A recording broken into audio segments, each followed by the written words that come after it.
Jesus Christ. Yo, hello there guys, how the devil are you doing? Lovely to see you again. Welcome. Let's turn down this Final Fantasy IX music. Welcome one and all. I'll just turn off shuffle. It is a bright day here in sunny UK. Can you see right here? This conflagration of bright, well-lit carpet and corner. That's what it's like everywhere when I don't have my blinds up on my window.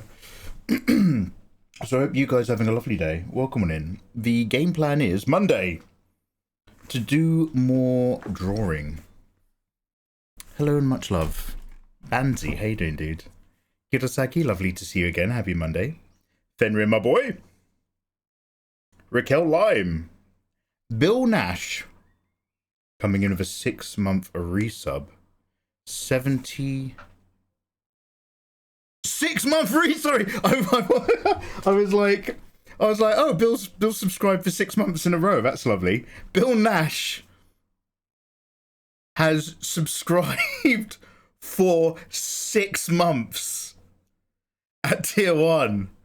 75 in total. Oops, I did it again. I subscribed with your heart, forcing you to live stream instead of disappearing for a month. Oh, baby, baby, I wanted Bill Nash to know.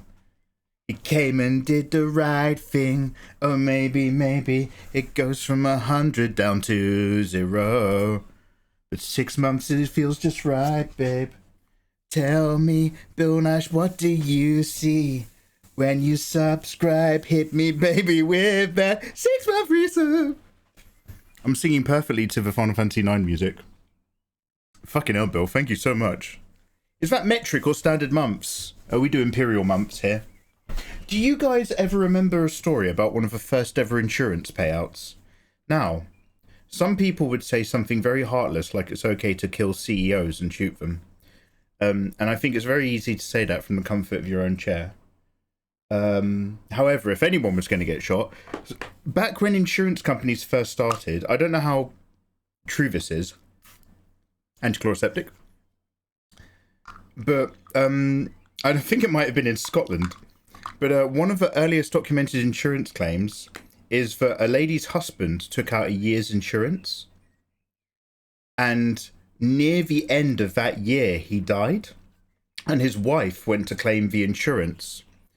And so what the insurance company tried to do is they tried to say that they regard a year as being 12 months and that they regard an average month as being 4 weeks. And they, can anyone do the math on this? Let me get my calculator out. How many weeks in a year? 4 times 12. Yeah, so instead of 56 weeks in a year, they tried to claim that when they say a year on their contract, that they meant an average of 12 sets of 4-week months. So basically they tried to say that their year's cover stopped at 48 weeks instead of 56. They didn't get away with it. I think they did have to pay out, but like, it's 52 weeks in a year, so you should know this. But basically, yeah, they, and again, you tell me how apocryphal this is, that's the word I was looking for. But yeah, that was like one of the earliest recorded insurance payouts, and they immediately tried to fuck her over. Now, Dexy Mexy, how you doing?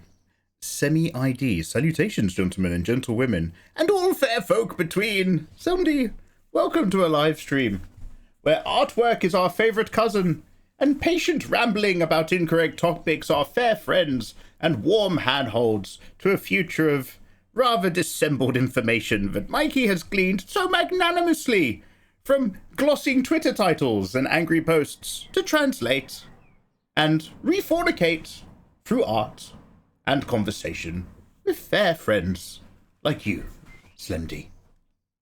Welcome.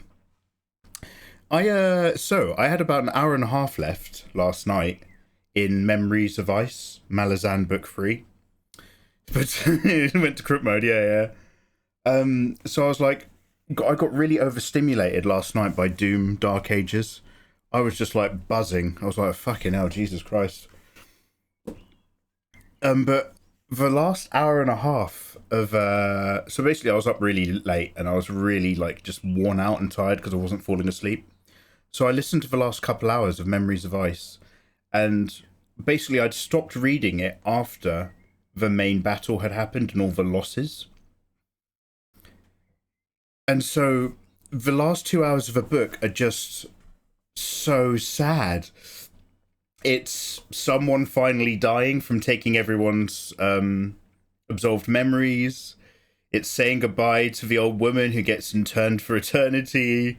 It's marching out all the dead. It's then putting all the dead in a floating mausoleum that sinks into the sea. It's just like, it's so sad. And Dujek's just like, I have lost a friend. And I was just like, oh, that was really, really sad. So I woke up this morning and I was like, oh, I'll put on a Limberlin stream. She's streaming because she's playing like a children's puzzle game because she's, you know, she's a bit addled. She's got a, you know, she has a guardian.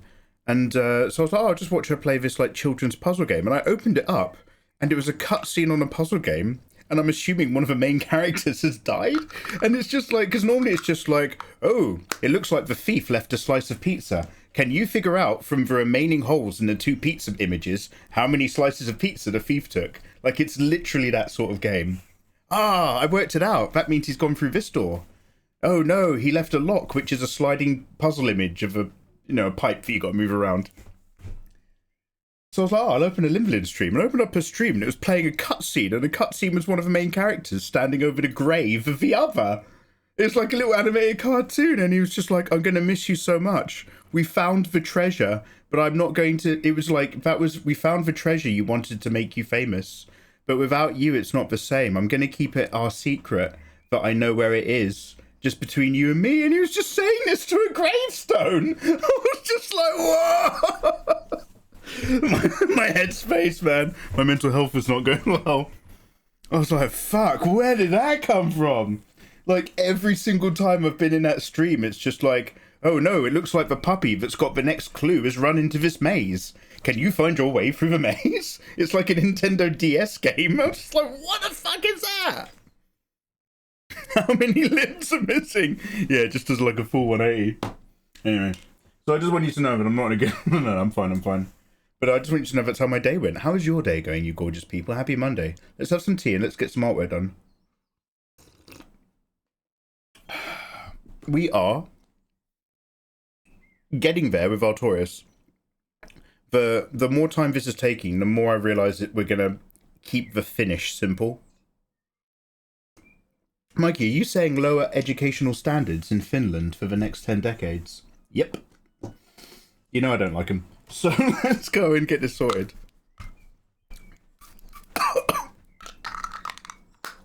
Big tonal shifts. Very nice work last night. Oh, thank you very much, Fenrir. I'm just making sure that's not a clever dig at me about something. Yeah. No. We're getting there. We're getting there. Fuck, Doom the Dark Ages is so good. I've only played the first 2 levels. And, like, I was closing my eyes and I was like, I was shield smashing demons with my eyes shut. I was like, oh, I'm not going to get to bed, am I? This is terrible.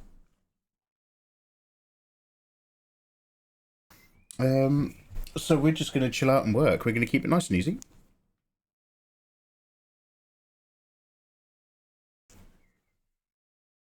Just clean my glasses here. Yo, Taco Force, you're getting some artwork done yourself. Good man. What are you working on? Anything good? Enricos. I'm done with my work. Woo! And in the evening, I'm going to be doing Magic the Gathering pack openings. Oh, fuck yeah. Oh, wait, dude, are you doing that, like, live on stream? Are you doing, have you also gotten into TCG cards? A TCG for you and me.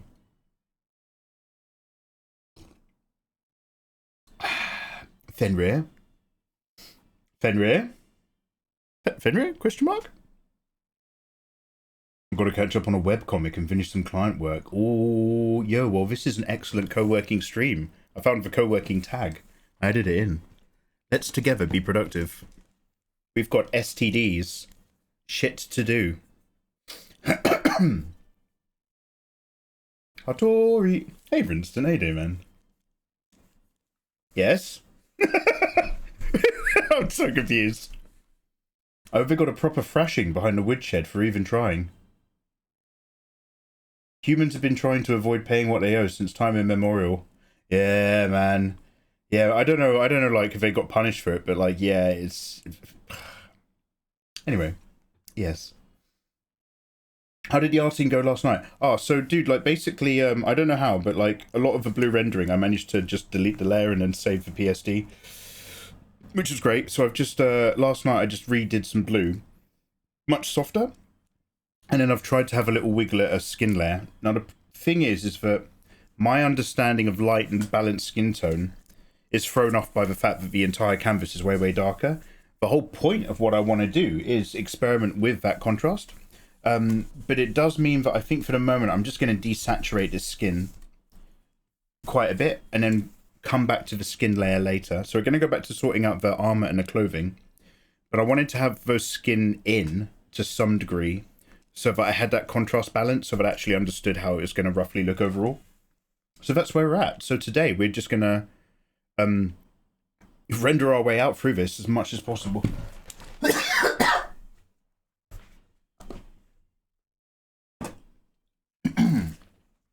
Disgusting. I might get my strepsils back out. We'll also have a lemsip later. However, depending on my mood, when it comes to cooking dinner, if I come back from cooking dinner and I'm all arted out, we might play some more Doom Dark Ages.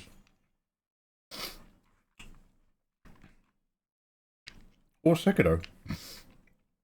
I like the idea of collector packs really, really much. But it's so pricey. Dude. No, just to my friends. I was playing it about 6 years ago. Oh, shit. Do you have any, like, cool shiny cards in your collection? Are you moody? Me? No? Do I seem moody? I just got here, motherfucker. I'm not in the mood. Wait, are you talking about the artwork? Alright. Let's get some more done. Is it already time for Sekiro? Let's get some more done. Guys, thank you very much for being here. If you have any questions, let me know. If you're watching a VOD on YouTube, why not join us live on Twitch? It's free. Oh, this is spin drive's just spinning up. One sec.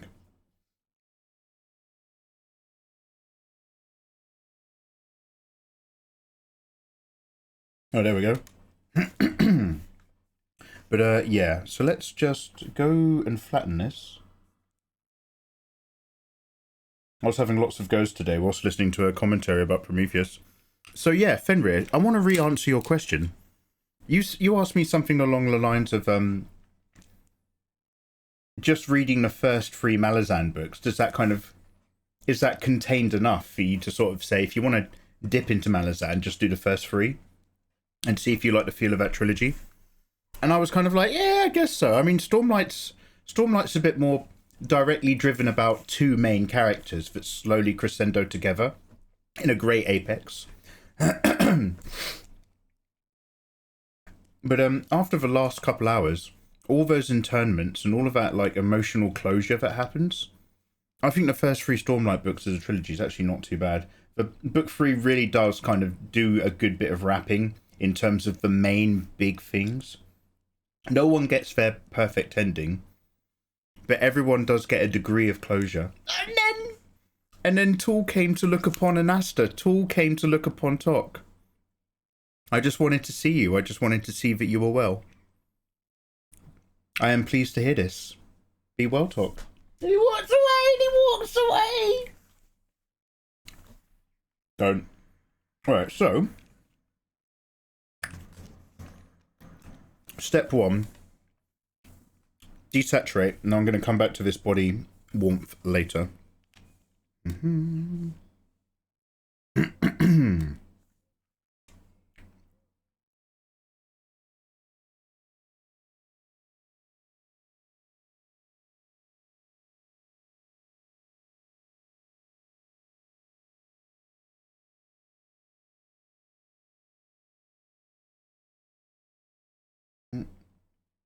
Actually, do I just want to make it lighter? What do I want to do here? Might be more about playing with the levels.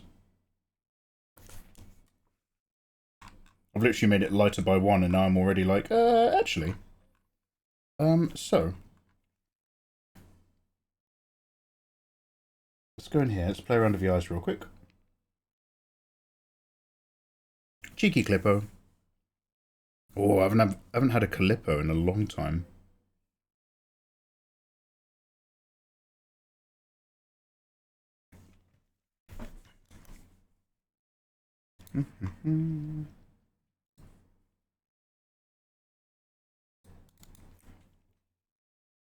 You could go crazy and hue shift it to blue tones. Make her all pale. So that's the question. It's like, am I doing her before or after she's like infected? I don't know if infected's the right term, but before like all that bad juju got to her. It's going to boil down to whether or not inside of composition I want to add any of that like black smoke stuff. I think I'm good for the moment.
Actually, I got a Halo foil gun from the Targear Dragonstorm set. Pretty cool. A Halo foil Ugin. Okay, Enrico's, what I probably should have done before being like, hey, have you got any good ones? Is said something like, I have no fucking idea what those cards look like. One sec. I'm gonna Google it.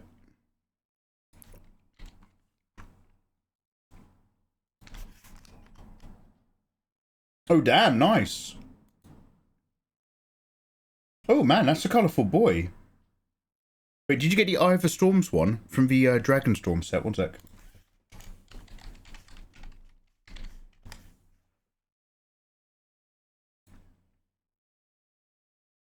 Oh, yeah, it's a really colourful one. Damn! Okay, that looks really fucking dope. A legendary planeswalker. I'm going to know about magic soon. Not like, you know, guess this card. I'm going to learn about, yeah, I'm going to become an up-close magician, guys. I found my real calling.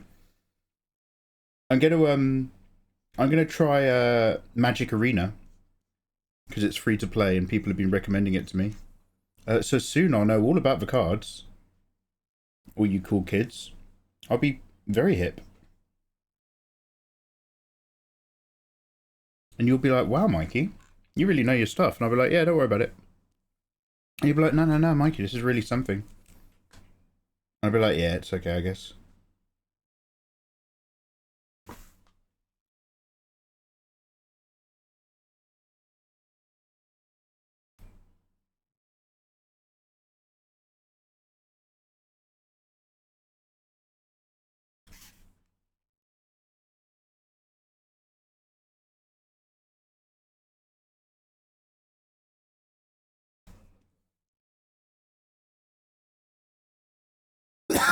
Excuse me coughing.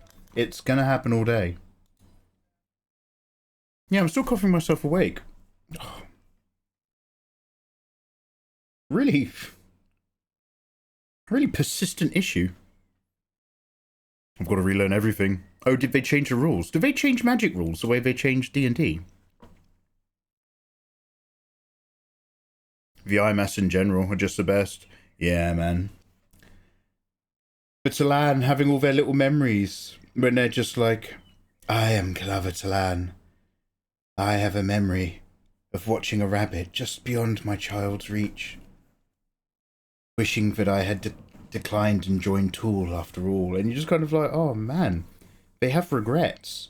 And then what's really disgusting is like, how quickly did they have regrets? Like, did some of them regret the ritual the moment the ritual had happened and have just lived with it for 300,000 years? Gnoxic! Actually, it wasn't 300k, I can't quite remember. Actually, maybe it wasn't a million miles off. Gnoxic says, hello, Mikey. Hello, Gnoxic. I remember watching your art tutorials from YouTube long ago. Long ago. And drawing beautiful creatures with big bosoms. It'd be like that sometimes. It's been really, really long, though, since I've drawn anything. I hope you're doing well. Well, Kidoxic number 1. Hey, welcome. Thank you for the kind message, dude. I hope back in the day those videos were helpful. Number 2, get back on it. Clock is ticking, mate. Let's get some drawings done. And, hey. I hope you're having a lovely start to your week. Warmest wishes. Hey, thanks for watching those videos back then, man. Yeah. Lovely. We are currently doing Artorias from Dark Souls 1 DLC. As a somewhat reimagined lady. Yeah, just be like that.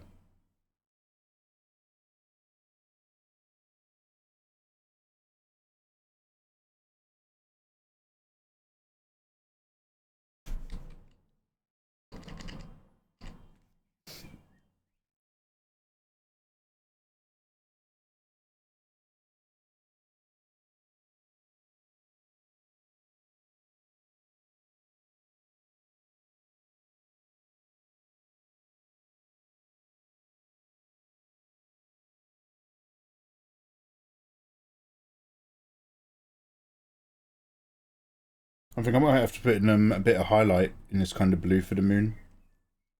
And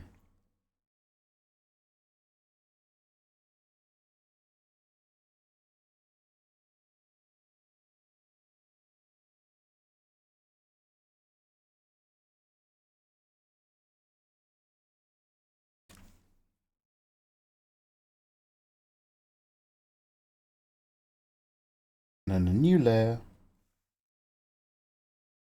No, not really.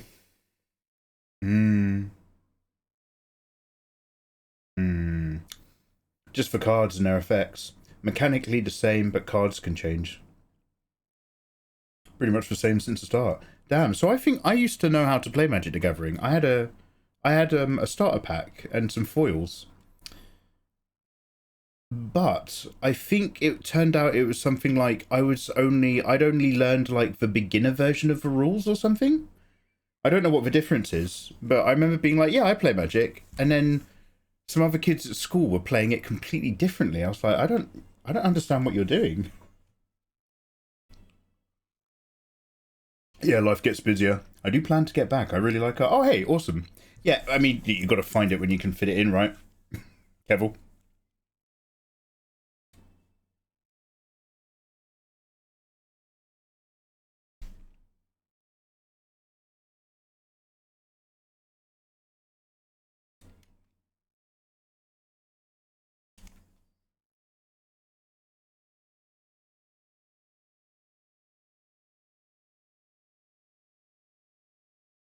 Ba, ba, ba. Should we find some music to put on, by the way? I'm not going to make you guys sit through purely Final Fantasy IX.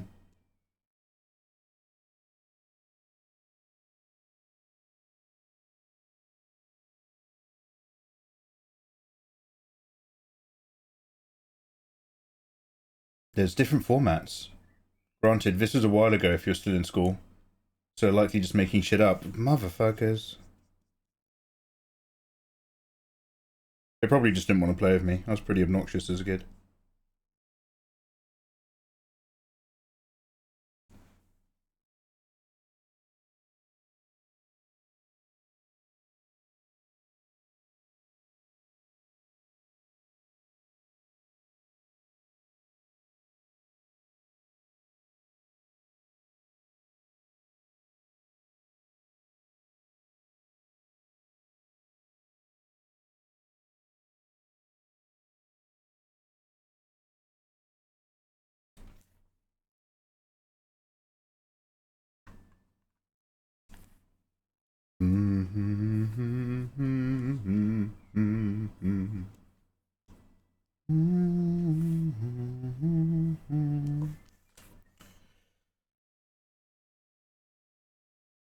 about 10 different formats or so. I play Commander just for the fun.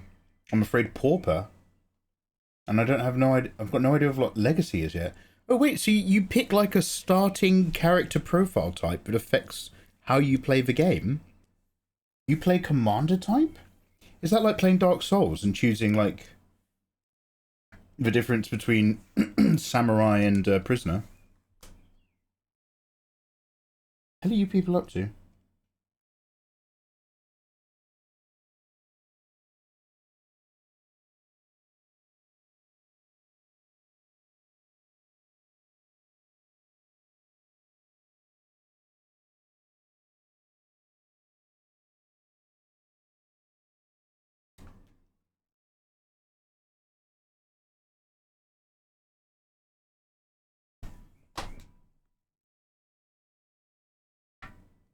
Format just dictates a few rule sets, like which cards are legal. Oh, it's like if you play Warhammer and whether or not you use those like strategy cards that your team gets at the beginning or not. Or if you just play like in-game. I'm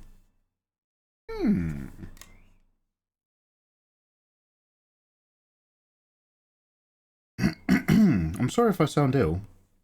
I'm really confused as to why I'm still coughing. I don't feel like I have a chest infection. It just really tickles and coughs and phlegms and wakes me up at night. I might go see a doctor. It's been... I feel like I might have like a really weak esophagus or something. Don't ask me how I found that out.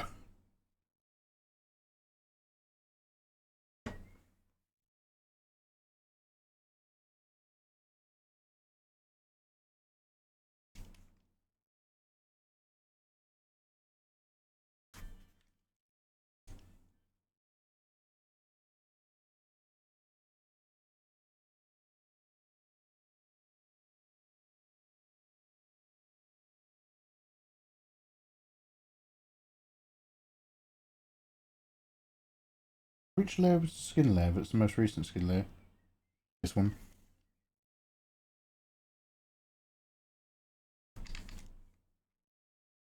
Oh, I'm getting very confused with my brushes before I've warmed up.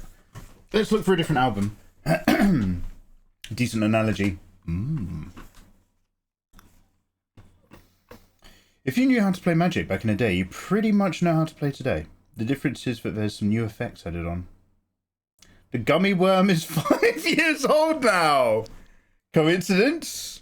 The gummy worm is still visibly accounted for. Thank you very much, Bill. I lost my keys, Bill, so what I did is I stuck a magnet on the end of a worm and I just sloshed it down in there until it caught my house keys. Wonderful. Thank you, bit of a gift that keeps on giving. I almost sent you another for the anniversary. No, I got enough, mate. I got enough. When my toilet's blacked up now, I just slosh it really hard down the pipes. Clears it up. I'm so sorry. It's a bit early in the day for this, isn't it? Anyway, what's going on Spotify? He never thinks about the clips. Oh yeah, sorry, guys. My bad. That's a rookie mistake, isn't it? I don't know if you were with us at the time, Fenrir, but like I made some sort of, you know, I'm doing the face bit and the hand bit separately, so you can't clip me. But I made some kind of hand gesture, and then it was just like people kept photoshopping it and putting it in. It was like a really old meme. It's one of our first little challenges. Everybody started photoshopping me putting stuff in my mouth. Awful. No, mate, that was really old Twitch. That was early Twitch, that was. So, guys, Twitch have announced something really, really exciting. Guess what it is? They are starting a beta program just for affiliates and partners that you can ask to sign up to test out live streaming in 2K 1440p on my dashboard. Brand new thing, Mikey. Be excited. We're giving you the opportunity to ask to sign up to 2K live streaming. Now, if any of you are familiar with my streams, you will know that I've been streaming in 2K on Twitch for over a fucking year. 2K live streaming has existed on Twitch the whole fucking time. All you have to do is have OBS set to 2K. And when I go live, if you look at my stream settings, unless they've turned it off, you've got like auto, 1080p or whatever, 720, and then you've got 1440. Because I'm a 2K HD live streamer. Loads of us have been streaming in 2K for fucking forever on Twitch. And now they're trying to make out that it's like this cool new thing that we can ask to be part of. I'm starting to understand why I'm never going to be on the front page. Because every time Twitch does something, as much as I love this platform, every single time they do something, I can't fucking stand them. It's like, fuck's sakes. Anyway. Enough about me. Let's talk about you guys.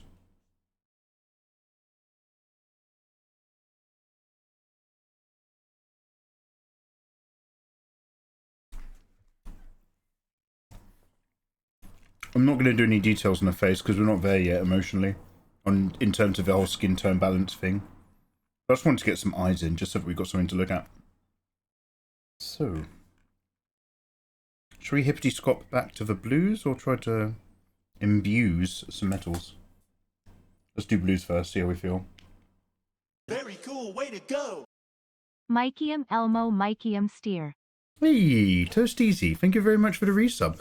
Whoa, 35 months in total. Wow. I've been doing this way too long. Damn, hey, thank you. Welcome back, dude. How you doing?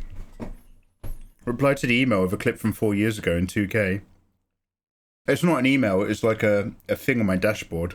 But I'm really tempted just to be a dick for no reason and email them and be like, why are you promoting this? There's 2K on Twitch right now.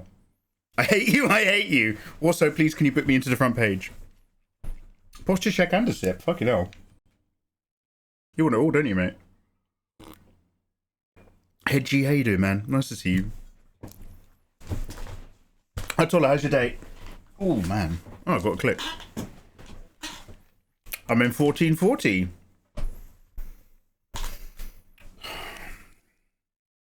Beta.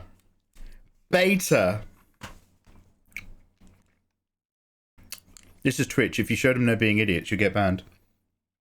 I know that he was overreacting because he probably knew it would become like a good clip and a good internet discussion. But do you remember when, is it Harrison Heller, the guy who made that music thing? Pretty big live streamer. Do you remember when he had a member of Twitch staff? He was talking about something involving Twitch that he didn't like, and a member of Twitch staff was in his chat saying he was wrong.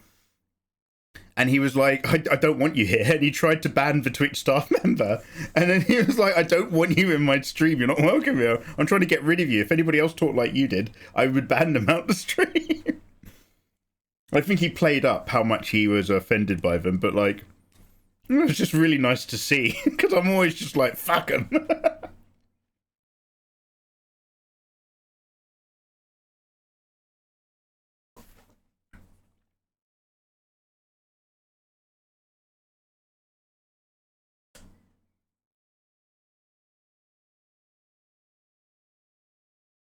Oh yeah, music. Yeah. So,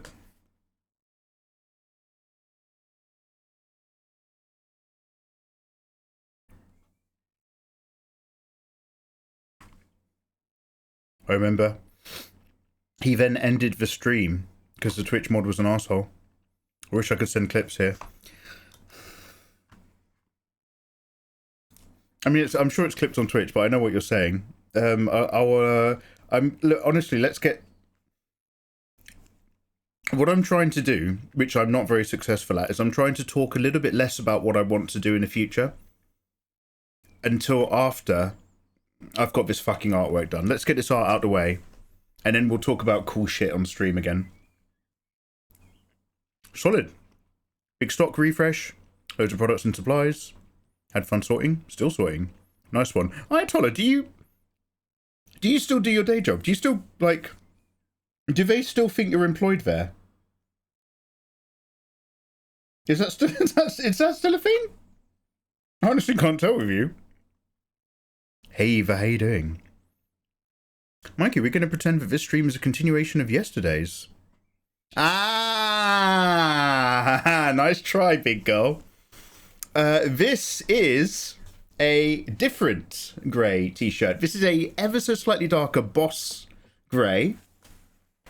And you can tell it came fresh out the wash because it's really tight on me. It really has my tummy and my fat chest. I'd stand up more, but if I stand up straight and relax my tummy, there's you get a bit of tummy gap between the bottom of the t-shirt and my shorts. You don't want to see that. No, this is real, Eva. This is really happening. This is it, big girl. Hey, Short Tail, how you doing? Welcome on in. I even did my bins without anybody reminding me.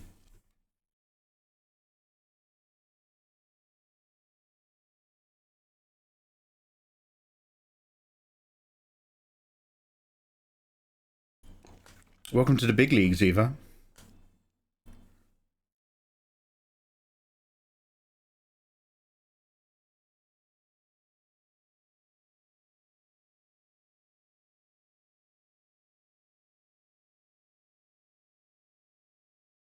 So again, now we're just going into soft rendering. Akua, lovely to see you again. How you doing? Kat Malazan is here. Akuo, I've just been talking about reading the end of listening to the end of Memories of Ice last night, and it getting really emotional with all the farewells. Mate. So I'm not sure if I'm gonna, well, basically, if I find book 4 on audiobook, fuck it. And when I'm done doing that, I'll also listen to it. But I'm not 100% sure if I'm gonna do book 4 straight away. I was gonna stop at book 5 for a mental health break, because Malazan really gets to you. But people have been, oh yeah, and Eva, sorry, to answer your question, I've just gotten to the end of book 3 of Malazan Book of the Fallen, a re-listen, to answer your question from yesterday that I missed. Short Tail, have a good evening, bug bye. Sorry if you're not subscribed, guys, you're going to get hit with an advert in about a minute. Hey, Cyber Wolfie, how you doing?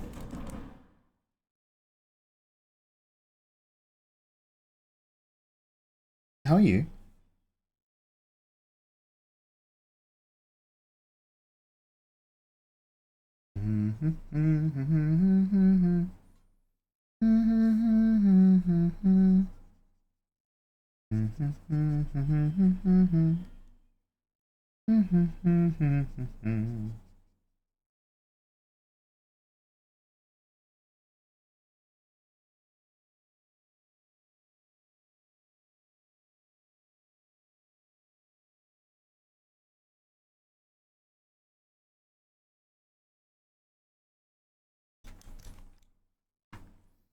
Sorry, I never actually found any different music, didn't I?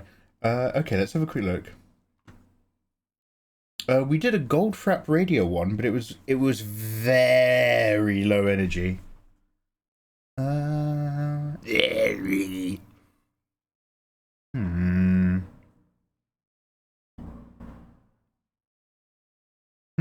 What to pop on? What to pop on? Do I have any really old playlists? No, not really. Oh, Eva! So, I couldn't sleep last night because I was really stimulated by playing Doom. Eva, guess what I was doing in bed? I thought of you. I was just for ages on Google on my phone, just being like, don't you tell me it's not worth fighting for. And it'd be like, boom, boom. This is Robin Hood soundtrack. And I'd be like, ah! And the head of my bed is in the adjoining wall to the neighbours, and they always complain because it's a really thin wall. And I'm just like, oh, fuck you. They're like, you should get more insulation on your wall or something. And I'm just like, you're the one complaining. Get insulation on your side of the fucking wall. And mate, all night. No, I could not find that one metal song because I don't know any of the lyrics. And that technology that works out the song is very, very good, but it heavily, heavily relies on you at least knowing some of the lyrics as you're doing it to the rhythm. I've noticed that's like a bit of a deal breaker. But Eva, I was singing at my phone for hours last night. I was having a whale of a time. I'm so happy you've discovered Google. No, in particular, the Google app, if you press the microphone button and then hold the find a song button, it listens to you. It listens to your wonderful tunes. Mate, I've been up all night. I'm so tired. I'm haggard. And that's why.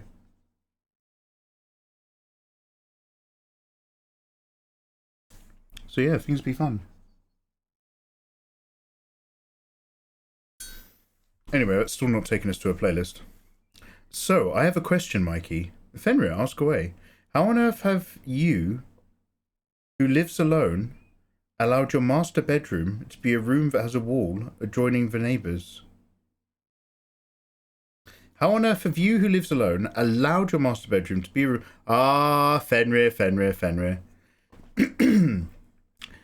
Unfortunately, Fenrir, it boils down to two things. Thing number one, this room is the master bedroom of the house. And it's the biggest room in my very small house. So let's make it my work studio, because this is a room I spend all my time in. And I've got a slightly better view out the window.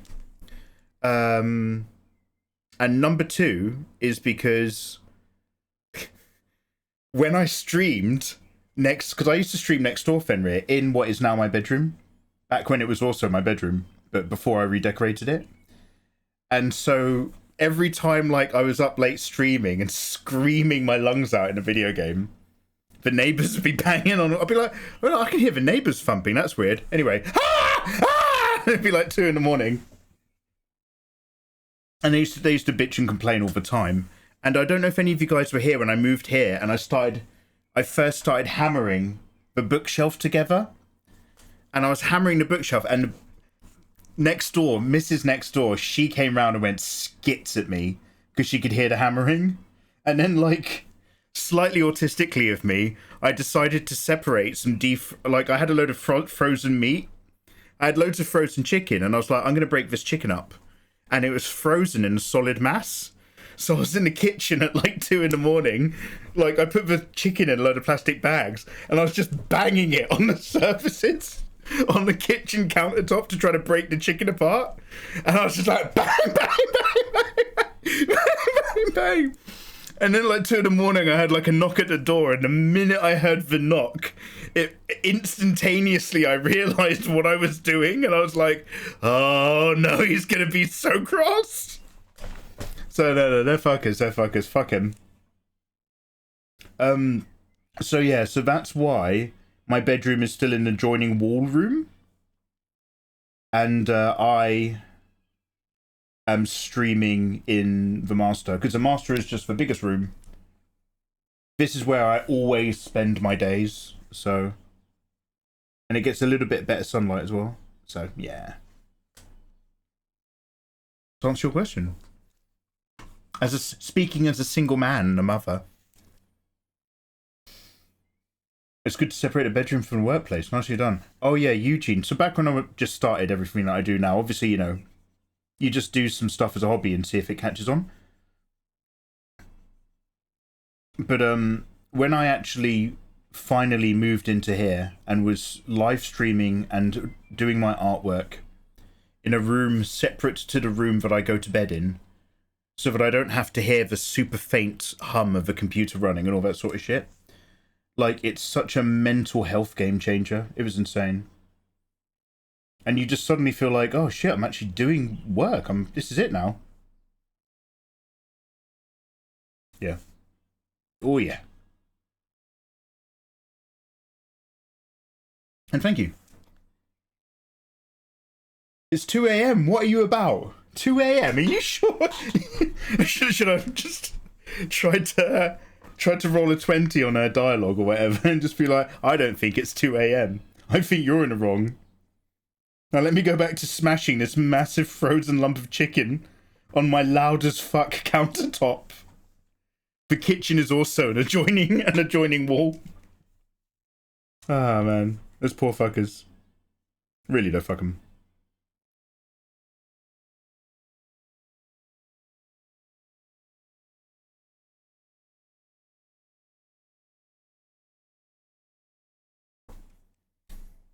Did you tell the neighbours that you're a Time Lord? Would that have made a difference? I've had company over before where I've explained how I'm not too bothered about my neighbours. Like, they're not actually bad neighbours or anything like that. As you've probably noticed by my stories, it's always me being the problem. They're not actually remotely bad neighbours, but like, they always fucking bitch and moan about something. They're always trying to get me to cut down parts of my hedges that are on their property, and I'm just like, that's actually that hedge is now in your garden. That bit's actually just for you to worry about, but they don't want to like do the work. And I kind of like, I do actually do it because I'm a nice guy. I'm just like, oh, fuck yeah, I'll just get the letter out. I'll do it now so that you're not going to knock round. But I've had someone around before where I've just been like, yeah, fuck them, and they just masturbated really, really fucking loudly. I'm just like, I'm going to the shop. I'm not going to be here for this. I'm just like, I'm going to make some real loud noises for him. Adjoining walls. Man's worst design decision. Yeah, mate. Good. Was it big fences make good neighbours or something? But because this is like a 1940s house, the adjoining wall is literally like one row of wooded slats, and it's been plastered on both sides or something. It's not even like brickwork, or at least I don't think it is.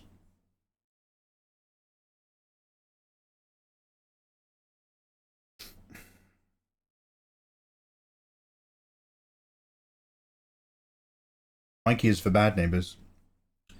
Now, like, it might seem like that because my neighbours on that side, like I said, they're an old retired couple, and they get a bit grumpy a bit easily. Like, before they gave up on it, they always used to make up stories, because I, like, obviously haven't looked after my garden very well, because I'm more worried about earning money to actually pay off a mortgage on my house. And it's a very, like, pretty road, so, like, they get the hump. And he used to just be like, he's like, oh, Mikey, I saw a rat in your garden. I'm going to have to tell the council about it. You need to do more gardening. You need to cut these hedges back. And I'm just like, yeah, tell the council about the rat you saw, mate. I don't fuck off. Can you fuck off? And so eventually he gave up with that gambit. But, like, he always gets grumpy about something. And then the neighbours on the other side, I'm sure I've told you, they're the ones with, like, the personal boundary issues. The ones who, like, would just be in my garden or trying to buy my garden. The one who just came in when I was playing the piano naked, and he just ran up the stairs and just opened the door to my room without knocking. I was just like... I had a towel around my waist because I was out of the shower, but I was like, dude, what the fuck are you doing in my house? Because his wife is a music teacher, so he was really... he also plays as well, because they're very talented people. So he was just really excited because he heard me playing a piano, and he's like, oh, yo, Mikey's playing a piano, I want to go talk to him. But he just fucking, like, went in my front door up this, because the front door was open. He went in the front door, straight up the stairs, and just into my room. Oh, fucking... These are the same ones, like, their kids are now actually adults, which is mental. But these are the ones where, back when their kids were children, they were just, like, in my garden. I was just like, am I looking after them? I'm going to go back inside soon. Like, are they supposed to be monitored? Fuck it. That was before I got them to put the fence up. That was the best thing I ever fucking did. Because they're very, like, organic. They might even be watching. Like, they know I stream now. So all of this is true. But, like, because they're very organic, they're, like, you know, awfully against pesticides. And some of the pesticides we use in the UK are actually fucking atrocious. But, back when my garden was overgrown, I got a really big bottle of really nasty fucking pesticide. And I went out in the garden with it, and they were like trying to stop me. They were like really trying to talk me out of using it because like it goes into the soil, and they're growing like organic tomatoes and stuff on their side of the garden. And I was basically just like, oh, in my head, I was like, oh, really? Yeah, that sounds horrible. Yeah, I probably won't use this then in that case. I'll just like go back to streaming it and stuff. But I'm not going to tell them that because fuck them. So I was just like, yeah, I'm going to do it anyway. I just made out I didn't care. So then I threw it all away and I filled it all up with water. And I went out and I started spraying loads of water by all the stuff near their side, and I was spraying it really liberally. And they were getting really fucking stressed out about it. 2 weeks later, they put up a massive wooden fence. Because what they'd done is they had a fence there before they moved in, so I had privacy in my garden, and they took the fence down and replaced it with a chain link fence because I get the sunlight, so they wanted more sunlight on their side. So I put a fucking chain link fence up, and then with a gap at the bottom so that the kids could hang out in my garden, and then it'd just always be in and out. And so I was spraying, I was creating rainbows with the water spray. Just like, yep, there's those chemicals. 2 weeks later, they put up a wooden fence all the way down, right to the bottom of our gardens, and then right up to the driveway. They're like, Michael, we're going to be putting up a fence. Is it okay if we come into your garden to, you know, hammer it in and put all the stuff up? We're going to get builders in. And I was just like, yes. Anyway. I would have done a terrible thing to you if you were my neighbour. Fenrir, what would you have done? Wait, you would have done a terrible thing to me if I was your neighbour. Why? Why, Fenrir? I'm such a good neighbour. I'm such a good neighbour. I just like people not fucking talking to me. Hey, Mouse, how you doing, you gorgeous thing? I would have clocked the guy with my grandma's cane if he'd walked into my house. Yeah, man. He's like, oh, Michael, I hear you on the piano. He's German. And Michael. It doesn't sound like that at all, by the way. I'm just like, ah! Just sitting there, just like, Jun. Ah! Just naked with a towel on. Fucking. So, like, if you walk down my street, you would literally be like a really lovely house that's the good life. Like, they've got all potted plants and they're growing their own food and the garden's full of greenery. And then there's a house that looks like it might be about to be demolished. It's really dilapidated. All the cladding's all warped and old. There's loads of like that garbage pile in the front garden of like all the old bicycles and tables. It's been there for like 5 years. The front mow's trimmed at least, but looking into the back garden, it's like just a nightmare of overgrown shrubbery. Like, I think this might be an abandoned house. That's my one. And then next to that is just a lovely retired couple who do like, you know, they watch Gardener's Question Time, and everything's got neat borders, and it's got like loads of lovely potted plants, and it's lovely and it's really trim. So at a glance, you might just be like, I reckon he's the worst neighbour, because it looks like a dump site for a drunkard. But if you actually then had to experience living with the three of us, trust me, I'm one of the sane ones compared to them. They're living in a different reality. I'm good. I came in at a great moment. Sorry, Mouse, I was just talking about some of the personal space issues that my neighbours don't have, that I have.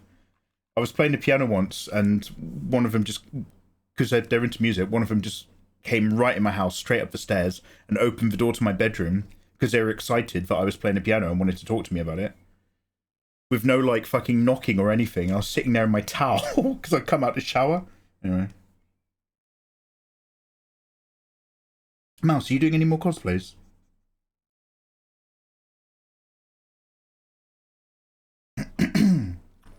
That's what it's like in Sussex, Mouse, I'm afraid. None of that North London. The thing about London is that everybody tries to leave each other alone because you're living on top of everybody. I remember that life. But I live in like a little village in Sussex where everybody's into everybody's business. It's just like,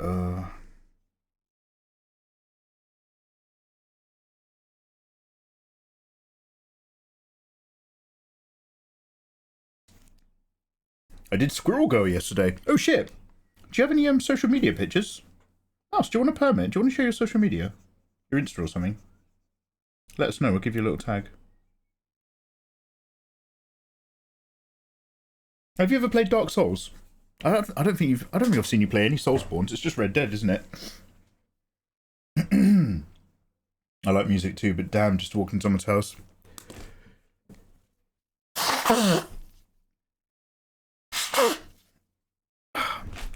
Honestly, because they're like Rudolf Steiner. They've got a completely different way of thinking. They're very commune-y.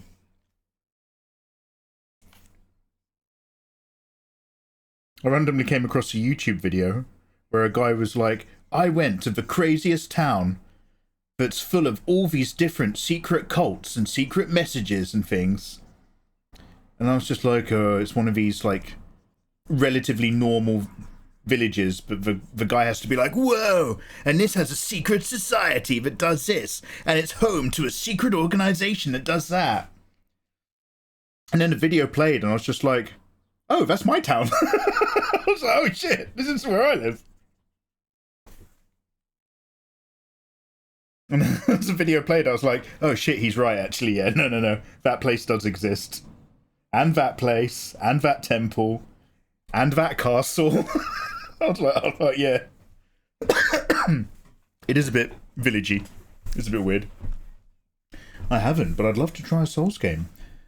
Even though it's got nothing to do with the actual game, as far as I can tell. Elden Ring's got that multiplayer one now.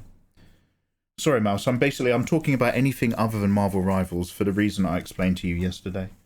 My big crying Punisher thing.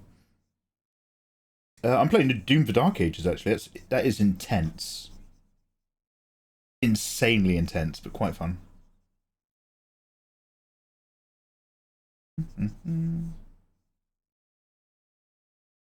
But now we're just very lightly rendering robes. Render. Chill.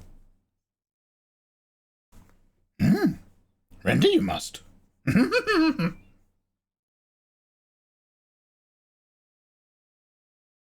I'm looking for a great illustrator. Boobs not make one great. I'm looking for a great booby artist. Boobs not make one great.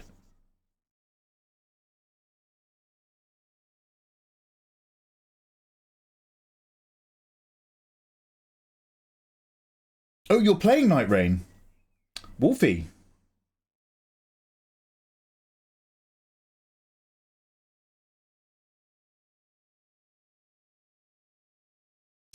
Can you explain what the fuck's going on? Not like in life in general, but I mean like, what is the lore of Night Rain? Is Night Rain literally IRL? They said, guys, we've got this whole engine we put loads of work into, and this map. We've made like a really rough and ready PvE version, like Monster Hunter, if you want to give it a go.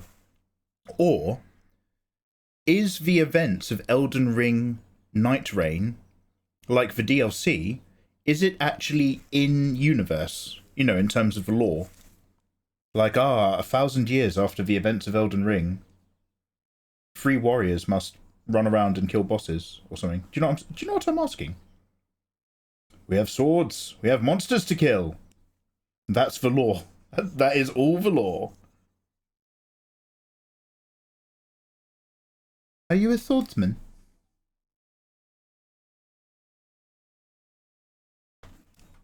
Night Rain, you play as a Nightfarer trying to kill the Night Lord. Every time you go in, you fight random bosses for 2 days and nights. And then you fight the Night Lord boss after night number 2. Oh, it randomizes the bosses you encounter. That's interesting.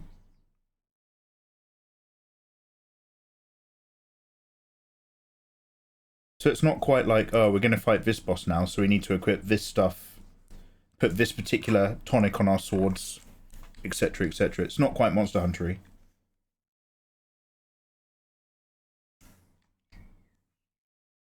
Interesting.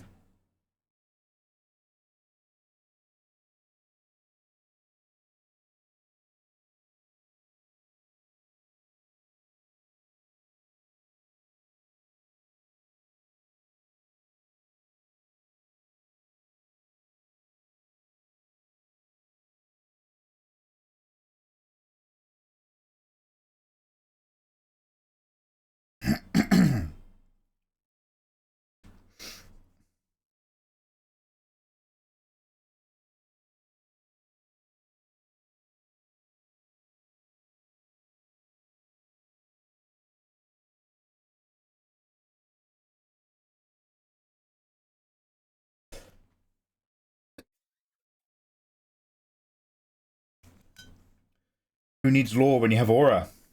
Damn, who's been farming aura these days?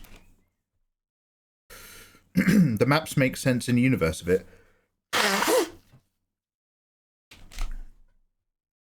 I heard the channel Mikey Mega Mega is a great source for booba artistry. I've heard tale of a taco made entirely from Dorito. If it exists, we will find it.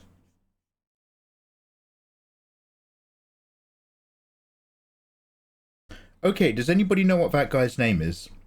The guy in the Jedi Council with the long head and the old man beard and moustache? I want to say his name is like Kit Fisto or something weird, but I don't think that's the same dude. He's like Kayundi Moody or something? Have we got any Star Wars nerds? Have we got any losers in chat? I mean, Star Wars heads.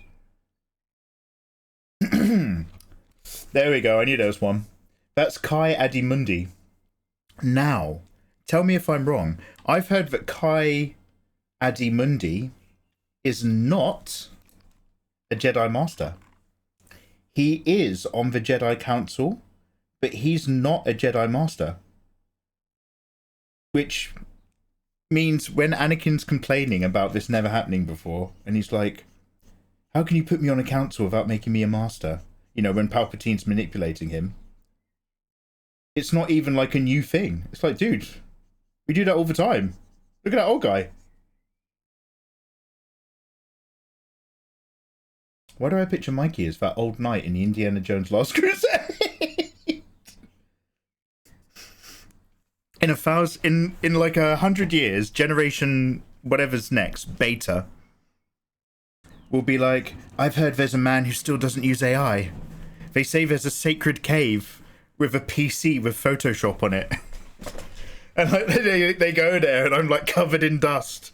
And it's like, oh, I have been guarding the last human drawn booby anime artwork. Choose your weapon. And there'll be like a Nazi who's just like, ah, yes, procreate. Truly the application of the gods. Truly an art drawing application worthy of a king. And he'll load up Procreate and try to draw some boobs on it. And he'll just be like, ah!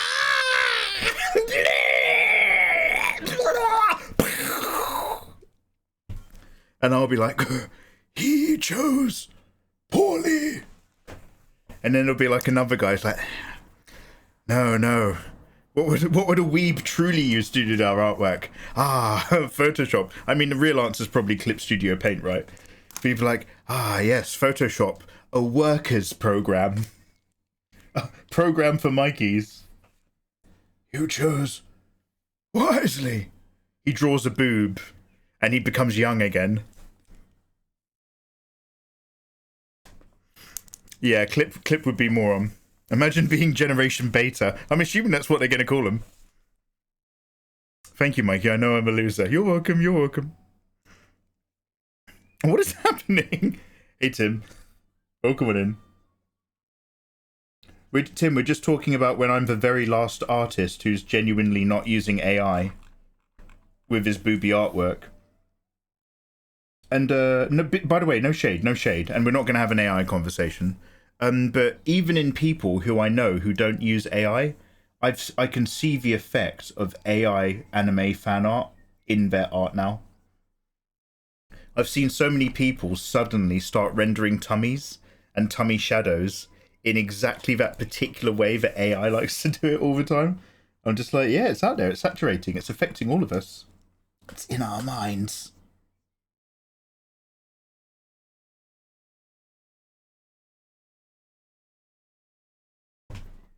I've noticed that too. And again, no shade. Because, like, it's not like you're not allowed to see something that you like. And you're just like, do you know what? That actually works and looks good. I will incorporate it. There's no right or wrong. The only thing I ever have an issue with is when people lie about it. There's no right and there's no wrong with the artwork world. But there are people who are honest about what they do in their art, and there are people who lie about what they do in their art. But in this particular example, I'm just talking about people getting influenced.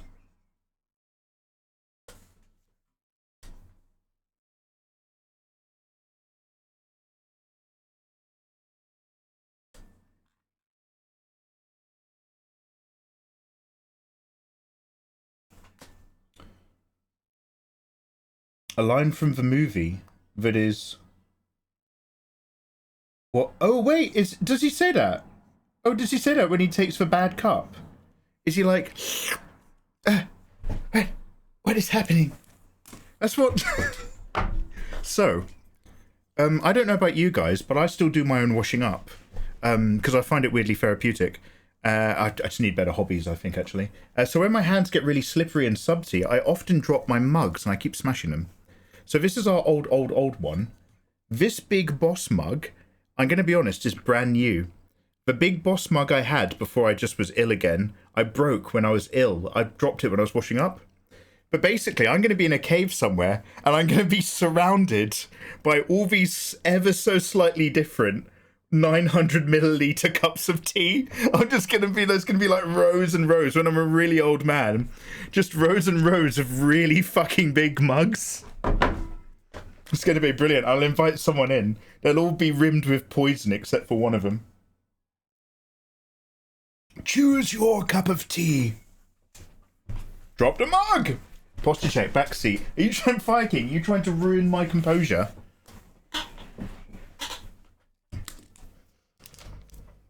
How you doing, man? Hey, Bachuga, how you doing? Howard Hughes has his bottles of piss. Mikey has broken... Is Howard Hughes the one who lived in Las Vegas at the top of the tower somewhere? And he owned loads of, like, television stuff? Different ages of big mugs. One of them is just dust. Yeah, man. Imagine if it turned out I was like a vampire or something. And like, if you actually looked at all my different big mugs, you'll notice, like, in terms of like cultural craftsmanship, they like went all the way back to like early clay period humanity. And I had like but they were always really fucking big. And I had like a really big mug from like the Beaker people. Do you guys remember the Beaker people? Some of the first indigenous UK settlers way back. They had pottery and clay. Eva, sorry. What material is her garment, Mikey? MacGuffer, how you doing? Lovely to see you. I've noticed the ball backgrounds a lot more. The ball backgrounds? Or do you mean barley? Wait, what's... Oh. What's a ball background? MacGuffey, were you in Limberlin's stream earlier? Did you see that bit in Professor Layton where the guy's really upset and he's talking to the gravestone? Just want to make sure I wasn't dreaming it. Anyway, back to modelling a mug. Hey, Viking. What material is her garment? Eva. Logitech restart device request. No, go away.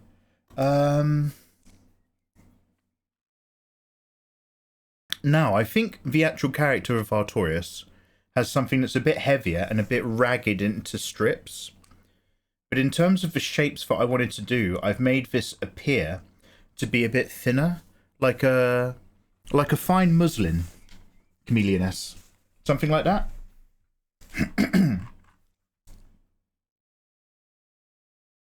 And I've made it less raggedy and more kind of like pointy.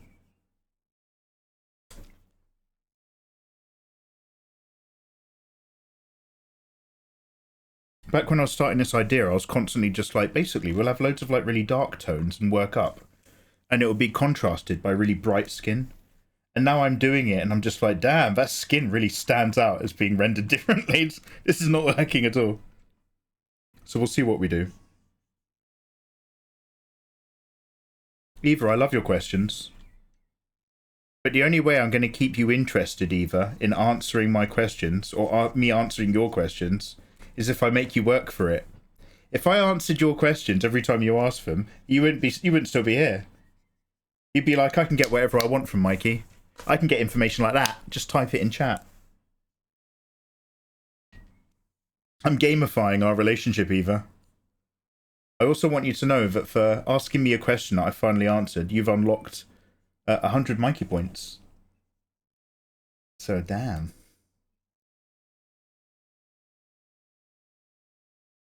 Eva's like, I have like 2 fucking million beanies. When are you going to talk to that dev?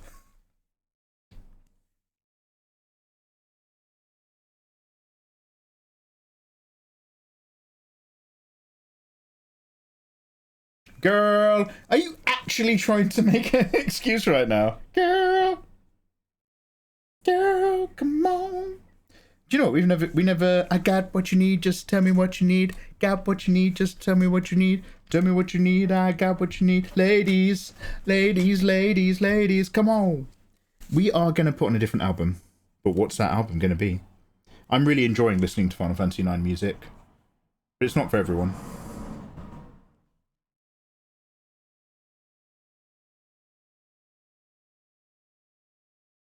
By the way, somebody said something about Octopath Traveler the other day. So I did check. And yeah, they did send me a key. Guys, does anybody know when Octopath Traveler 1 came out? Because they did send me an Octopath Traveler key. I haven't tried activating it on Steam, because I don't know if it'll still work. But yeah, I think I missed that one.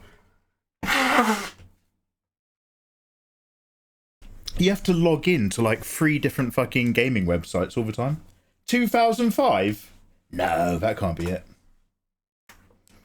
Rico's, see, you're here for the music. In AI art, all the backgrounds have like an upward C curve shape. Oh yeah, they fisheye lens. And it's so like it's always like a beach and scenery, but it goes. Yeah. And so like, I'm not talking about like, you know, being different just for the sake of being different, like those pick me girls. But as a human illustrator, when I see like I'm surrounded by people who are getting more and more influenced by that style, and again, I'm not complaining whatsoever. Like some of this art looks really fucking good. But when you've got AI artwork that's saturating the market and all that AI artwork looks exactly the fucking same, and the only difference is if it's rendered to the quality of looking like an illustration or rendered to the quality of looking like a semi-realistic human. You know, that's super weird. But it's all still like thematically all the same vibe. When I see like a lot of my peers start to get influenced by that, sorry, I'm all just being disgusting today, then my kind of knee-jerk reaction is, right, okay, what I want to do now then is I want to draw Dark Souls ladies. I want to find some, like, not even online, I want to find like an old printed D&D book where the publishing rights mean that all of the artwork isn't sitting on a website somewhere, and like just find something that's got like a different texture and a different grain. Now the result is still going to be a lady with a big pair of bazookas, but my gut instinct is like, okay, if everybody's slowly being more and more like this, then I need to experiment in a different direction, because I don't want to compete in that sort of space. I don't want to compete in the rush to see who can emulate really amazing AI artwork as a human. That's like a race where there's very few winners. Michael winner.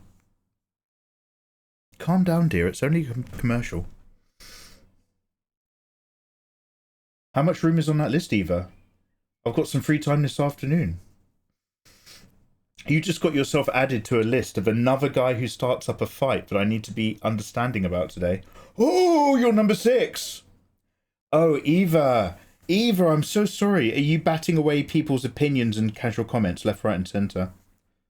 Eva, for you, my sweet cherub, my wonderful darling.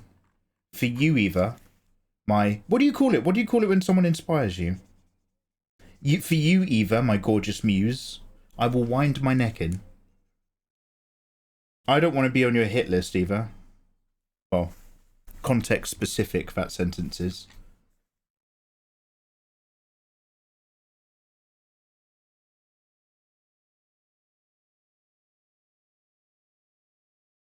Eva, my sweet font.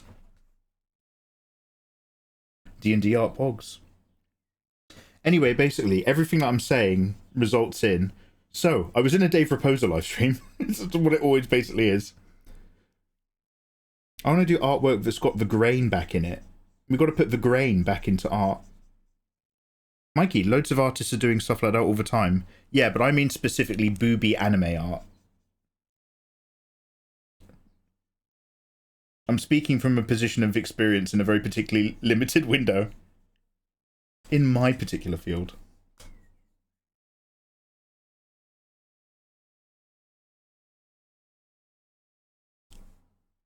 Amuse indeed. Bill Nash got it.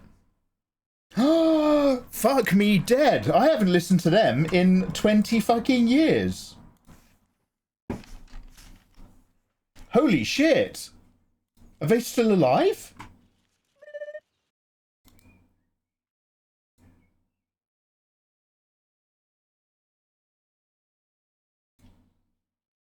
Damn, okay, let's get into the discography.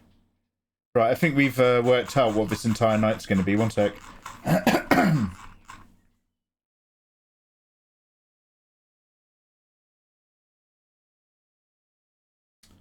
Okay, a lot of the EPs.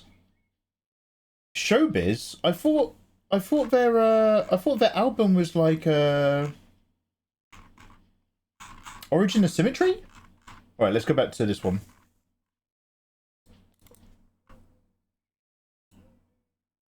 Does anybody remember this? Yo, I know Lindley. Hey there, man. I'm glad you're trying, Mikey. Thanks for understanding. Yeah, no, Eva, sorry. I had no idea that you've just been, like, batting away shit. I'm just being my obnoxious self. I would have made such a generalized statement if not for the fact that every single one of them is a guy. We fucking suck, mate.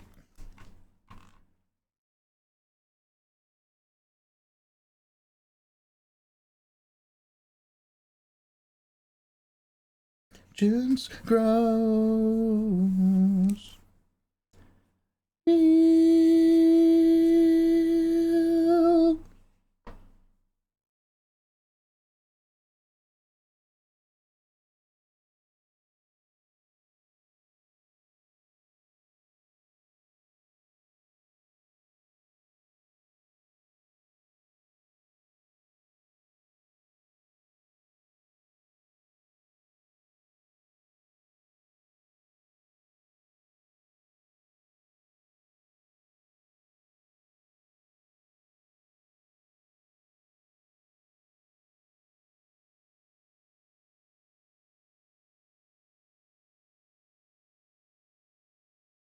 Corn dog, how you doing, dude? Hello, Mikey. Do you think you can get to a decent level of art skill purely through master studies? I think if you purely do master studies, you will gain a very good eye for what you're seeing, and eventually a very good hand at recreating that. But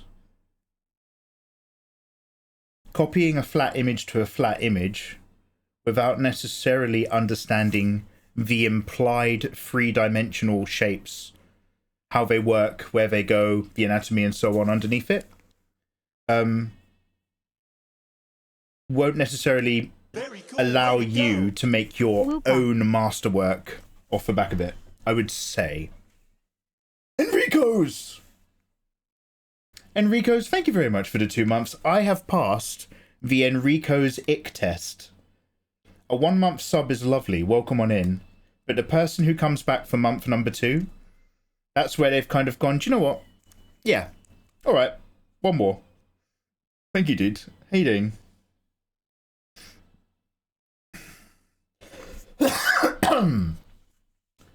You're a bad horse. Oh fuck, S&M! Holy shit, S&M! Damn! Who dug up your grave? Fucking hell. There must have been a lightning bolt in a graveyard and S&M was just like, oh, I'm back. S&M, I told people you were dead. How the fuck are you? I forgot my login details. So now I'm Bad Horse 86. Bad whore. Damn. Fucking hell, mate. How have you been?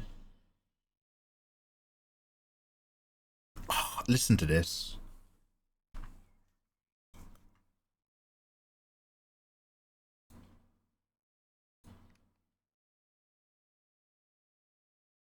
nobody was doing what Muse were doing when Muse were doing what they were doing. They basically went, what if we took a whole load of ideas from prog rock, but only made it 3 minutes long, like a normal song? And everyone was like, what? That's a great idea. And what if we only used the basic instruments of a band, but still had that prog rock energy? We're like, oh, shit. Matt Bellamy is too talented. For... Yeah, man. He was like a household name back when, like, I was, what, 16 or something? Fucking hell, yeah. She said...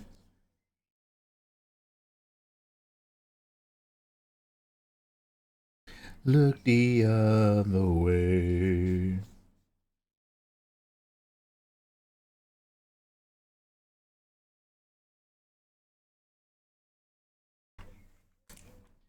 You kids today are just like, ooh, have you heard the latest Sleep Token album? Fuck off. Sleep Token are really good, by the way.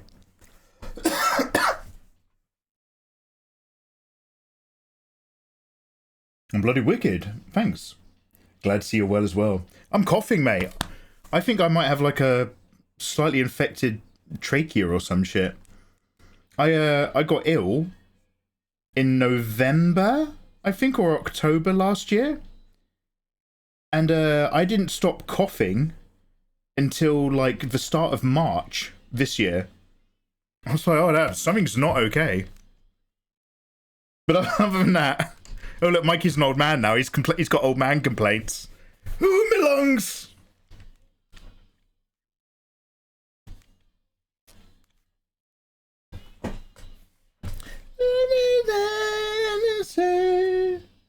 Next thing you know, Seijin will appear.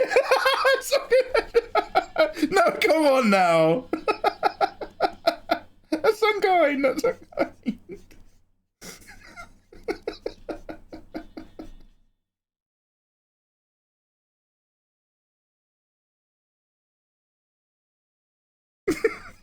He just had a... No. We're all here with our different personalities. Being creative. Let's not worry about it.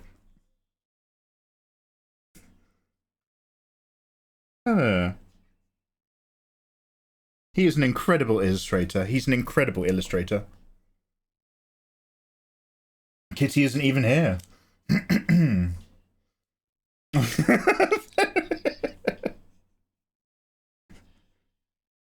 Now, we love Kitty.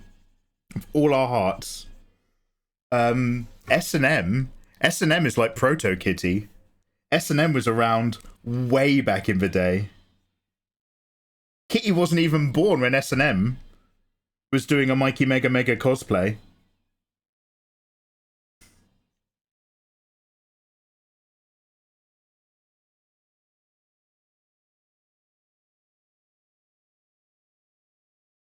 Do you know what? Actually, this year, really randomly, I've had quite a few people come into stream from long ago. And one of them was just like, oh yeah, it's so-and-so. I don't know if you remember. I was like, oh yeah, great. And they were like, okay, actually my username is this. It's just that when I first started hanging out in your stream, I made like a second account. Because I didn't know if I'd like it here. And I didn't want it to like lead back to me. But yeah, I'm actually this user. And I was just like, wow. Someone from like years ago has just come in and randomly like validated me. I'm just like, okay, hey, thanks. I guess that's good news overall, but wow. You motherfuckers are making alt accounts before you're hanging around with me on stream? Fuck.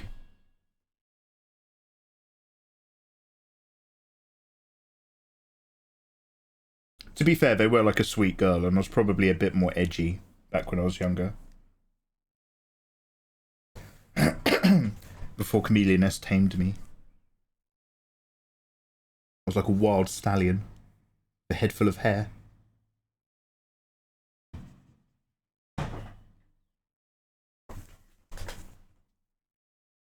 Sounds like a car has just driven over something outside.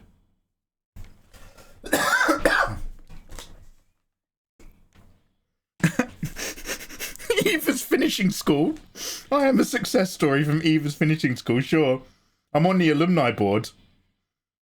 She uses me in promotions. Before and after.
I've just realised how much you already know about me.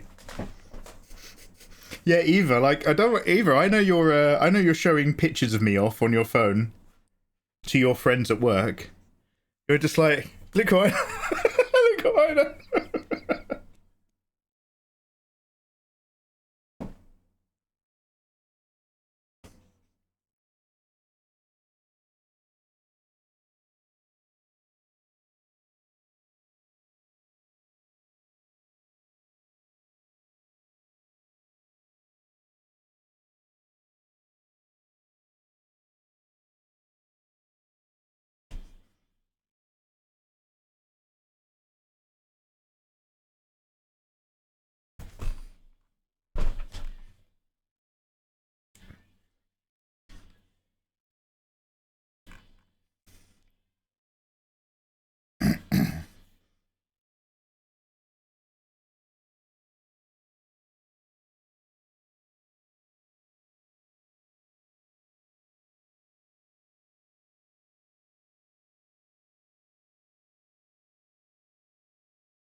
Damn, there's just all sorts of stuff happening inside my gubbins.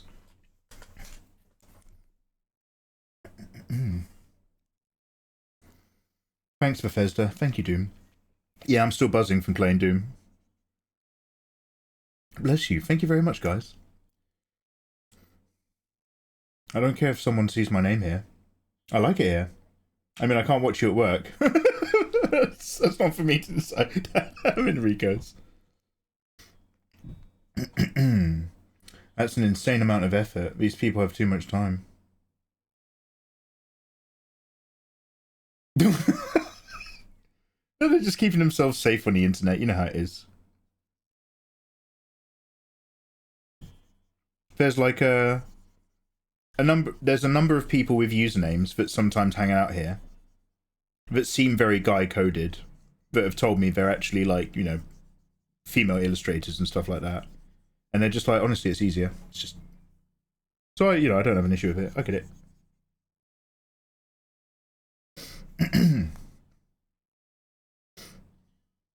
I never told you that.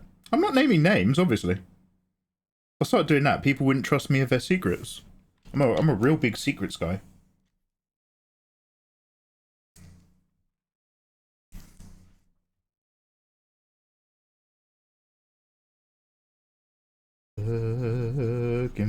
door.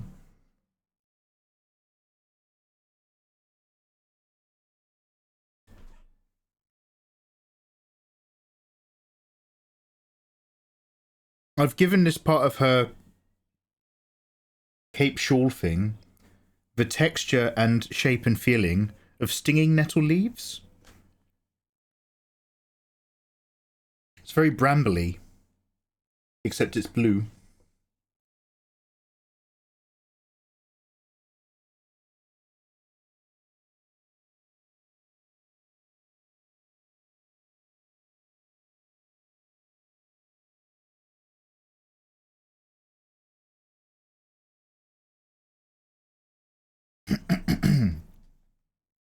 Nathan and Mikey's gubbins is giving me. Oh my god, I miss being in your gubbins. I had a flashback the other night because I think you said something like, "Oh, we flew around the world together," in response to something I was saying. I can't quite remember what it was, and I couldn't sleep because of Doom. And I had like this really visceral memory as I was falling asleep, dude. And it was that I was sleeping on a flight, but I forgot that like you kept poking me awake for the meals. And like I just suddenly remembered how much that like fucked me up because I'd just be like completely gone, and I'd just feel like a jab, and I'd just be like, just like I get like really tense and like fucked up and scared. It's like, ugh. And you just be like, mate. You just like point, and the lady would be going around with the trays, and I'd just be like, oh yeah, thank you, thanks, Bravie. But like, yeah, no, like every time I woke up, like I had a proper spasm. I was like, ugh! Oh, I really felt messed up. You're lucky it was followed up immediately with food. That's probably what coded you for the rest of our holiday. You were just like, okay. Okay, Nathan kept waking me up every morning, but like he always made sure he had some food. Mikey, I got you some chicken. Thank you.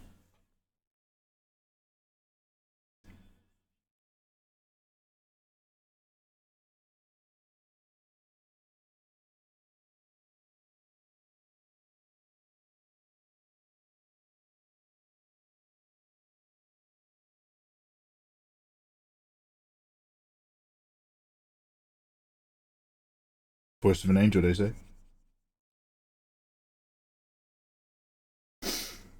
I'm gonna get some orange juice to drink. Yo, good shout, dude. I might do something similar. I might get a lem sip sooner than later. Cheeky Lemmy. Lenny Henry, one of the few BBC presenters from back in the day who wasn't doing very concerning things on the internet or in real life. Good for Lenny.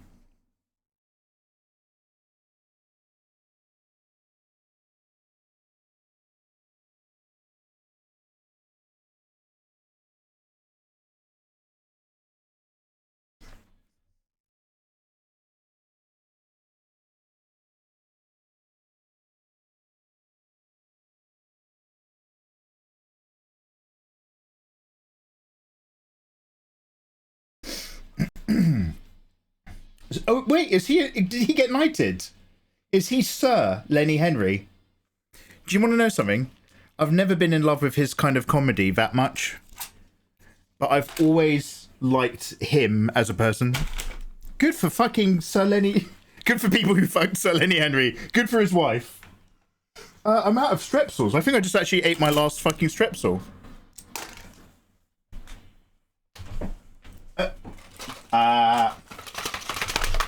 We're good. Cream buns are the way to Mikey's heart.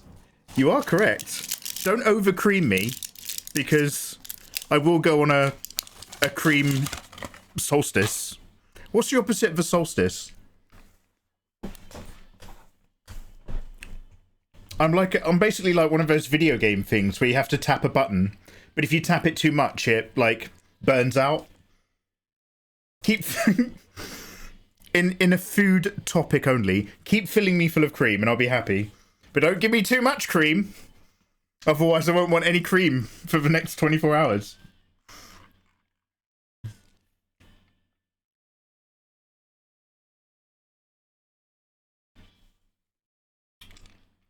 profiteroles and Belgian buns. Fuck. A pile of profiteroles covered in chocolate and cream is like... Even when you look at your own plate, you're just like, I'm a fucking pig. Like, there's something about the way profiteroles are presented where you're just like... It's like, it's still like lovely, you know, shoe buns and stuff. But it's basically like a pile of balls and goo in a big bowl. And you're just kind of like, I am a fat fucking pig. Give me my profiteroles. It's like eating like a Cinnabon in public. You're just kind of like, yeah, fuck it. Go on. Go on, fuck it. It's fat slop. But it's so like classy. That's the thing. It's classy fat slop.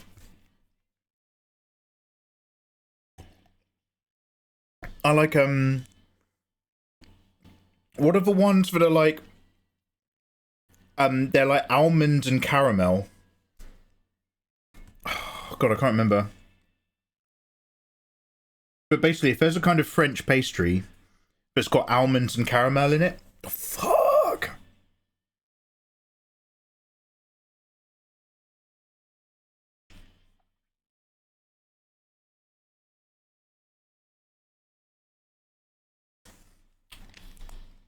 You know you're gonna get messy eating them. Abso-fucking-lutely. Every one of these songs just always has something in it that's quite interesting. He always knows just to add like a couple just random things that will just make the track a bit more unique.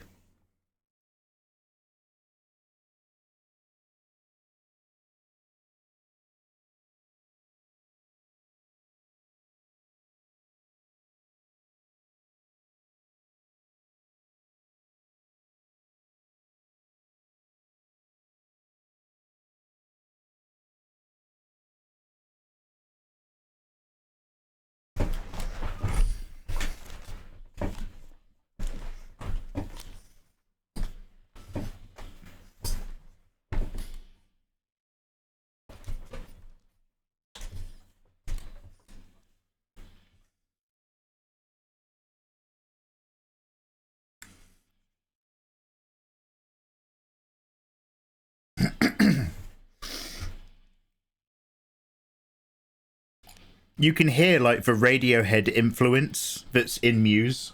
I love it.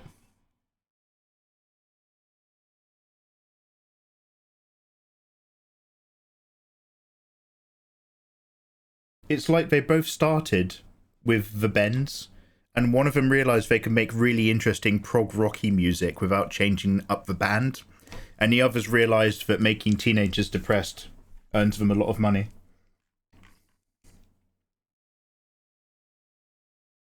Just tea, thank you. Hey, thanks for the follow. Hey, Debt. How you doing, man?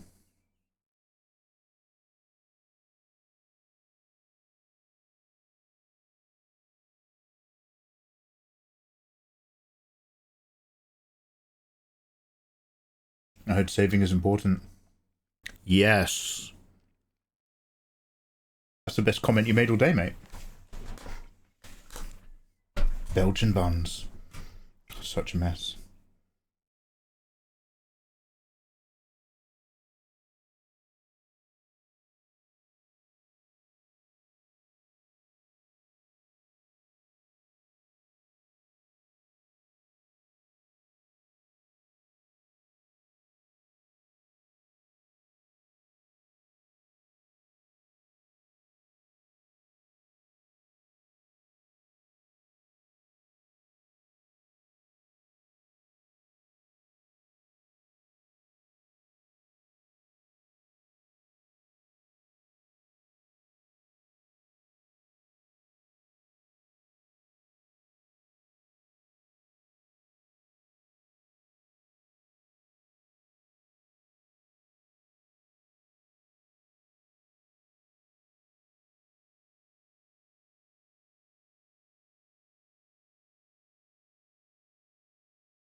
Eva, do you want to if you want to vent, do you want to vent on DMs?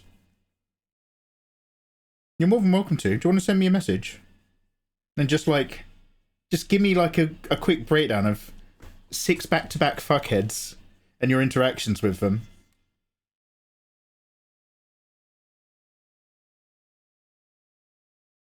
I'd love to hear it.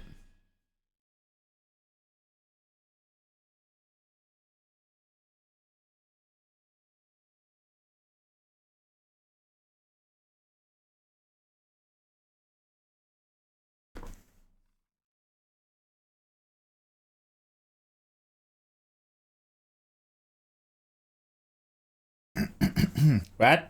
So one of my favourite things about Doom the Dark Ages last night when we were playing it is that there is a guy in the alien angels, the techno alien angels that appear to be in League of Humanity, and their leader is clearly like a big smart guy because he's big and fat in a chair and he's got a really big head.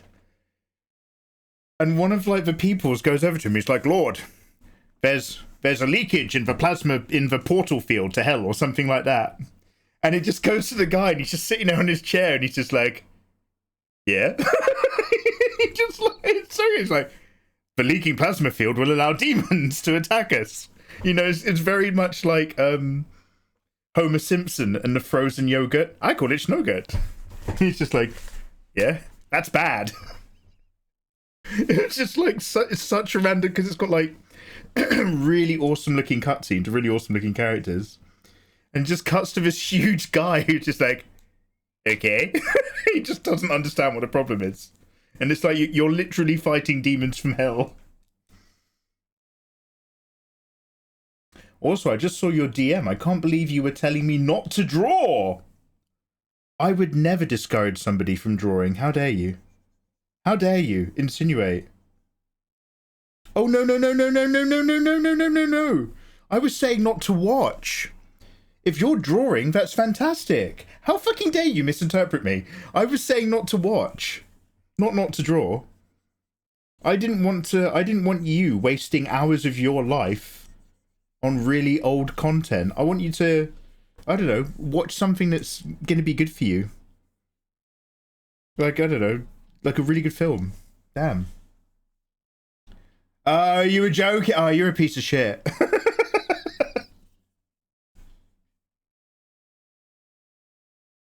Dickhead. You.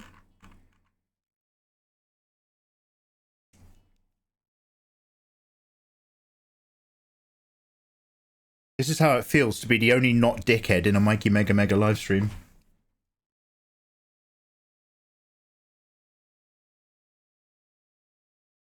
There's that meme of like everyone weeing in the pool.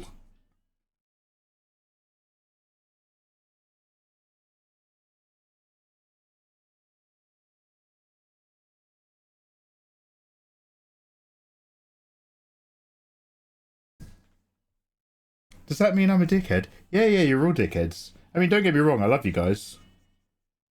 But, as you have all known for a very long time, I'm not one of those streamers who's just like, I love my community. Oh, I love making my community come together. And it's really about the fun times we have together as a community. Please let me get on the front page of Twitch. Nah. I'm not about that life.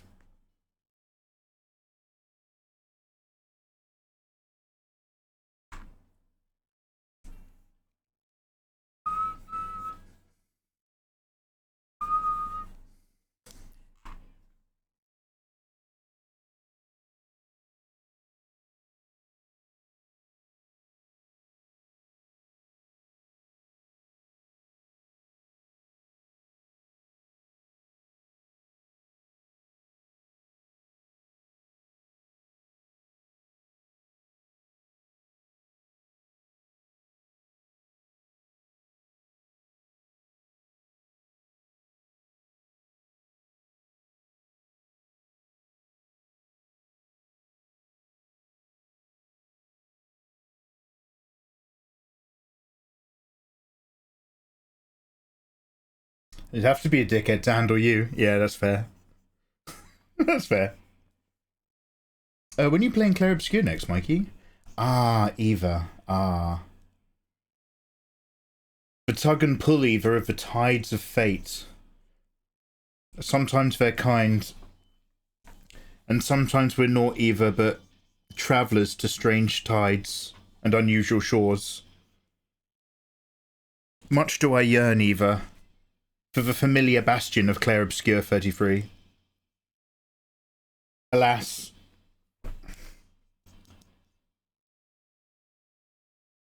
not all of the lights at sea take you to safe land.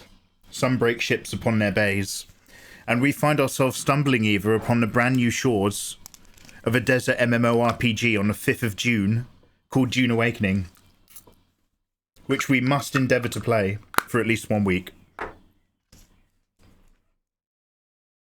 And as we stumble out the other side of the cauldron of sandy abyss, which is Arrakis, in MMORPG format, we stumble straight into another deadline, which is trying Death Stranding 1 before the other one comes out. And the entire time, the only shade we can find, the only surcrease from such endeavour, is intermittently playing Doom the Dark Ages. So, as soon as possible, Hedgie, we've gone back in time, mate. We are listening to Muse. Do you remember Muse?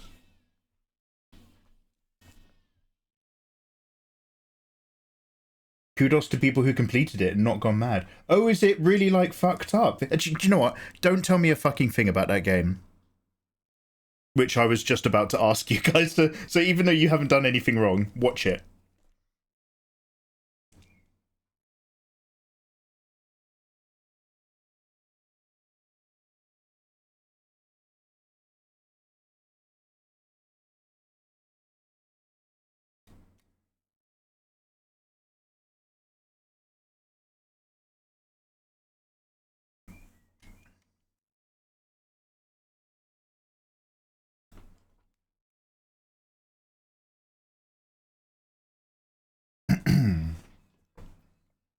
I'm too young for that, despite listening to Nine Inch Nails. 9 Inch Nails!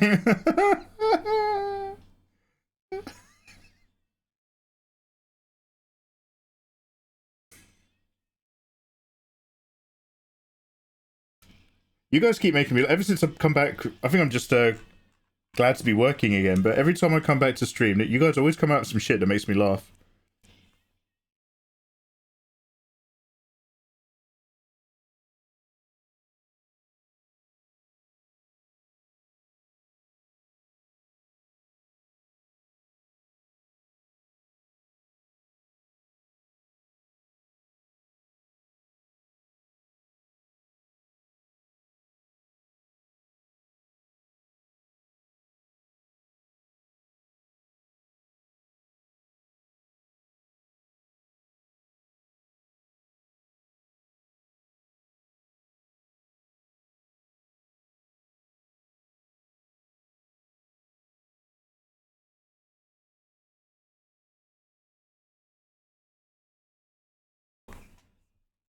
Canadian find it.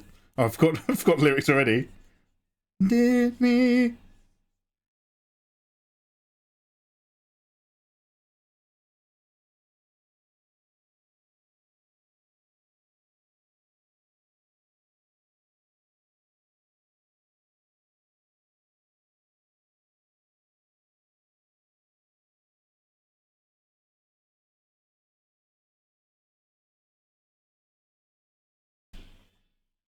Mikey, watch it. Asking questions that you don't want to know the answer to. Yeah, I had to caveat myself. But yeah, no, I'm really enjoying 33, just like I enjoyed Baldur's Gate. I want to go back to both of them. For sure.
probably gonna add this to my playlist.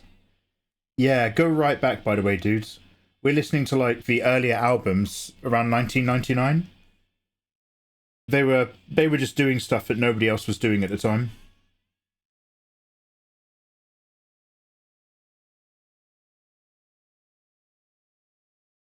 In terms of big mainstream bands.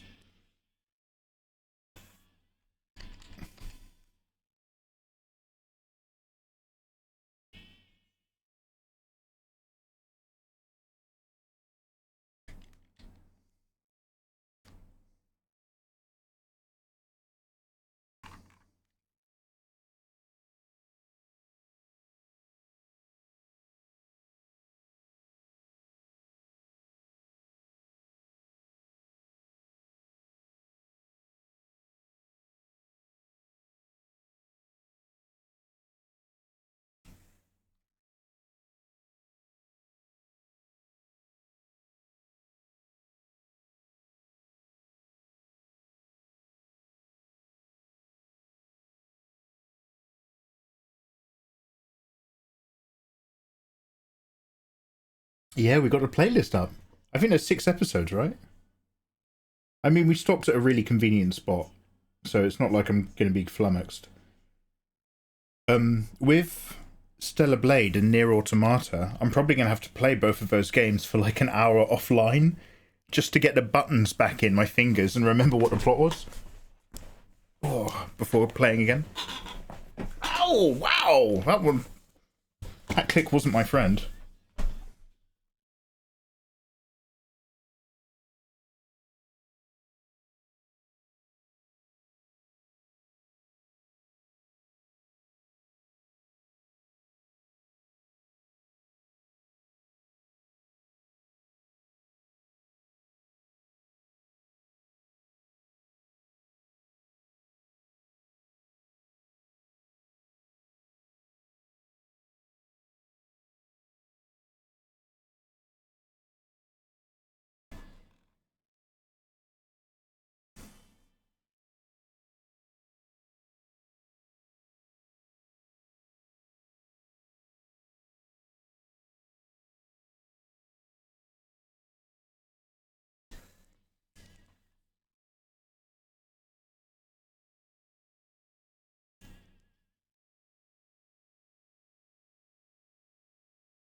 If only you could watch a video to remember the last... Alright, I've had enough of your mouth. Let's get... No. Let's move on. Right? I get nothing but sass and cheek, and I'm trying to get work done. I'm trying to be creative at pace. And instead of support from you people, I get snark and sass. Is this what it feels like to be Chameleon S?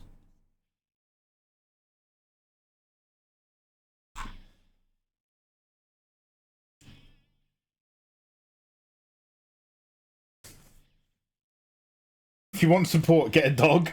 Yeah. It's not what you guys are here for. I got it.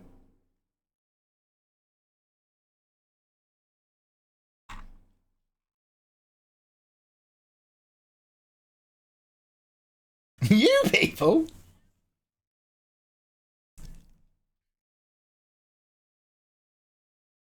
I love it when Mikey... Yeah, sorry, Eva, yeah. I've been crupping a bit recently.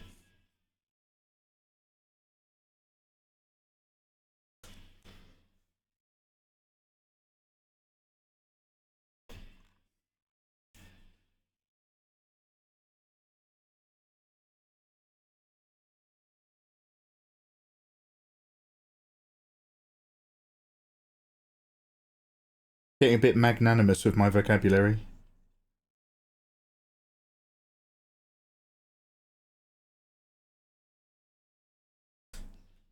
Hey, you're to blame, Fenrir.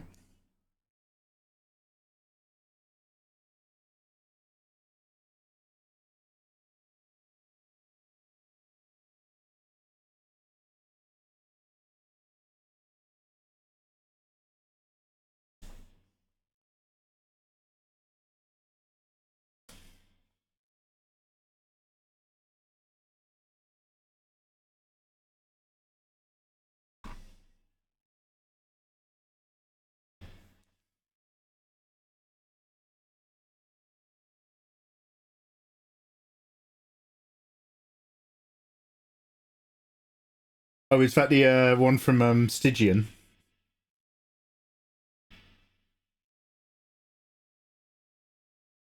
Many a lovely foot be used as little mules to march our way, like border lords, to the destination of great art and recompense.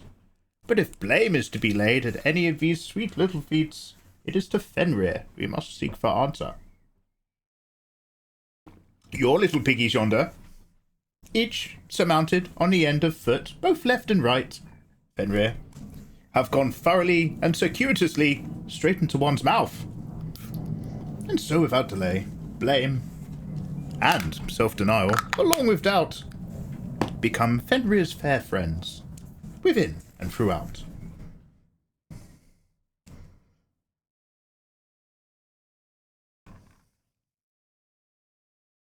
It's an illness. It's like a sickness. Once you start doing it, Fen, you kind of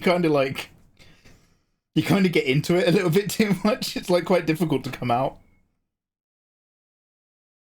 This is a bit like when I couldn't stop saying egg. Do you guys remember when I actually had like a mental issue, like a speech impediment thing? I kept calling everybody egg and I couldn't get it out of my head.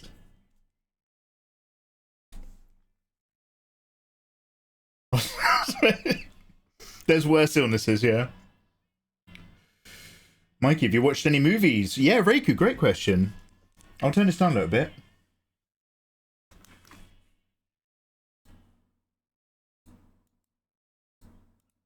Recently I have watched Mission Impossible Dead Reckoning, Captain America New World Order, and Sinners. Mission Impossible Dead Reckoning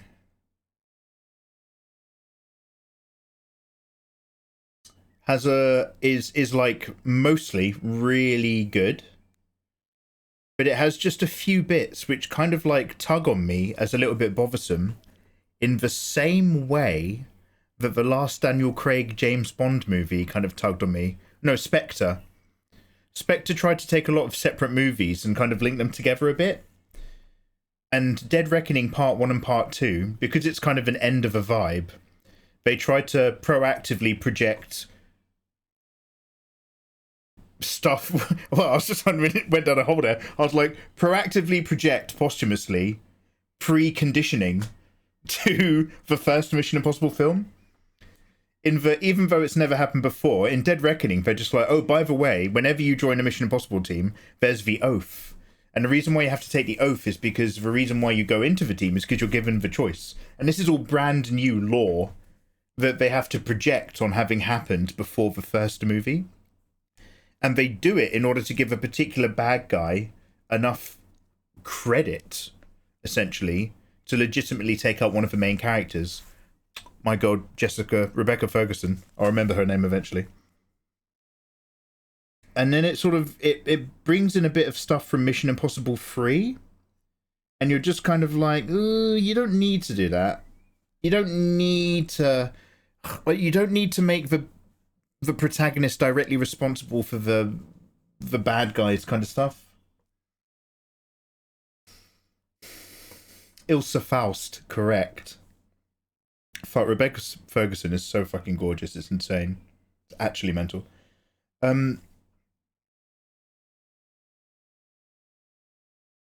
So that stuff was like, yeah, and in Dead Reckoning Part 1, they're just like, okay, the entity, spoiler alert, the entity is like, it's been everywhere and it can affect everything. Information is no longer secure. And it's just like, that's real. That is actually real. Like, if you're wondering, if you ever wonder why right now governments are refusing to pass laws to stop AI from scraping everything without permission, it's because that is an internal copyright complaint and issue. But governments are letting the AI grow as much as possible because we're in a war with Russia and China. Russia are making their own AIs as quickly as possible. China's making their own AIs learn as quickly as possible. So the, you know, whatever Western version of what we get and stuff, we're never going to, like, government-wise, we're never going to put a stop to that because it's a race for control of all information, right? So that Mission Impossible script was like, it felt really ahead of its time for part one because I was like, damn, that's completely believable. It is basically like a tool which can affect, just like, it's the same thing that we were saying about social media platforms 5-10 years ago. It is a tool which can affect how people vote, how people think, how people choose to do stuff. It is power. If you can create a predictable trend and a predictable result in the thinking of another country, then that's a Kissinger wet dream. Do you know what I mean? Rest in hell. So here we are, dealing with all of that. And it was like, fuck, yeah, and what if that goes rogue? What if it just controls all information? And it's like, how would it decide to do a next step? What would it want to do if it wanted to do anything? And then by the time you get to Dead Reckoning Part 2, it's literally just like, oh, by the way, it's gone full Skynet now and it wants to nuke everyone. And you're kind of just like, because they make a very good point of it, because one guy's just like, it thinks like a machine, it's ones and zeros. And a character in it is just like, no, it thinks the way we've taught it to think, based on what we do and how we think and what, like, you know, if you want to imagine AI as a current generation of a lot of script. And so with that in mind, I really like, it felt like an odd step to just kind of suddenly be like, by the way, it's trying to gain control of every nation's atomic arsenal so that it can wipe out humanity. And you're just kind of like, I'm pretty sure an AI of that intelligence wouldn't want to do that. An AI which has been able to manipulate information to this degree would just want to sit at the top of the pyramid the whole time. Do you know what I mean? But when you talk about Skynet and films and scripts from the 80s, you're like, yeah, big nuclear holocaust. But now it's just like, no, it would just rule us. It would just sit on top of all of us and do whatever it wants. Because we are at its whim and will. Do you know what I mean? It's the difference between an Egyptian pharaoh saying, kill all the Jews, versus turn them all into slaves. One of those is useful, and one of those makes sense, and the other one doesn't. For the love of Christ, nobody take me out of context, please. I'm trying to have a conversation, as well as a career on the internet. I'm talking about Egyptian Jewish slavery. But, like, it would be the equivalent of that. We would literally just become a living, physical slave to this entity of, like, information. So the whole idea that it suddenly wants to go full Skynet and nuke us is just like, that's not a great writing move. I know that it makes for a great crescendo and a great... Hey, Kirst, how you doing? I know it makes for a great crescendo and a great thing, but it's not a great idea. However, it does force characters to do really cool stuff with really cool action scenes. And I did like the tie back to the characters in the first film. That they actually had to go to a base in the middle of Alaska somewhere, put him on a listening outpost in Alaska by tomorrow, post him his things. And you go back to that dude and it's like, oh shit, okay. That I like, that I really like. So that was really interesting. It was really interesting, look at spoiler alert for Dead Reckoning Part 2. It was really interesting seeing the Gabriel character go from being like a very flat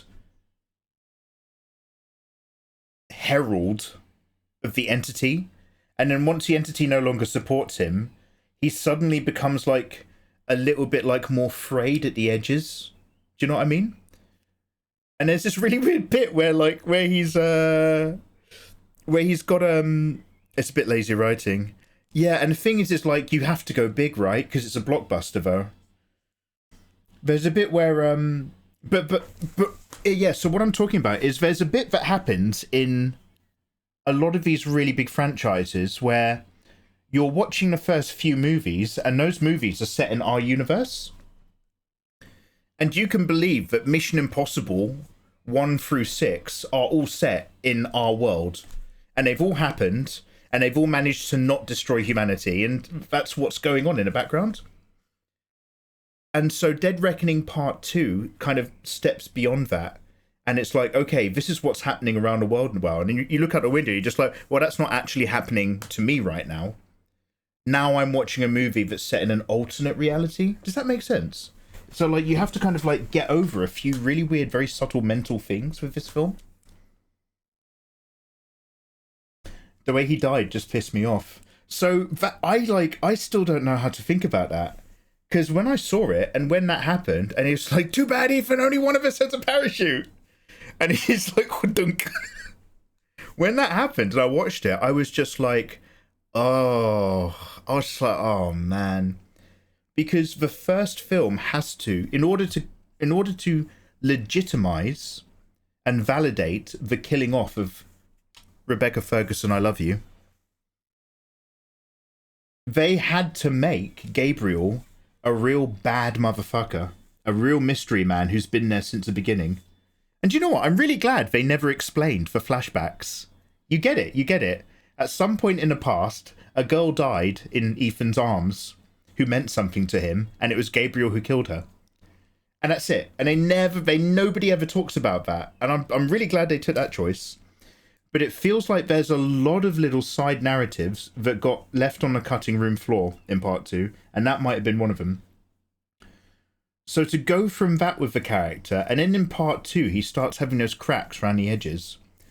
And there's a bit where he's about to kill himself, and he's like, but you need her! He said something really weirdly, in a really weird cadence. He's just, you're bluffing. You need to be alive because of what will happen to her. And he's just like, remember, it's only pain. He's just like, but you need her! He goes so funny. And I was like, oh no, Gabriel's not got his hat on anymore. Daddy's not got his trousers on. Hey, Bingo, how you doing? Nice to see you. Henry Cavill's death was great. Yeah, so the Henry Cavill one was like, because that ended on a ugh, whereas this was kind of like, oh, okay, and like, you have had like the entirety of 2 back-to-back films, so not everything needs to be an extravagant thing, and you've already had Tom Cruise fly a biplane that's falling apart, climb up it, climb onto another biplane before it falls apart. This is really happening, by the way, in real life. And then climb into that biplane and fight a dude. So it's just like... And I do love that it makes sense that they have biplanes. It's like, it's actually, oh yeah, you would. You would get out everything and blow the dust off of every analog thing you've got. But yeah, for it to crescendo into whodunk, it's kind of like, I guess. But by then, and by the way, I think this was done really, really fucking well. It's such a... So basically, they're just like... Because you're dealing with a lot of concepts that you have to sell the idea to the audience and describe visually. Yeah, we're going, I'm trying to be really loose with my talking, but I'm starting to go full spoilers. Okay, this is not spoilers. What I'm talking about is spoilerish, but I'm not going to give you any details. But basically, when the film crescendos to this point, what is happening on a very small level, because they're basically saying conceptually, this is going to trick something, then it's going to go there, and when it goes there, you have to shut the door, and you have to time this thing perfectly, otherwise it's going to spread. And they're talking about basically digital storage concepts, and they're trying their best to make it something visual that you can actually enjoy. Because otherwise, you know, the end of a Mission Impossible movie would just be like, okay, let's see if this works. Yep, it worked. Okay, and then this should delete it. It's done. And that doesn't make an exciting movie. So they're just kind of like they play around. So has anybody seen a film? No further questions. Has anybody seen a film where there's a guy going in to have heart surgery, and his like a couple of his friends are surgeons, and when he goes into the heart surgery, has one of those really rare things where the anesthesia makes you completely numb and you can't move, but you're still conscious. And so he's like, oh no. And at first it's like, oh fuck. And they're like, cutting him open. He's like, ah. But then as the film's happening, you realize that they're planning on killing him. The surgeons are going to kill the dude. I won't tell you anything else that happens in that movie, because that's like the beginning of it. And the guy is like literally there, conscious of what they're doing to him. But in that film, they visualize a lot of life and death by this mansion that they're kind of walking around. And as they're walking around the mansion, all the lights are going out. And then there's this kind of redeeming moment. And this redeeming moment happens when all the lights go out on this guy's mansion. And then somebody lights a candle. And it's like a really emotional sort of thing. And visually, it's like really fucking powerful. And so like they kind of play around a little bit visually like that in the end of Mission Impossible, where they're just like, okay, basically this thing's going to happen and a light's going to go on, and you've got 1/100th of a second to basically just do a thing.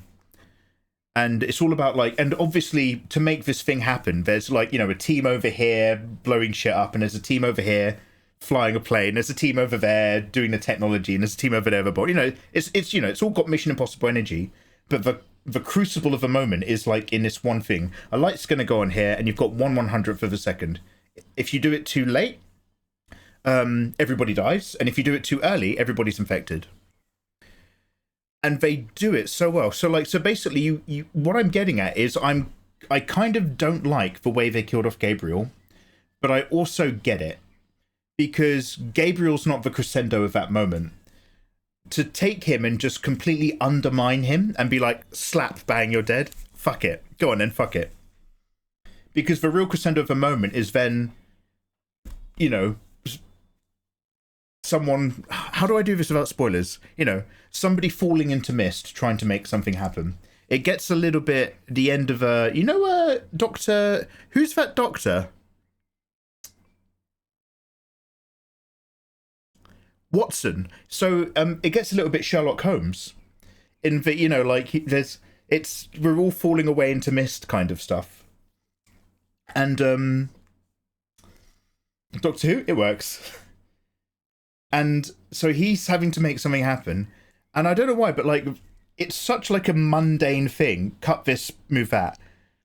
But the way they frame it and the way they kind of have the rhythm of it, where she's literally just like, and like, have you ever seen, no, this is you've got to be really bored. Have you guys ever seen professional pen snatching? Where people sit by a table and there's just a pen on the table.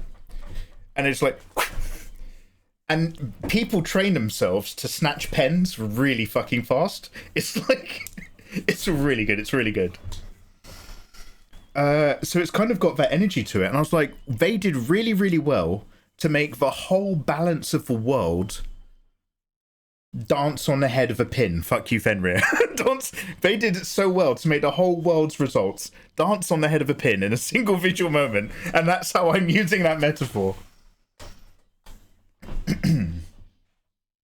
Oh no, Pixie, it was a choice. Oh, Pixie, it was 100% a choice. Yeah. And I think it's mostly a bit of a laugh and a relaxed moment, because you've come to the end of such a long journey. And we're all sick of bad guys laughing maniacally. No, I've never... Have you guys never seen pen snatching? Oh my god, go on YouTube and look at really fast... Just Google it, really fast pen snatching. And these people, they'll sit there and they're just like... and they just... they'll snatch a pen in like a 1/1000th of a second. They're fucking amazing.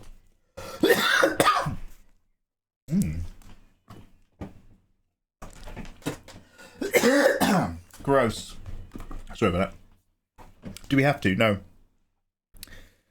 So, those are the bits that I had a little bit of trouble with. I don't like them trying to reduce the universe and try to very loosely imagine that all of the movies were actually working towards a bigger thing. Don't do that. They tried that with Daniel Craig, James Bond, and it was the worst thing about the Spectre.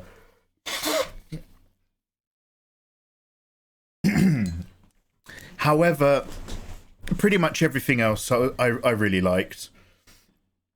Because what the film still does is, despite it like being kind of a waiting period between action scene and action scene, it really makes sure, in a world where nobody can trust each other and information has been infected, it does really, really well to give you these little human moments. And so, like, there's a bit where he's talking to a person of power in a room full of powerful people, and he's trying to argue why he has the best answer, and what they're going to do is going to be exactly what it wants them to do.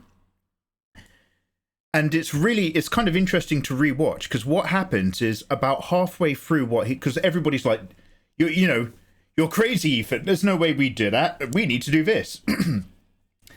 And so everybody in a room is still arguing against him.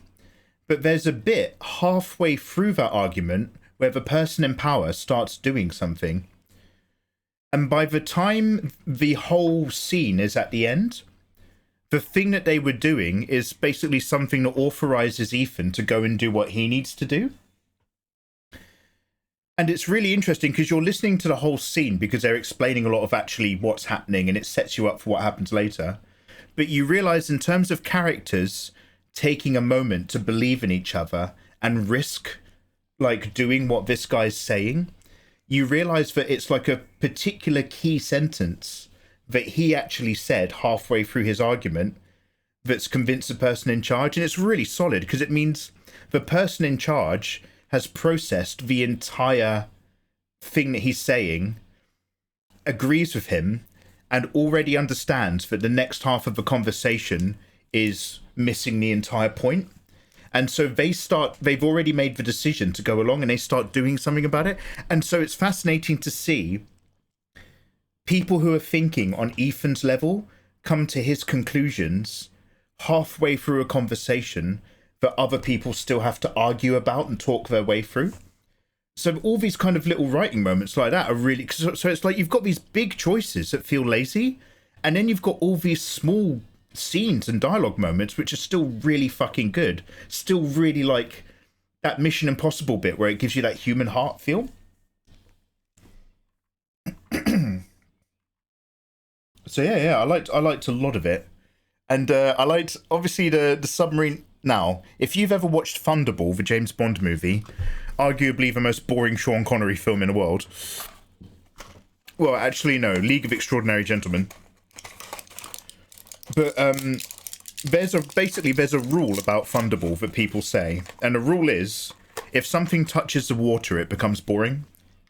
As far as James Bond movies go, Thunderball is a really banging James Bond movie. There's gadgets, there's villains, there's powerful women, there's Mardi Gras, there's sneaking around. But unfortunately, everything that's underwater will send you to sleep. It is so bad. Now, James Bond films were also known for innovating with the latest technology. Underwater filming and underwater scuba diving was a brand new, exciting thing. But filming that stuff is just a slog. It is such a slow, boring slog. So the moment something touches water in Thunderball, it immediately becomes boring. So they did quite well to not go the James Bond route and make them have a fight on a submarine. Because The World Is Not Enough is so fucking boring. I know I'm going from one Bond film to another. So, obviously Tom Cruise has to do some diving. And they very interestingly keep it just focused on him and what he has to do. Which, again, fuck that shit. But the build-up to how he gets there is also really, really good. Because it's literally just like, go here, do this. And a person is like, you are asking me to trust someone on this? And then it's, all right, good luck, go here, do this. And the whole time you're just like, they are about to get shot out of the sky by Russia. Like, Russia is not happy. So all that build-up was fantastic. Nikki, Emmy, you're looking so good. How the devil are you doing? Lovely to see you again. Thanks for popping in. Mate, I'm still coughing. Sorry, I've actually stopped working and I've started monologuing. Now let's go into a new layer. Let's start doing these metals. Oh no, what was I doing? Oh, shadows. When the time lapse of this comes out, you're going to see like random spots where I stop working. And that is always when I start talking on Twitch. But those missiles are from Russia with love. Pixie Wink Wonk. I knew I liked you for a reason. From Russia with Love is probably in my top 3 James Bond films of all time.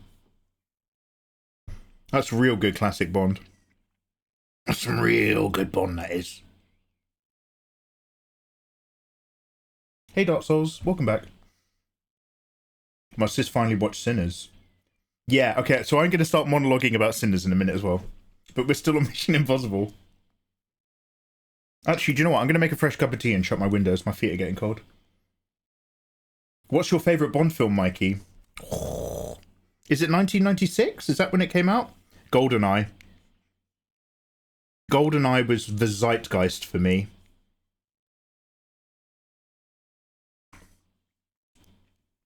Other than like literally 1 or 2 bits, it is borderline a perfect Bond film. Shoe knives classic. That's a real thing apparently, that was used by the KGB and the CIA. I think. Fenrir's just like, I've got knives in my shoes right now, Mikey. Look, he's in my Discord already. He's sending me pics. Feet pics for free. So yeah, it was really good. So overall, I think it was really, really, really good. Honestly, Hayley Atwell is an absolute fucking standout. She's so good. She's no Rebecca Ferguson. So I'm a ride or die bitch. But I think it's really good that they... So the problem with Rebecca Ferguson... But Mikey, I thought you said she's perfect. She is. The problem with Rebecca Ferguson's character, Isla Faust, is also her strength in the other films. The reason why Isla is so wonderfully compelling in some of the other films is because you realise she is as equally, if not more, capable than Ethan. They think at the same pace, they calculate at the same rate, they're not intimidated by the same things, and when push comes to shove, they can kill. And you fall in love with her. And then in the beginning of Dead Reckoning Part 1, they literally give her a Metal Gear Solid eye patch and a sniper rifle. So fucking cool. Great marketing shots. But the problem is that basically it means you've got 2 Ethan Hunts on the team. So I completely get it. To go from having an Ethan that to then going, okay, what if you had an Ethan Hunt, a really capable pickpocket who's actually completely out of her depth with other stuff? That makes it way more interesting in how they solve problems. Have you watched Silo yet? No, I don't know Silo. No, what's Silo? Haley was good. But damn, Michael B. Jordan did amazing. Fuck, yeah, okay.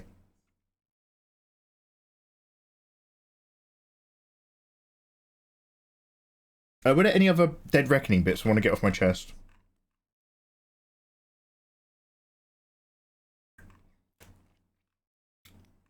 Most of the blue down here, by the way, is going to be atmospherically hidden. So I'm not too worried about this, but I should probably do some down there. Anyway, we're still doing shadows. Was there anything else that I deeply wanted to talk about? I loved that they had the guy from... I won't spoil when or where, but they've got the guy from... what's my favourite TV show that I loved so much, but for some reason still haven't watched season 2? You know, the one I got Ayatollah into. I kept saying it was the equivalent of living in hell. It's not Serendipity, but it's something similar. Yeah, it's based in an office. It's not The Office. No. Seasons 2 to 4. Seasons 2 to 4 of The Office is some of the best TV you could ever watch. Seasons 5 to 6 is very hit and miss. And after that, it's literally a nightmare of diminishing returns. But if you ever want to binge The Office and do a rewatch, the sensible way to do it is just do season 2 and stop at the end of season 4. And it's perfect. Oh no, fuck it, season 1. You need season 1. You need season 1 because of Jim and Pam. You need season 1. You need it. Severance. Yeah, so season 1 Severance, like, blew my mind. I was so captivated by what a living nightmare that was. I was like, I can't explain how much this would actually make me commit suicide compared to... You know, you see films of awful things. You're like, oh, God. I'd take the quick way out, if you know what I mean. That's horrible. But Severance is just like, oh, my God, I think I would. I don't think I would actually be able to live there.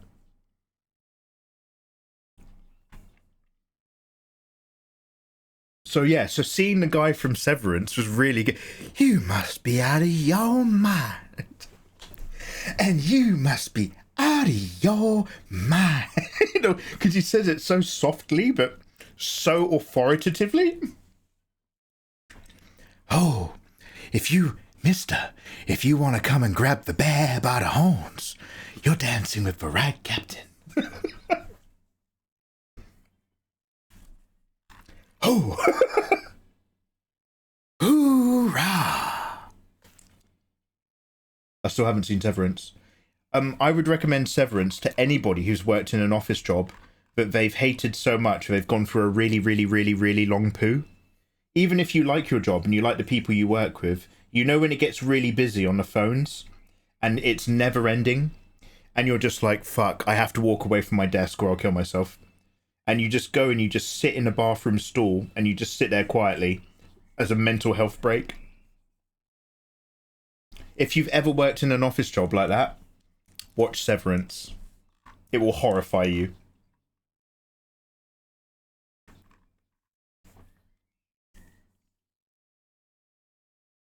Anyway, what else are we talking about? I think there was a point to this.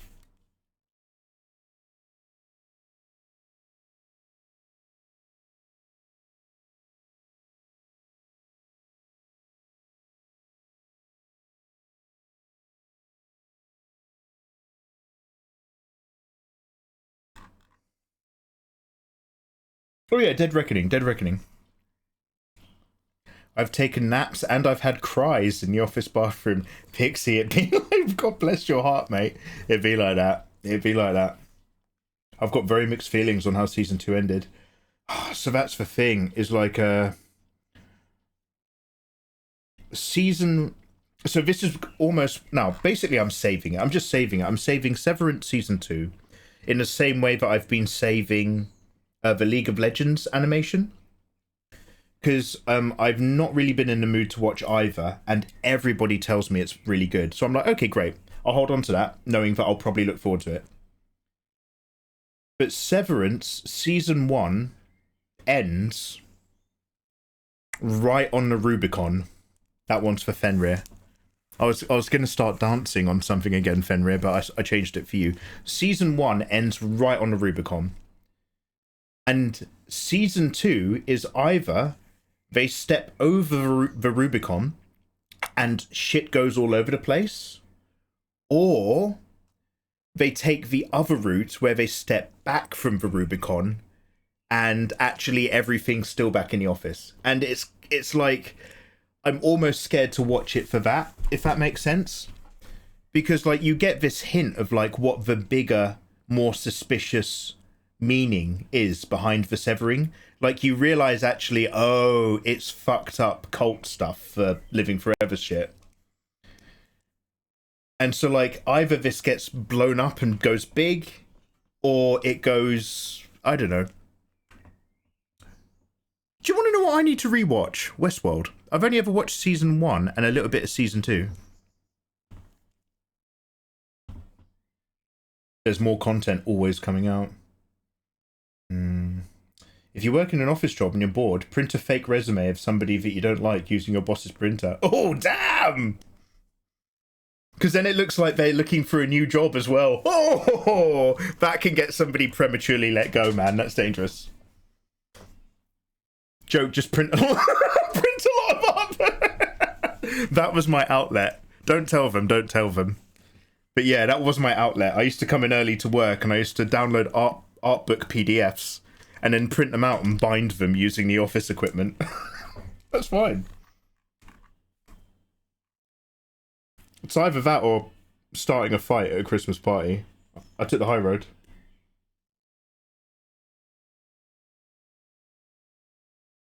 If they're not halfway decent, IT will come back to you. Oh, mate. Mate, look, the office job that I worked in, the one where I did like loads of different... The one that basically turned me into an actual man that could do shit. But I was kind of involved in all parts of the business with. That was like, again, one of the biggest employers in this country, one of the biggest businesses in this country.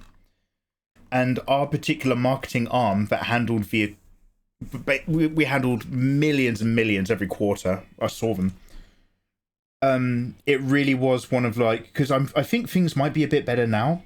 But it was one of those proper legacy places where you had like an old boy boss. And... how to put it? There was never any particularly good business risk assessment. So you had 3 guys who were responsible for the entire back end of this entire marketing part of the business. One of them was literally running 3 different Excel spreadsheets that did like macro stuff together. And he was the only person in the company who knew how the cost ratio worked that affected like spending versus promotions.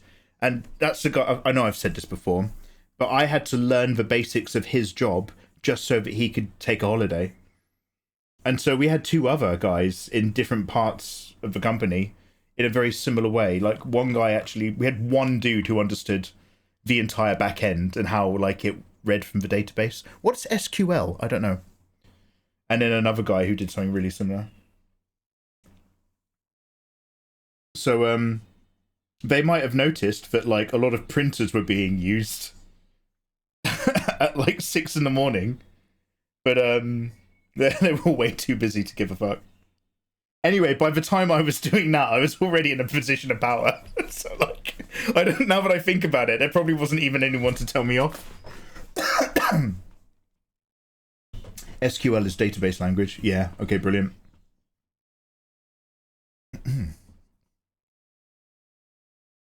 I fear you're going to spoil it. Back in a bit. Bad horse. No worries. Stop saving TV. Season 1 ends nearly perfectly. Yeah.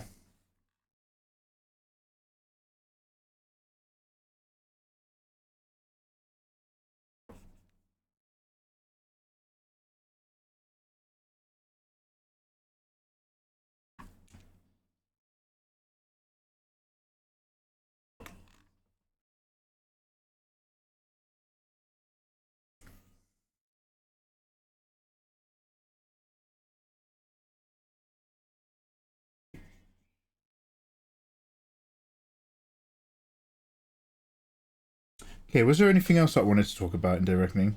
We've almost covered all of it. Oh, yeah.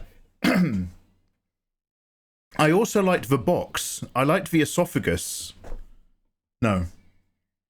I liked the techno sarcophagus that it wants to put you in, because there's something about the danger of submitting to bondage. And doing it with a machine that might choose to kill you, that then, like, hardcore, like, just power blasts imagery into your eyes. It was very, like, Guys, what's that film where they make you be good? And all the gangsters speak in a mixture of Russian. Oh, hello, my little droogies. What's the thing with little droogies? It's very unpleasant. You know, they all have codpieces and hats. Anyway, there's something very, like, horrible about, like, when you come out of that box, you might not be the same person you were than when you went in. I'm going to rest my back. Oh, Anu Lindley, sorry, are you carrying people again? Oh, sorry. Well, I hope you're not in pain, dude. Anyway, look after yourself.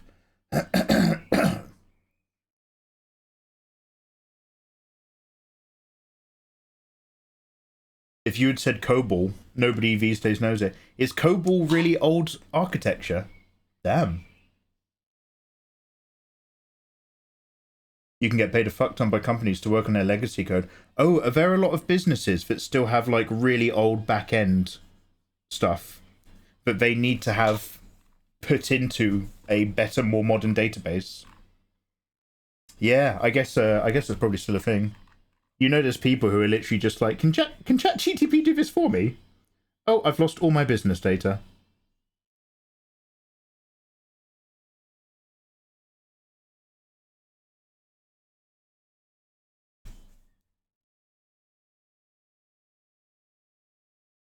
Clockwork Orange, Kiteser, go get a can of Coke. Thank you. So yeah, the sarcophagi stuff was cool.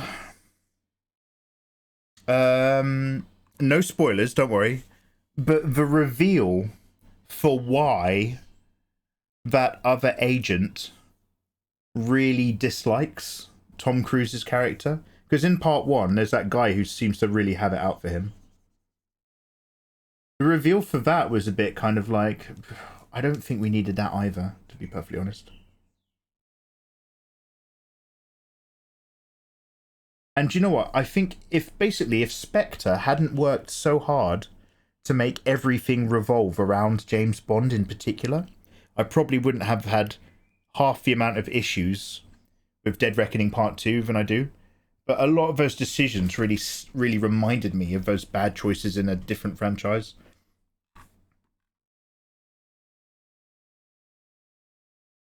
By the way, I forget that Spotify's album discography order is displayed the wrong way.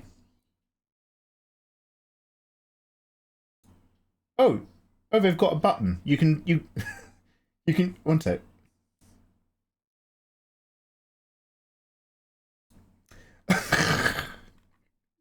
Dickhead. Oh, okay. It turns out there's actually a button, and it will put the albums in release order. Ignore me, ignore me. Okay, so next up is actually this.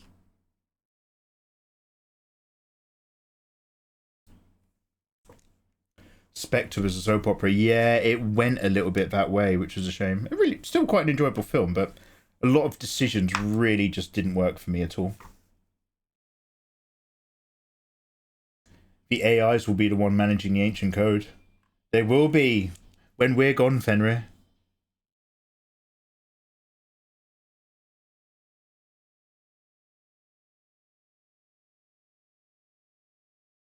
Fenrir's like, what's this wee business? I'll be working for them. Fenrir will be hunting down the last of the humans with his vector. It's saying, dickhead, you're a new egg. It has been today, Eva. I've been dickheading a lot today.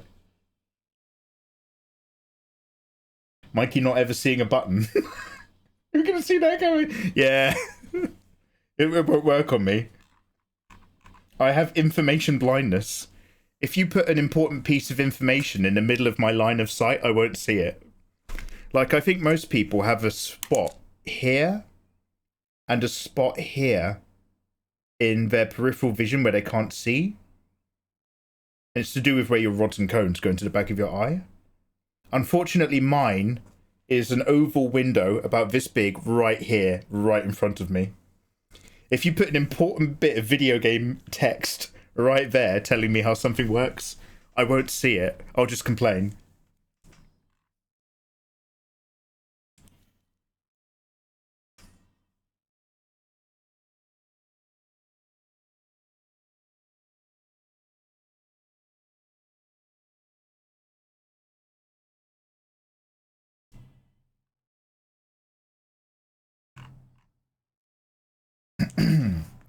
I think you complain even if you did see it. Boy, you got to give the fans what they want.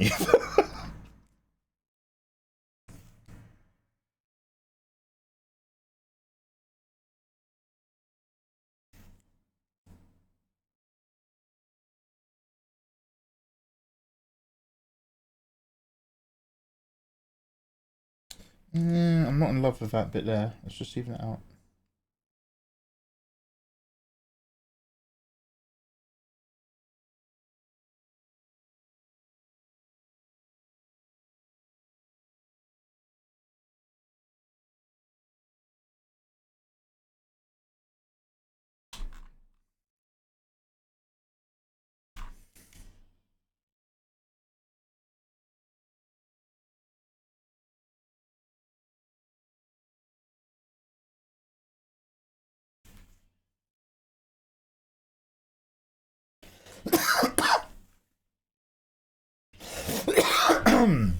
Excuse me. Okay, before I start doing the bottom bit anyway, let me go and get a cup of tea. I'll go put some socks on. Was there anything else in Dead Reckoning I wanted to talk about?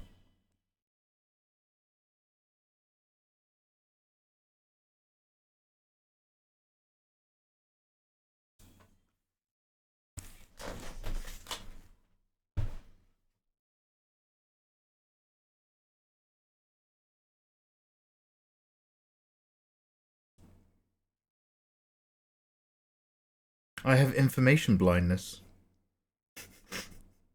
I've been dickheading a lot today. One of them explains the other, Eva. Thank you.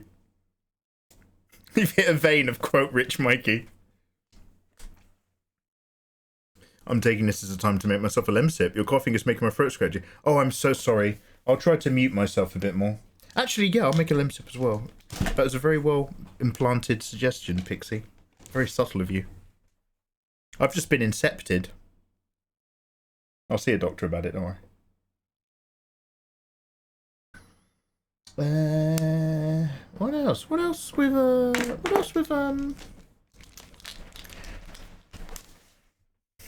I'm just trying to remember the film now. What other events happen in the film? Oh god, yeah, somebody in chat said the thing that happens to the character. That was quite interesting, wasn't it? When you see like what has happened to him personally in between the films, you're just kind of like, oh damn. I find it fascinating that they don't bother him about it either. They're just kind of like, oh, you're right, and they're just like, oh shit, it's his business, and they literally kind of treat it in a kind of like, if he wants to tell us, he'll tell us. I thought that was pretty good. I've got to go now, Mikey. Hope you don't tire yourself out too much. I look forward to our next chat. Thank you for a lovely stream. Eva, thank you for what is going to be a lovely message when you vent and tell me about your day. And I hope your day goes a bit smoother and better, mate. Look after yourself. Thank you very much for being here. Everyone say goodbye to Chameleoness. I'm going to go and have that break. I'll see you in a couple minutes.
Ew. Just putting some socks on.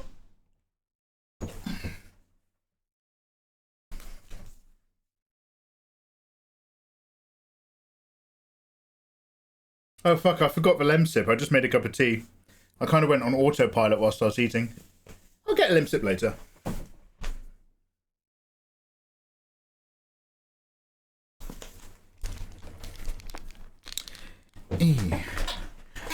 Got to keep the dogs covered. I don't know what that means. I've got mine, so we're fine. Good girl, good girl. All right.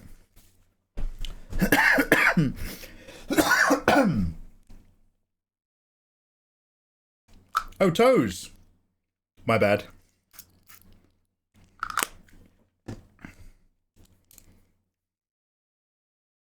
We're back on the internet. I'm now internet safe, Pixie. I'm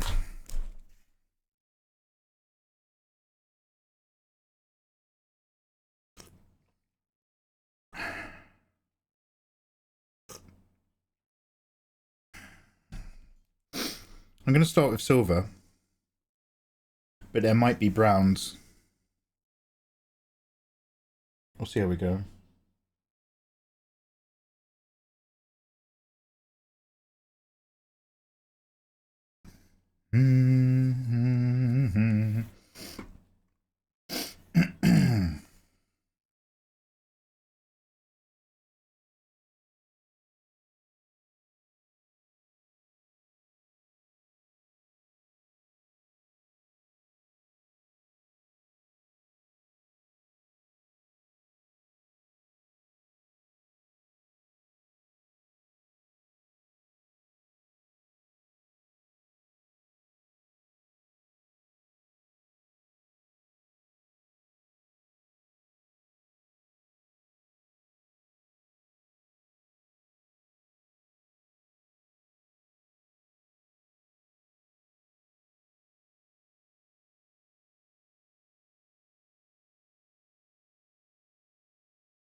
Hey Toby, how you doing, man? Nice to see you, dude.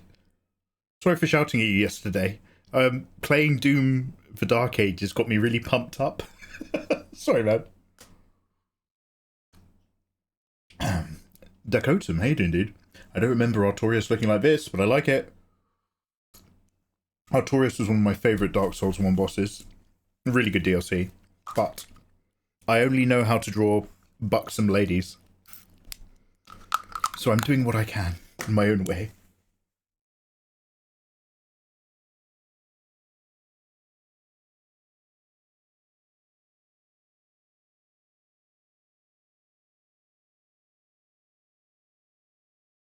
Fortunately, the skin layer, instead of being below everything, is on top of everything. So I'm being a bit blasé with my line accuracy. not such a biggie.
If you're cold, they're cold.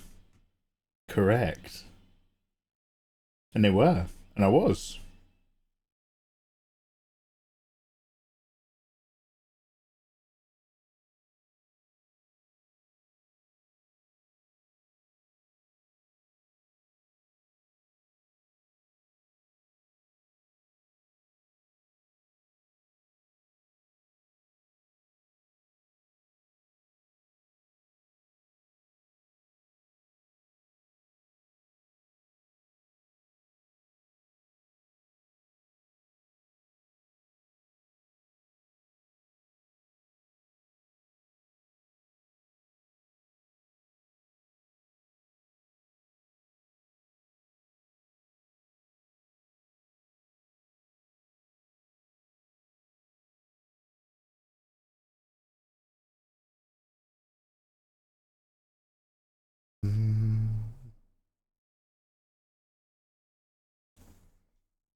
Very cool, way to go.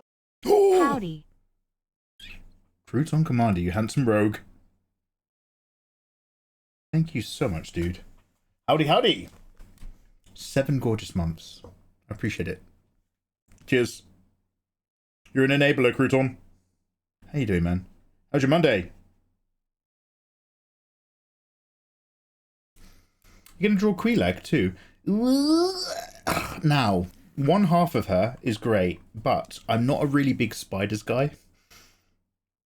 I try not to hate.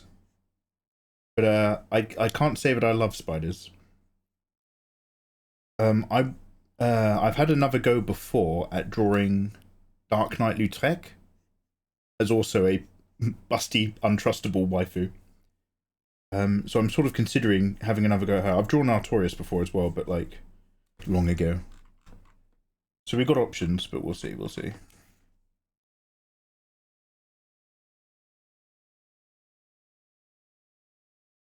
When they reveal Quelaag in that cutscene, you're kind of just like, no, no, no, no. No.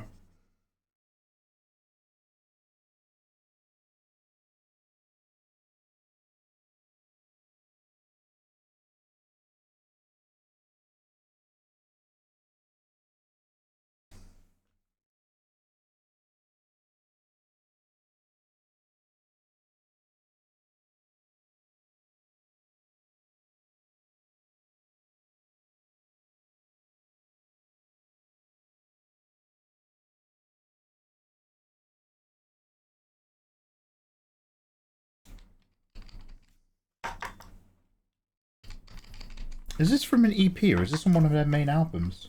It's lovely, but it's way chiller than what they were making at that time.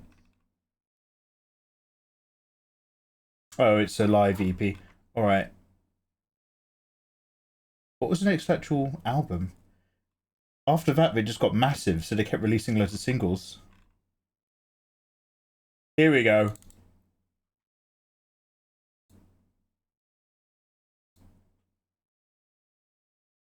Oh fuck, Toby, I've not checked. Shit, I'm sorry, dude. I was up a bit late and then I was just absolutely blasted and wiped out. And when I woke up today, I sort of kind of just washed and got straight into drawing. No, I'm so sorry, man. I've still to have a look. Twitter.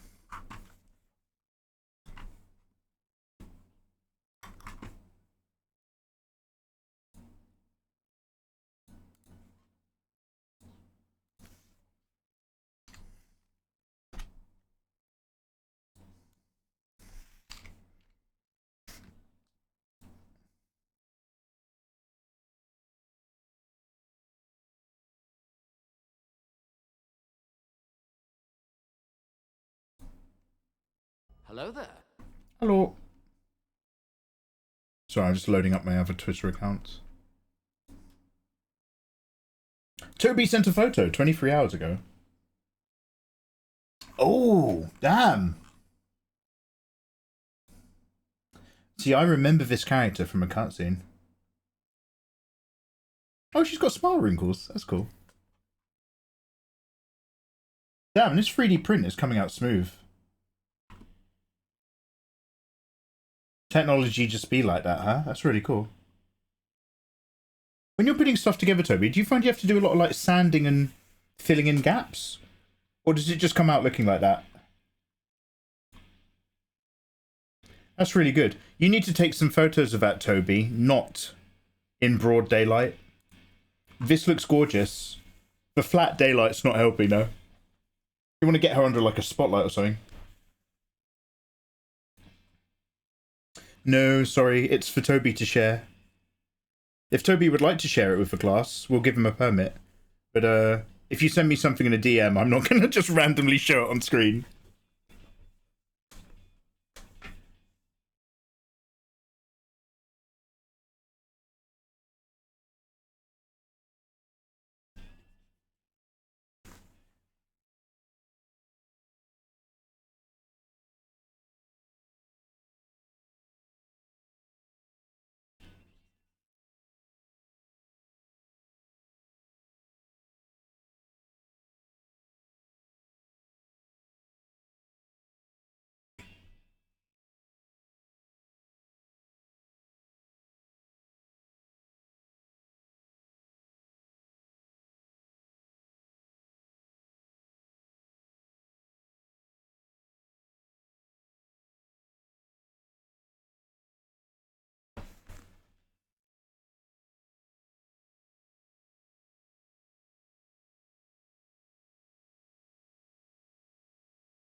It's about 57 centimeters. Got to make some small adjustments. But all of my memes! I totally said I'm expecting him to stream.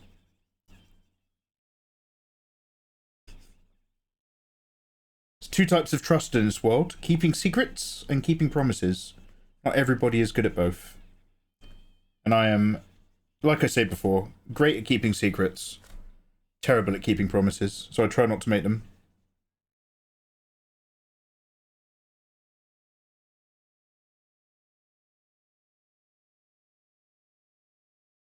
I promise to keep your secret. I'm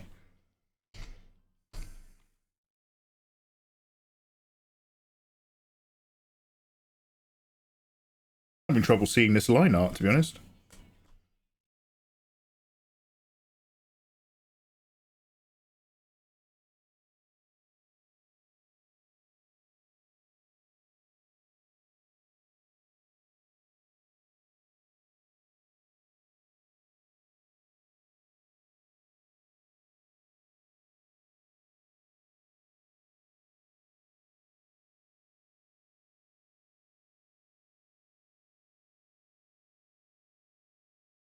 I can share it. Hey, I'll give you a permit.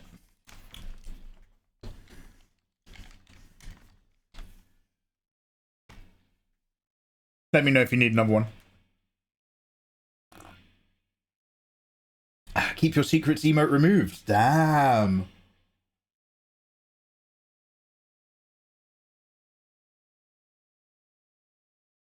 Yeah, Toby's on the 3D printing now. Step 1, World of Warcraft ladies. Step 2, money. Actually, do you know what? I did that. The first time I ever was involved with fraud was the sixth form common room in our school. The people in charge of like the sixth form group who went to business management class basically got a little bit of a school budget, and we got a pool table in the common room. But because it was part of their business class, the pool table cost 50p to play. So you had to put a 50p coin in it, just like a pool table at a pub. For its time, relatively cheap. But being sixth form students, still quite expensive. So, like, a week after we got the pool table, I went down into tech class. And I just got a whole big sheet of hard nylon. And I just cut out loads of 50p tokens. And we used to play pool all the fucking time. I was a little con man. I used to be like, oh yeah, give me your 50p, I'll stick it in the thing. And I'd pocket it and put a token in. And then eventually we had an assembly where one of the guys in the class was like, whoever's putting plastic in the pool machine, can you please stop? I was like, this is amazing. I was like, we are literally in a building that gives me free access to a workshop and machinery. I was like, let's fucking go.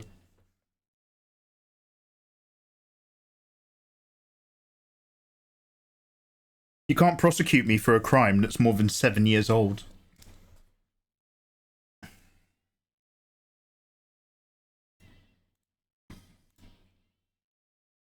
Oh, see, Toby. Toby, this is really fucking random, but can you see the difference? When you've taken a photo of her indoors, next to your other models, it already looks better than the photo outside. Oh, fucking hell. I've just seen the one next to your hand.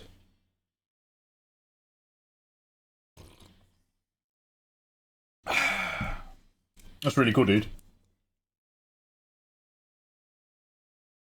According to Mikey, tonight is for dickheads. Tonight is the night of dickheadery. Richard, we call him.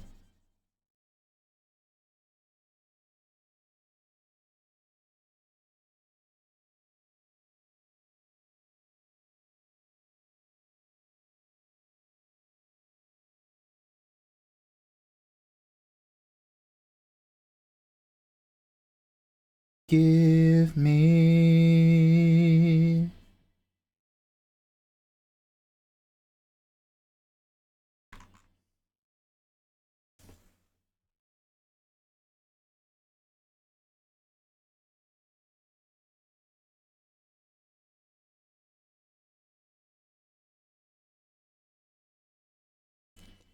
Oh, Dakotan, thanks for the follow, by the way.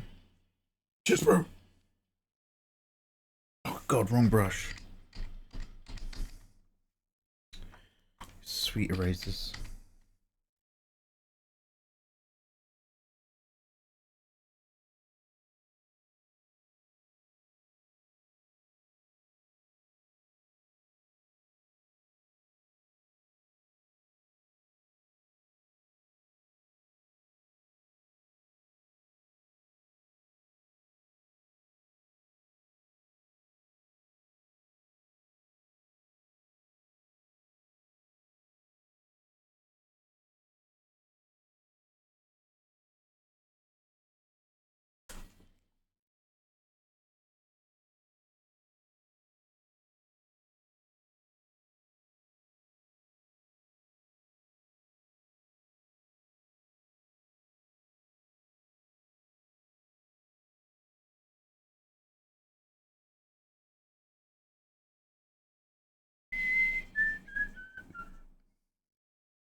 This, for a while, used to be my favourite Muse song. Back in the day. I was there, Gandalf. I was there 3,000 years ago. Elrond sounds like the old lady from Pixar's Monsters Incorporated. Lebowski. Frodo.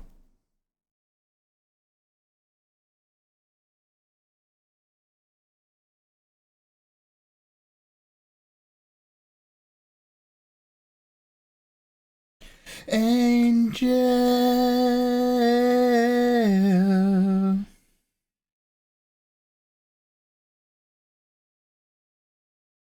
gives me all I need.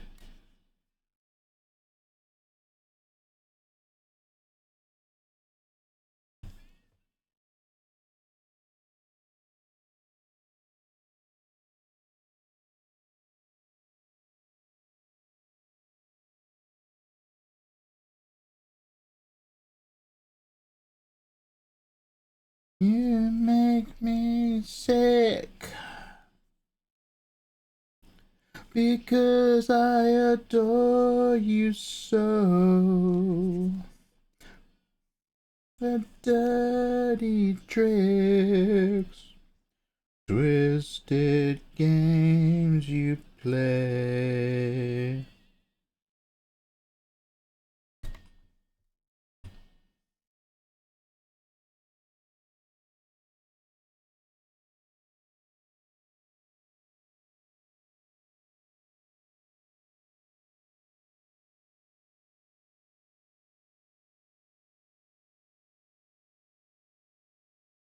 Aye, Pixie's got some fabulous hair, apparently.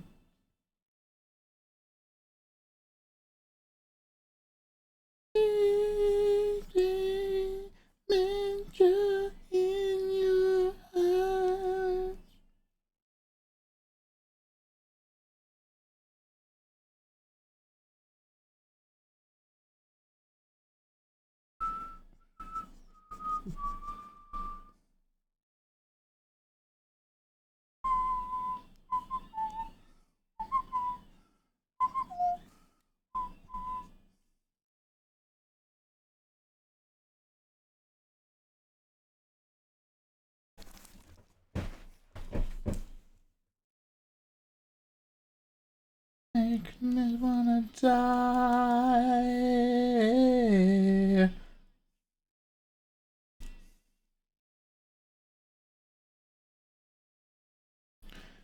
World for you.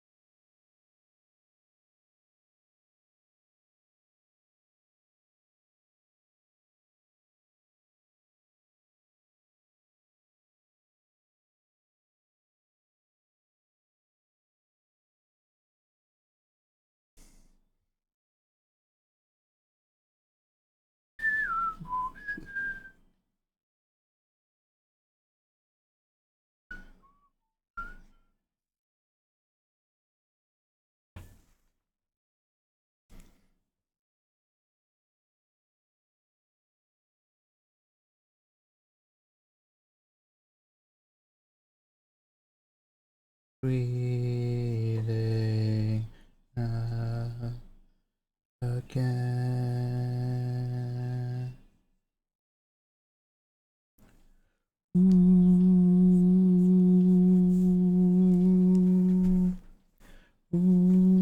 I'd send you a big Mikey, but if I did, you'd fall in love with my pretty face. I've already you're like I don't think you can use the icons any bigger on Discord. But like I remember being like, who am I talking to?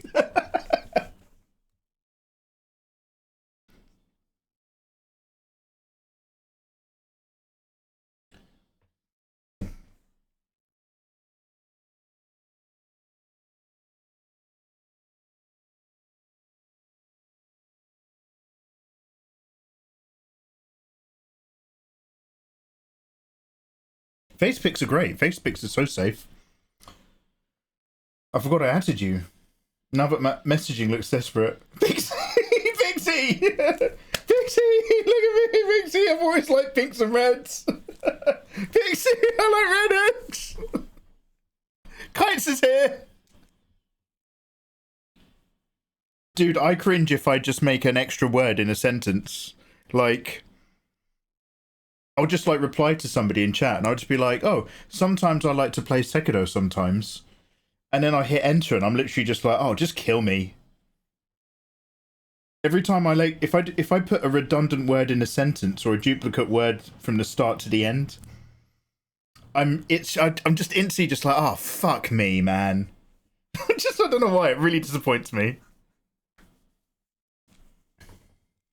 Batispada, hey there, man. Going all in on the helmet detail. So what I'm trying to do is throw away loads of details and imply everything. So I'm going to go all in here. And everything else I'm going to let fade to black, hopefully. But it's a bit easier said than done. Like, I don't know when less becomes too much or when more becomes a little bit of a problem.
I never really committed to that side bit with a good shape, did I?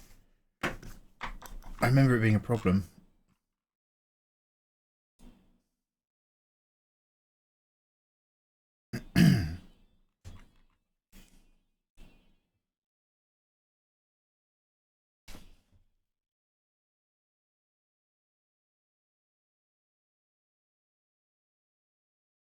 I think this was one of their biggest singles.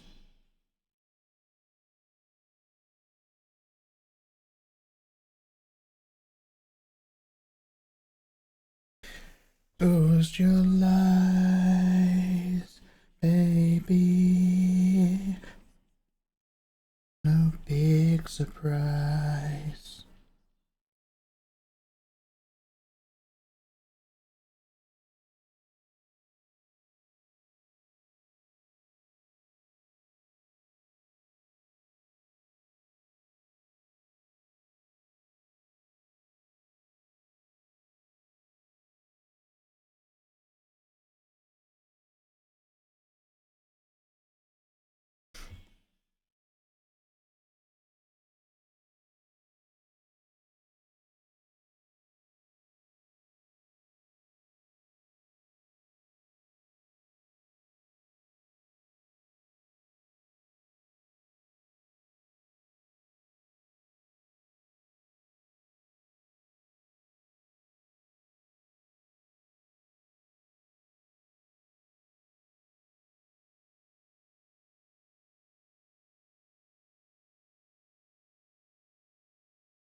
So I tried to pixelate my face as a joke. But what it does to my eyes is insane. Okay, you have to show me. You have to... that you have to show.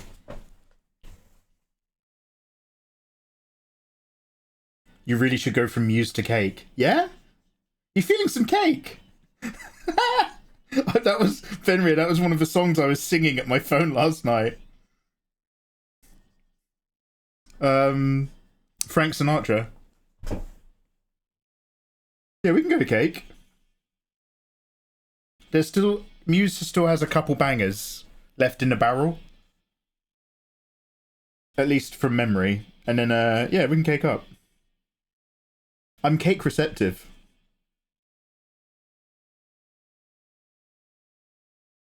Fenrir, what are you playing at the moment? Are you still just kind of like on and off Tarkov, or... Have you found any other games that have got your spirit sorted?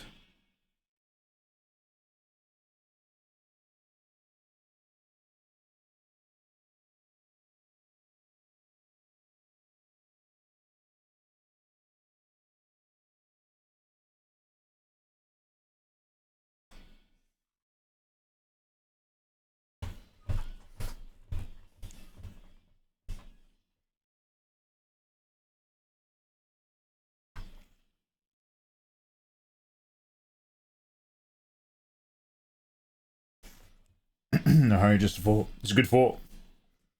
Muse to cake is yesterday's gaming experience for me. Stellar Blade demo to Marvel Rivals. Oh yeah, so what did you think of Stellar Blade in the end? Do you reckon you'll get involved? By the way, did you say it was $67? That's fucking mental, man. You might want to have a look on CD keys at that point. What else did you say? Marvel Rivals. Oh, have you started playing that as well? Wait, have you already played Marvel Rivals with me? I do apologise if you're one of my regulars. My brain is not known for memory. Mikey, we got engaged in a Marvel Rivals server. Oh shit!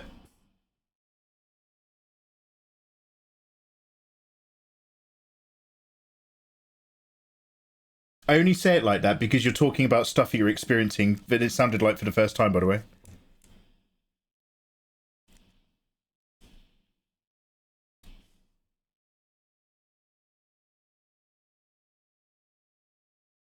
So there's a new game coming out. I saw an image yesterday. I'm just like, oh, I'd quite like to draw those characters. I think it was something that was originally called, like, I don't know, Project Witches or something.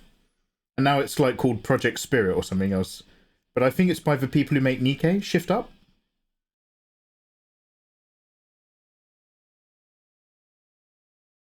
Yep. Hey, dude, have you seen that artwork of those two characters?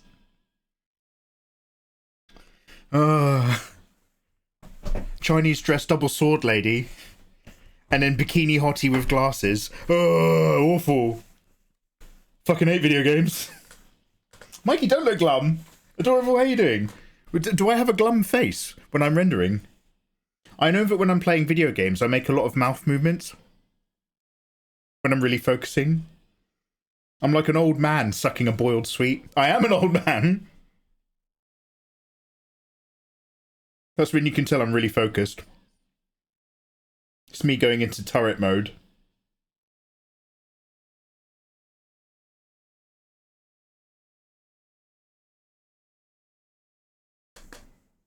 %. I'm on a parry system. I wanted to play it till it came out. We have rivaled. You called me trash. That doesn't sound like me, man. I'm a very welcoming rivals gamer. I might have called you garbage. Yeah, so I'm literally, dude, I'm just going to repeat what I said yesterday. If it's not Sekiro that you're playing for a good parry, then Stellar Blade is really good. Like, the boss fights are so enjoyable, dude. They're also quite hot. So yeah, good on you.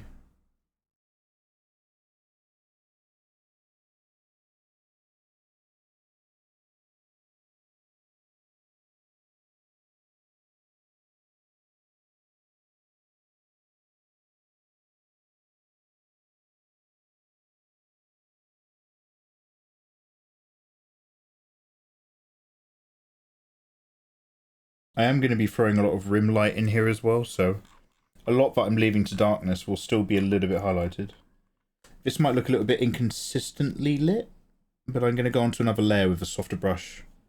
And hopefully if I just start sweeping down the middle, it will start to come to life.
Oh, this sounds like it was just about to become Pink Floyd. Us, us, us, us. And them, them, them. Okay, it's gone different now. But after all, aren't we ordinary men? You, and me.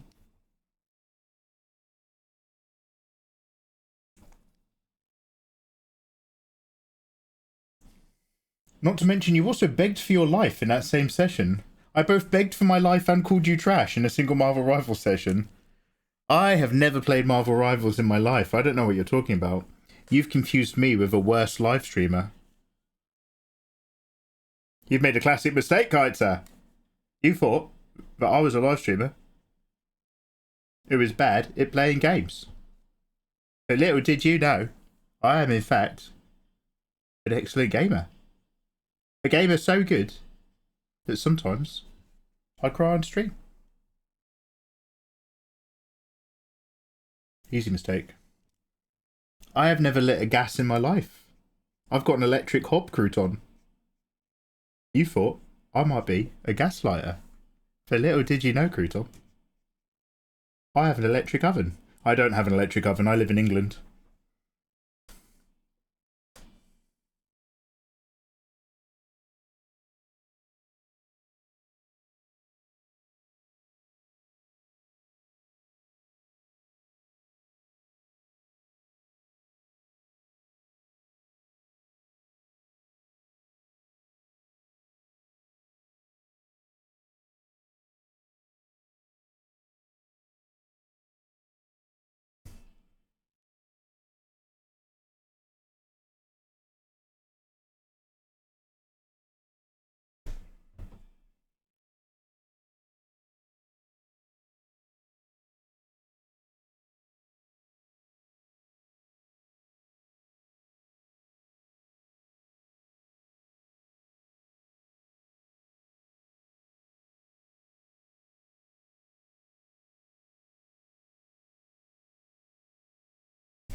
Gross.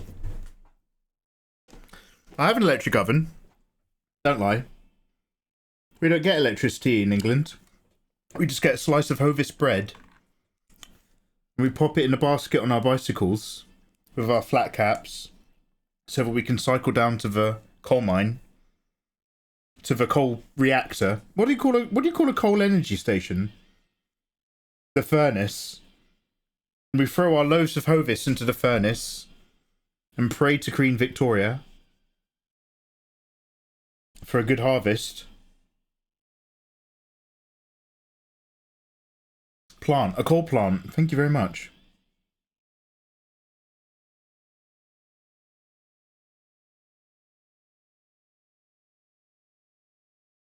Fenrir's like, I've actually got a coal plant at my house. Do you want to see some pictures? Calm down, mate. Chill out, Fen.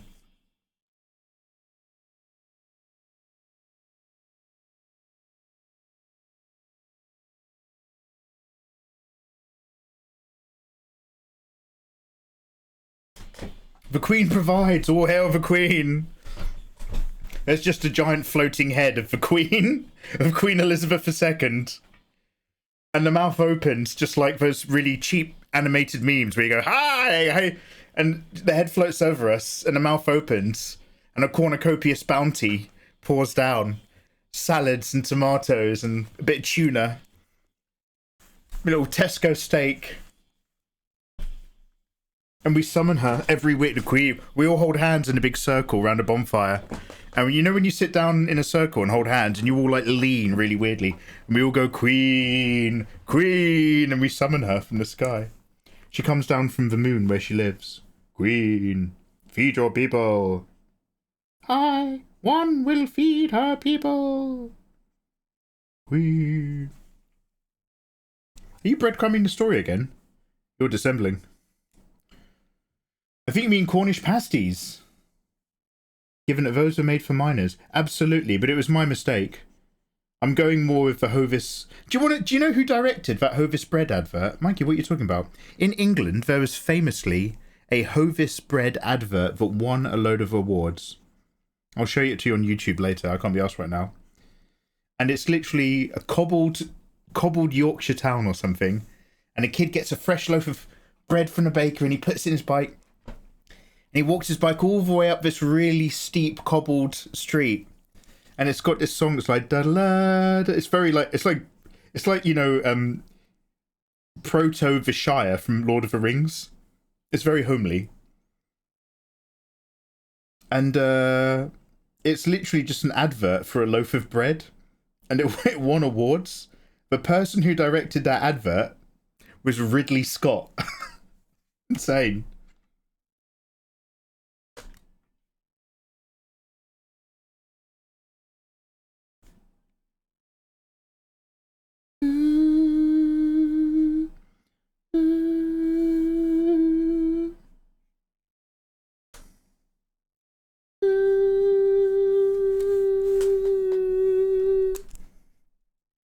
Oh, Finri! Is that a Hovis advert? I don't know if you can see this. Can you see this button? I have a box of a button right here. And when I slap this button, it changes where my keyboard talks to. And next to that button, I've got my throat spray. And they both sit on my desk like this in a really similar thing. And I'm very often just patting throat spray in my own time. I mean, everyone needs a hobby. Anyway, back to me. I love patting my throat spray when I'm accidentally like, instead of control anyway, a control button here basically opens a new window over there. It's really fucking annoying. So you do know about buttons. Ah! See, well, the difference, Pixie, is this button exists. This button actually serves a function. It's not just propaganda made up by feminists on Twitter.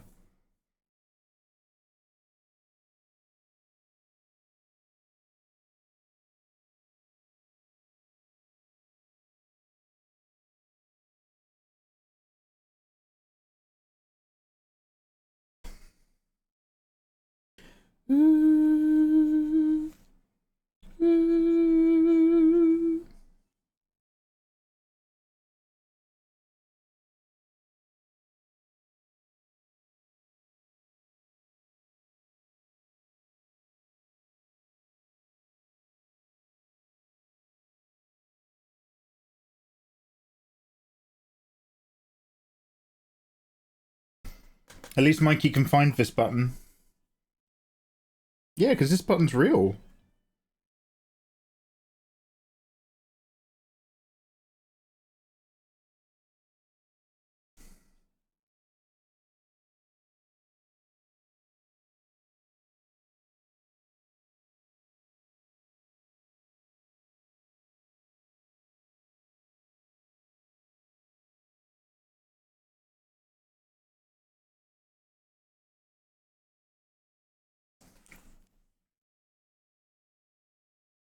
You're talking about the man in the boat. Is that what you call it as well? Yeah, I'm talking about the little man in the boat. Or also, another term is the white seed ship from Final Fantasy VIII. It's another boat that doesn't exist.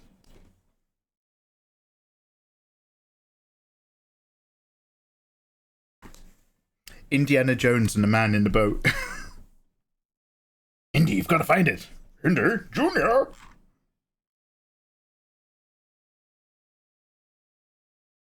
It's real, it exists, I know it. Junior, let it go.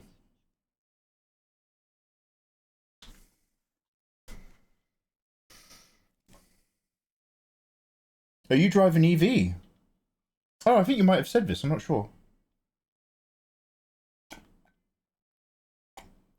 He must have made a lot of dough.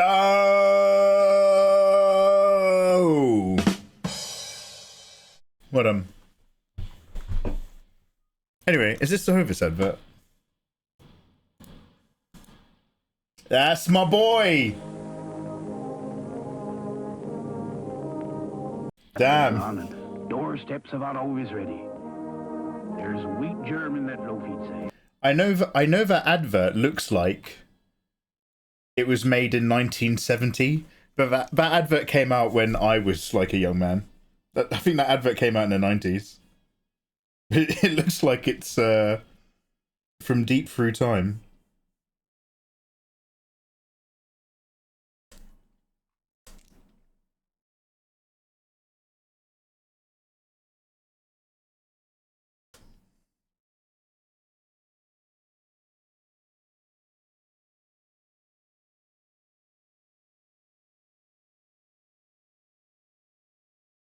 I'm in 2K. Hoping to see the dark age of technology end. Damn. So 1913?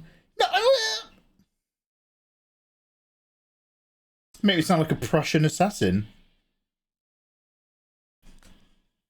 How dare you? I'm a spring flower, Pixie, in the winter of his unflowering. Does not sound nice. Let's not unflower anything, thank you. No, not on my end.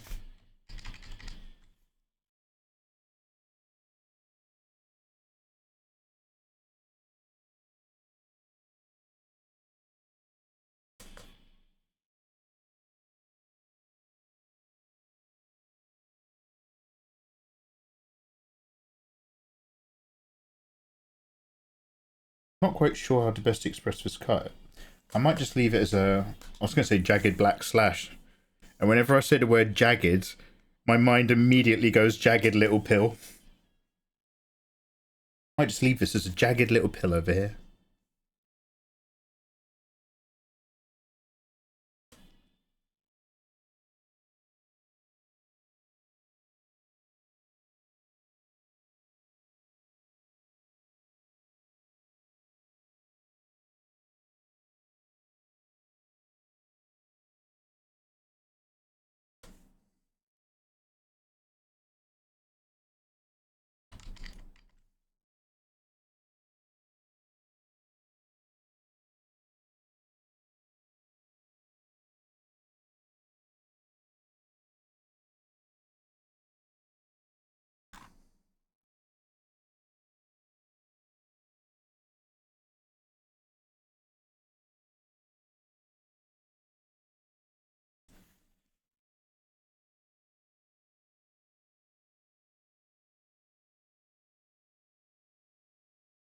What about the tassel in his hair? What colour is that? Silver, huh? Silvery black. My goodness.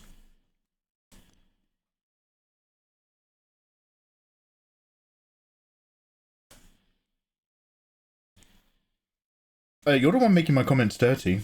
I'm gonna call you an old man. That's fine.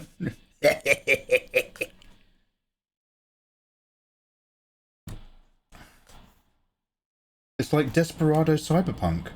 Are you talking about a film or are you talking about Very the cool. music? Way to go. Hey, Mikey. Hey, Pearl Art, how you doing? 2 months, Pearl. 2 gorgeous months. What have you been up to? Have you been creative? Has life been looking after you? Thank you so much. Welcome. Did you exercise today? No, not today. I woke up late. Because I was up all night after Doom, listening to a really sad part of a book. You'll get there, adorable. And I woke up late. And I pretty much just kind of like mooched about. And then had a shower and went live. It's a new day. Mikey. God, stop moving the thing. I don't want to move the lasso tool. I want to expand on it. Oh, is it because yeah. Sorry. Keyboard issues. My bad.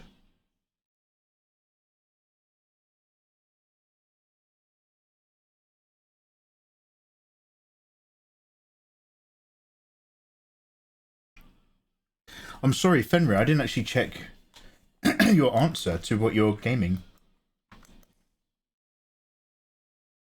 I'm good, I just got my new tablet in. Oh, what did you get? What did you get? XP Pen Artist 22R Pro. Oh, man, the Artist Pro range is fucking dope. What have you got? What have you got? Let me just Google it.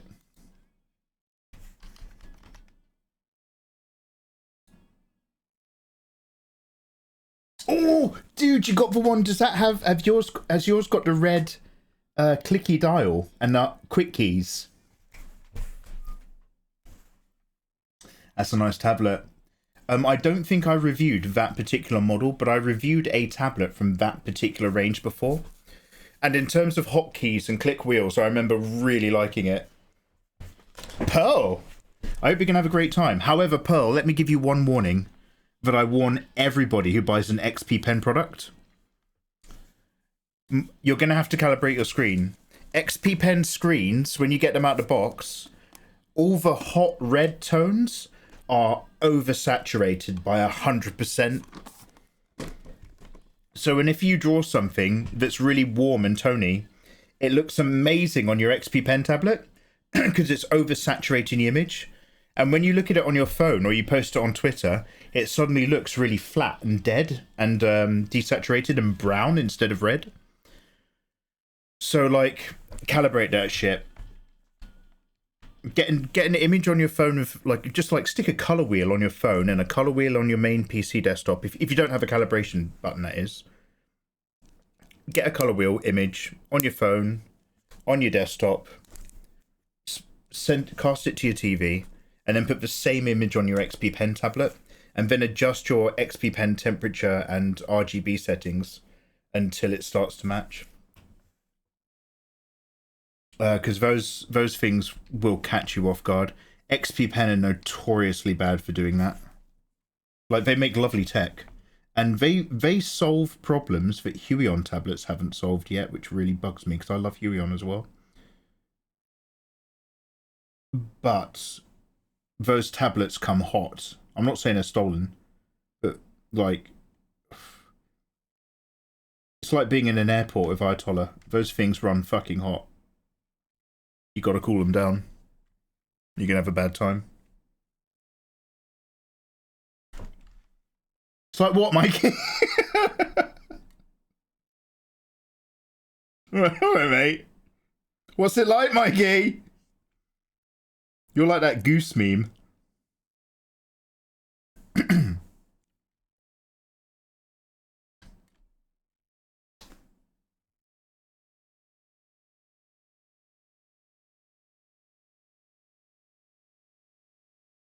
Huion or XP Pen? Huion. Oh, sorry, XP Pen. And when I say runs hot, I don't mean that they're like...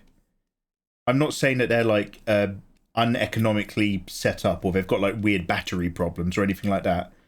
I mean the calibration screen temperature is really hot.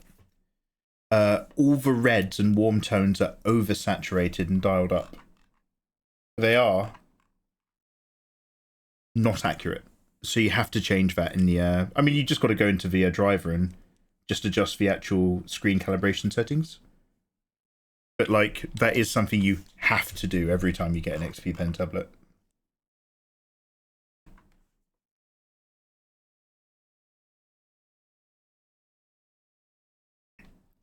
Mikey's not old. He's aged. Thank you, thank you, thank you. You guys will miss me when I'm gone. The big sweep of mortality will whisk me away. And it'll be like, oh, damn. Who are we going to annoy on stream now?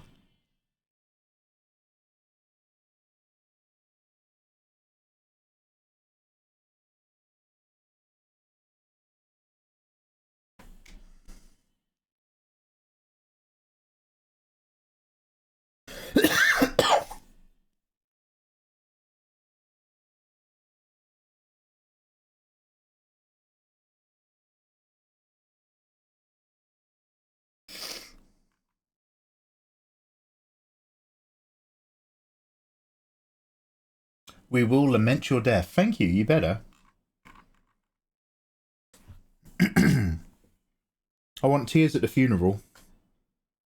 Otherwise, if there's not a minimum amount of tears at the funeral, it will set off a coffin bomb.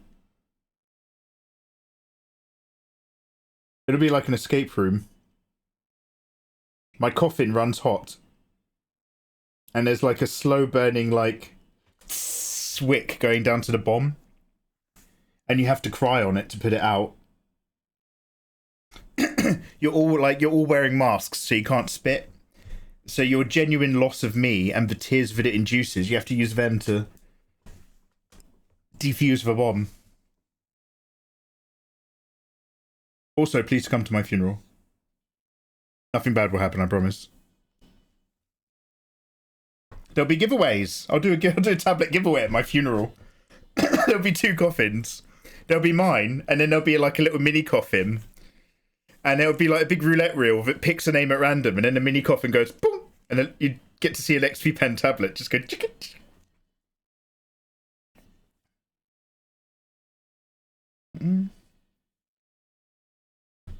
We'll quickly move on. We're young, fine pieces of arse. Yeah, compared to me, you are. But that's okay. I'll be dead by then. You can do whatever you want.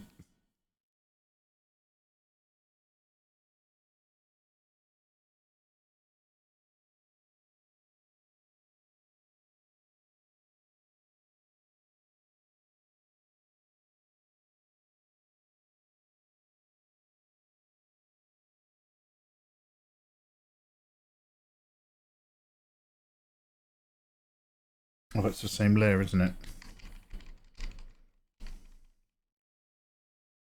Do you know what? I'll come back to that later. So I still intend to put some slightly Artorias coded stuff in here, i.e. a few more curls and swirls. But I'm just trying to like highlight out the big chunks. Just to even understand where I'm going to put those details.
I think I might be ready for cake.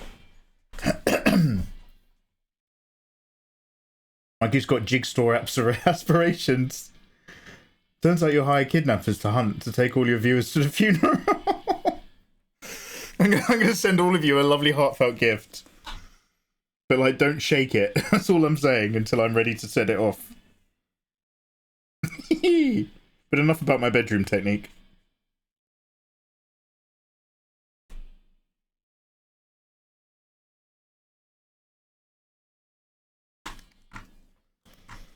I only know, like, 2 cake songs, by the way.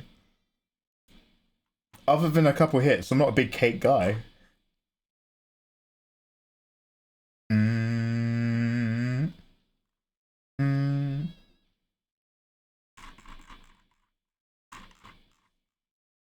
So they did an album after this, and this is where I sort of phased out of them. But one of the albums after this, like, has a couple also really good tracks. What was it called, though? Oh, wait, is Absolution after this?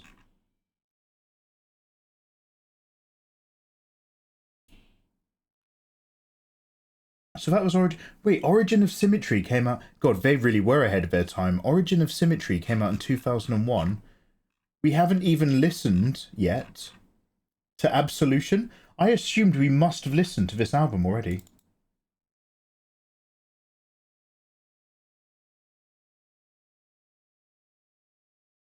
What was before Origin of Symmetry? Showbiz. Damn, they were making bangers from the very first album. Even the Foo Fighters had like an album that's only got like 2 good songs on it.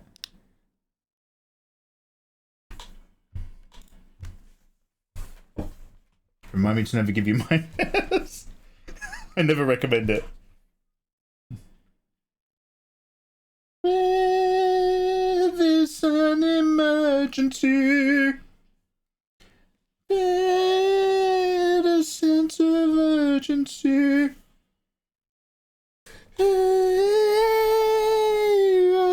Sorry if you're watching a VOD about music.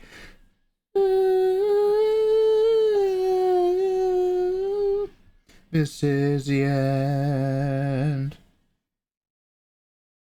This is the end of the world.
What this is all really practice for.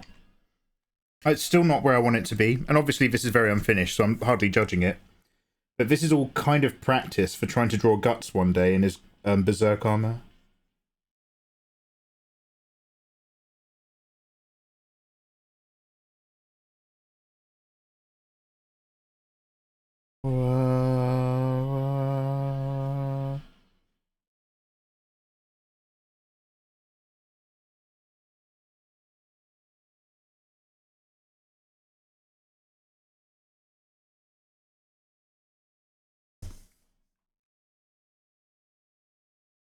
Mikey, why don't you paint guys?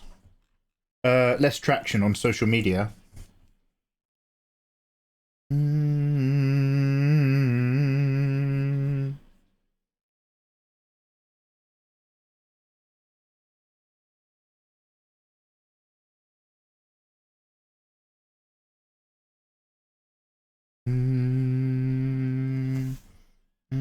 Hey Brab, how you doing, man?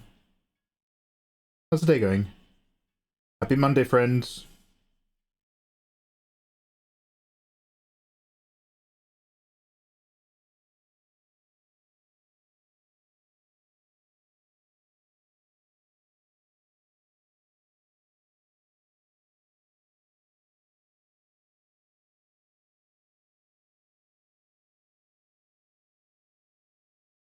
Oh shit, how long have I not been recording for?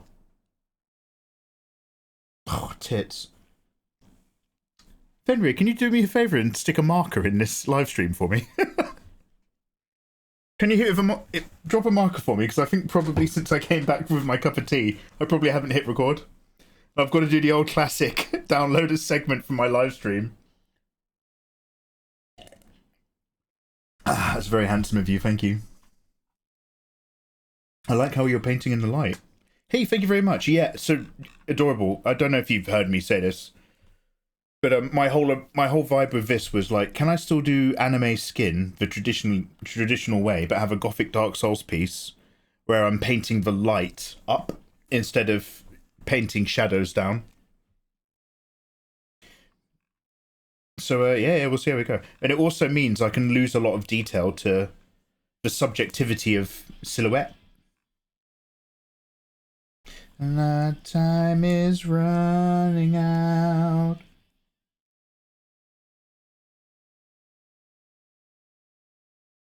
Screaming out.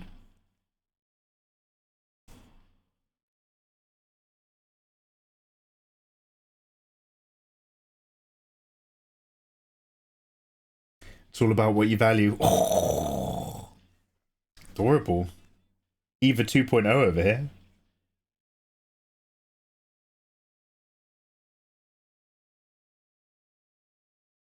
I love you combine them. Yeah, it's so the skin layer. As like, I know that it looks like I think that I finished it. I don't think that I finished it. It needs revaluing to match the tone of the piece a little bit. But the whole idea is that I wanted it to be a contradiction, but I still need to work on it way more. But I needed to do the basics of it so that I understood what I was working with overall in a loose sense, whilst colouring on all these other bits. Underground, screaming out.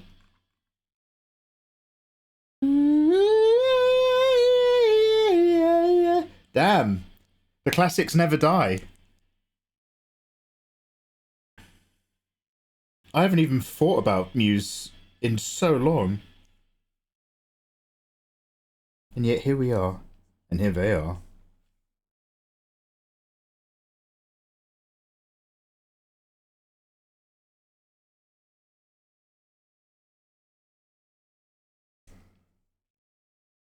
You will be... Oh, damn. The life out of me. Not that I know the lyrics. Won't let you bury it. Won't let you mother it. Murder it. My time is running out.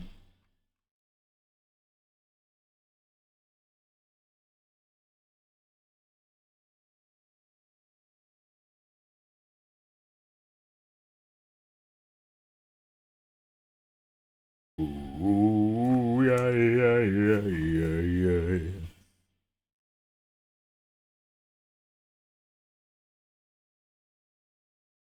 Yeah, yeah, yeah.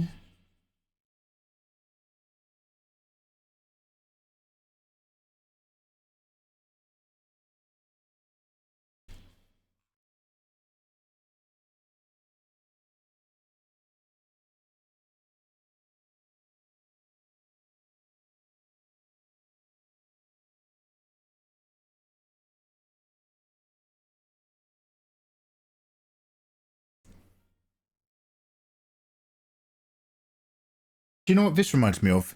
The theme tune to Randall and Hopkirk, Deceased. Does anybody remember a detective duo TV show from the 60s or 70s where one of the detectives is dead? He's a ghost. That's probably Hopkirk. Did anybody used to watch Randall and Hopkirk, Deceased? Because it had a really particular theme tune, which I will play for you now. And then we'll come back to Muse. Sing for absolution. I will be singing. So this is Randall and Hopkirk, Deceased.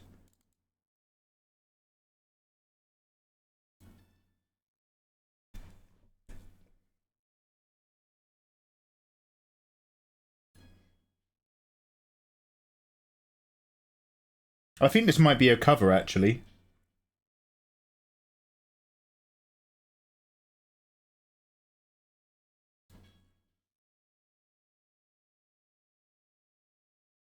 Oh, it's an orchestral version.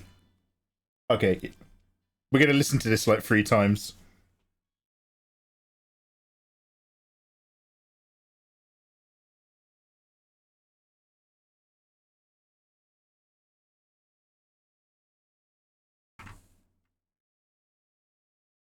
We won't go do the long version. I think... Is it?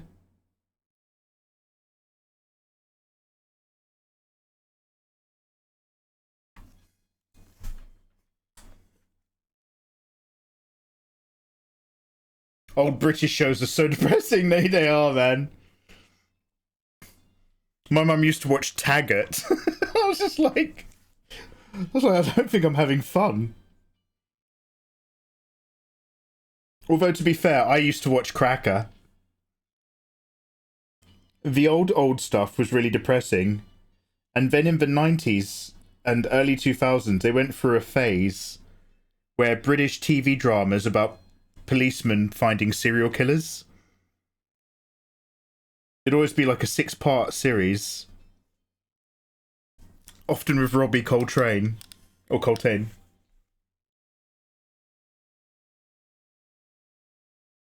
Was it Agatha Christie's? I think Taggart was the one that's set on the Isle of Wight or Isle of Normandy. I'm not sure. Wait, is there an Isle of Normandy? Did I just make up something?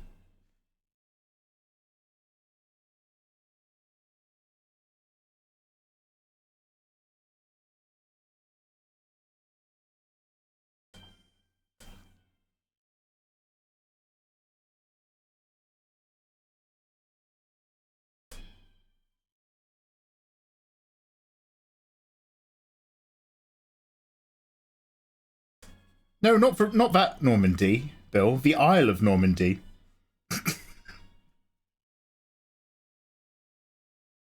I'm just testing out what saying it confidently sounds like.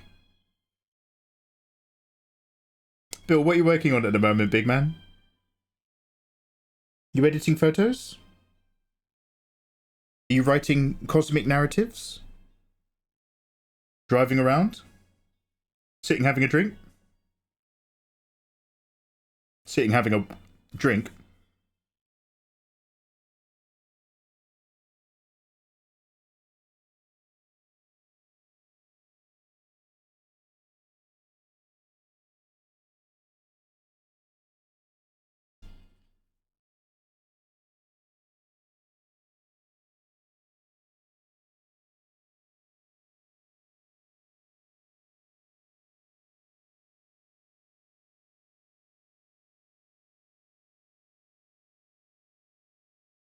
Texting co-workers to find out if we're getting laid off tomorrow. Typical Monday. Bill, I thought you were in this position, but was that? I really feel like this is a copy of something that we talked about like maybe 6 weeks ago. Am I crazy?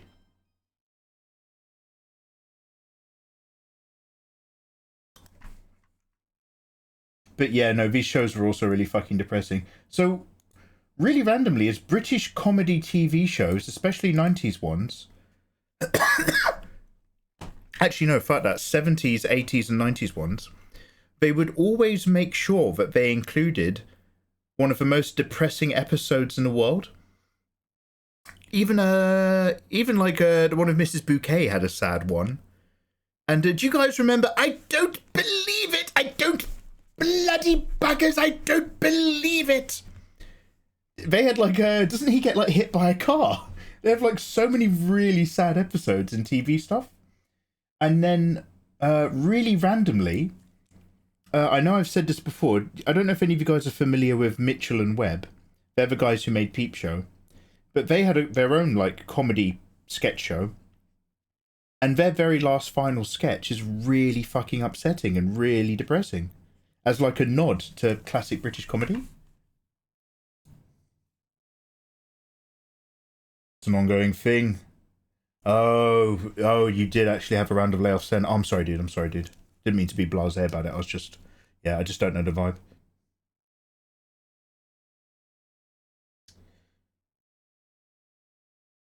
Coltrane mentioned? No, sorry, Robbie Coltrane. He plays Taggart in Harry Potter. He hunts down serial killers. There was another really good 6-part BBC serial killer one, where this guy was killing people like it's a little bit like Seven, except it's set in England. Actually, now that I think about it, it was a lot like Seven, and instead of his wife being pregnant, his wife was deaf. I think I watched a TV show that just ripped off another film. Porridge. Fuck. Okay, so I don't watch any of this stuff because I actually want to be happy. It's just like EastEnders, man. I don't get that shit near me. I remember the classics, but I don't want to fucking go back. Do you know what I mean? Porridge.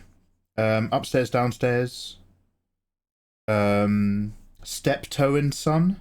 God, if you want depressing... This is funny. This is comedy. Steptoe and Son had some really sad ones. I think the only ones that really lasted the test of time for me personally, and what I mean by that is a kid who doesn't want a sad comedy show, just a kid who wants to be entertained. For me, it still worked with Only Fools and Horses. I remember Only Fools and Horses did a switcheroo. They did like a... What do you call it when they make an episode of a TV show and it's set in one room because they've run out of budget? It's called a something episode. But they did like an inverse of that where they did Only Fools and Horses, and the whole episode is in a police interrogation room, and it is just joyless because like the main character, for those of you who don't know it, like is Pixie, thank you, is Del Boy, who's like a bit of a geezer, he'll sell you one thing and steal with the other. He's a man about town. Everyone loves him. And the whole episode is him being deconstructed in a police interrogation until he's no longer until he has to give up a name of someone to a police officer, which is, unthinkable in Britain. And you're kind of just like, damn. And for the whole thing, they don't have any music, and you are convinced you're watching a sad episode. Oh, shall I? Let me try the thing on no lights. And then at the very end, it has an insane fucking twist, and you're just like, oh! It's all the whole time. I mean, you guys probably made different noises to me. Just like us right now. Yeah, no music. No lighting. It's sad. It's dark. Mikey's painting dark gothic stuff now. The vibe is gone. Let me just reset these lights. Guys, we need to play Detroit Become Human and those other decision games where there's like werewolves or something in a cabin, so that we can play them together. I think it'll be fun. Not yet though. Like I was saying to Fenrir, we have many things to do. What am I doing? Oh yeah, let's turn this back on. You need a hot cuppa. Adorable! God, you're so intelligent. I'm gonna get a hot cup of tea and a lem sip. Would anybody like to try my lights now who's subscribed?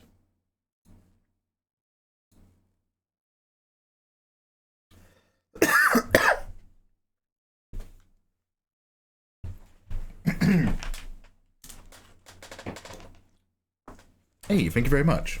Gorgeous. Alright, let's turn my main one on then. I'll try to leave it for as late as possible, because it's...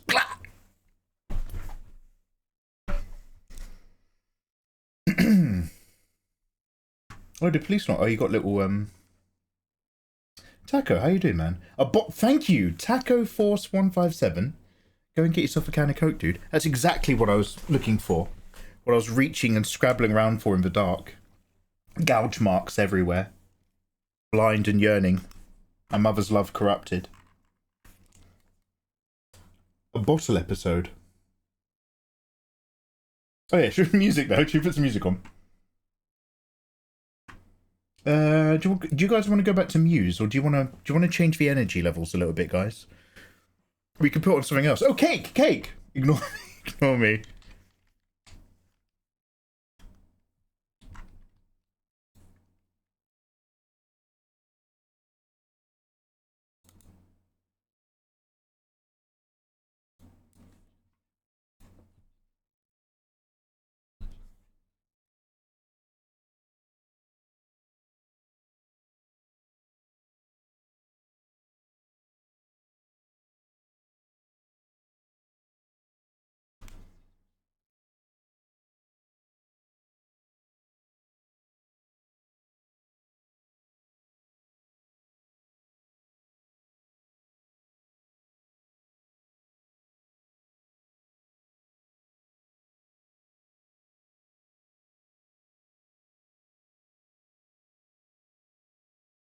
This song reminds me of an animation. I think it's a Katsuhiro Otomo one about possibly, or an anthology one, about like a space race driver who doesn't stop the race and he keeps increasing his speed till it tears him apart, and then his ghost just flies around the track. It's so weird. It's wonderful though.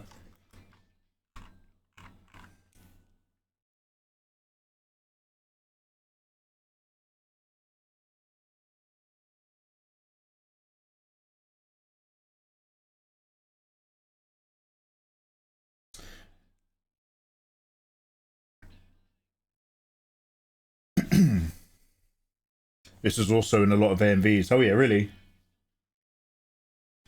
Fenrir, I love Itkovian so much. But at the end, I had utterly forgotten, because obviously I hadn't gotten that far when I tried rereading them a while ago. I'd utterly forgotten about Itkovian's gift, the barrow that they make.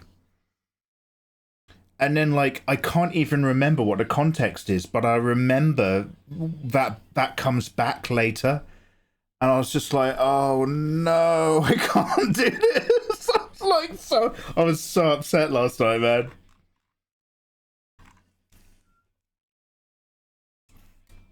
I couldn't sleep and the sun was coming up, so I had a sleep mask on and I was crying inside the sleep mask. It was horrible. It's like throwing up whilst wearing scuba gear.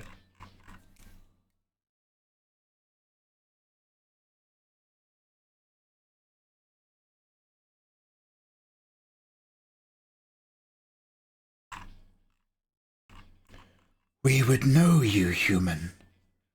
Why? Why have you done this for us?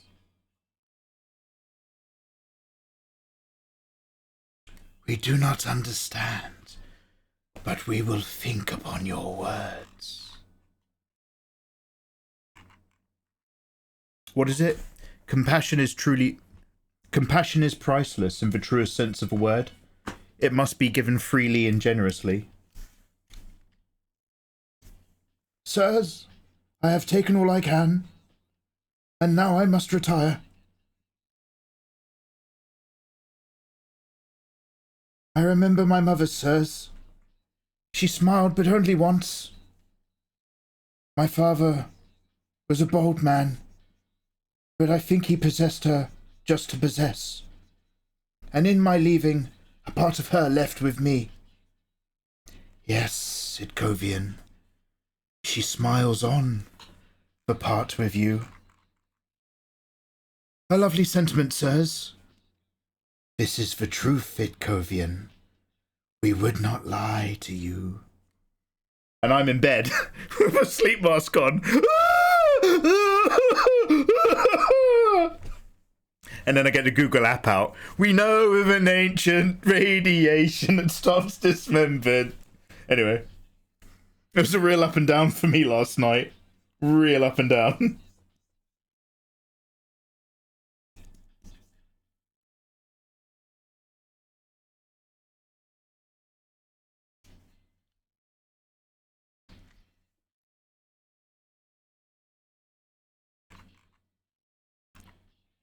We would know why, human.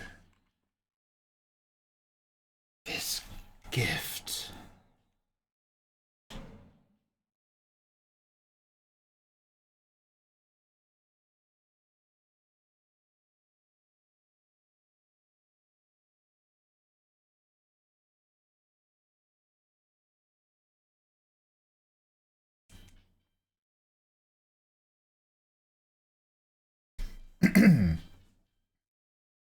You did say Doom got you. Yeah, man. You can ride that Doom boner till the sun comes up. There's no escaping it. No bedtime for Mikey. I mean, like riding a high, but by the way, like riding a high.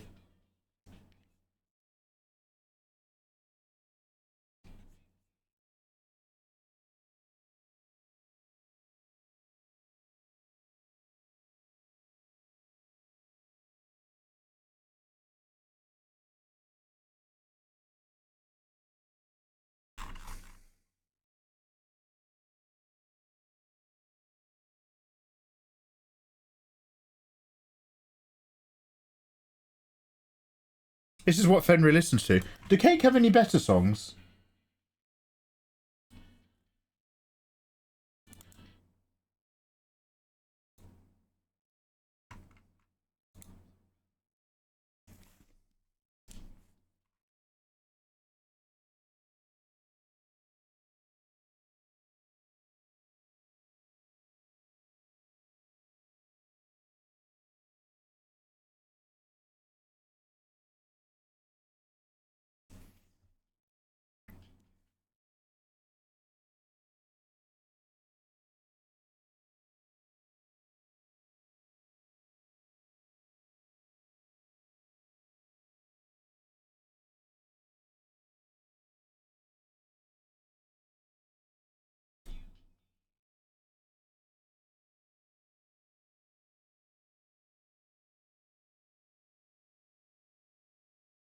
They both had really old grandpas. Yeah, they did adorable. Strong with the old grandpas in old British vintage comedies.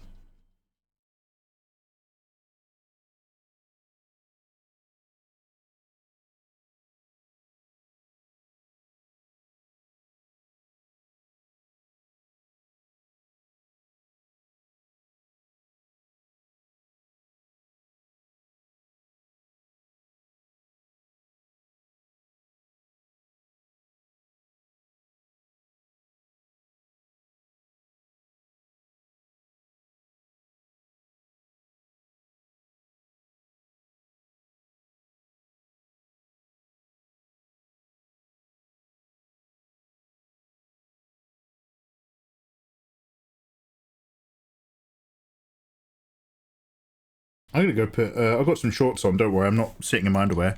But I'm gonna go put on some indoor pants. The temperature, she drops ever further.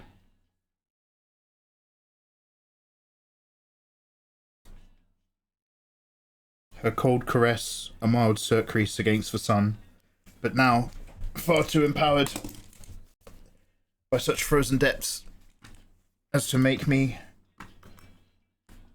change my outfit.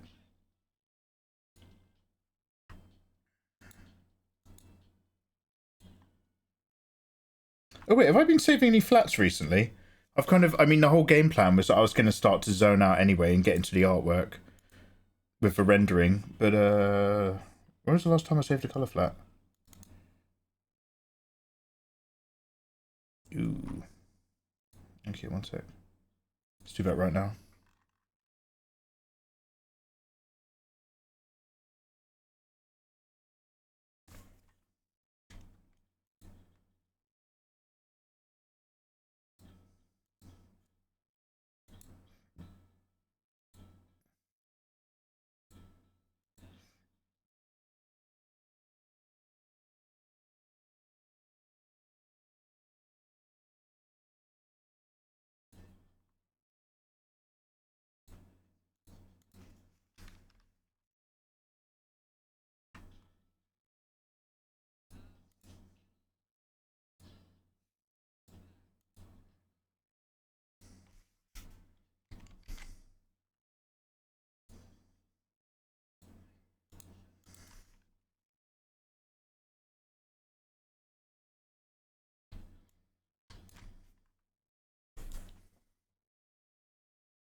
Get some big leggings so they're not tight on you. Why, don't you like them tight? Do you want to see my cake?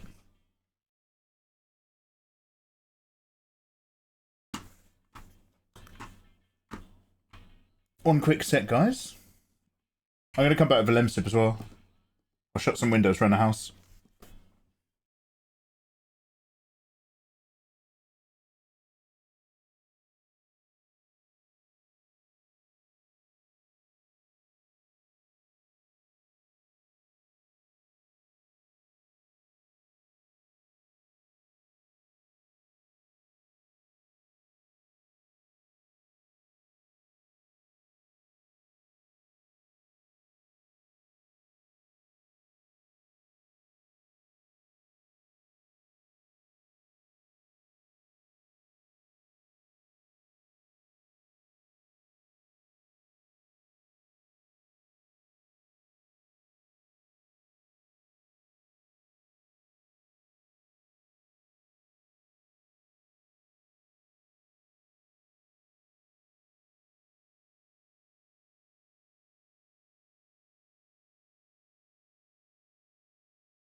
Hello. Right. Blackcurrant lem sip. They call me a geezer. Blackcurrant lem sip. I got an easy peeler.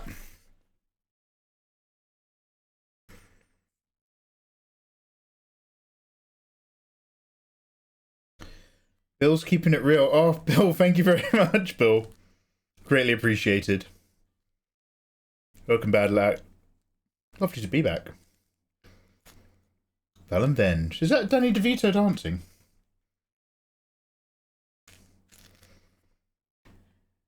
I'm slightly warmer. It turned out I had almost every window in the house open, except for the ones towards the front. Every back-facing window to the house was open to deal with the heat. But the heat had long stopped burning.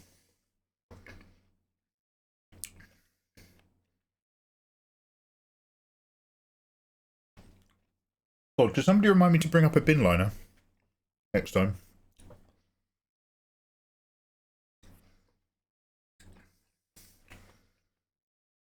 You've almost finished yours. Yeah, awesome.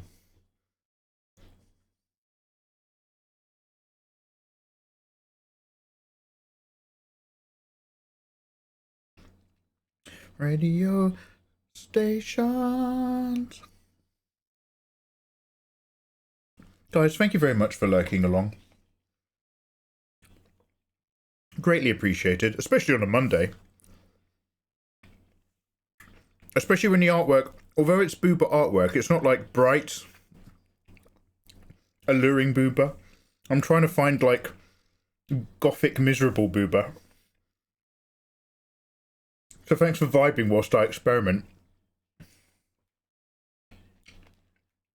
Hope all your own stuff is going beautifully.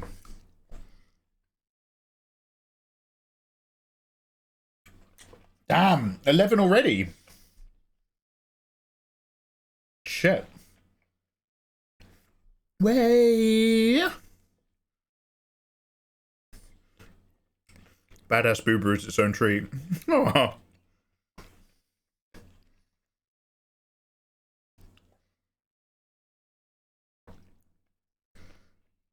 Station.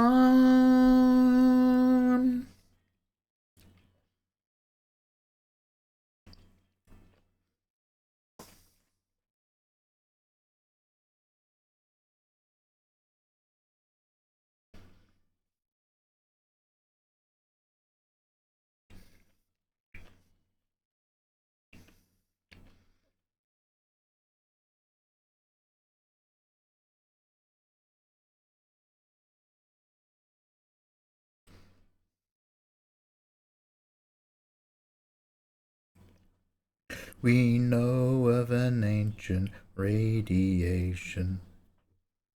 Cheese vendor. Hey Mikey, hello Cheese.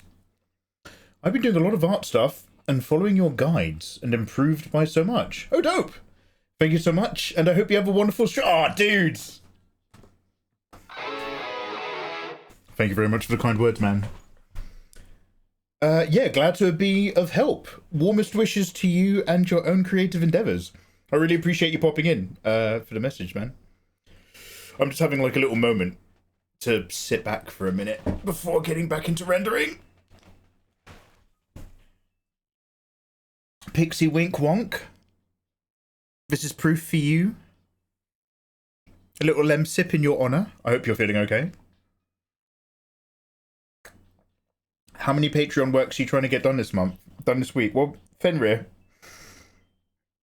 I have 5 to do. And so far, I have 5 to do and 5 days to do them. And so far, we're on piece number 1. And we're on day number 3. Like, or day number 2.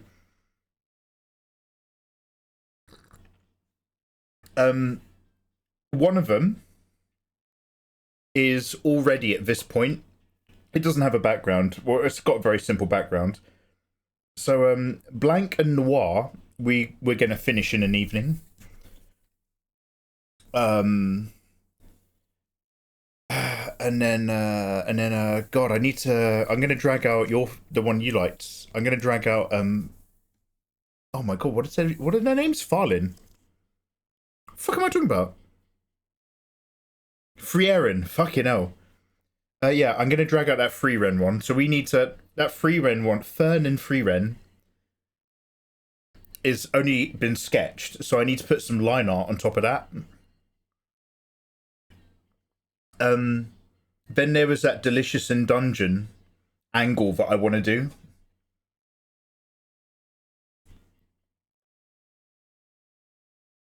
But the thing is like, there's no point rushing. I'm so behind. They're already angry at me. So I might as well deliver the best I can instead of just trying to, like, get it done. So we're going to do as much as we can. But I'd rather still be proud of it.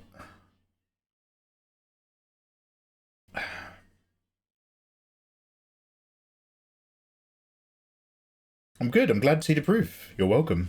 Oh, this is day 3. So yeah, we're on piece number 1 on day number 3. Because we've got until the night of the 4th. Yeah, fuck. Because on the 5th is when June comes out. Fuck.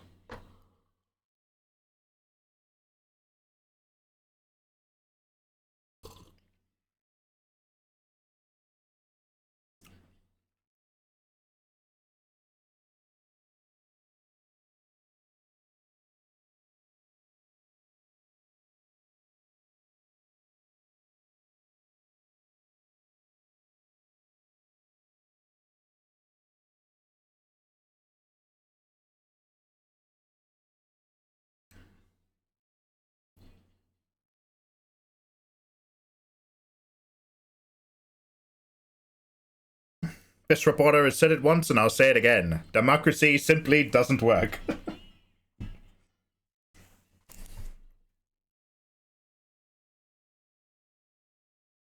Imagine, don't worry, Fenrir, I'll put it in a language you understand, big man.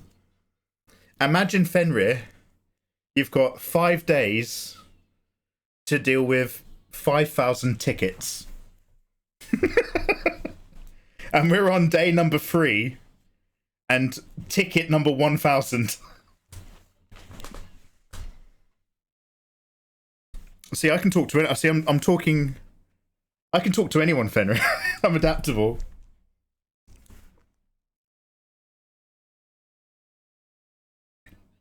My voice reaches the people. The vox populi. God, do you know what? Do I not right now? But I'm just like, do I want to play like a quick round of Doom before I go to bed tonight?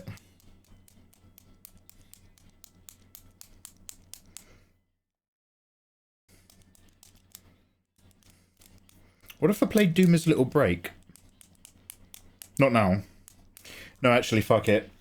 Expel those thoughts.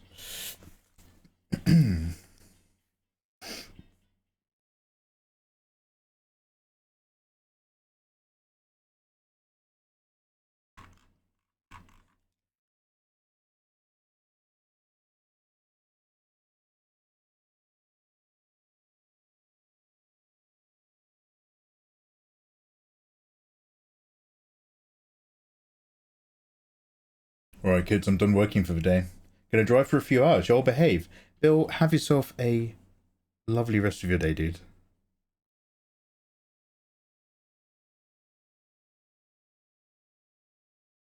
Let me know when you're reading Malazan like a real boy. And safe journey. Everyone say goodbye to Bill.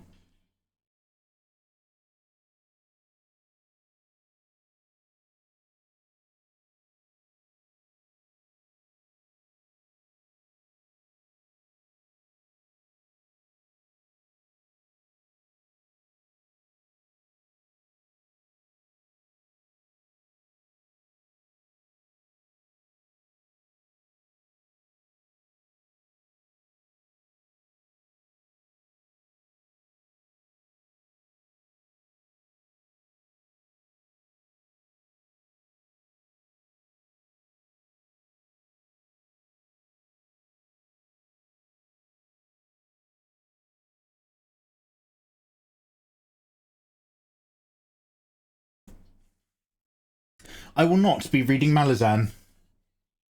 Somebody has to be the control specimen. Yeah. Somebody has to be happy. That's fair, that's bold and that's brave, but I also fully understand and support you. I support you in this decision, Bill.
Bill has attractive naked women. Yeah, sucks to be Bill Nash. Lauren, lovely to see you. How you doing, dude? How's your evening going? I would hate to be Bill Nash. Taking amazing cosmic photography and photographs of hot women whilst touring across America. Sounds terrible.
Your boobs look very soft.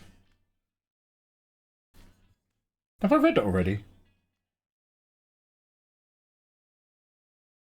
Okay, unfortunately I have to actually be a fully functioning person with concentration skills in 8 hours. I'm a dip. Look after yourself, Pixie. Thank you very much for hanging out. Have yourself a good, productive, fun Tuesday.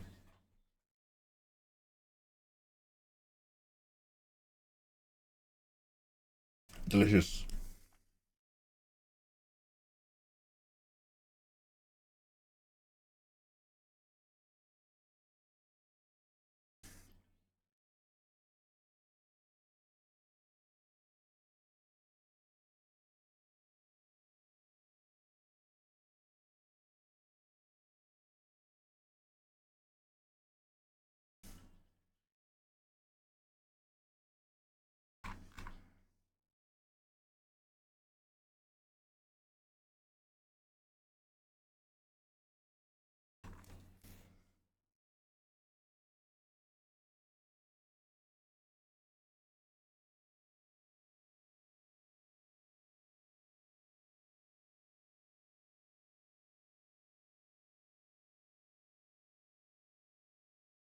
Oh man, they've done a lot of covers, haven't they?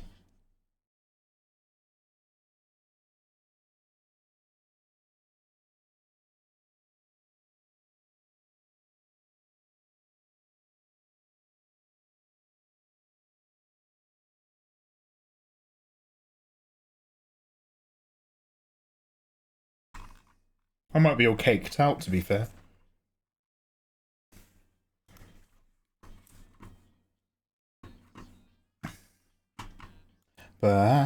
Perhaps. I'm back. I was on TikTok. Oh yeah, you're working?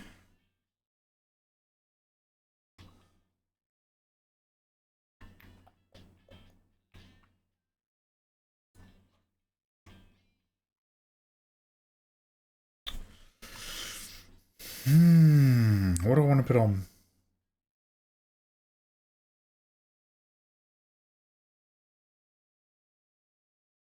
Oh, I've got an idea.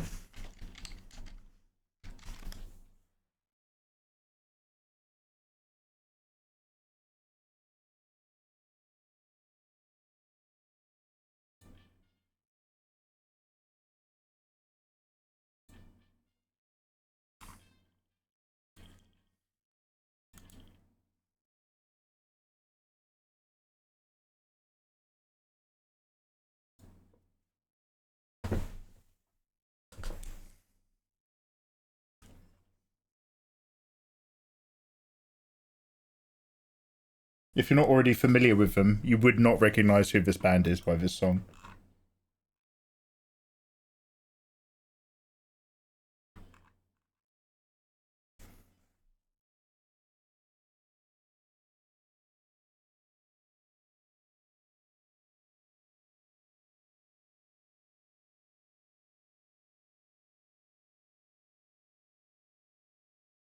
Now you'd recognize them.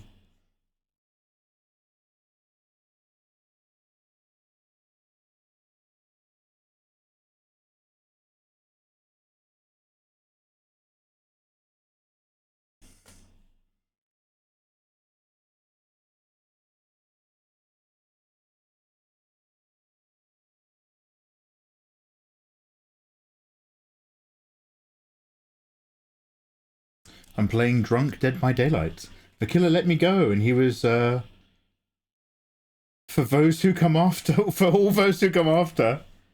And I was like, oh my god, I love you too. For all those who come after.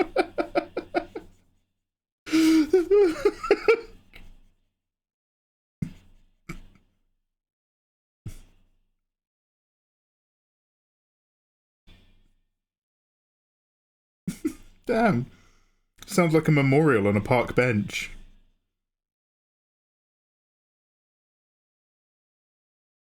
I'm sure Dead by Daylight is great when you're playing it. My only experience is seeing people stream it. And I associate people streaming Dead by Daylight with not being able to engage in chat. So I tend to dip. I'm just like, this does not look interesting to me.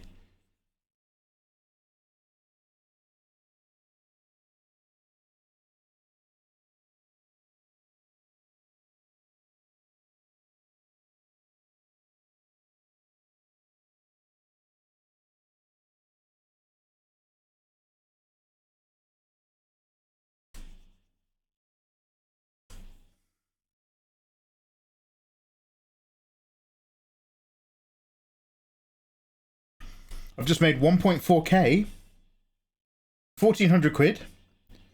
I pulled a $2,000 card for somebody. It was a good time. Oh, so you did like a live opening that you're going to send to someone regardless of what gets opened?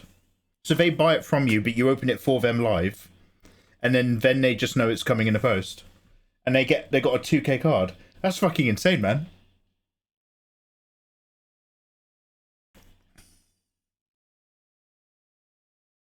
Dude, that sounds like not a bad job to fill your evening with.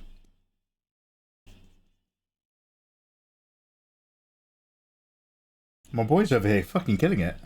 Alright, that's one. LFG. LFG!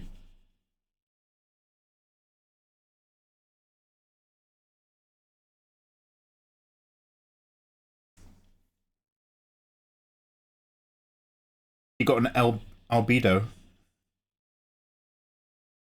Oh, share. Yeah. Sort some links, mate.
DM'd on Twitter, it's really... Did you send it to me as well?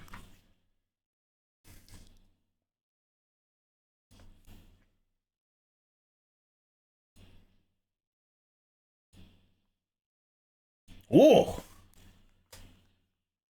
Yo, it's all black, gold pointillism, red emboss signed albedo special. Damn. Adubido.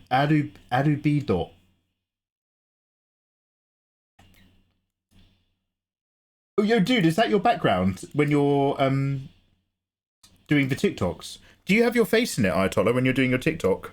Or do you have the camera looking the direction you're looking? against all those card boxes.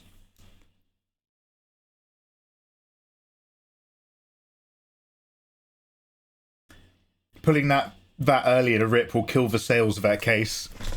There is no memory on TikTok. If anybody's like, yo, have you pulled any really good ones? You'd be like, no. Only the lame ones. Damn.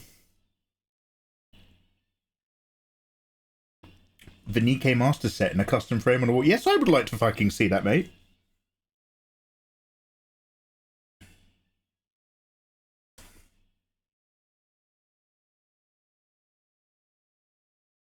Five dead boxes. Damn.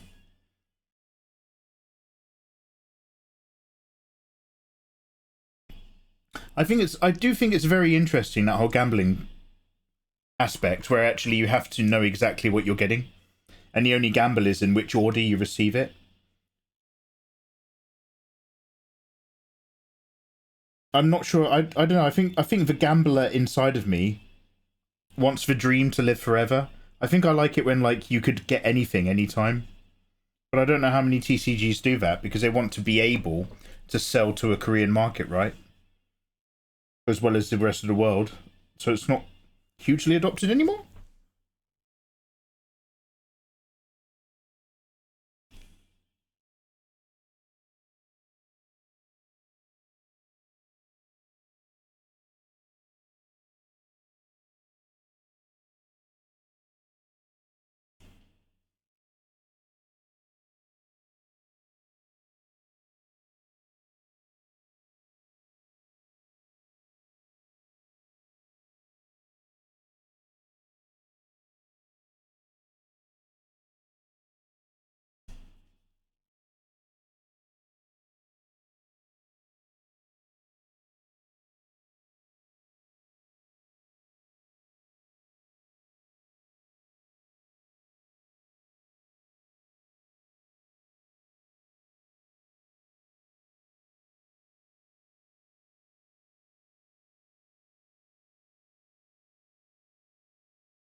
Hello there.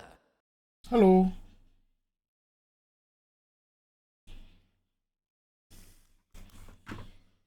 Smart Jerusalem. Thank you very much for the follow. Oh my god, dude, your wall is insane. That's fucking massive. Is that a giant corkboard that you've put each card into an individual plastic sleeve and glued the sleeve to the board? Is that what I'm looking at? And what are the ones that you've got signed and written on? What is that? Is that like your different customers? Dude, I've just seen your mouse mat as well. And you stream it off of your phone holder. Fuck, Ayatollah, you look. I know, Ayatollah. There's only two things that I say to you. It's either something, he's a piece of shit, or something, you're so good at the shit you do. It's always one or the other. Don't be friends with Ayatollah, he's a dickhead. Ayatollah, you're so good at your business. But fuck, damn, it's so impressive, mate. Like, you, now, I might be a million miles off, but like, when you come back from doing some work and you start talking about your sales, you sound like you're really fucking into it. Like, you sound like it really gets you pumped for this to be, like, going so well. So I am, like, fucking chuffed for you, man. I just, you know, I don't want to say too many nice things to you. Just as a personal preference. A lot of grinding to begin with, but it's going well. Mate, solid, consistent, always working. The anti-Mikey.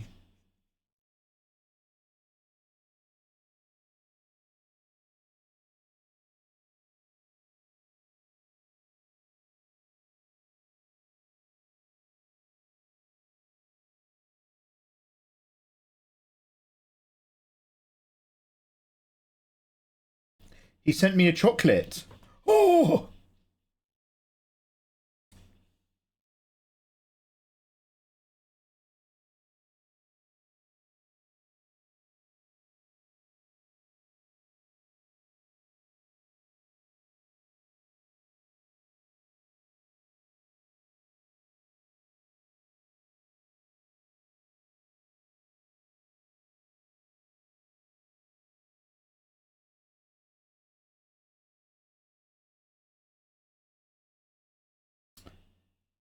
Oh.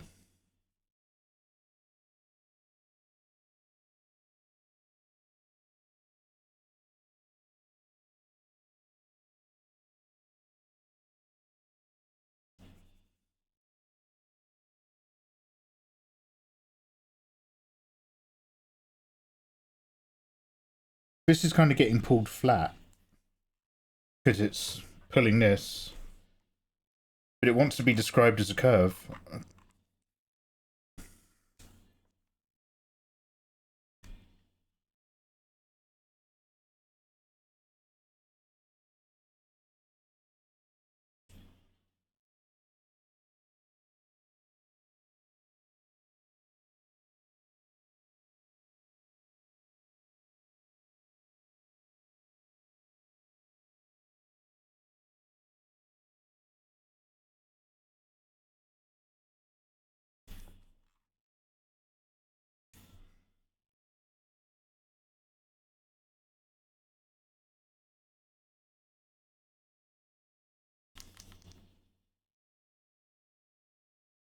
It was a massive gift parcel for Lauren.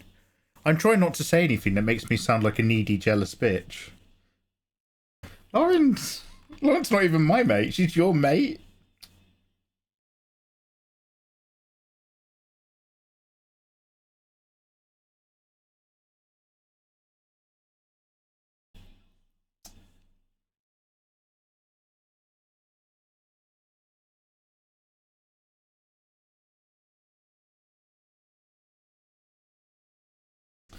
Ah, fuck it. I'll just follow the curve. Ah, fuck it.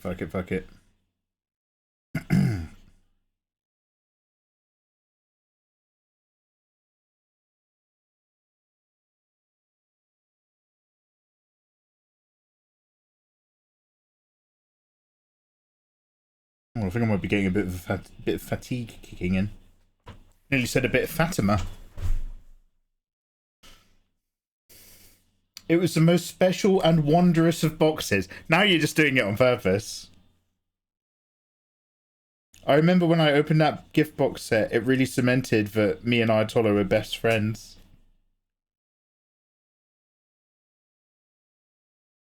I just feel with Ayatollah a real connection. Alright.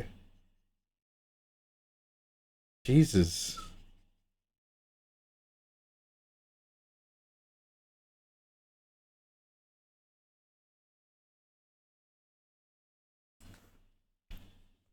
With handwritten notes.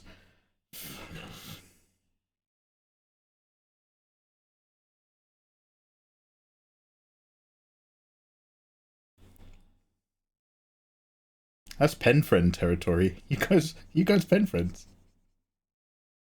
I was still shook when you were just like, yeah, I met Lauren. I drove her somewhere or something. I was just like, what the fuck? What timeline are we living in right now? What is going on?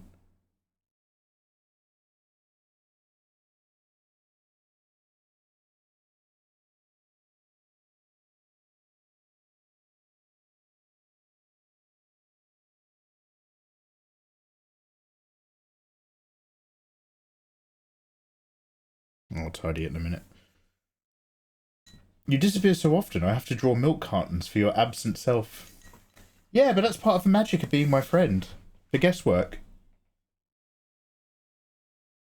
I've got fancy writing. That's writing from an official Viscount. Oh, that'll be worth something someday. That's a piece of history, that is. Better keep that, Lauren. Oh. Viscount. Do you know what? I'm not so jealous anymore. Now that you've tried to sell it, I'm suddenly okay. Damn.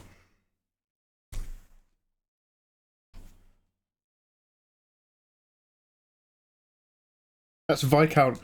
You make it sound like an unboxing. That's Viscount tier writing, that is. That's SR. That's special.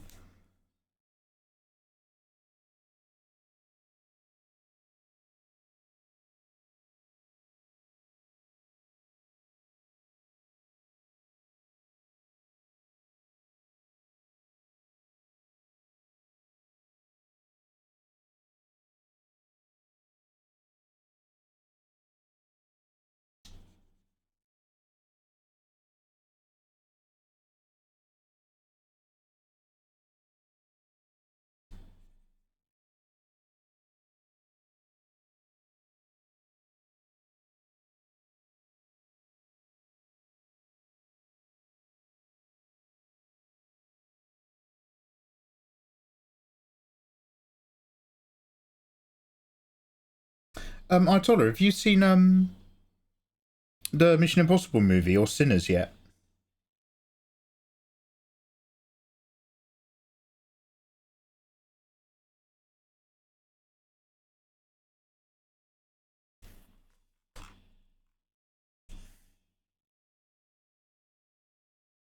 Neither. Want to watch party? Oh, we could do. Well, let's wait till there's a. Let's wait till it's available on streaming. Air quotes.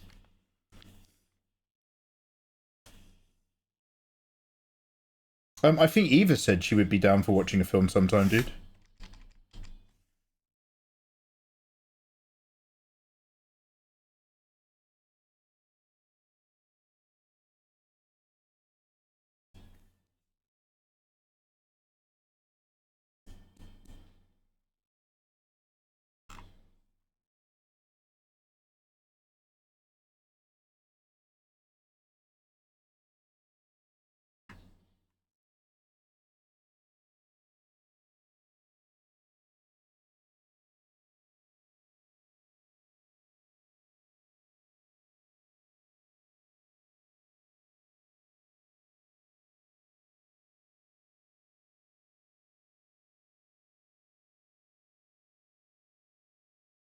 Just working out what I'm doing in which order.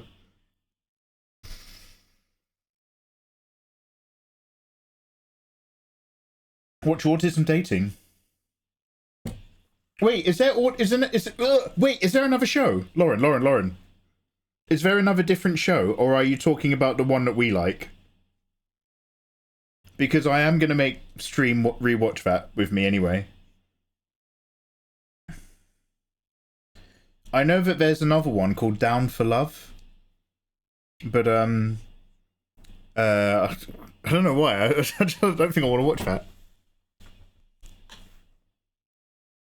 It's crazy out there. The main highway where I am is shut down in my house. Oh god, I'm sorry. Hey Fenrir, Ayatollah, do you not like Love on the Spectrum? Did you not find it fascinating?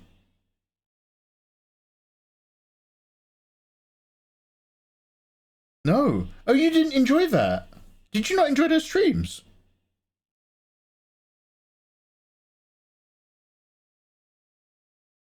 Wait, didn't I make you watch that in Japan? Wait, but dude, you watched shitloads of it with me in Japan. Were you just being polite? My Japan trip memories are autism and Mission Impossible. Oh, fuck. And I literally just said to you, oh, Nathan, have you seen the latest Mission Impossible movie? Fuck. I am not diagnosed. I am not diagnosed. No. I appreciate that might have been a little bit one track. But that was just an unfortunate coincidence, because there happens to have been a new Mission Impossible movie.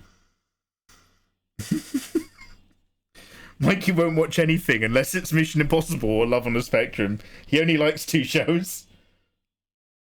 I am not trapped in the cycle.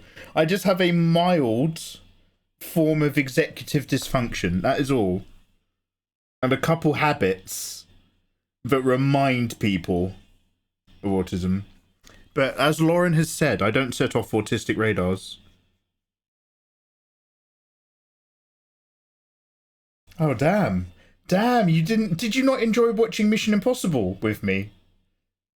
Was it everything that we watched, or was it just Love on the Spectrum? God, it's all coming out now that there's distance. I joined in at the moment Fade to Black Solo is playing. Guess I'm lucky. Yo, Saito, how you doing, man? Yeah, putting on some good albums now. Did you enjoy the Mission Impossible? Ayatollah, please, you got to tell me something. Ayatollah, tell me something positive. Lots of love, all Mission Impossibles. 2 episodes of Overlord in Japanese. Come on, you enjoyed Overlord. You were translating for me. Mate, tell me you... Ayatollah, tell me you enjoyed something about our Japan holiday, please. I don't think I'm ready for this sudden... wake up and smell the coffee moment. I can't believe you didn't enjoy Love on the Spectrum. We watched like 3 seasons of it. We did like England and America. Oh man. I'll be honest, you kept going to bed really early whenever I put it on. Fuck. I enjoyed the green bands. Oh damn. Moonlight Sonata, how the devil are you doing? Yo, I hope you're having a gorgeous start to your week. How's life?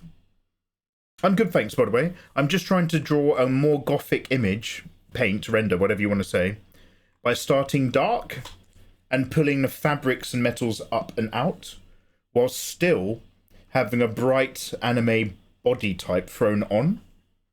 I want to see how they juxtapose. But I'm also learning a lot.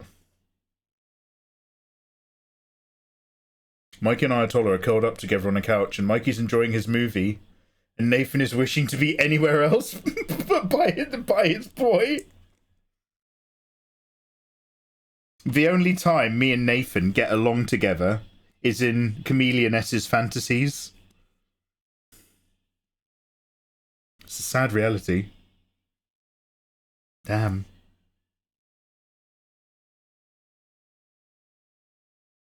I'll put some details on them in a minute.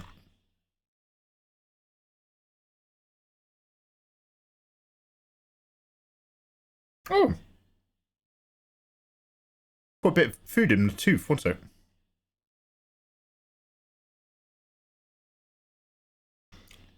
I was taking the stronger sleeping pills when the TV is turned on. Tell me that you're slightly joking, at least.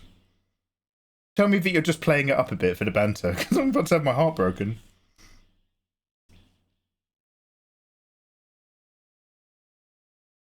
I'm trying to feel better. I have a hangover. Oh, damn.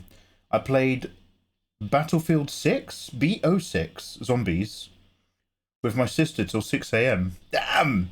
Probably one of the best times I had. Oh, hey, that's awesome. But without the alcohol. Nah. The alcohol helps. The alcohol helps. Yo, nice one. Boozing. So, like, when I was one of my uni years in London, well, for a couple of years actually, I was in a house with 4 other boys.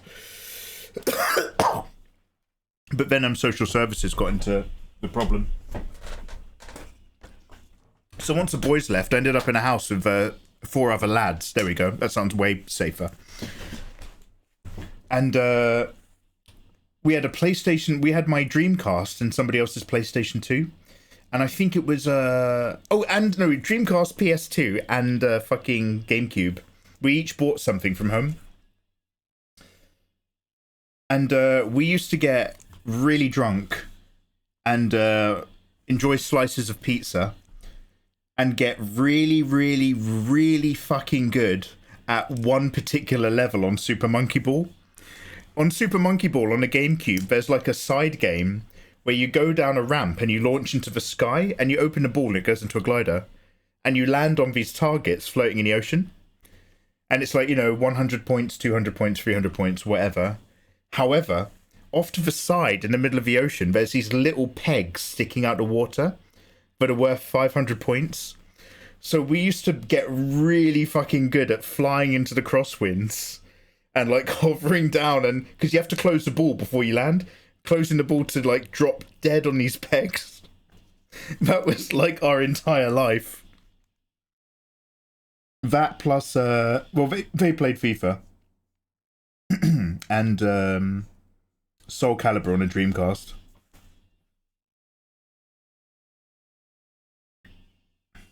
All we did. So yeah, basically what I'm getting at is that I can appreciate the idea of just getting really drunk indoors and playing games. And it being like a right laugh. I haven't played them before, it sounds fun. There's way better games available now, don't worry about it, but like back then that was like, it was like a mark of pride. We were constantly outdoing each other's high scores. We got very, very good at it.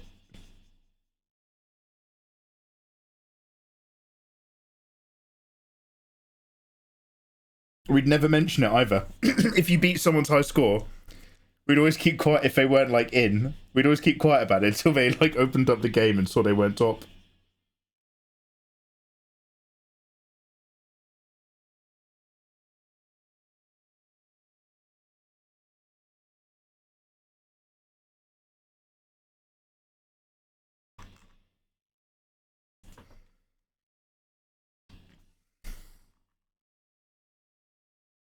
Ah, my glasses hurt my ears.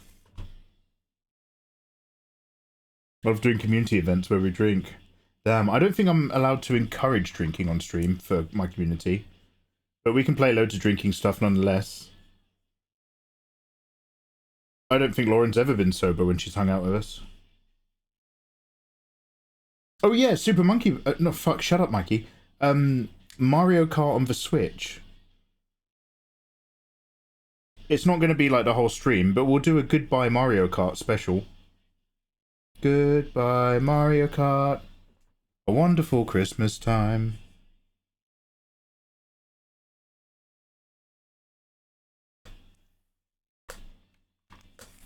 Only this leg is covered in flowers, and I know why.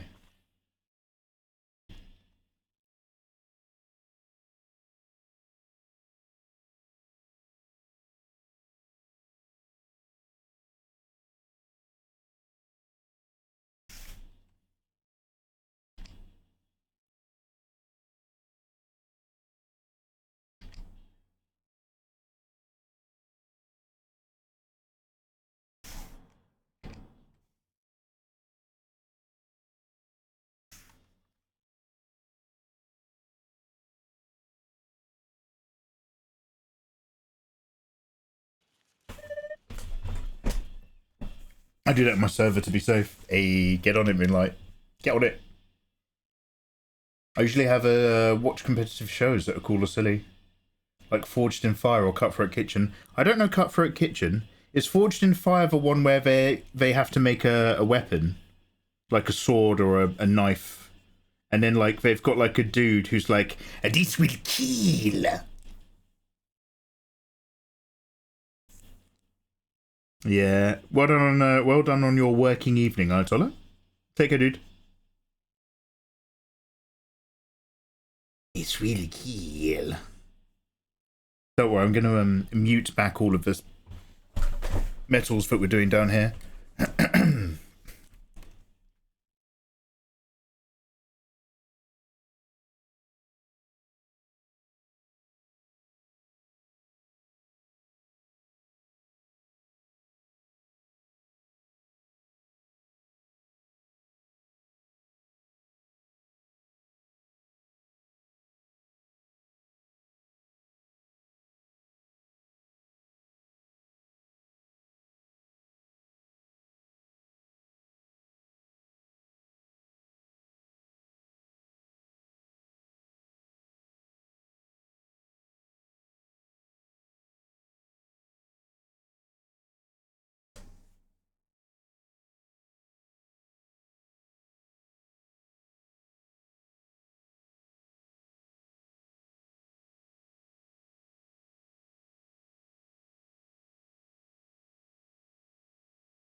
Doug McAdia, pretty cool guy. He looks like he knows Karambit.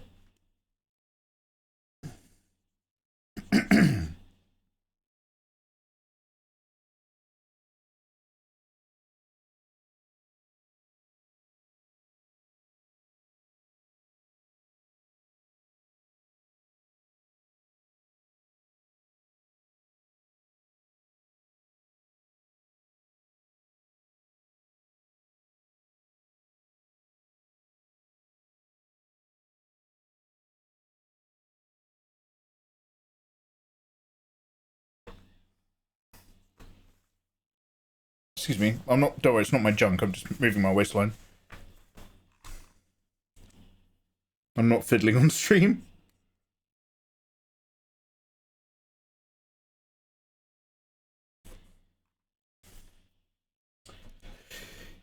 He has a whole dojo where he teaches weapon arts.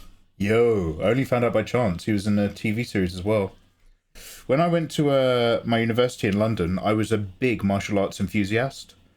And by then I'd done like karate. Had I done White Crane by then? I'd done karate and Thai boxing and Wing Chun. And dipped my toes into a couple other things. And when I went up, so I was like, and I was always watching like martial arts movies. So I say enthusiast more than fighter, because I was really into it, but I wasn't necessarily good. And where I went to university, our halls of residence were in North London, and they were literally just along the road from the official Songshan Shaolin UK temple with this dude called Sifu Shi Yanzi. So it's, you know, it's proper like a Chinese propaganda like plant into North London. But basically I went there and I was like, wow, I've got a really big student loan here. I've got a whole load of money in my hand. I'm supposed to buy furniture and food. Or I could sign up for Songshan Shaolin Kung Fu for a 3-month pass. Even better than that, dear. Very lucky.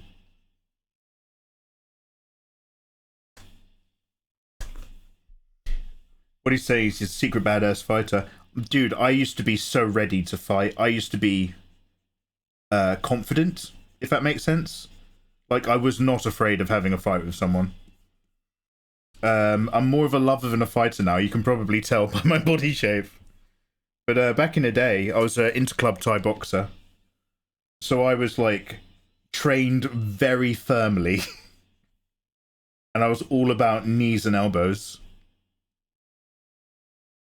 When I was fighting, I had to do a 4-mile run before school.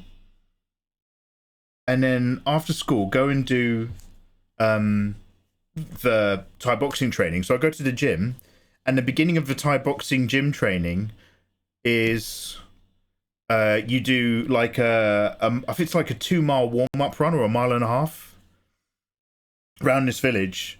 And then you go back in, and basically for the next 2 hours, it's like everything is done to a ring timer.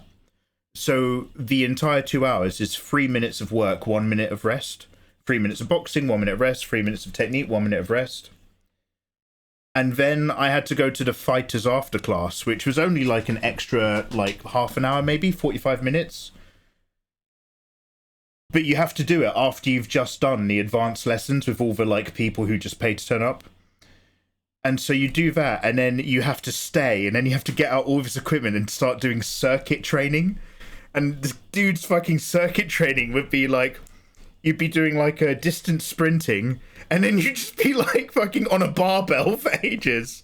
Or like he'd just be like throwing a medicine ball really hard at you, and you'd have to pick it up at a horrible angle as a sit up and throw it back in. It was just like a nightmare. And we only did the extra advanced circuit training for a few, well, like at least 4 weeks before we actually did fighting. But like those weeks were the most miserable weeks of my life. And then after I'd have the fight, I would be like made of energy. I'd be bouncing off the walls. Because my body was just like, okay, what do we do? We've trained really hard to fight, and now we actually get to relax. I used to get so, like, in a fun way, but I used to get so violent with my mates. I'd just be like, yo, let's have a fight.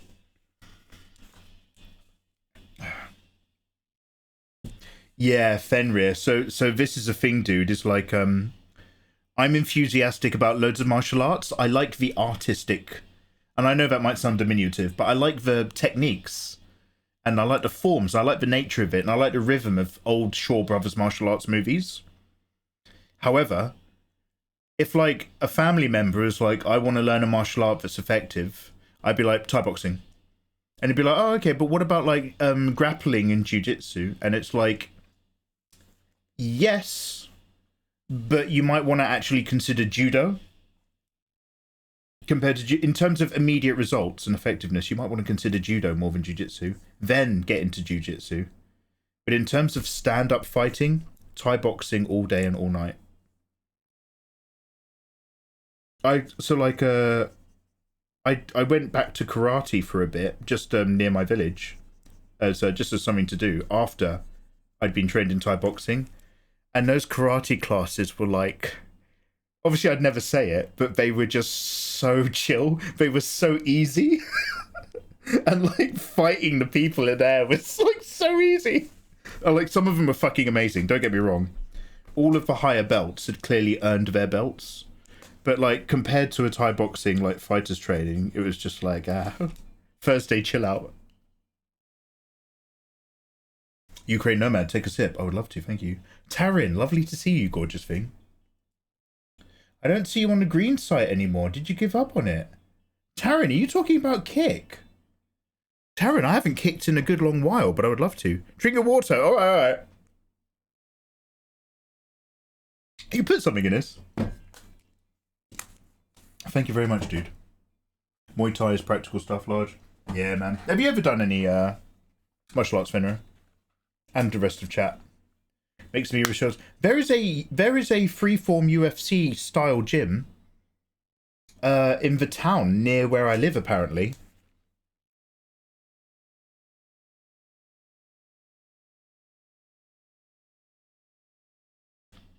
If you're a woman, or a man who's not afraid to go to prison, Krav Maga.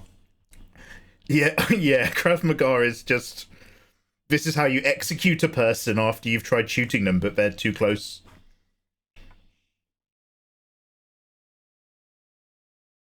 I'm drinking a fucking Ukraine Nomad! Do you want to stop typing for 5 minutes? Agua! Agua! Water of life, mate. Kick is just AI Mikey. Yeah, you've kicked the kick. I mean, so actually, oddly enough, Taryn, I'm going to be back soon. I had a hierarchy of needs. And one of those needs is I need to be able to play copyrighted music without it getting recorded. So whenever I'm multi-platformed... Taryn, do you stream on Kick? Whenever I'm multi-platformed... Have I seen you on Kick, in fact, a million years ago? Whenever I multi-platformed, it didn't separate the audio channels, so I couldn't listen to real music. You'd have to just listen to video game music and hope you wouldn't get, like, a copyright strike. Which is very ineffective for my needs. So I stopped for a bit. However, there is a better version of Restream directly in OBS called something that you can put in, so that it streams separate OBS copies to different platforms. However, at the time, I didn't have very good internet, so I couldn't even do that. And my computer couldn't even handle Photoshop and live streaming. So now I've finally got better internet, a second PC. I literally just haven't gotten around to doing it, but I absolutely want to get back into your business. That's vodka.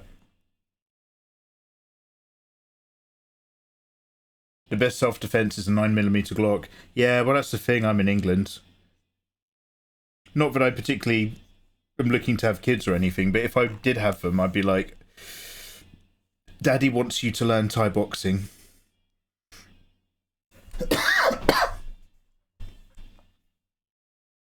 I want to go back.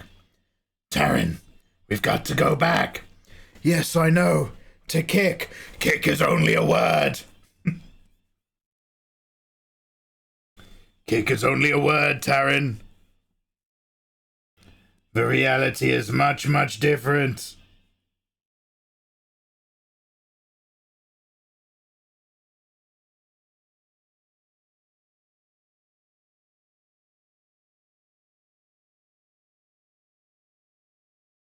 Lovely to see you, by the way. Thanks for popping in yesterday when we were playing Doom. I'm really sorry if I was ignoring everyone. I was vaguely aware that I kept glancing at chat and seeing questions, but I wasn't answering because I was trying to run around at 100 miles an hour and not die to demons.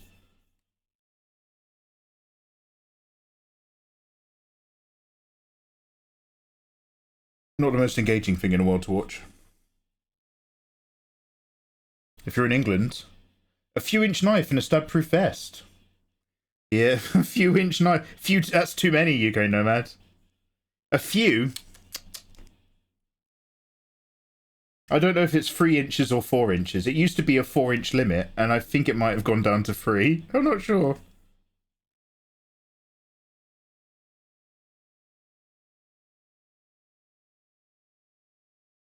Basically, the rule of thumb in England is if you have an erection and somebody else has a knife, if they point the knife at you and you point your erection at them, the tip of your penis should touch them before the tip of their knife touches you. I mean, that's how they measure it now.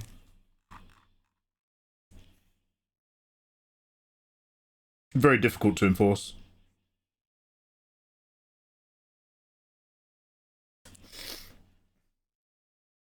Back to my business. Oh, Taryn. What have you been up to recently, dude? Taryn, tell me about your weekend.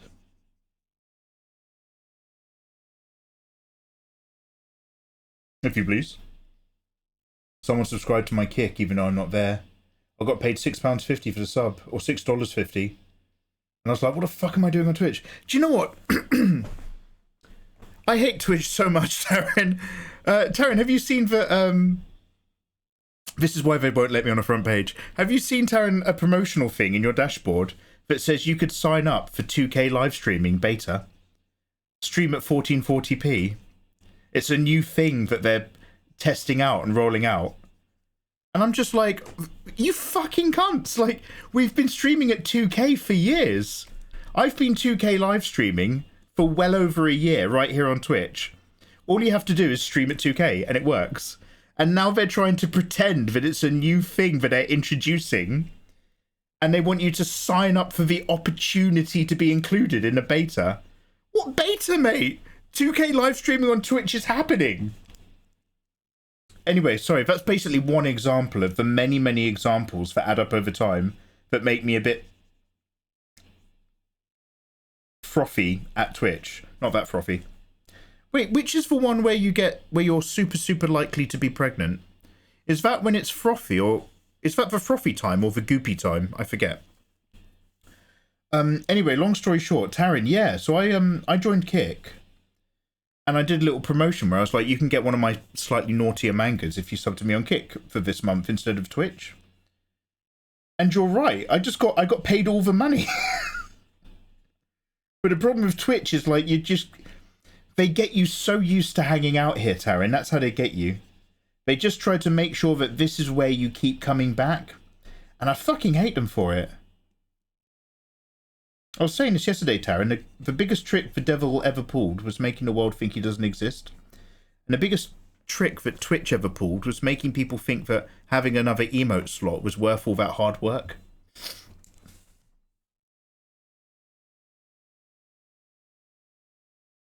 Oh, funny enough, 1440p streaming is location restriction. The disabled quality settings are not supported in your location.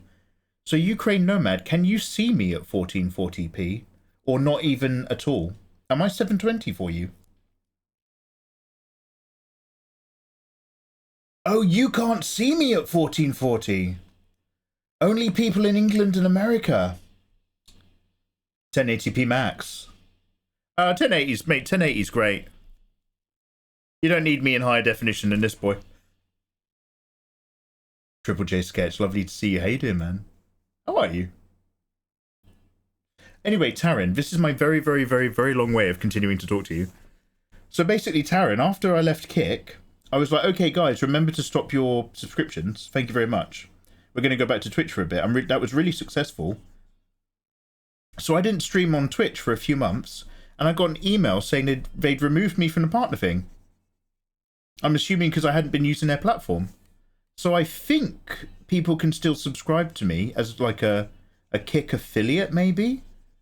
But I don't think I'm a Kick partner anymore. At least with Twitch, you can stop streaming for months.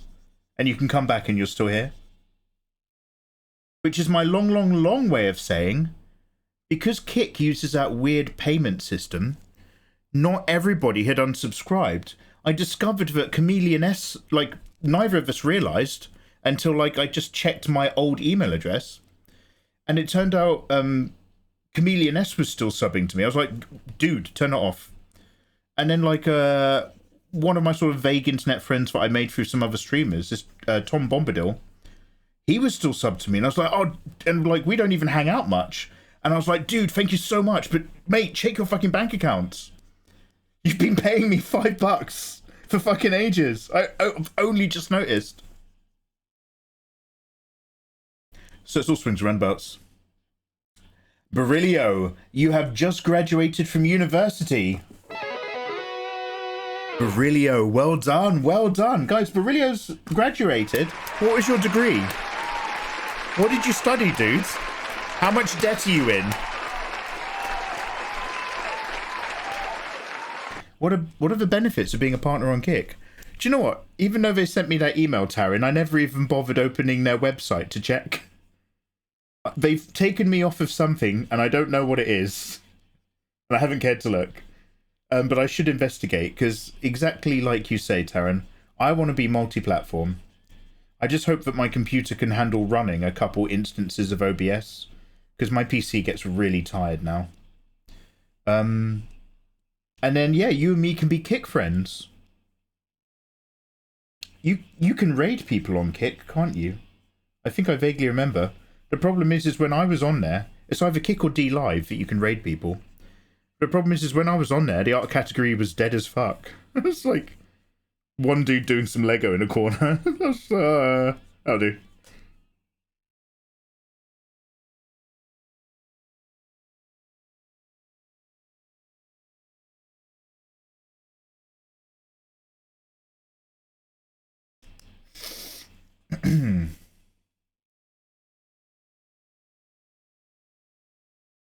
Mikey I just wanted to see if I could be a partner. I was just curious. A platform that literally gives you the money that you make compared to Twitch. And this was vaguely around the time that Twitch tried to introduce a payment donation button to stop people from using PayPal links so that Twitch could take 30% of donations. That was when I was seriously just like, fuck this platform. Seriously.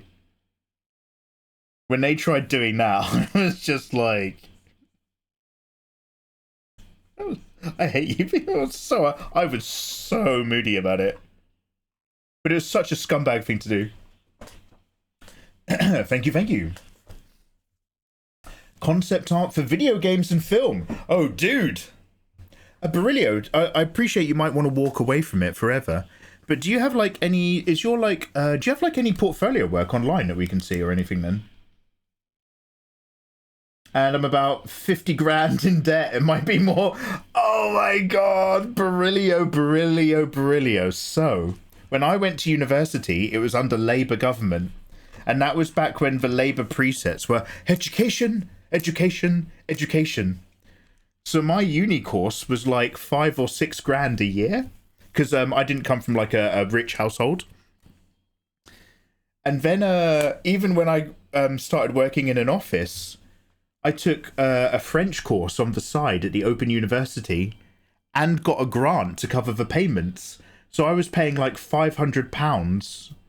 I think so. So £1,500 overall to take a French course. At long distance learning, and halfway through my French course, the Tory government went, there's not enough people joining the armed forces and there's not enough plumbers, so we're cutting education funding. And my French course went from being £500 for a semester to being something like £3,500, and I was just like, that's enough French. Good. Je suis bien. Merci. So, dude, you have obviously studied under the version that it is long after I was at university. And the version that you're in is fucking terrible. 50k. 50k for, I'm assuming, an undergraduate degree? I've got a banger of a final uni project. I ended on a high note. Oh, I'm really pleased. Some people just want to get it over with, but I'm glad yours was good. Mikey, this is fire. Oh! Cyber Wolfie, thank you very much. I appreciate. Oh, nice one, Fenrir. Thank you. Yeah, let's check it. Let's check out your art station. Brilliant, well done, dude. Portfolio. Oh, damn. Dude, what's your medium? Are you a Photoshop boy? First phase. Oh, Barilio, God. I'm going to touch myself to your shape language.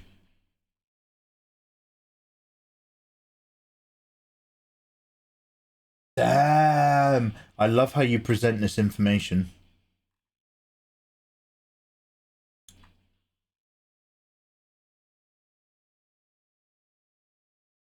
Damn. Dynamics. Oh, Barilio. You as you scroll down, you know your dynamic sheets. What's this called? Moveset. The sheet that you've got titled Moveset. That reminds me immediately of the scroll menu system in Sekiro, Shadows Die Twice, where you've got the different shinobi arts, like Mikiri Counter. Even the sketchiness is super similar. That's awesome, dude. Textures, smart rubbers, good. References.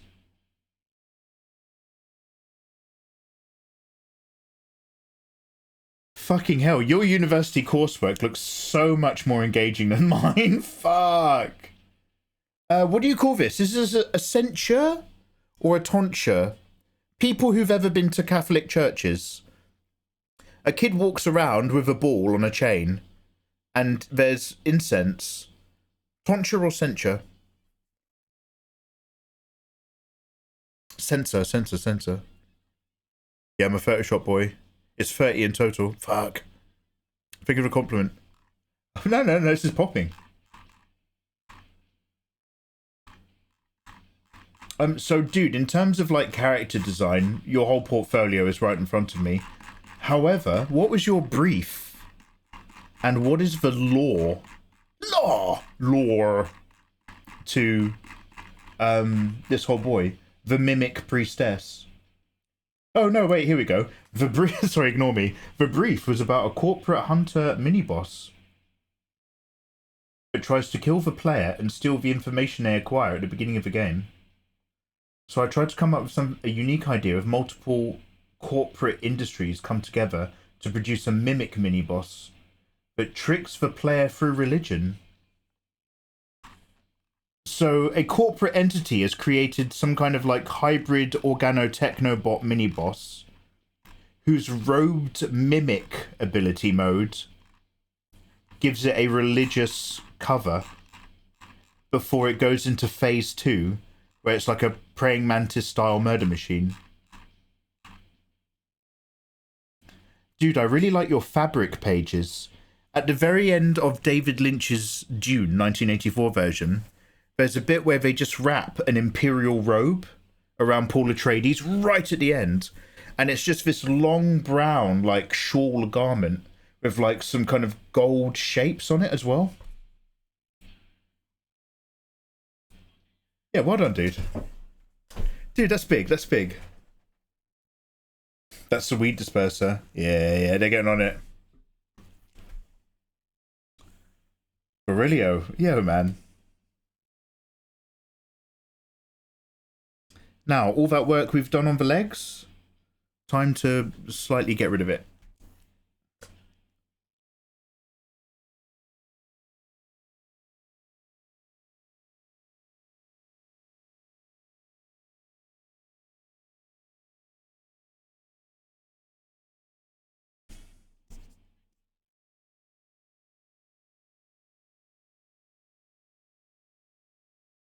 I was just like, why isn't that going down?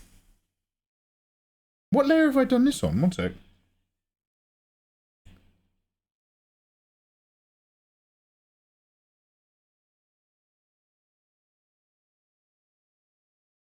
Have I just randomly done this knee pad on a completely different layer and I can't find what layer that is?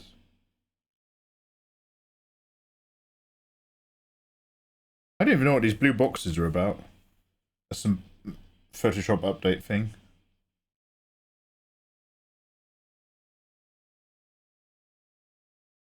Oh, do you want? Let me try that. There we go. So I was making the classic mistake again.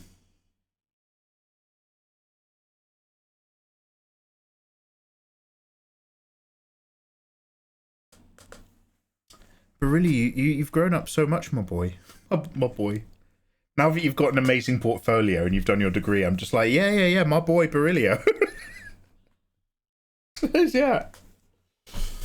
I'm cooking up another project about fabrics and more 3D stuff, so stay tuned. Yes, please, man. Yeah. Barilio, you're on a crossroads. On the bright path is a year of work to get into studios and start to earn money. On the dark path is spicy hentai art like Mikey. Mate, get your so yeah, dude, that's the thing is and obviously I don't know the field very much, so I'm repeating what Andrew Hodgson, the 3D guy, has said, which is like when you come out of uni you don't have a work ready portfolio. You then have to build a really fucking good portfolio in your own time.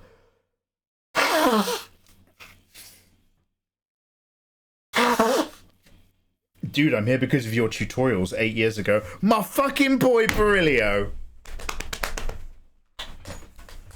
My boy. Oh, thank you for saying, dude. That's wild. Oh, those Padawans, they grow up so fast. Big B. All right, let's save another flat.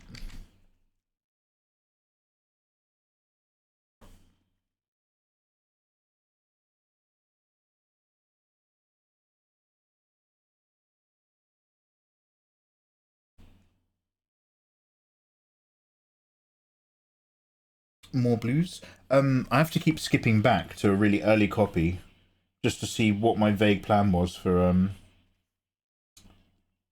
let's duplicate this layer for what was bright and what was dark. Very cool, way to go! Mikey, how are you feeling? Emotionally. Hannah, lovely to see you. How are you doing? Number one, Hannah. Hey, thank you so much for resubscribing. 11 months, Hannah. I love 11 because it reminds me of not the vulnerable girl from season 1 Stranger Things, but of November, my birthday month. Hannah Belectra, thank you very much for 11 months. How am I feeling? Not how am I doing, how am I feeling? Actually, I'm feeling quite good, Hannah. Completely nothing to do with me. Barilio in chat has just finished his university degree in video game studies, and we've literally just been looking at his portfolio, and he's just been like, "Oh, Mikey, it's all part of you and your tutorials from years ago." So he's just made, even though we're celebrating his success, he's just made me feel really good, which is like how I like it. But other than that, Hannah, we have until the 5th of June, so I've got 3 days left to do as much artwork as possible, so we are on that grind, and then from then it's Dune Awakening RPG. They sent me a code, so we are cracking on. Hannah, so I'm feeling a little bit tired, but I'm feeling glad that I'm forcing myself to get back into work mode because I've been a bit ill and I've not been well, and I got so rusty. So Hannah, how are you feeling? How are you doing?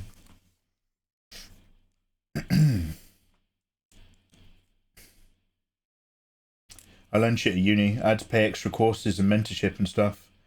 But really, it looks like it's paid off. Well, it looks like it's paying off.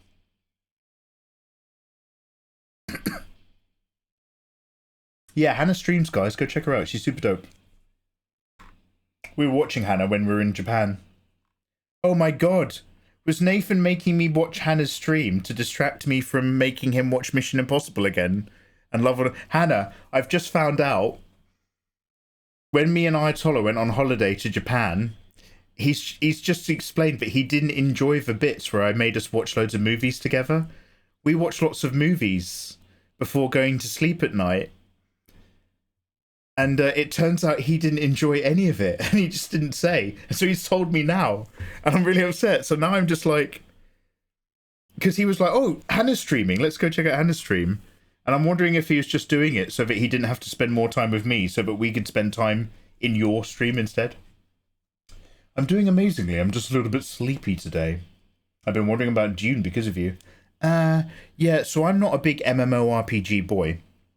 I'm a big Dune boy, so I'm going to play this MMORPG, but I won't pretend that that particular genre is my favourite. So I'm going to play it for a week.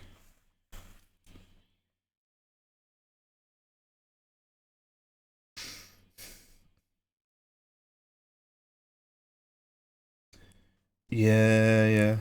Ayatollah uses me to make friends, but me and Ayatollah aren't friends. Fuck off. I'm sat next to you halfway around the world in a plane. I'm zooming in and out. We need to do some more blue. I'm just working out if I want to take a break. How are we doing time-wise?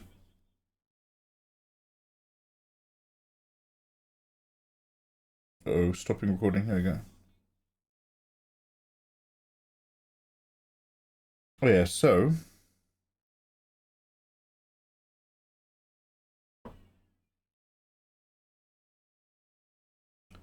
I can kind of merge the sketch layer on top.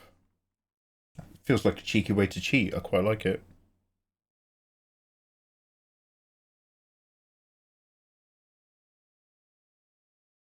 Ooh, that's cutting a lot of corners. Putting that sketch layer back over.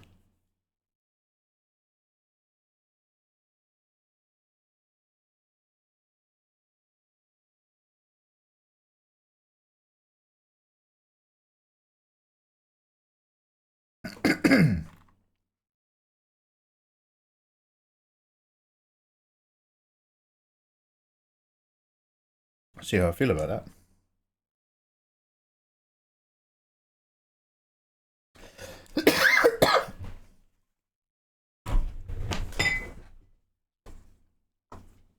Got some biscuits here. I got ill 5 times this year. I know the feeling of pure death. Oh, I'm so sorry. Yeah, this is Artorias. Hey, well done for recognizing. Thank you.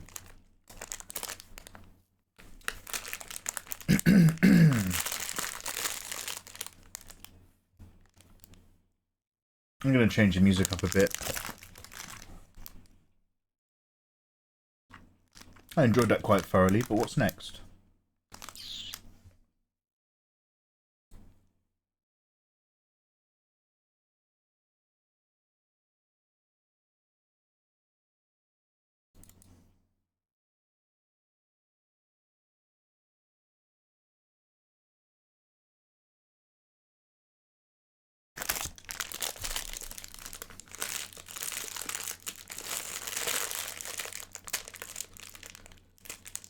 So Fenrir, this is the other thing where I'm just like, am I basically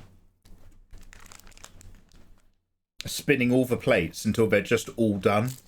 And then I just have a week where every single day I just do another drop on Patreon and just spend the daytime doing the booby versions? Or, and I don't know the answer to this question, or am I trying to finish one, send it out on Patreon, then finish another, send it out on Patreon, etc, etc. Who am I?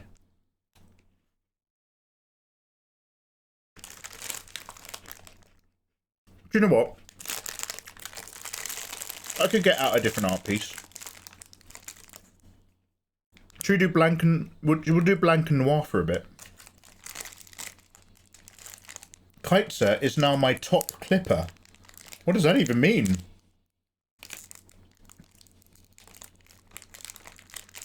Yeah, a bit of Ghost in the Shell.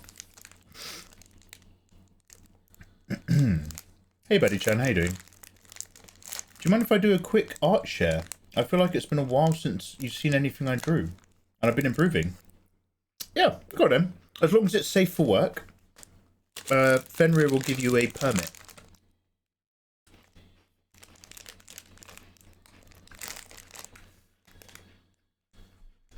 Not trying to interfere with your process. I'm just throwing out ideas. No interference detected, friend.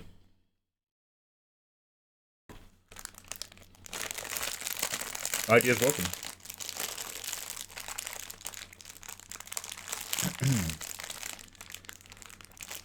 I kind of like what that's done. Just putting a really faint layer of the sketch back on top, just to help guide me back into what I'm trying to do.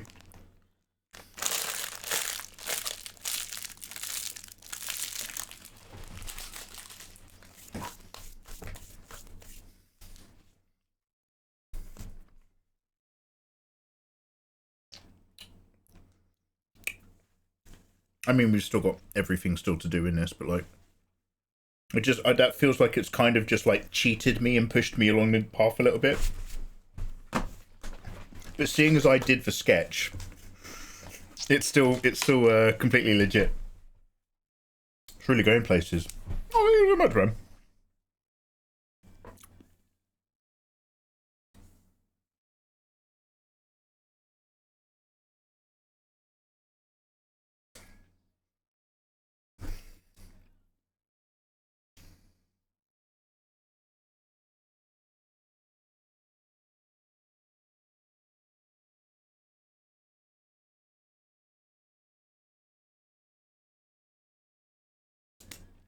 Baddie-chan, let's see what you're up to.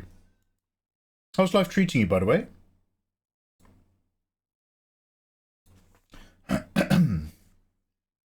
Be absolutely free. Oh, Blue Sky have got verified accounts now. They will proactively verify notable and authentic accounts. Trust emerges from relationships and communities based on context. Oh, damn! Hottie, pink-skinned. She's kind of like purple-skinned. Hottie, purple-skinned, big-earringed drip elf.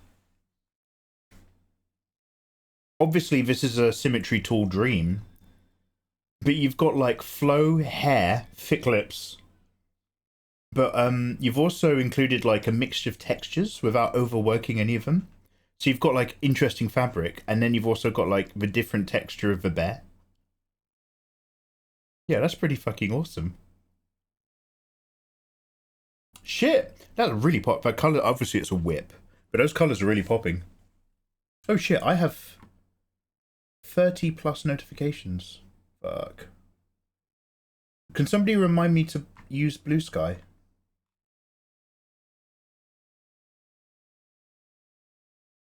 And also, thank you very much for liking my posts on Blue Sky. I'm just noticing now. Oh damn, I've not opened this app for a while, fuck.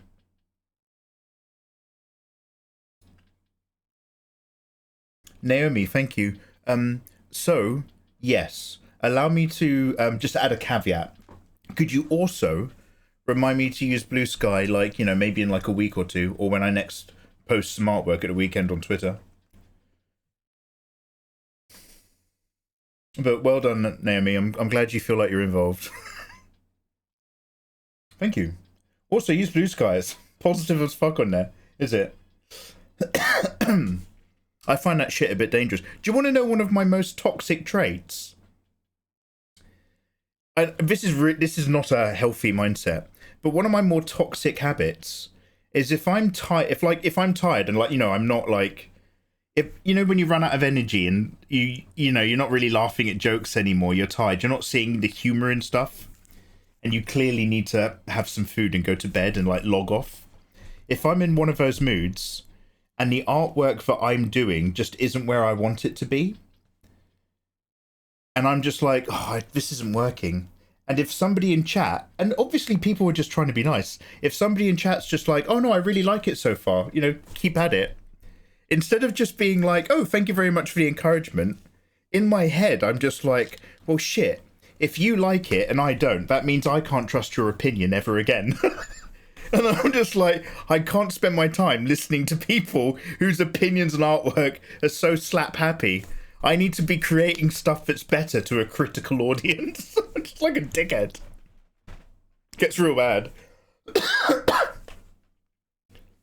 People complimenting artwork of mine that I don't like. And then I start judging the person for it. It's so weird. However, we're getting there. I like this one so far. I like the potential in this one so far. I'm a hella perfectionist. Given how much I like your Santa Claus Danny work, and you no, Fenrir, I too like that piece. It's just that in that piece there happens to be hair shapes and eye shapes which don't match. So allow me to clarify why I don't love it. As much as you reinforce for me, and thank you so much. It is very, very specific. It is the shape of the eyes and some of the shapes of the wisps of hair on Danny herself don't really match the way I envisioned her. I kind of simplified those big shapes because of the weird way that I was rendering out, and then I completely redrew the face separately on like a different day. So for me, it just has a bit of incongruity. Is that the word? But overall, I'm pleased with that piece, and I'm really glad that you also really like it, and it pleases me. No, Fenrir. Fenrir, I said you were golden like 6 weeks ago. Don't make me reinforce that. I'm rambling. I'm quite tired, aren't I? I'm going to go for a wee, and I'm going to go get a snack. Have a little break, wee, snack, fresh cup of tea, and then let's see what we get up to. Mikey called my artwork mummy's fridge material, and then spat on my shoes. Never meet your heroes. Never meet your heroes and never meet your hornies. That's what I say. This is shit! Do 50 boob studies by tomorrow. Fuck. I'm not a monster. I'm not a monster. I'm just a dude trying to get better at drawing, just like loads of other people.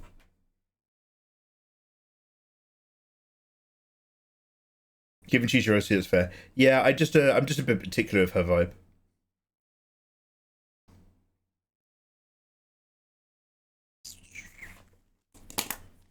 We're at 15%. Is that too much?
Oh, I've got loads of line and stuff still in here. Okay.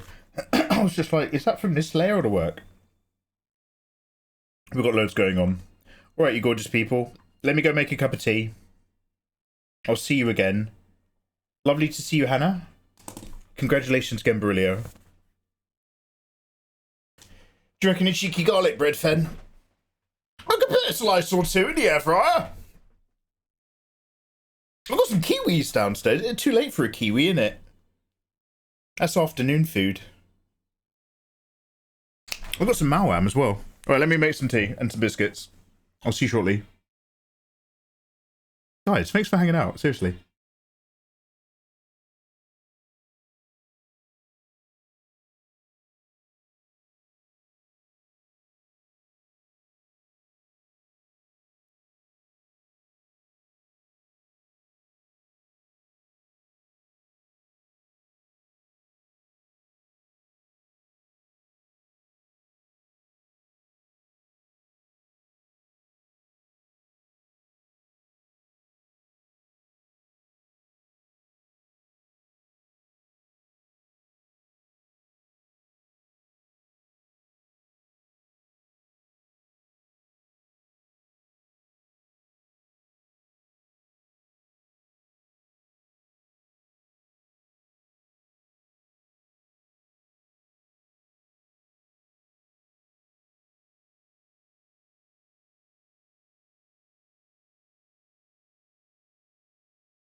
All right, I've gone big boy. I've actually got a separate garlic and cheese flatbread. So I'm just cooking that up. Let me just go get some bin liners.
All right, my homies.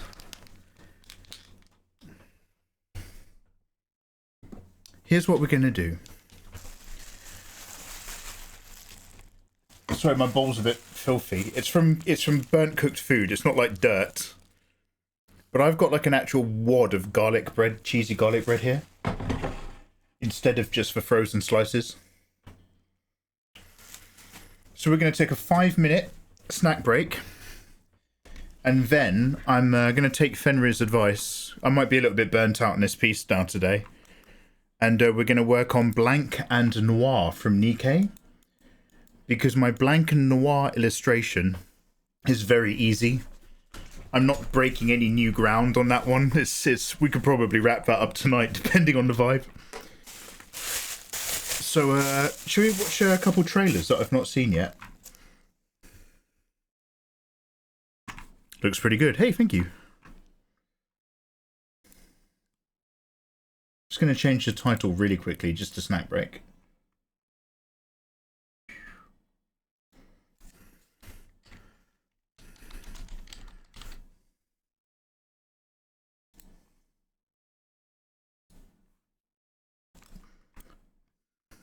Let's...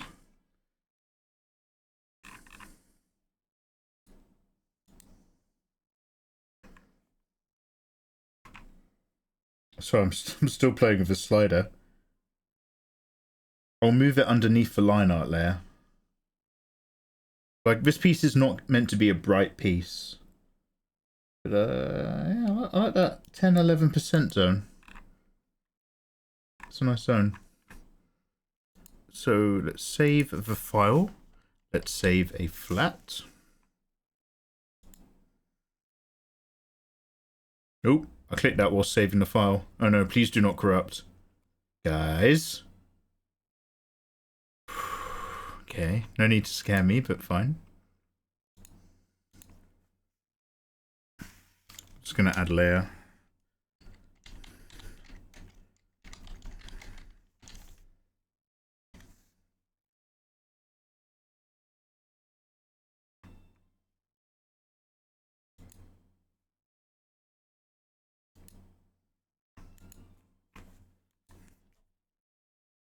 I'm just gonna duplicate this layer really quickly because that did take a moment to save, and I don't really fancy getting bad news. There we go. If Madeline taught me anything, Maddie.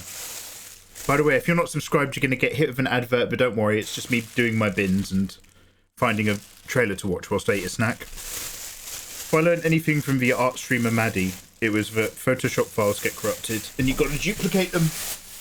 Otherwise, you're going to have a bad time.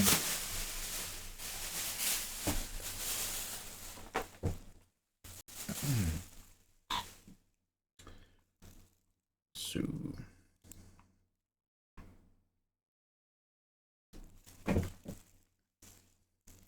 Does this still work? That's good enough.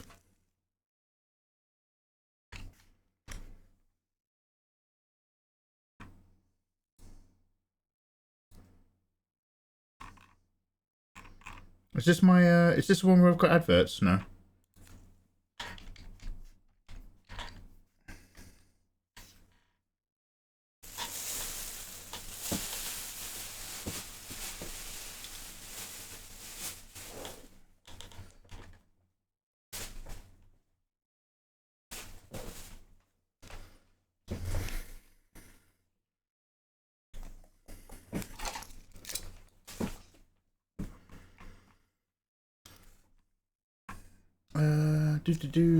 One quick sec, I'm just duplicating my screens. Actually, fuck it, I'll just watch it right here. Let's not get too... Oh my god, they're making Happy Gilmore 2! Damn, Adam Sandler movies are not that amazing. However, I do think quite fondly of Adam Sandler simply from his stand-up. He did a Netflix stand-up, he's probably done a couple.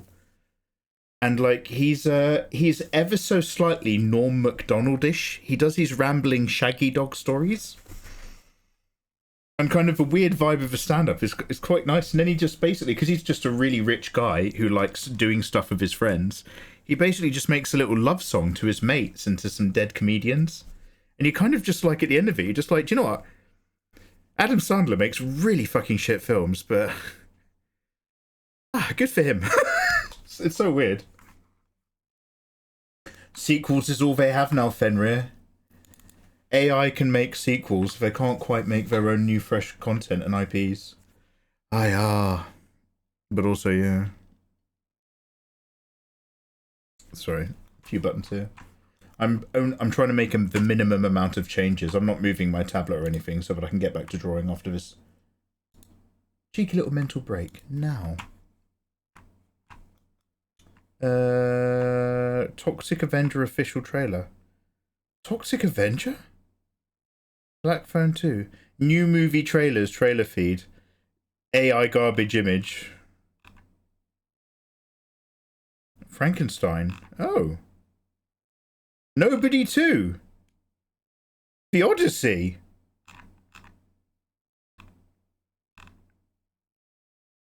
Fuck this shit, man. Wait, this is not real. This is not Constantine. Oh god, it is AI garbage. Yeah, for a second I was like, what is that? I feel like there was another film coming out, but I can't even remember what it was. All right, what's this?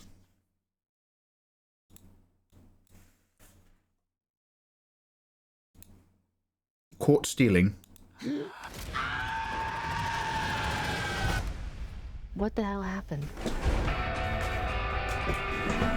Gonna stay or should I go? If you got him. Let's go back to your place and you can take advantage of my poor judgment. I depend on your poor judgment. I want to know if I can take this seriously. What do you need to take us seriously? Come on, kids, get a room. Sorry, Miss Kitty. Oi! What the fuck you doing, geezer? Is that the best you can do? I've got to fly back to London. I need you to take care of my cat. I like cats. I like dogs. Hey! Is Russ home? Who are you? What's the baby, man?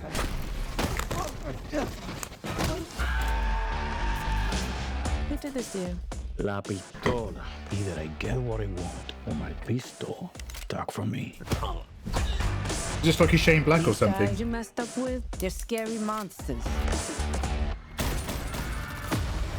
I don't know anything. Sweep me the fucking edge, swat! What the fuck did you get me into? Darling, you got to let me know. Welcome to Narnia. Should I stay or should I go? How much is there? Over 4 million. Shit. Everyone gets a cut. The Russians, the Puerto Ricans, the Hebrews. What the fuck are you doing? Oh. So what happens to me? You're fucked. You run away from what you're afraid of, then it owns you.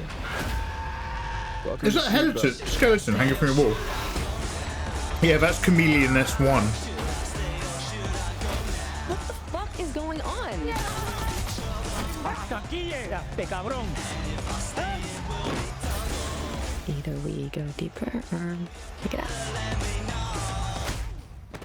I don't want out. Should I stay or should I go? I need to know that you're a guy that can take care of his shit. Asshole!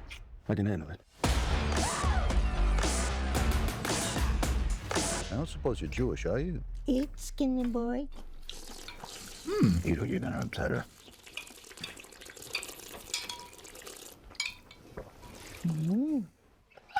I like you, Hank. Okay. Do you know what? I think I've been watching way too many Marvel trailers. I'm just like, where's the massive explosions? This looks like a film with a script.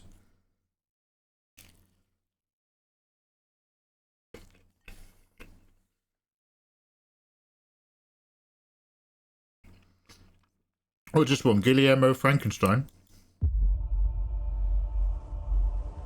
I had determined that the It doesn't know if it's actually a comedy or not.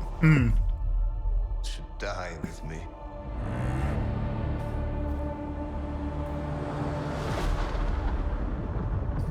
Some of what I will tell you is fact. Lisa! Some is not. But it is all true. What manner of creature is that?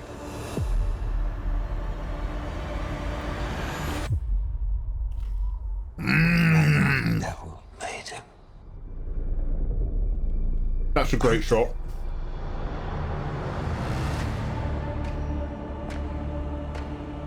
I had a vision. That's straight out of the book. Oh my god! An idea took shape. That is Duke Leto II. That is a worm reference. Inevitable. Unavoidable. Until it became truth.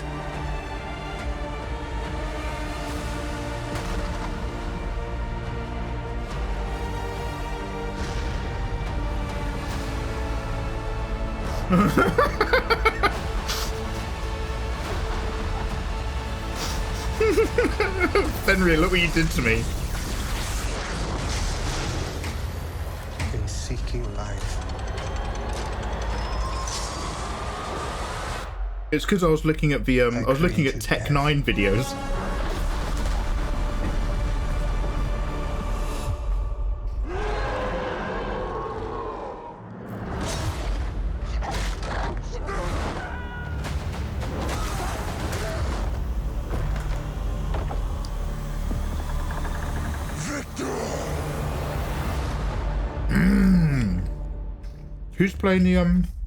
Who's playing the monster? The creature. It's good that they don't show his face the entire time. Damn. The Shark Whisperer. You can only whisper them once. Oh, the Jew Hunter. From the other film.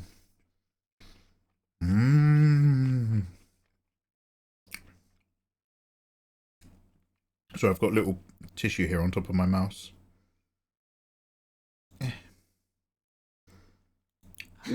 What other trailers were there? Let's look at Toxic Avenger. I don't even know who the Toxic Avenger is. I thought the Toxic Avenger was the guy who was basically covered in slime. And he was like a janitor or something.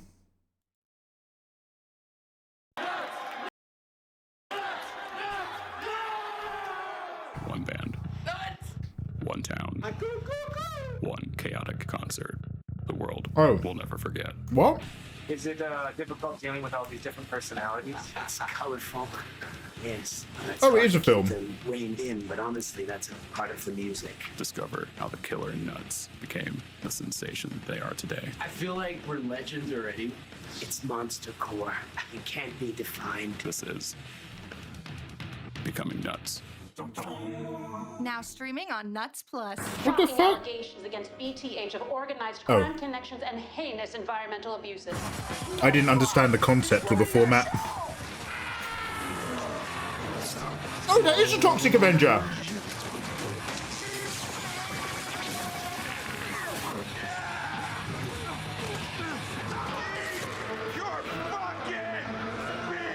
Are headaches keeping you down?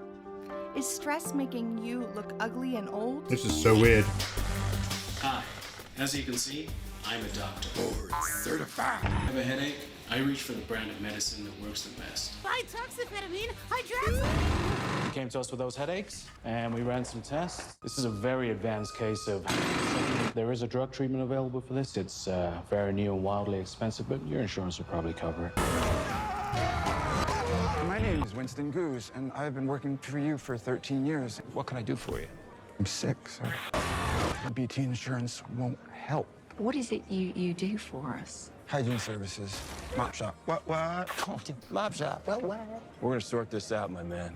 Fire him again. Jesus Christ. Mop shop.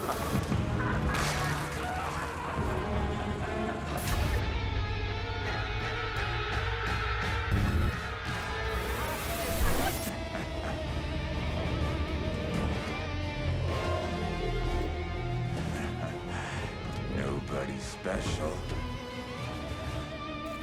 Just some dude with a mop. Oh.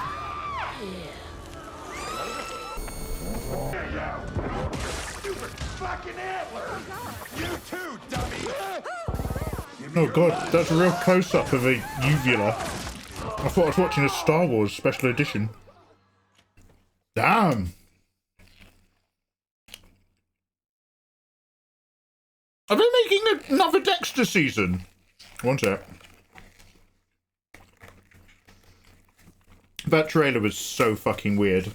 The format of that trailer had me so confused. I think if I had more energy, I'd probably be like, oh, that looks interesting and unique. But I was mostly just like, what are they communicating?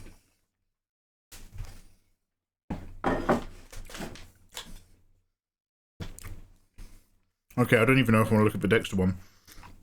That trailer has reminded me, though, of a... Oh, fuck, what are they called? Is it Almost Friday? Of a comedy skit.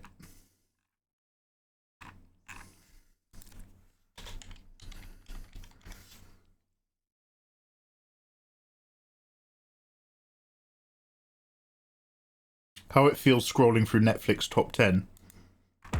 This is just a bit of a rabbit hole.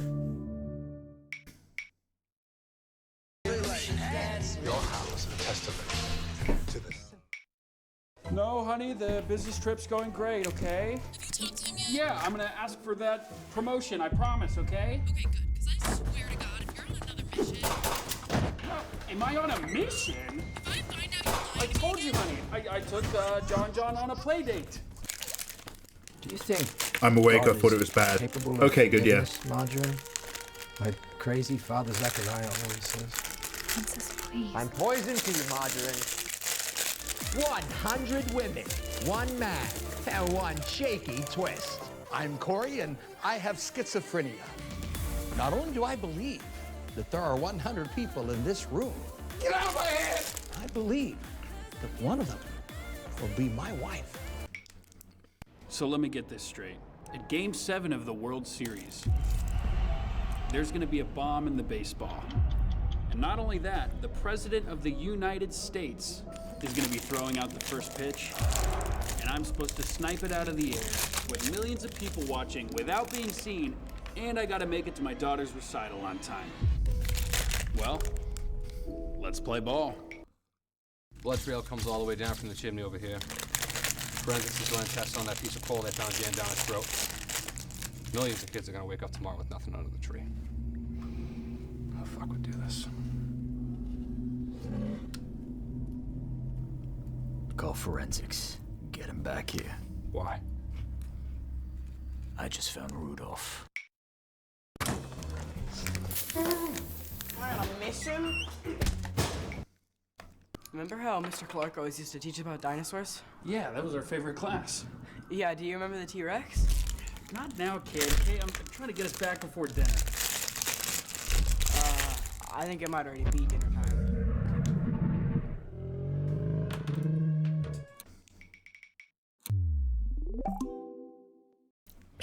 Trust me, this is going somewhere. Perfect for young London. You're like me, you probably stayed up till midnight to watch the premiere of London Meteorite. But before we dive into that, I think we gotta address Charlie Von Pierce's behavior behind the scenes. You dumb, stumbling, mumbling, fuck! Get the fucking line right!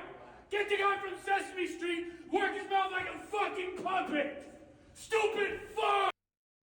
I said I'm white, I'm not that white.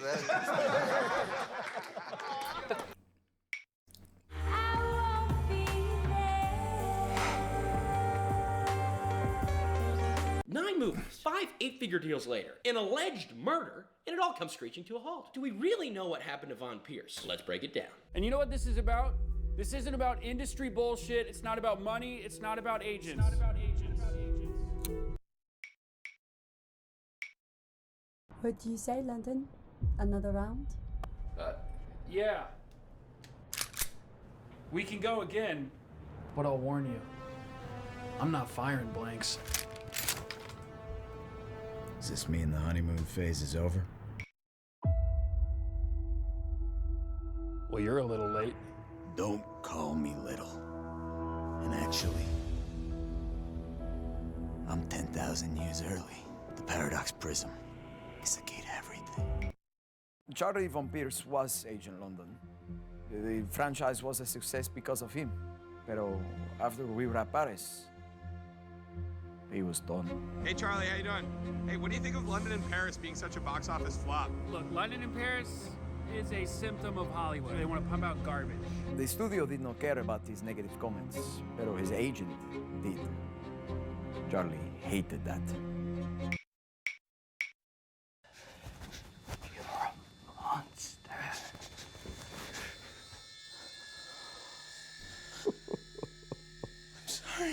Oh, you can't kill me. I made you. So Netflix hires Jack Martin to play Von Pierce in a dramatization of his own life about killing his agent. You dumb, stumbling, mumbling, fuck! You dumb, mumbling, stumbling, fuck! Get the guy from Sesame Street to work his mouth like a fucking puppet! But here's the kicker. Von Pierce is currently on trial for killing his agent. Like, right now. Hey, any comment on the reports that your agent was found dead in the LA River today? What? Dumb, mumbling, stumbling, fuck! This is crazy. I mean, he's fighting for his life in court, and Jack's fighting for his life in award season. This you cannot make up. We are aware of the pain caused by the character letters that we wrote for Charlie Von Pierce. This isn't about industry bullshit or money or agents. If this is for anyone, it's for Charlie Von Pierce. I miss you. There is no sign of Von Pierce's body, but he has been pronounced dead. Last night, Charlie Von Pierce ended his own life. He got taken out by the Hollywood elite pedophiles because he was gonna fucking talk. Same shit they did to Biggie's. I was screen test after this. I just don't think Netflix would kill Von Pierce. It's like real sketchy weird. There is just no way that Charlie Von Pierce killed himself. In fact, I think he's still out. I mean, it's a tragic story, Charlie Von Pierce. I prayed every night that he would come in me. I sometimes didn't believe that he would. Sometimes I felt like he was inside me when he wasn't anymore, because he'd slip out and I'd have to put him back in.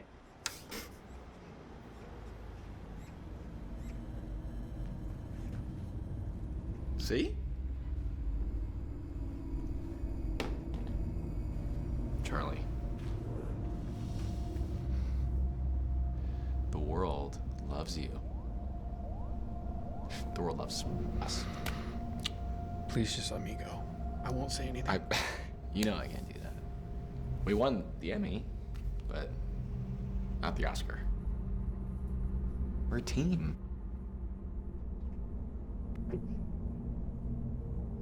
The world needs more Agent London. You'll never be me. Fuck you! You don't know. That's right. Hold on.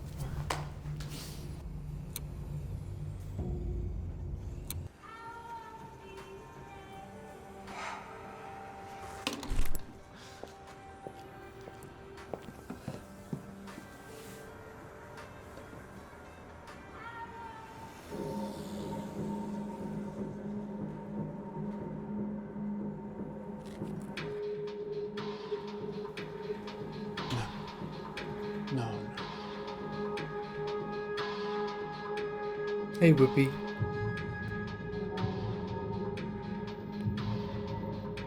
You fucking monster. You fucking monster. You took. Do that again.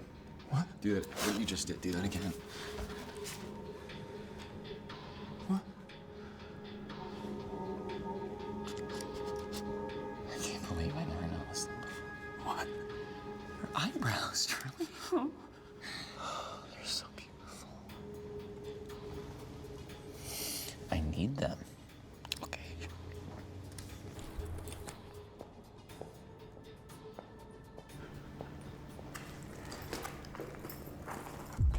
Paradox prism. It's the key to everything. It's the key to everything. Okay. Hold still. Need them clean. You know?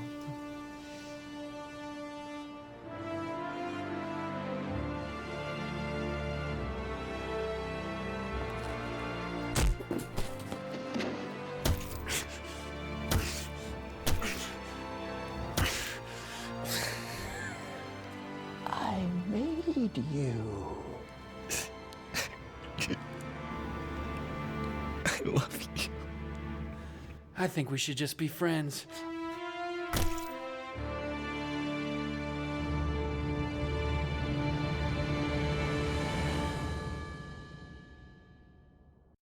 Okay, I've seen that quite a while ago. I don't... So, contextually, that's what the trailer reminded me of.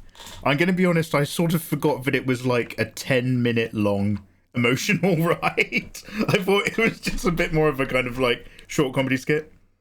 But that's what that trailer reminded me of. Anyway, let's watch one more thing, and then I'm going to get back to drawing.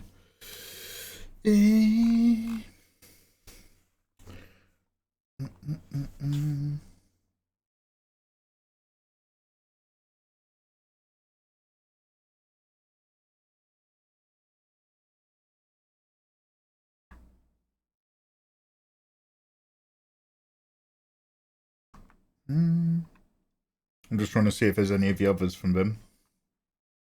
Oh, Whoopi, thank you very much. I've literally just put it away for the moment. I'm going to start doing Blank and Noir from Nikkei. Oh, fuck it. Fuck it. Let's just watch the Happy Gilmore trailer. My name is Happy Gilmore. And, 30 years ago, I decided to give golf a try. Well, so here we go. How you doing? Even when you're at the top of your game, you can always shank one. Yeah, Fenrir. Oh, I'll suggest a YouTube video. Oh no, what have I done? $75,000 a year. That's 4 years. That's 333 grand. That's terrible math, Johnny. It's 300 grand. I wouldn't even know where to start. Let me see the happy I fell in love with. Come on, you gotta do it, Dad. All right, let's go. Go get him, Dad. What about the jig? I know how to do it, Dad. Let's go. Oh, Dad, we got this. What the hell is happening? Happy Gilmore is breaking in yet another caddy he just met. All right, we're gonna go. See, but you bring those. Those always come. All right, that's it. They got a strap if you want to use the strap. Happy Gilmore didn't have things flowing on the first hole. Check out the name tag, grandson. You're in my world now. I got you a little something there, Pop.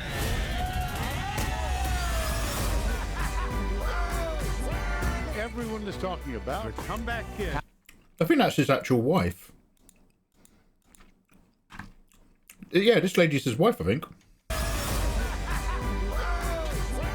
Everyone is talking about a comeback kid. Happy Gilmore. Happy Gilmore.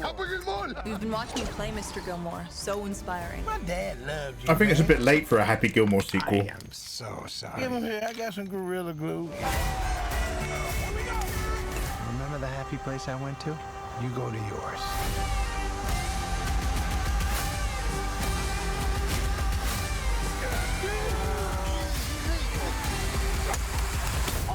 Oh my God, Rory! Jackass. Bingo.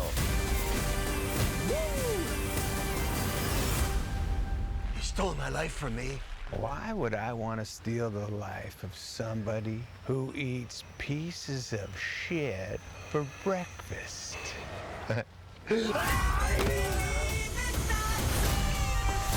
Oh damn, that looks so bad.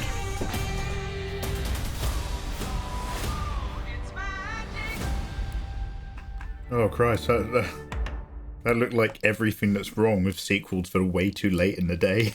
Mixed with, like I said, I feel relatively fondly of Adam Sandler from his stand-ups.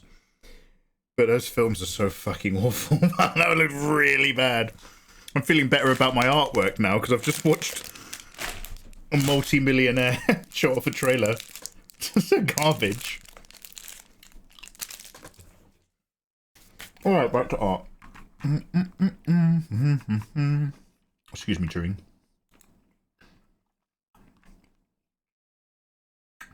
This lost me 30 seconds in.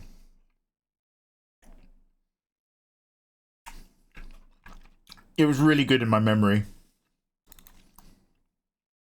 Not so much later on.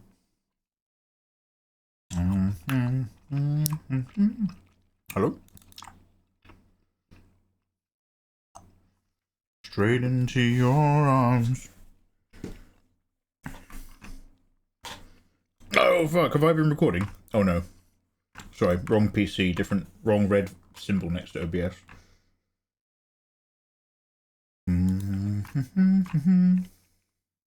Right. Need something that's going to keep me awake, but that's not too aggro.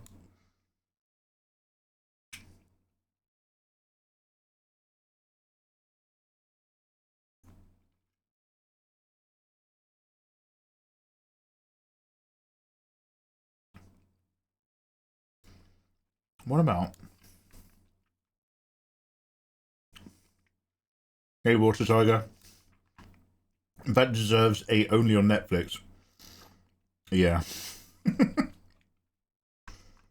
Not even on Netflix. Coming to America 2 is probably the closest one of these really old sequels have come into recent memory. Actually, I take that back. Top Gun sequel is actually good. Yeah, Top Gun. I hate to sound like a bit of a shill, but like, is Tom Cruise the last great superstar of the old generation of cinema? Do you know what I mean? Is he genuinely the last person who is forcing people to make films well, whereas every other actor is happy to be in films which are now made terribly? He likely is. Honestly, there won't be another like him. Say what you want about him, but he's fucking out there doing some shit that nobody's doing. He's crazy about his craft. You have to be. You have to be. If you want to be at the top of that, Fenrir, do you want to be at the top of that? You got to be crazy. It's too late for a Happy Gilmore sequel. Dude, Water Tiger, 100% agree. Or was there something else that they made a sequel for? And I was just like, you are 10 years too late. He's gone from being old and still commanding to being old and doddering. Picard. When they announced that they were making the Picard series, I was just like, you should have done this 10 years ago. Because like 10 years ago, Sir Patrick Stewart was still like standing up and walking around. Like he was ready for an X-Men film. He was still there. And then by the time they actually did it, he was like, oh no, he's like, hold my hand, grandpa. Old now, like, he's just not got the projection anymore. It turned out season 3 was great. And they played into it a bit in season 3, but honestly, everything else is awful. Season 1 wasn't great, and season 2 of Picard, Mikey, no one cares. Yeah, I do. Season 2 of Picard might honestly be the worst season of any Star Trek that's ever happened. And I've seen Enterprise, all 4 seasons. If you read the autobiography, it makes sense why. Are you talking about Tom Cruise or Jean-Luc Picard? Are you talking about Tom Cruise or Patrick Stewart? If you read the Tom Cruise autobiography, it all makes sense why he's like crazy and at the top of his game. Oh, Patrick Stewart. Oh no, Fenrir, I'm going to read it and it's going to be like, I really wanted to make Picard, the series, in 2010, but my wife and child died in a house fire. And I'm going to be like, fuck me, I'm a dickhead. And then he's going to be like, and then I denied the Talan Imas their freedoms, and I felt terrible for years. And I'm going to be like, oh my God, I know what it is. And I had a friend. He's gone from us. Like, no, Patrick Stewart.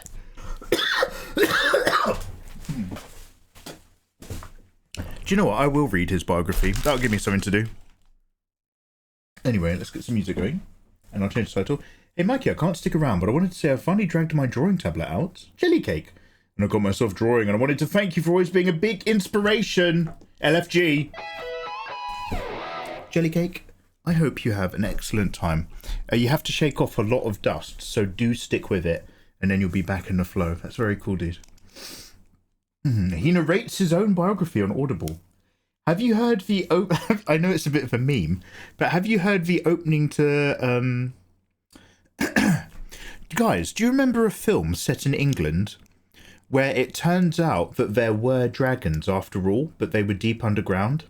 So it's a post-apocalyptic movie with dragons in it. It's got the Bond girl from GoldenEye. Not Xenia Onatop, the other one. Natalia Pushkorova. And it's got Batman. Fucking Batman. What's his name? Rain of Fire, thank you. You get to learn maybe a bit more than you want to about him. Oh no, really, Fenrir? Fenrir, that's when I let all 70,000 of them burn. Yeah, so, thank you very much. Rain of Fire. Oh, sorry. I didn't realise chat were all massive Rain of Fire fans. Oh, fuck me. I'm going to put a Mission Impossible soundtrack maybe, or a Batman soundtrack. That might do it. Mission Impossible usually pops. Anyway, Matthew McConaughey. Thank you very much, Bill, because that's what I was trying to get to. I was just trying to remember the name of Matthew McConaughey. Now, why was I doing that? Guys, so, have you heard So Matthew McConaughey narrates his own autobiography, which is probably a bit ghostwritten. And somebody, it's like, it's almost a meme, but somebody played like the opening, the like prologue or whatever to his autobiography. And it is just like a fucking mess. It's just a fucking madman's ramble. And it's obviously trying to sound like he's one of the most exciting guys who's lived like a really exciting life that you want to like, you know, engage with his raw honesty. But it actually just comes across as like insanely dull drivel that doesn't say anything.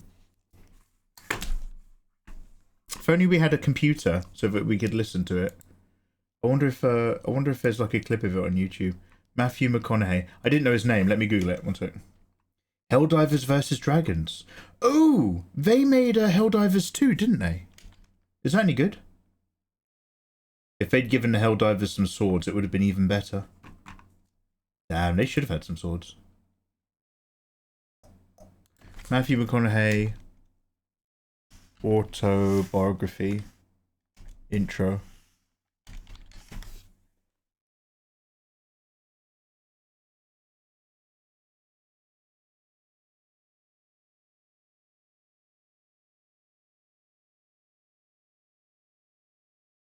Motivation. Is this it? One sec.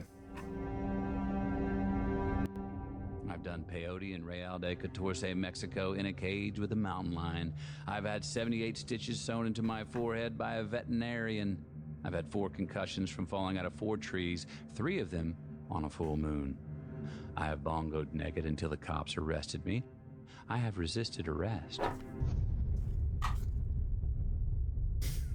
Good afternoon. Dude, I listened to a little bit of the Matthew McConaughey autobiography. Oh, is this is this Nick Mullen? It came up on like Amazon's. Like, I don't know why. I just listened to it. He reads it himself? It's very funny. You know what? I'll just pull it up and listen to it. Let's listen to it. Because he transitions to talking about being molested. With like, he's like, he got molested? He was like, how's he so chill? I was one of the best kids on the soccer team. I led the league in yellow cards as a goalie when I was 13. If wisdom is the voice of experience, do not hang out with this kind of wise man. That's a twist. That miscreant will get you arrested. Yeah, there are people like him. You're like, what? Yes, when I was 13 years old, an 18-year-old boy held me down and fucked me in the ass. There's some charismatic people who are genuinely going to put you in prison. Are they gonna? That Stab. I can hear Stab's laugh. Takes a turn. A pussy getting legend, probably. Yeah. Yeah, so one of the more chillest satisfaction at the time and still. I found a reliable theme. Mm-hmm. So I packed up those journals and took a one-way ticket to solitary confinement in the desert, where I began writing what you hear now. I mean, an album, a record. Stab seems charismatic, so far. but everything he does is just fucking and dick sucking. That's all it is fucking. Interrupted my space and time in ways I could not ignore. Contracts I have made with myself, many of which I live up to, most of which I still pursue. These are my sights and scenes, felt and figured out, cools and shamefuls, graces, truths, and beauties of brutality. I can't imagine. Invitations, calibrations, I can't imagine an entire getting away with, getting caught, reading an entire book trying to dance at this fucking like. Yeah, this is crazy. Yeah. Why is he doing it? It's like bebop. Well, because it might just be the intro. I don't know if it continues like. He's being jazzy. It's overridden for the sake of like experiment called life. Being a guy. That, hopefully, it's medicine that. I just want to get to the part where he just drops some more. Funny girl Wolfie, huh? Mars without needing your pilot's Keep talking. DM me on Discord. Celebrities spaceship to Mars without needing your. It's a love letter to life. To penis. No. See, stabs instantly penis. It's all. Imagine if someone got their cock out. That's all of Stabs' podcasts. They're lyrics, one-liners, quick hitters, unobtrusive personal preferences. Is this the guy he is? Publicly express. Of course. They're cheap and they're fun.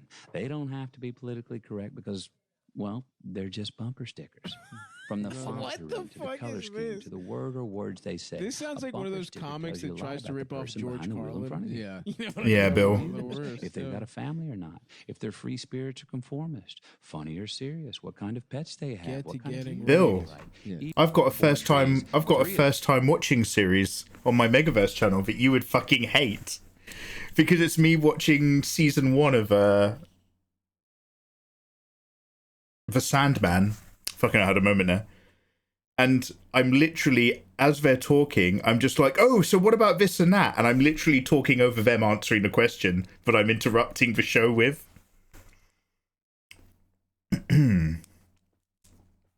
Anyway, I just wanted to find an example of what I was talking about. That's the best I could find with people talking over it. And I'm not in the mood to look any further because we are going to get back to doing some art. Let's change the title. Let me put on a Mission Impossible soundtrack. I reckon that's relatively rousing without being way too much.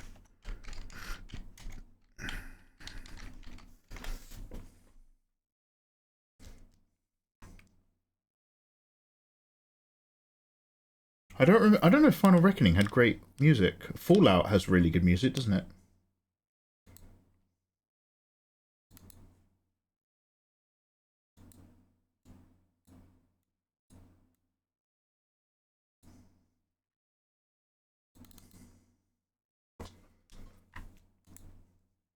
Okay. Let's update this title.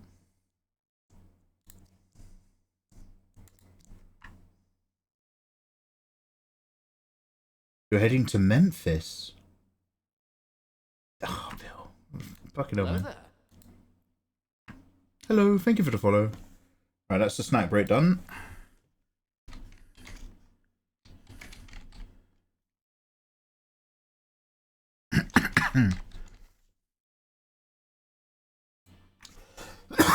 Excuse me.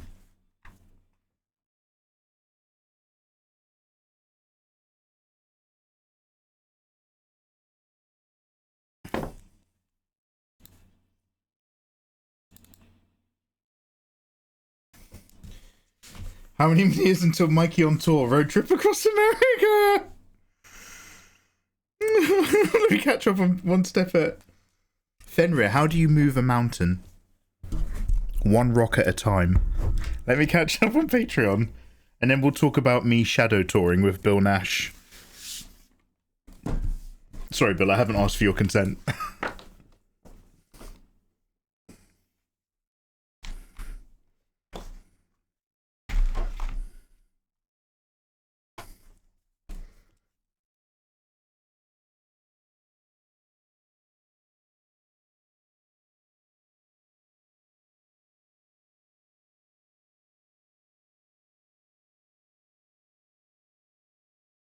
I'm honestly this close to just putting on Mission Impossible.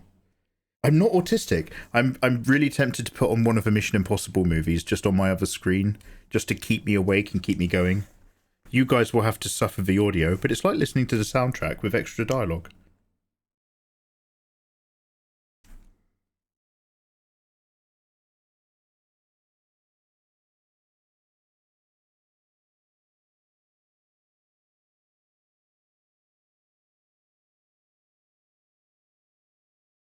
I also wipe personal details to avoid doxing. Oh, GG. I mean, you're kind of like, I don't know, well, in the UK now, you're sort of obliged to do that. as a business, if you can't have a legitimate reason for holding on to somebody's address details, even if you needed them for an order, obviously it's different if you have user accounts and you're a shop. Then you got to get rid of them now.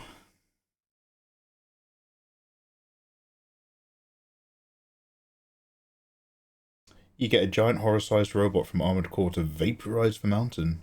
Oh god, yeah! Last time I played Armored Core, there was a giant floating platform a walking platform in the desert. A desert.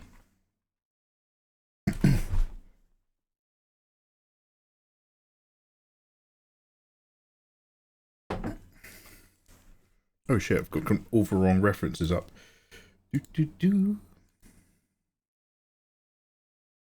So this is really simple. This is literally borderline done. I'm not adding anything else. I'm not experimenting with anything else. Just going to do their eyes, do some highlights on the hair and skin. Maybe some, I think she needs to have some tights on. And that is literally it. And now, then I'll draw the boobs on it tomorrow morning or something. And we'll get it out there.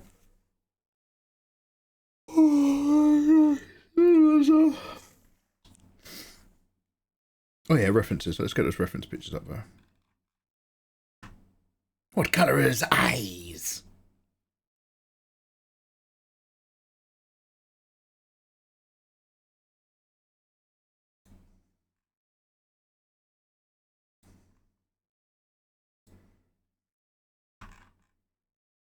Tell me of this man. What colour were his eyes?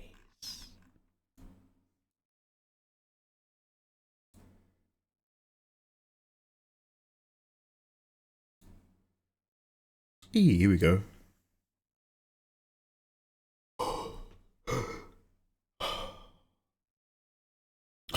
Japan in October, you bastards. You scumbags.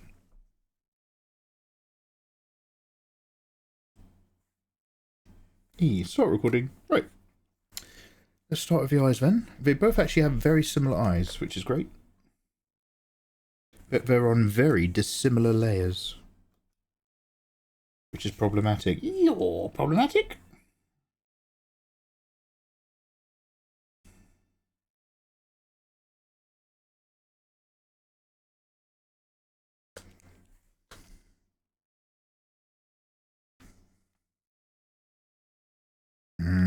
Oranges, browns, deep reds and yellows. Well, alright. Well, alright. My name's Mikey Mega. And I'm a man who is a cruising warrior who's been on a mystic journey of personal self-discovery. I have drawn fires, painted boobies, illustrated thick legs, and even dabbled in the esoteric world of feet and feet entrepreneurs. I have created empires on Twitter, ignored patrons on supporting websites, and drawn tutorials the likes of which you have never seen. I have live streamed for 30 consecutive days and been arrested in 30 consecutive ways. I am an art streamer, an educator, a spirit walker, a father, a mother, and a man of all select delicacies. Read my autobiography. iPhone have a fun feature. Siri, remind me next time I'm in Portland to look up Fenrir. Oh damn, it's got a location jiggle reminder. Oh, I could use that for the kitchen. Remind me next time I'm downstairs to bring up a bin liner. Oh no, that's tech.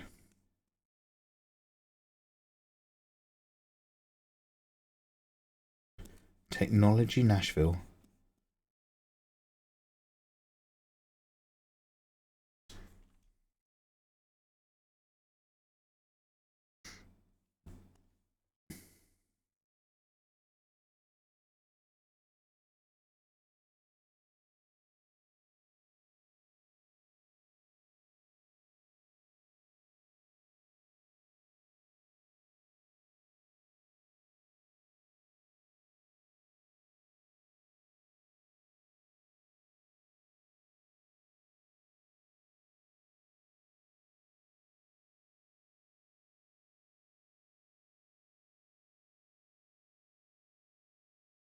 I find her useful.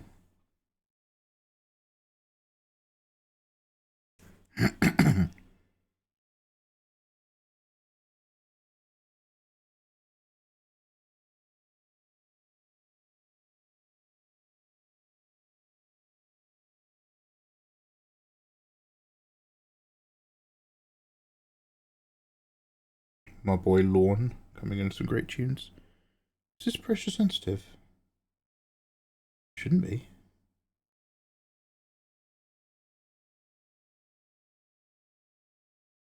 Maybe I'm just tired.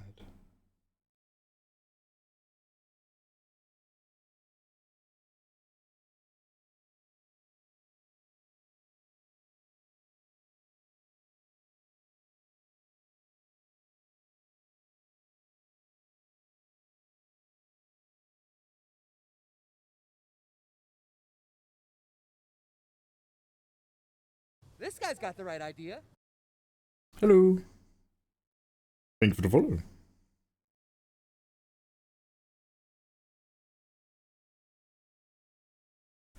Yumiko. Yumiko-san, oni honjin desu ka? Follow o arigatou gozaimasu.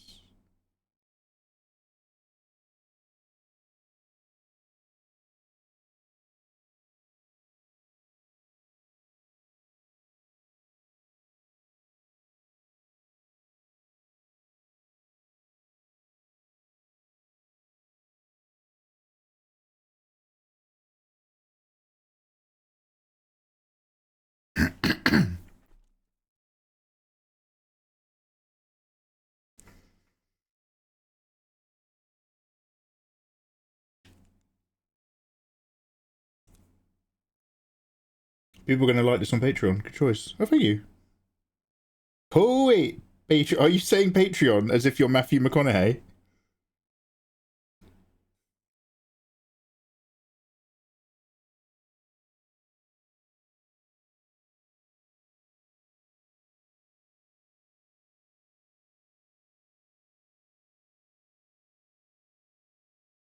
You getting into spirit? You getting spirit of Christmas, mate?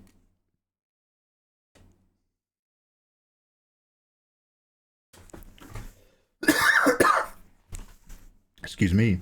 Hey, Bingus, welcome back. Cobra Commander, hey, how you doing, man? Any Bingus, you'll need a wheelbarrow to cart them around. Nice. Yes, yes.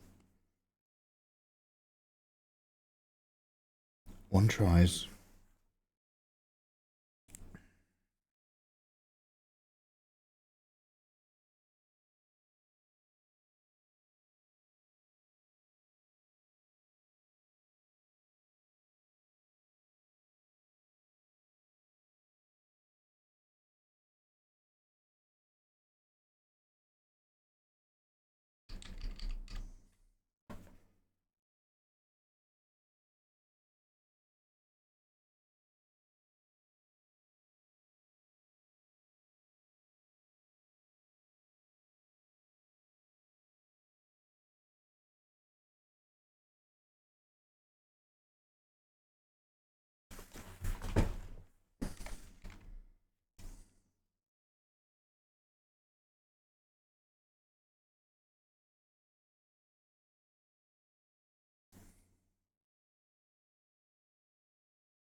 Did you give blank for cat girl canines?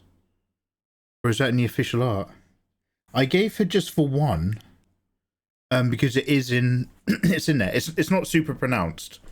I've made it like a sharp point. Whereas in hers it's just like there is a gentle triangle in there. Someone's clearly not actually a blank fan. Fake Nikkei fan. I don't even know if you really have pulled any Nikkei cards, Fenrir. I remember you talking about having pulled them, but I don't know. It's a bit like when I went to the London Tattoo Convention in a long sleeve shirt. And just repeated everything that my friend who took me, everything that she'd ever told me about tattoos in general. I just started saying them to strangers. She's getting really pissed off with me because they're all talking to me about tattoos. It's the same shit I pull on Izzy with Sleep Token. I've done it before. I'll do it again.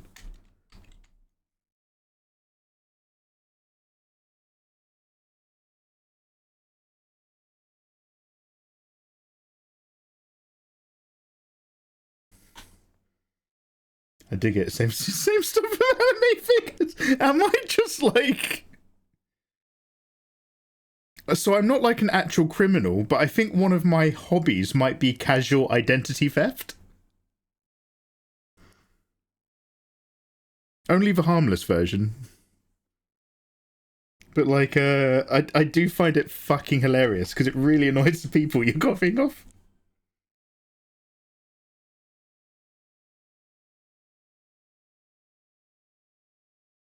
I'm not saying it's okay, I'm just saying it's fun.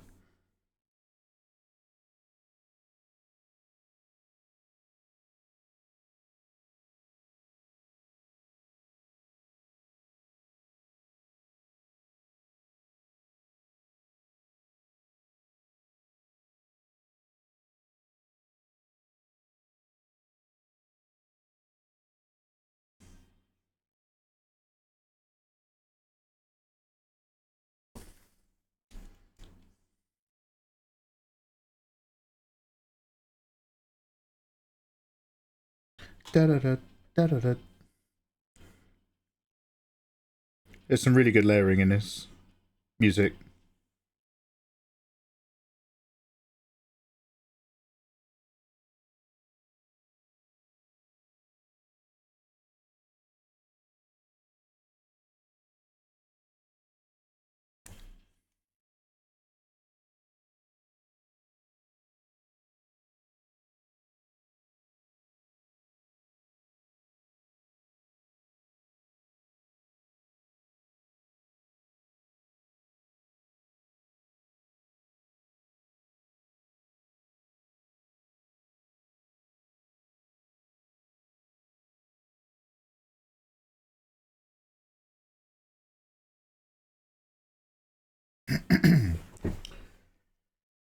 The man has a pattern. Do you know what? I didn't realise it until now, but I do have a lot of similar stories about me just completely casually ripping someone off.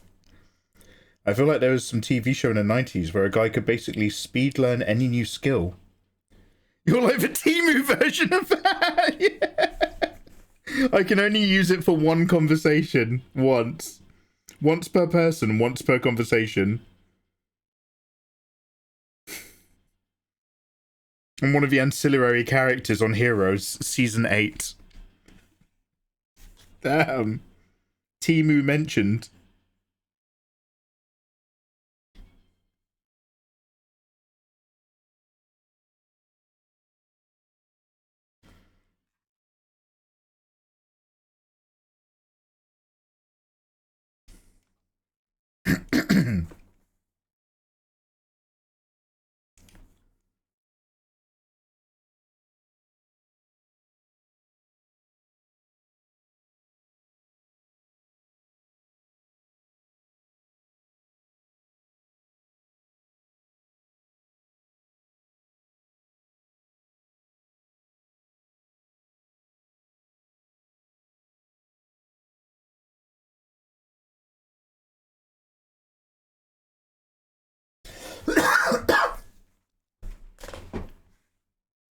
There's a noir... Oh, whoopee, there's a noir skin.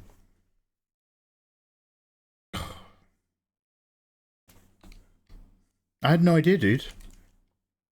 Is it still available? And it's free, yeah?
I don't know who started this off, but I think it was a female Japanese illustrator. And then it just caught the internet by storm. The old colours into eyelashes. It's not a Nikkei technique. But I do enjoy it a little bit, as long as I don't overdo it.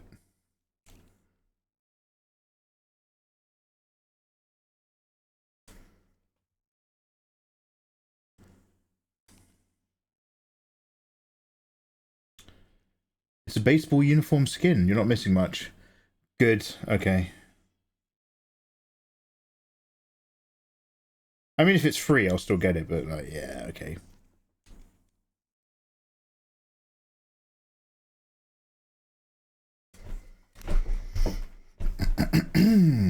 There is an advert coming up, guys. If you're not subscribed, don't blame me. Blame Twitch.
One of these is a chandelier.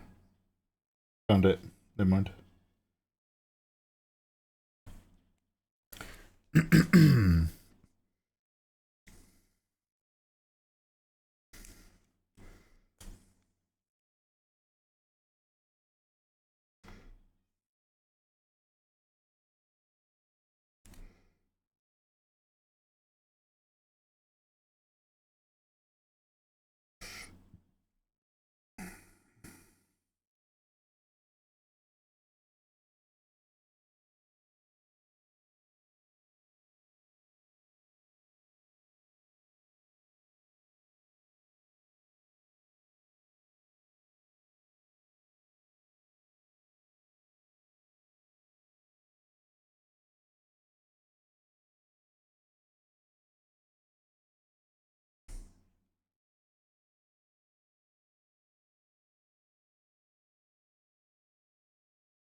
I'm heading to bed. Yeah, I'm falling asleep inside my own head. Have a good evening. Thank you very much for hanging. Look after y'all. Yeah.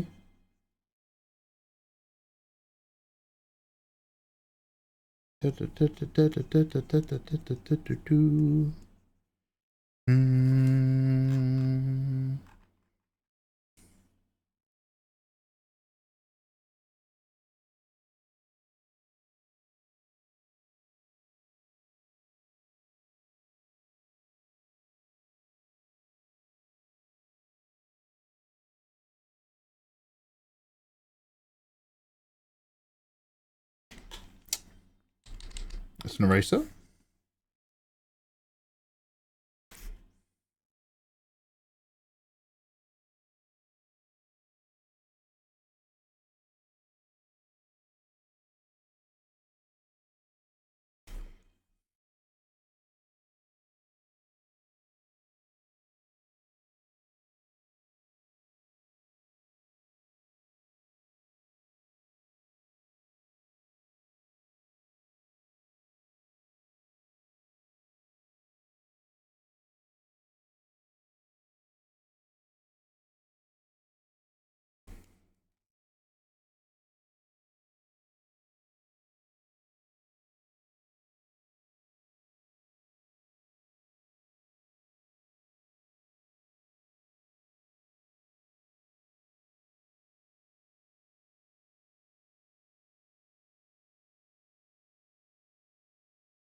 So basically, sometime when we're hanging out, someone is going to ask about guns.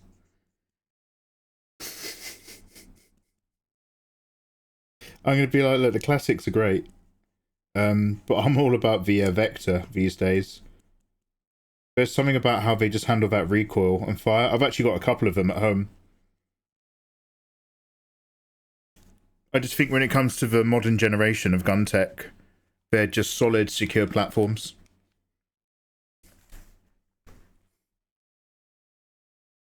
Oh, you got questions? Yeah, yeah, sure.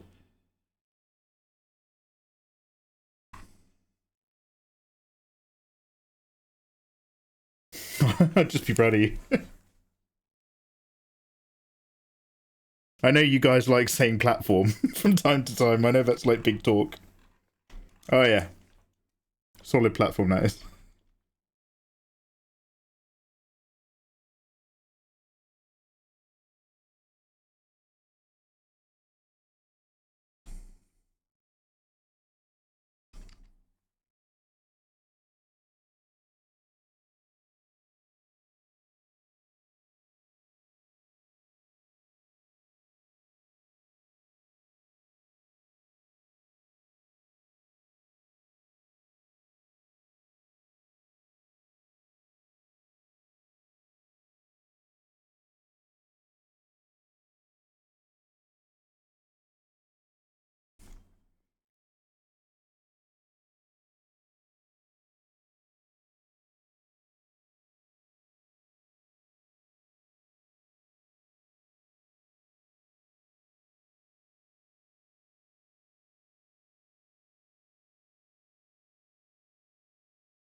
Okay, there's less orange in Noir's eyes.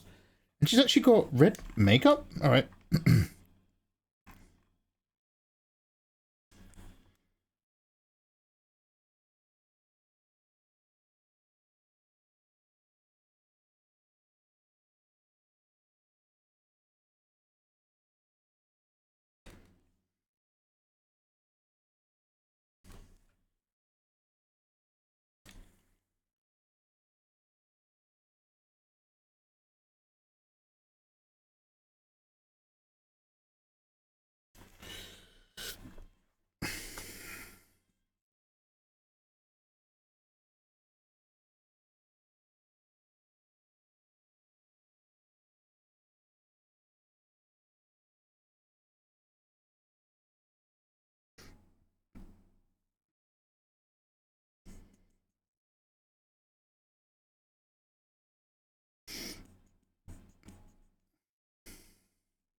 Oh. Fenrir, I've just opened my Discord messages. Fucking hell, nice.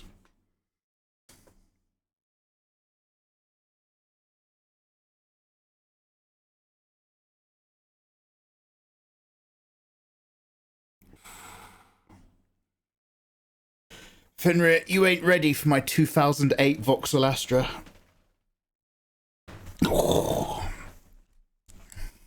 Which was last MOT'd 2 years ago.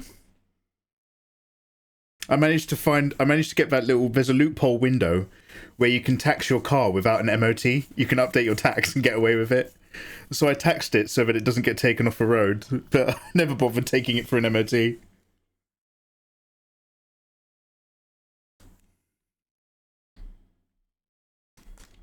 Damn, Fenrir's got a ride. He sent me a dick pic. Very nice, buddy. Very nice. Well done.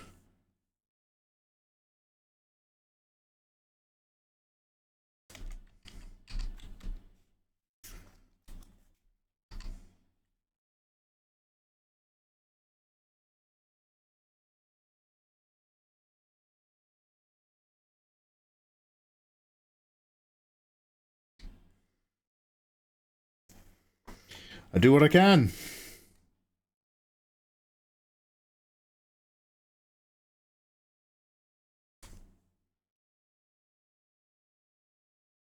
Fenrir puts the D in disturbing unsolicited images.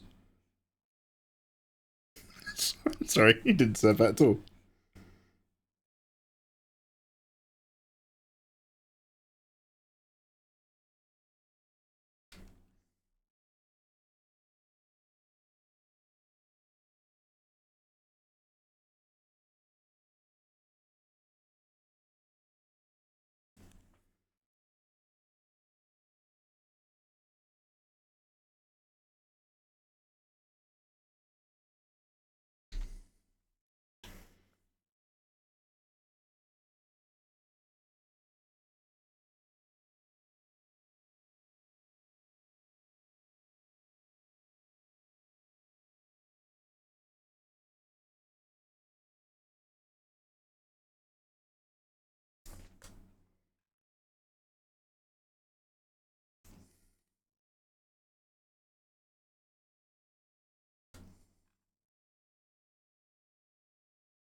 Bill Nash.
I got the car so cheap it feels criminal.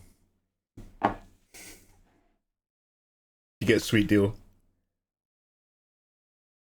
I remember because my mate used to work for Tesla. Used to be one of the managers in the UK. Not like in a sales floor either. He used to be like some sort of manager of 4 different guys who ran 4 different teams. And it was kind of like actually a fucking nightmare. He was never not flying somewhere. And every single year, it was part of his job description that he had to fire one of his 4 team members. Like, it was an American company, and this is just how they ran. He had to find a problem with 1 out of 4 of them every year and fire them. Take it off. 65k new, 19,200. Damn, Fenrir, it's funny how stuff gets cheaper when you've got 2 vectors on you, isn't it? This is a 65k car. Oh, is it? Have you checked out my 2 vectors? Yeah, keep them on me at all times. I'll tell you what, mate. 20. Oh, thank you very much.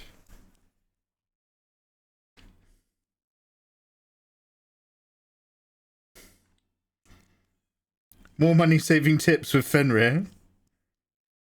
Have you tried taking a gun into a bank? Follow me for more financial advice.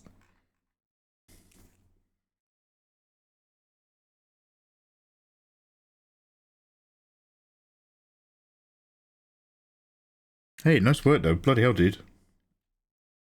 I went for a... No, I'm not saying I'm a bad driver. However, I did for a number of years only ever buy black 2000... It's like 2006 maybe? Black 2006 Fiat Puntos. They're like a really, really boxy, square, ugly, cheap car. But they're a 4-seater. And they do the job. And I used to crash maybe I used to basically crash 2 of them every 3 years at some point. And because they were so cheap, the insurance provider would every single time just write it off immediately. And they'd send me a £500 check, and I'd go straight on eBay and just buy another £500 Fiat Punto in black. I used to bum around the place. Went through 3 of them. Those are good times. And then I got myself a 2008 Astra. I used to have like a real bad boy Vectra that was proper lowered and rimmed and all that sort of stuff a million years before that. But I came away from that. And the Astra I got was junk. And then I bought my current Astra, which is the exact same year and model and colour. I'm not autistic. I'm not autistic. But the first time I bought my black 2008 Vectra, it had whole loads of problems. Oh, Yuto Geo, how you doing? Yuto Geo, welcome on in. Thanks for the raid. Were you doing a one-man stream, dude? What were you up to? Artwork? And DK, thanks for the follow. And there was so much wrong with it. Like, the night I bought it, the fan bell went, and I was just like, oh, fuck. And then we just went through a whole load of things. It just had more and more problems. So then I found the exact same make, model, year, and colour at a dealership that had passed its MOT with flying colours. So I just drove there and I was like, do you do part exchange? And I was just like, I bought my car with its papers. And they were like, oh, you're ready to go. And I was like, yeah, I want that car right there, please. The exact same one. And I had like so I've got like a stock Vectra. And the only difference is, instead of where the badge is, I've got like one of those like thick little plastic grills. And that one change makes my car go from a family little getabout to like oh, little bad boy over there. Although a bad boy that's 15 years out of date. So I literally was just like, yeah, have you got a screwdriver? Just unscrewed the grill, put it on the new car, signed the papers, and that was it. And I just drove straight back home again. It took me like the turnaround was like 45 minutes from my house to the dealership back to my house in what appeared to be the exact same car. But yeah, just really cheap little black cars that tend to be what I buy. And I just constantly buy the exact same make and the exact same model. Crash them. Get like I remember driving around with my Wacom Cintiq, because I took my Cintiq to work to do artwork when it was quiet. And I was like, that is a £2,000 Cintiq sitting in a £450 car. I was like, damn. And all my mates like cars. I'm literally the only one who's just like, look, I've tried caring and I don't. Uto Geo and oh, DK, thanks for the heart. Yo. Yuto Gio, hello Mikey, hello chat. Yeah, I was doing a bit of art. Awesome. Is there anything that you'd like to share? As long as it's safe for work? Let us know. If it works, it works. Well, that was the thing, mate. I just kept crashing them. Actually, no, so I said I went through 3 of them. I crashed 3 of them. The 4th one kind of died because I had to do an emergency brake. And these are quite cheap old cars. And I had to do an emergency brake. One time I've road raged 1 time in my life. It's really fucking embarrassing because I'm not a big bloke. I was driving to work, nipping along on the back forest ways, and there's this crossing with plenty of line of sight. But you sort of, on all 4 directions, you emerge from a very wood-covered road into a big opening, and the crossing's got like a little green pasture area on all 4 bits. And we're going through the crossing, and on the other way coming towards me is a coach. And as I'm going along, this other car just straight up pulls out right in front of me, just pulls out and turns straight ahead of me. So I had to slam on the brakes and swerve a little bit into the other lane, and the coach driver had to do an emergency stop. And the other fucking car just slowly drove away and drove down the path in the direction I was going.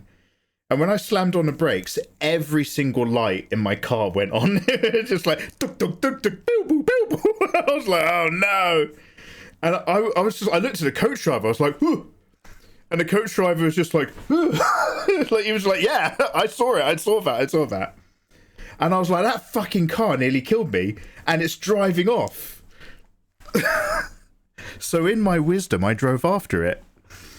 And it was driving down the forest way, and it's just all on my way to work anyway. So I drove down behind it, and I was like honking. I was like, yo, motherfucker, I've got a whole load of lights going on in my dashboard. My engine sounds different since I did that emergency brake. Beep, beep. It's quite a... So when you drive a Fiat Punto, it's got the horn that you get on a small motorbike. I was like, beep, beep, beep, beep, beep, beep. And I was flashing, and unsurprisingly, they weren't stopping. They were just still driving. I was like, these motherfuckers nearly killed me. So despite it being very dangerous, very narrow roads of like rocky, because like it's going through the forest and it cuts through, so it's very steep on either side and very wooded, and there's no line of sight. So I dropped gears and I did a little power overtake, and then I powered it down the road, slowed down, and then I parked sideways across both lanes. So the other car had to get stopped. It's just like, I didn't have like an end game to this situation. I was running on like adrenaline because like they had nearly killed me. So I pulled up sideways and I got out and I walked up to their car, which obviously had to stop because they had nowhere to go. And I'm just like, I'm just going to explain to them that they nearly killed me and that they have to be careful. And if I have to kill someone, I'll kill them. I'll just kill them. So I am pumped and I'm ready to go. And I get up to the car and the window winds down on the car and it is like care home day out. There is the oldest fucking lady in the world sitting at the steering wheel. And then in the passenger seat is the oldest man I've ever seen. And in the seat behind them, there's another dude who's also incredibly old. There was nobody under 75 in that car. And the window rolls down, and the moment I see there's just like these grandmas and grandpas. And as the window's coming, because obviously I've pulled up across the road, so I'm ready to kick off. The lady's just like, oh, I'm so sorry, I just didn't see you.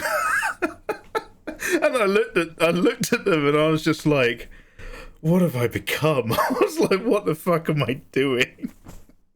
So I wound my neck and I was just like, just to be clear, so I calmed right the fuck down because I was like, oh, fuck, it's old people. So I was like, just to be clear, that was really dangerous. You caused an accident. She's like, oh, I'm so sorry. I am so sorry. And I was like, look, it's like when you're coming, because it's a really bright sunny day, I was like, I had to vent. So I just lectured. So I was like, because it's a really bright sunny day and there's all these trees and coverage, you can come from light to dark and a car can be traveling in the dark bit and you won't see it. So you need to keep your eyes up. Because that's why I had my lights on when I was going for the fight. She's like, oh, yes. And I was just like, so you have to be really careful. She's like, oh. And I was just like, fuck, I'm going to work. I just got back in my car. Because I'd gone sideways hard. And it was like a really big fucking, you know, slope on either side. I was like, to unsideways the car. Then drove to work. I was just like, I went to work and I was just like, can I just explain that someone nearly killed me? Because I need to like get it off my chest. I was like, yeah. I was like, fuck, you know. Yeah, mate, I needed them to know. And then immediately I was just like, when I saw they were old and just like, you know, at the wheel, I was like, what am I doing, man? What am I doing? When Sarah Connor... Yeah, it's my Sarah Connor moment. That's why I had to leave LA. I didn't like the person I had to become just to get in my car and drive somewhere. Fuck, look, I've never road raged before in my life. I was just like... Oh, mate. That's what happens when you're young, though, innit?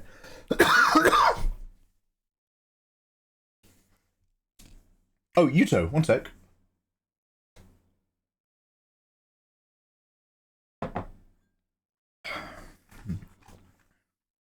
Is LA full of old people driving around? I would have assumed that was Florida.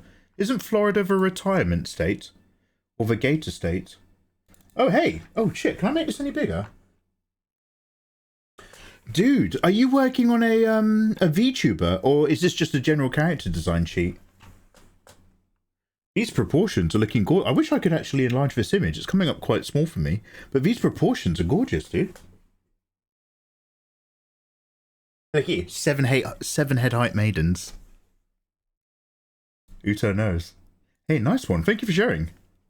Looks like you've been making some good progress today. LA and London are just feeder schools for getting a PhD in bad driving in Miami. Oh my god, I'm so sorry. But yeah. It's like that out there. I hate it. Alright, what am I doing? Well, whatever layer I'm on will tell me what I'm up to. Oh, skin layer, okay.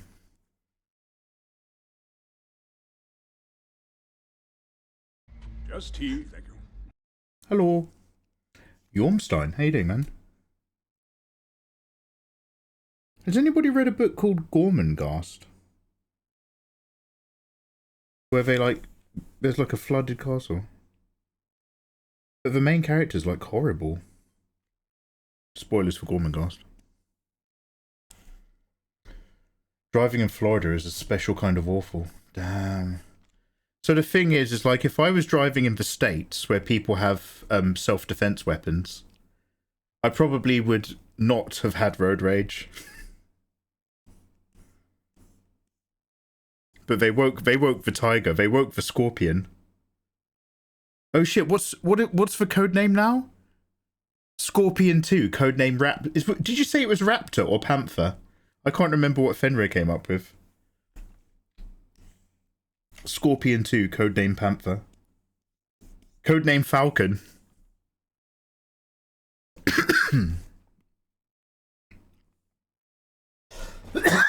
Excuse me, coughing.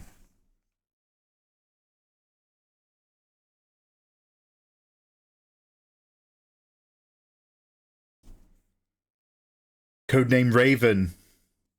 Isn't there a wrestler called the Raven?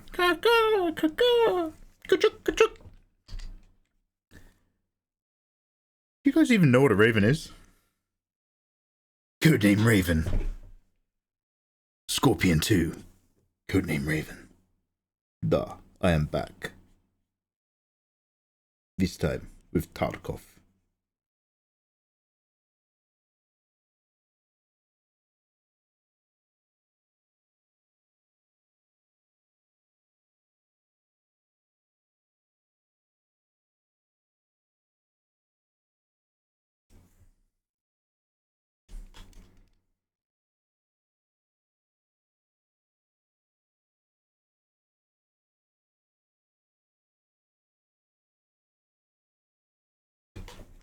I no longer feel bad about forgetting Scorpion. No, Fenrir, that's the magic of chatting absolute bullshit in your spare time.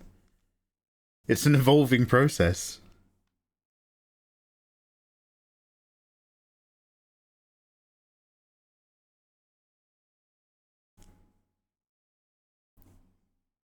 The Scorpion Files.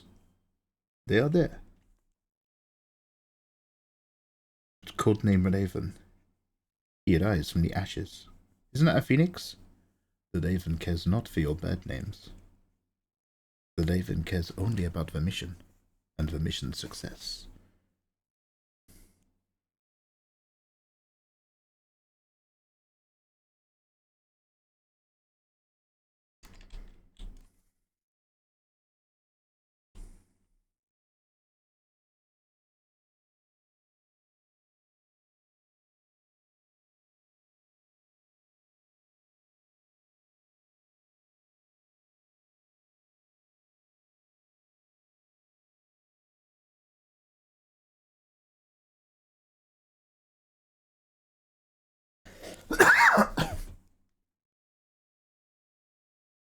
So I'm going to start smoking cigarettes soon. I'm going to take up smoking.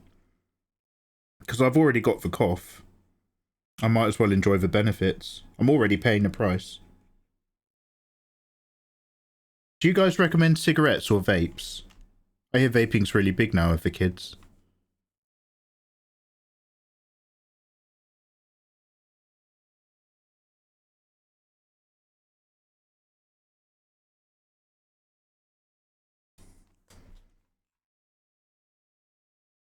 Oh, I don't really like that at all, actually.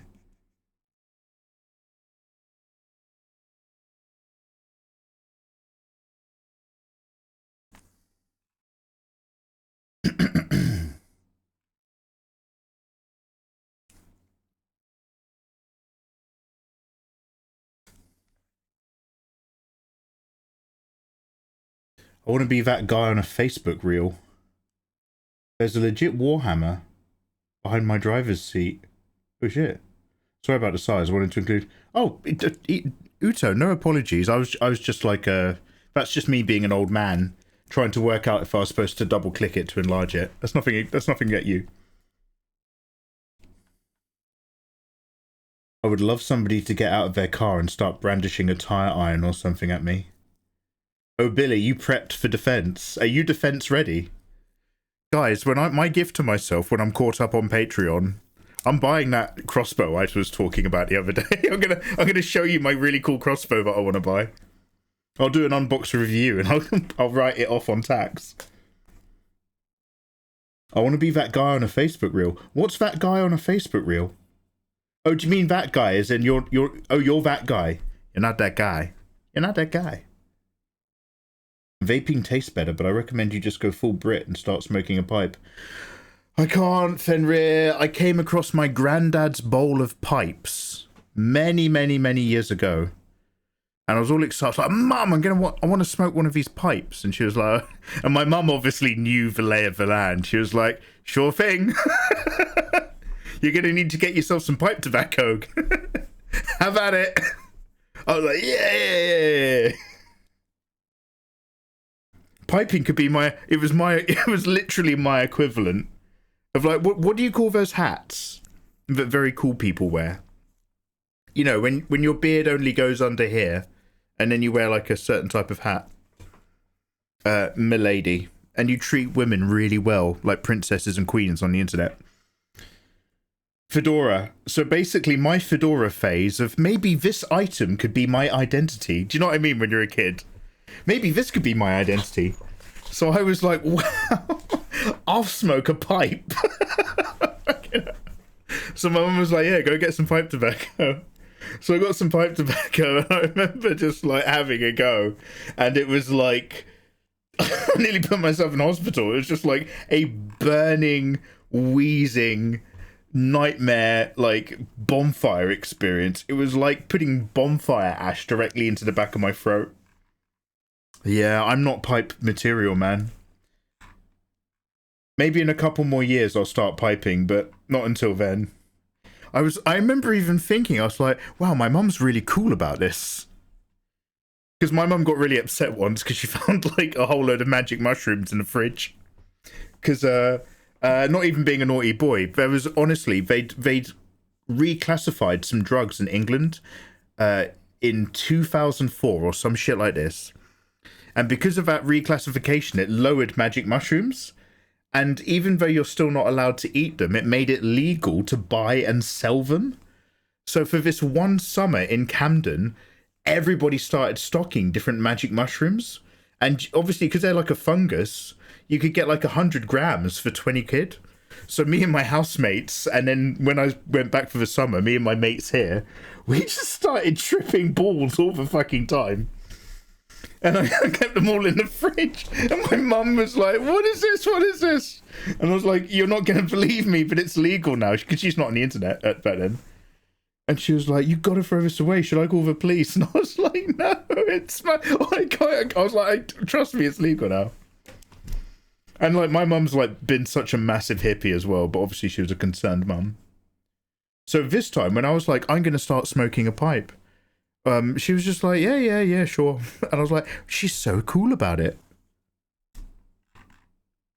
To be fair, the pipe was before the mushrooms. But I was like, she's being really cool about this. Usually she freaks out about stuff. And it was obviously because she was like, yeah, let that son of a bitch smoke on a pipe and we'll see how long that lasts.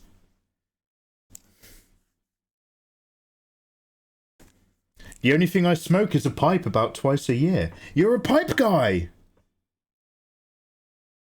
I enjoy the ritual around it, and it reminds me... So that's for... oh, hey!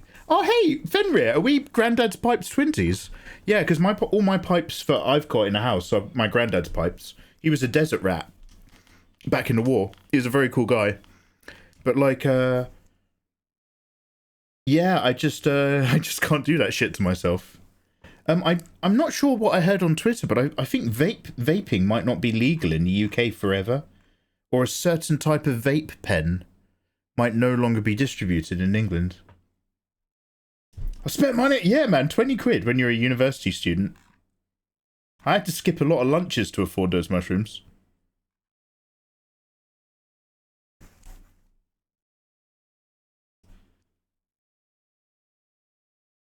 Oh, you're talking about the pipe tobacco? Yeah, no, fuck that. Yeah, so I like the idea of ritual. That definitely entices me. But it's the same about like nice whiskies and cognacs. I'm just not on top of them yet. Emotionally. I have no idea why this is yellow.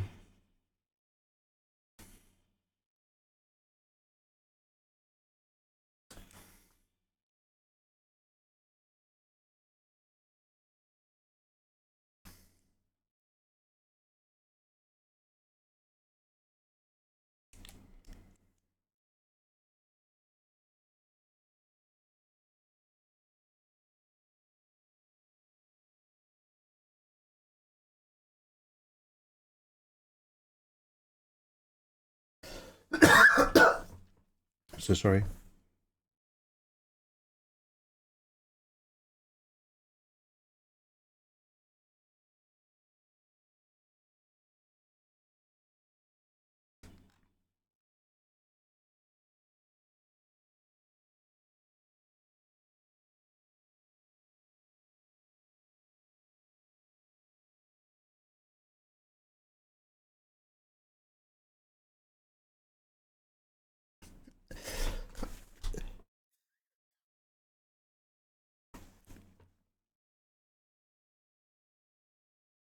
Vaping has very little actual science around what it does long term. And it's looking pretty grim. Oh really? The more we're learning about vaping, the less it looks good. It's kind of weird that such an... Because in England, we are very controlled in terms of food quality, health items and all that stuff. So the idea that vaping would just be completely legal... without it being quite thoroughly tested is actually quite unusual, in my perspective at least. I'd love a bit of tissue paper to blow my nose, but all I've got are these Huggies. So I keep blowing wet. A pipe is easy to carry with you versus whiskey. Correct! Help keep me sane working around the oiled fields in Qatar. Fenrir, that is a very casual drop of a very fascinating insight into your life. I'm not going to validate it. I'm not going to ask you any follow-up questions today because I'm very tired. But I will be following you up on that statement in the future. Yeah, just when I was working in the oil fields of Qatar. Yeah, I like to go around with an open-flamed pipe. Yeah, it's really relaxing, I find. My favourite thing to do when I work near oil fields is continue my collection of disposable lighters. I'm a big Zippo guy when I'm working near crude oil. Yeah. Sure thing, Fen.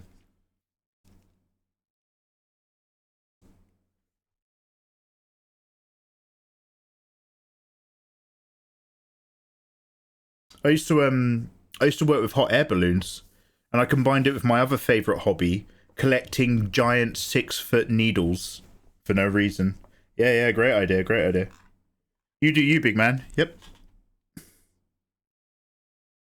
Oh, yep.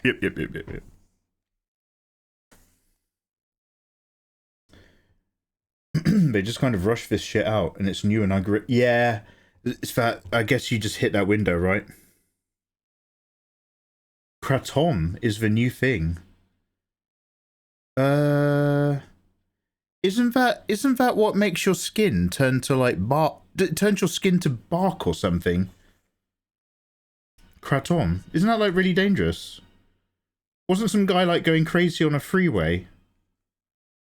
Mikey's cooking. Ivan, how you doing, man? Thank you for saying. We on it? We're doing some hot Nikkei hotties. I'm keeping this nice and simple. But yeah, the lady's got to lay.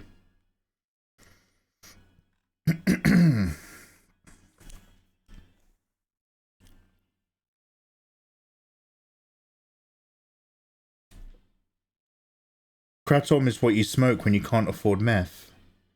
I thought everybody was into fentanyl now.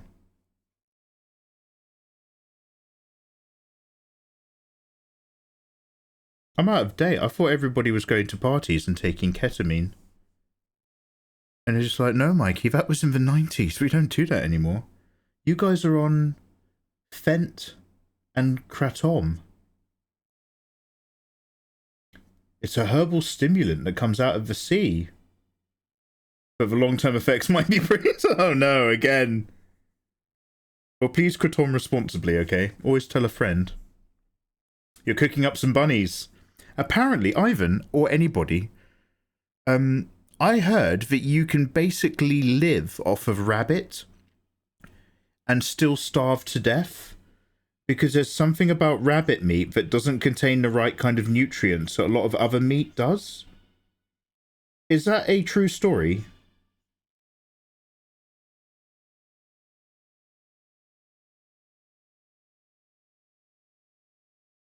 I don't know, but how stupid do you have to be to do fentanyl now? I don't even know what fentanyl, like, I don't know what fentanyl does, but I also don't know what fentanyl brings to the table that you're not already getting from other drugs, which I also don't have much experience with, just before somebody gets worried about this conversation. But, like, the only thing I know about fentanyl, speaking as an English person, is if you say it to an American police officer when they're patting you down, it makes them leave you alone for a bit.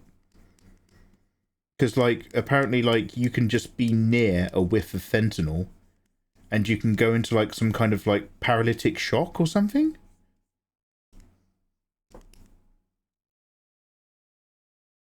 It takes more calories to digest than it provides. Oh, Kratom. Life is hard enough without hard drugs. Yeah, a liar. I would be like I would be a massive hard drugs guy if I had my shit together, but I'm so behind on Patreon. I have so much artwork to do, I can't afford like a drugs binge. I can't afford to be a drug addict. And I'm not even against the idea, like everyone needs a hobby. But I've got to draw, man. I've got to keep drawing.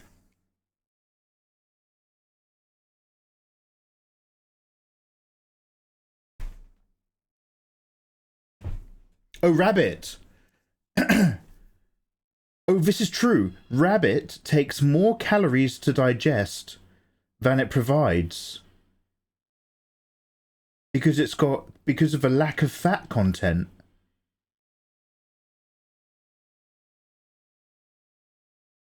That is so wild. So like it gives you but you feel full up. You feel like you should be energized if you've had it. Fentanyl turns you into a zombie. Oh really? Does it just completely zone? Oh wait, no, I'm sorry. And again, just to be clear, I appreciate we're talking about a very mature topic. And I don't want to offend anyone who's had to deal with drug abuse or any solvent issues or anything like that. I'm just asking because I don't really get it. But so fentanyl is for one. Do you know when you see these videos? And again, speaking as an English person, in England we see videos of you guys in America, and it'll be somebody driving along and they're just videoing the entire pavement, and people are standing up and then passing out, falling over, but without falling down. So their legs are still standing up, but their top half kind of like folds over, and there's just like entire streets full of people doing this. Is that what fentanyl is?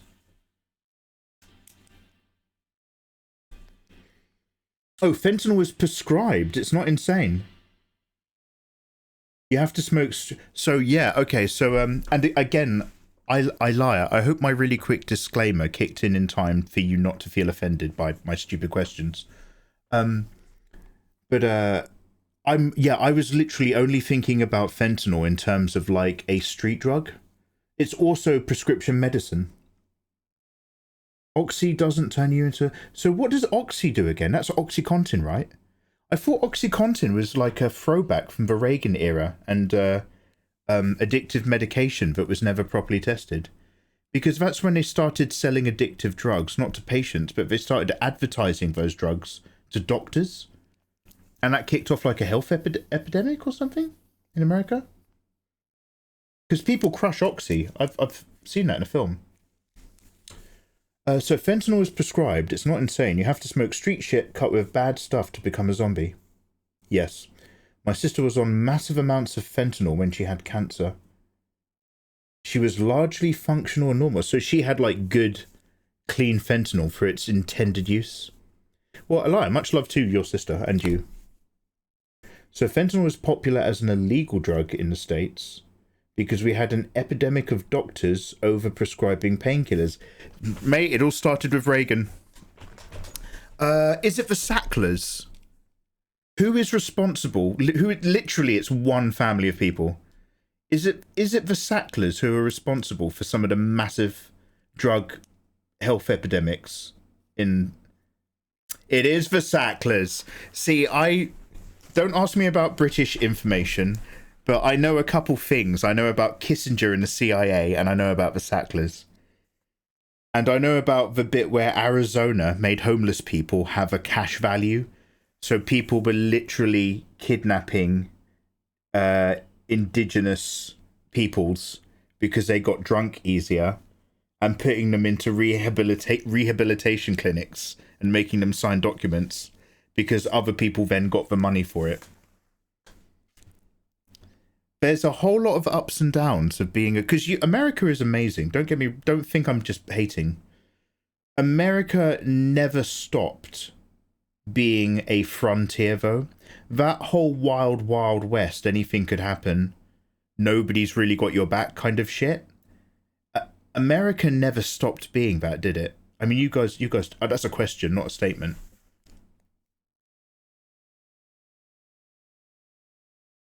Let it not be forgotten. Honestly, I've never heard of worse people. Even a little thing. In their main medical offices,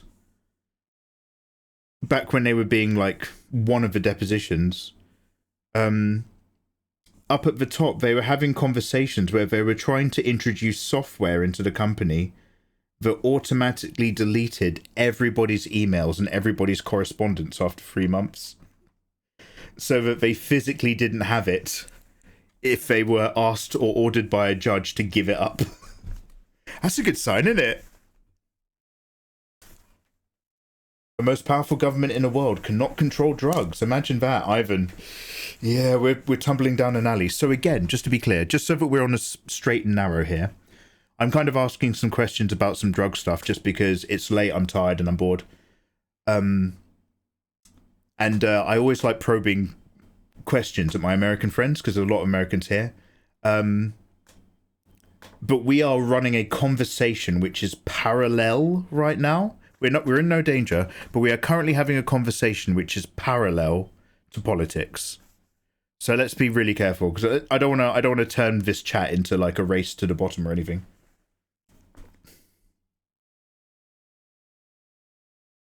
Health insurance companies are more criminal. I've had Oxy, it was fine. It turns off your pain receptors. But I can see why it can be addictive. We're treading a line, yeah. No worries. Yeah.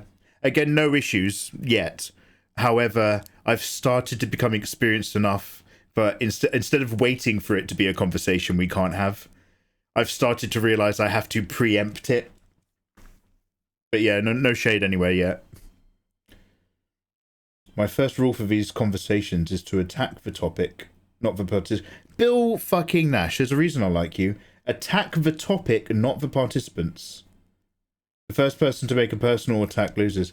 Yeah, I think that's massive because I'm obviously maybe not in a primary school or something, but like I'm a big believer in having a frank, open conversation with no intent to offend someone or try to be righter than someone else, but to share the information and the knowledge and the facts. And because if I have a real argument with someone, I always lose it anyway. I'm not that intelligent. However, that's easier said than done, because a lot of the most interesting topics out there are topics that people are often emotionally tied to. So you got to kind of like respect that and be aware of it. Yeah, you know how it is.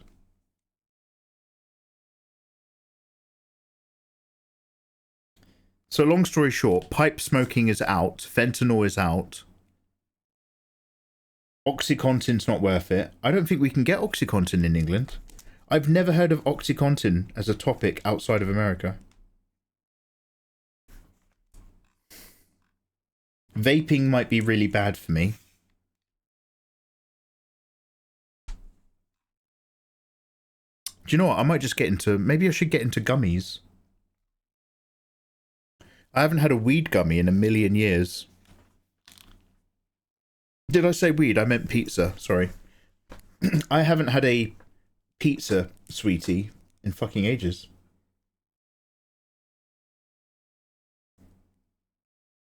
A small dose of Oxy after a surgery is amazing.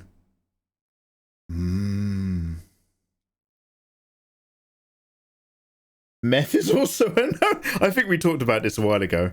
It depends culturally what you grow up with and all that sort of stuff. So I'm just talking about me as a guy who grew up in the south of England and common tropes in TV and movies, which is if there's a kind of weird line of what you can and can't experiment with, for a lot of people that line stops about here, and on the bad side of it is meth and heroin and stuff, and on the good side is like the sort of lighter ones people often experiment with when they go to university, like rolling up a nice pizza. And then some people might have some mushrooms, and then some people might go to raves and have some other things and all that sort of stuff. And that's always like, you know, as long as you don't have like an addictive personality and you've got a little bit of self-control and you don't binge it, it can perk up a party or something and that's it. But then there's the other harder drugs, which are really, really addictive to the point that it's dangerous. And whenever you see them used in a narrative, like in a TV show or a book or a film, the person doing them ends up fucking up their life every single time. And it's just like, yeah, I don't fancy it. Again, I've got too many deadlines. I'm behind on Patreon. Beth Nash, you handsome lady. Bill, I think I've just found my perfect woman. It's a fantasy Bill Nash called Beth. Beth Nash, when I'm all caught up on Patreon, Then we can be like, yo, let's experiment with meth. But until then, no, I got work to do.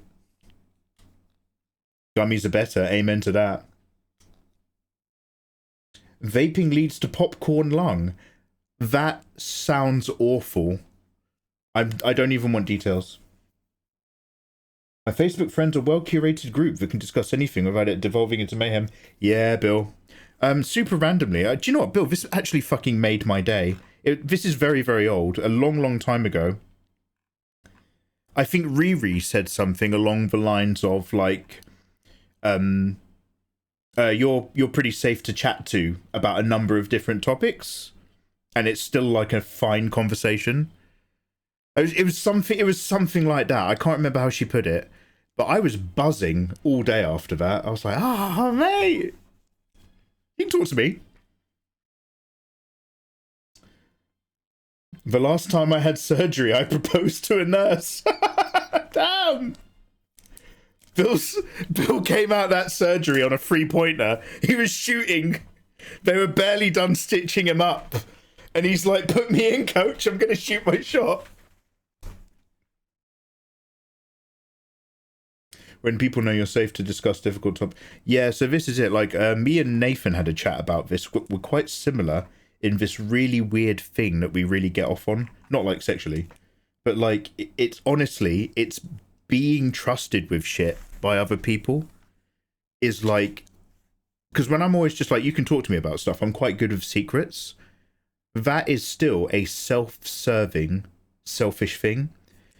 Because when people kind of recognize that, actually he is quite like despite his moaning, he's relatively like safe, chill guy to talk to. When somebody gets that opinion of me, I feel amazing. It is 100% selfish. So when people just like kind of eventually feel like I'm safe to chat with and stuff, and I've had it from a few like adult content creators who pop in from time to time who are just like, yeah, I don't really actually DM many people, but you're all right to talk to.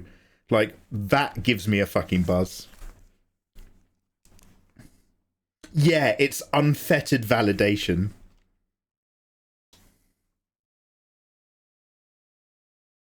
I don't know about the fettering bit. Damn, I'm still recording, but I've sort of lingered over this face for ages. I was just going to do both of their faces. Oh, I have done both of their faces. Alright, let's put some highlights then on these plush slush lips. And then I'll save another flat. We've entered that diminishing returns thing that you've all probably noticed. I appear to be much more interested in talking about stuff and doing drawing. However, this particular illustration is very simple. I don't want to overwork it. And, I've already broken the back of it ages ago. We're nearly done.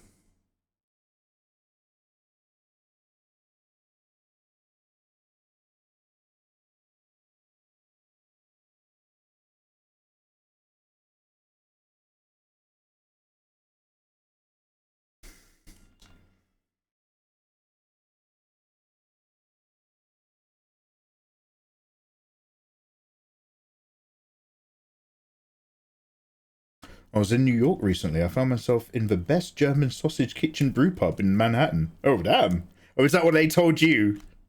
Where am I? You wake up with a headache. Where the fuck am I?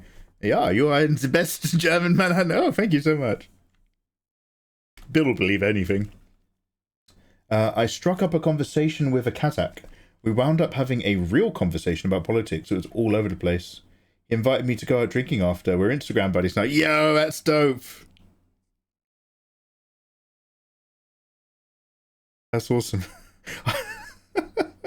I've had that before in Ibiza. A lot of the some of the bouncers and some of the drinks guys at the strip clubs, they all kind of like know each other because they're all on the Ibiza circuit, and some of them were a mixture of Spanish guys and Serbians. And we watched this dude beat up a drunk guy. Like, honestly, it was still like some scouse prick.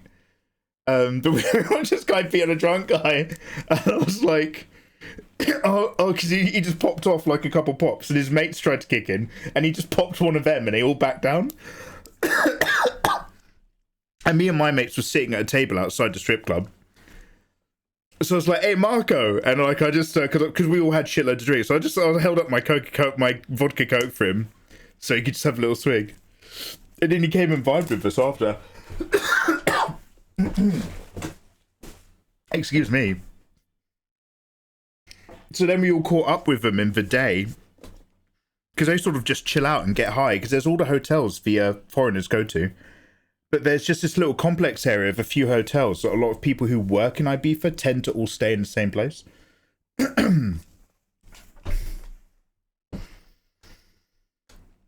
Hey J-Game, welcome back. Long time no see, how you doing?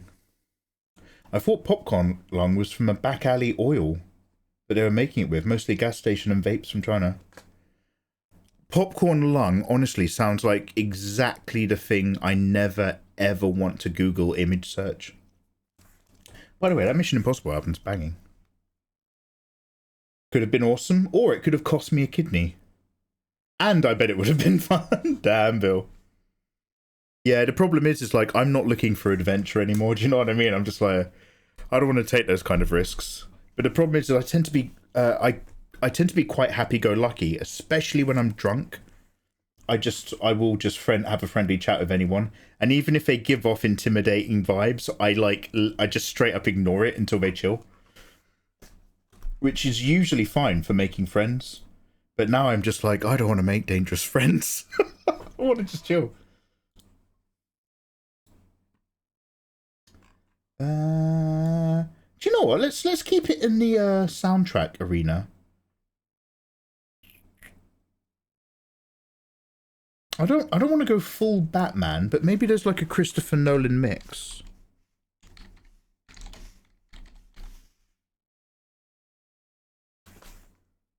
There is a Christopher Nolan mix. Oh, it's literally the full albums. Oh, that's right. I'll put it on random. That'll do the trick.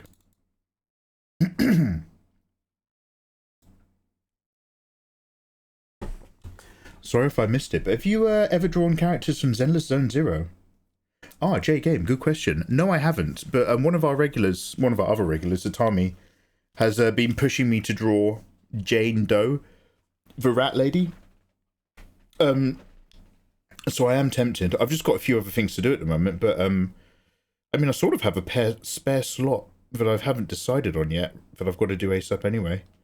But no, so I don't know anything about any of the characters with the exception of Jane Doe, who's really thick and gorgeous looking. Oh, great, thanks for asking. How about you? Yeah, not too bad. I'm tired, it's late, I've got a lot of work to do, which is why I'm sort of putting in a grind. But outside of just that, I'm happy enough, mate. Yeah, I've got no complaints, thank you. Popcorn lung is like pneumonia. My favourite part about going to clubs, as I don't actually vibe with clubs, is normally the bouncers are chill. Yeah.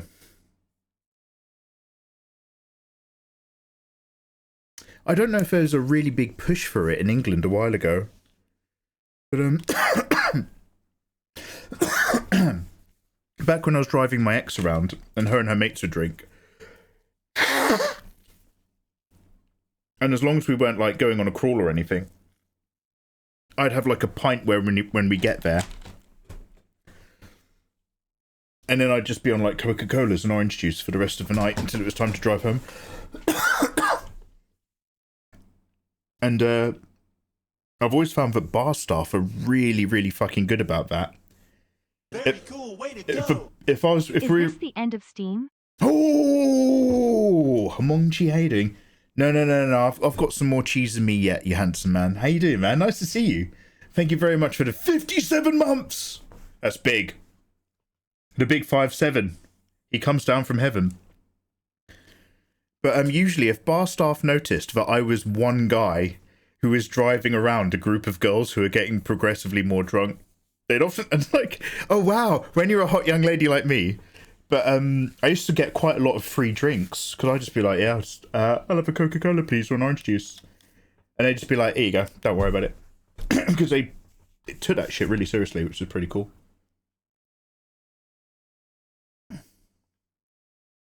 Vibing with the bouncers. Yeah, you got to look after the staff. Bill's sister Beth. Bethany. Bill, if I design an OC called Bethany Nash, and I make her into a body pillow, I just want you to know that you're safe. But please don't let it creep you out. Oh, Jane's your favourite.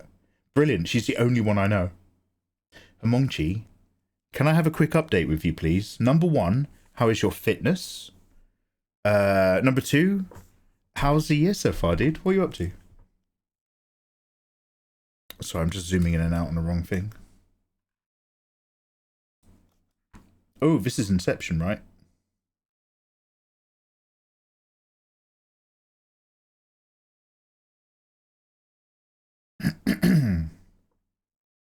I don't want to push the lights and darks too far. I barely even want to give them any bounce light. The thing about bounce light is you kind of sort of either have to commit to it and then commit to the rendering, or you step away from it. I haven't made a choice there. So let's go... Fuck, that's on blank. So let's go... here.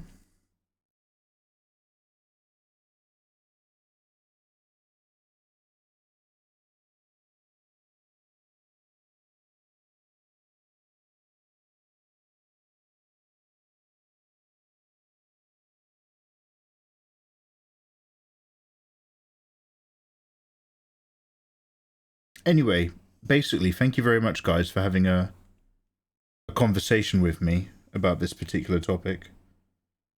Without it getting weird or edgelordy. I appreciate it.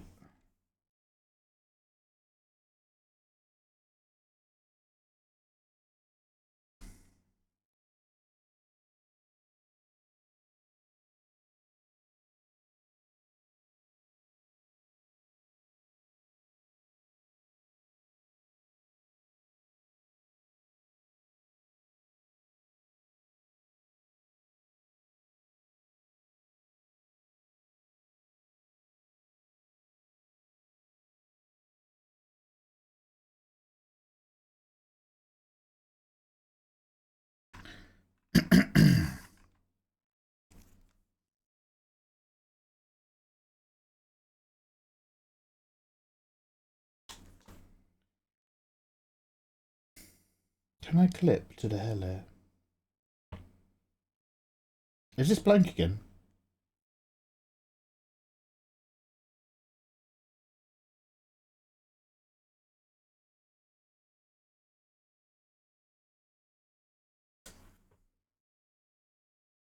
Do you know, I haven't actually watched Inception for a really, really long time.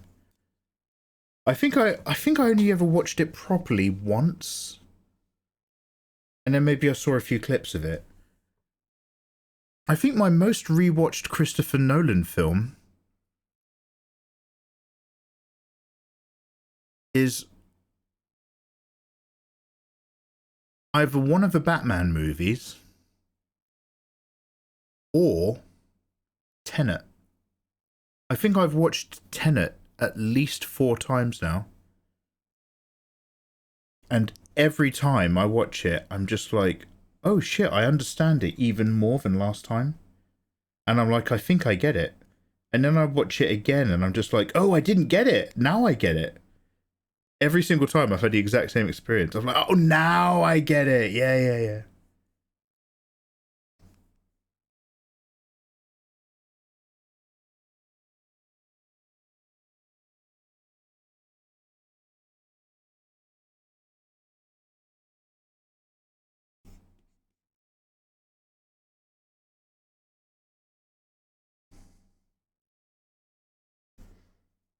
I'm not much for gambling. I don't favour my luck. I've enjoyed all the gambling that I've done, but the gambling I've done is limited to... Actually, do you know what? I've talked to Bill about this before, because we're both Fremont boys. Is a very particular casino in Fremont Street that has $5 blackjack. Oh, Jay!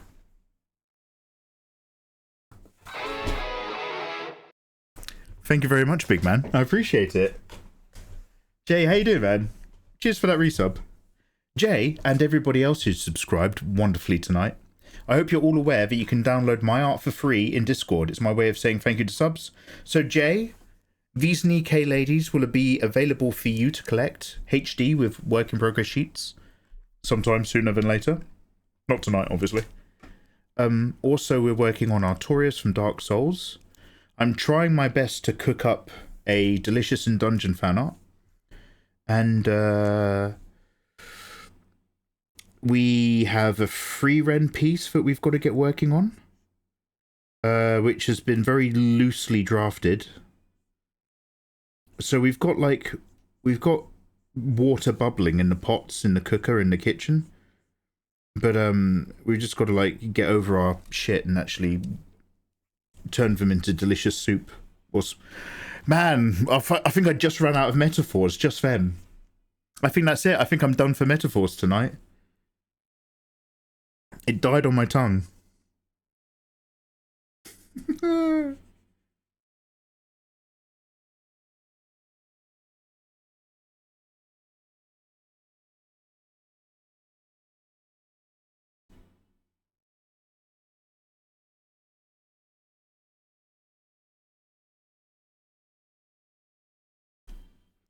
It's been a while since I was able to do that. I appreciate it. It helps me with my art. Yeah, awesome, man. J Game, I'm obviously your money is your business, and I would never intrude upon that. So I'm only telling you my perspective, which I'm sure you've heard 100 times as a streamer.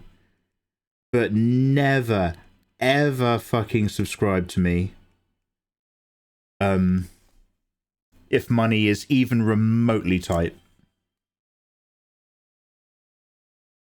Obviously, blah blah subscriptions equals me making money, but I do not live stream in order to make that what we do around here. You know that, man. Just come hang out if you happen to have the time to hang out. And don't hang out if you're not in the mood and don't have the time. That's literally all I ever ask of you guys. Do if you want to. It will be lovely to see you. And don't worry about it if you don't want to or you can't. All that subbing shit. Mate. Zero stress. Thank you very much, man. And I'm glad to hear that you're in a position where you can. That's dope. Thank you. But, mate, never stress about that shit, not around here.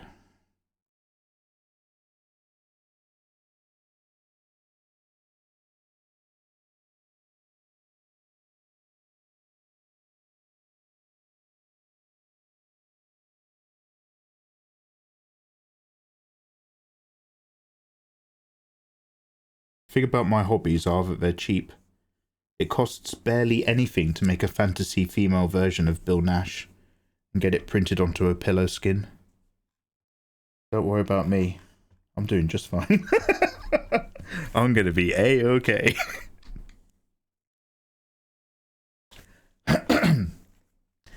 Fremont, man, Vegas used to be fun. Oh no, Fenrir, when did you last go to Vegas and it wasn't good? Compared to what I know about Vegas.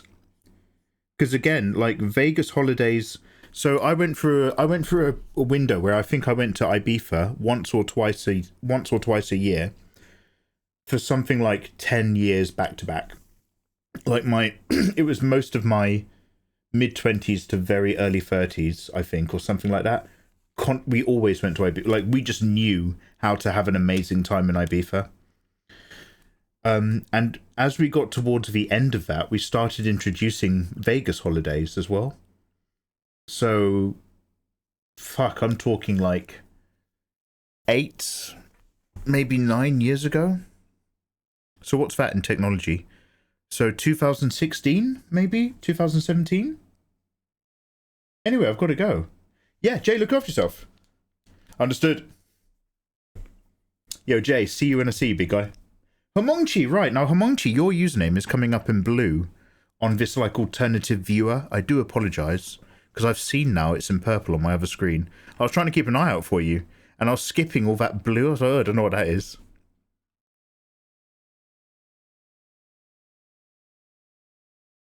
I don't favour my luck.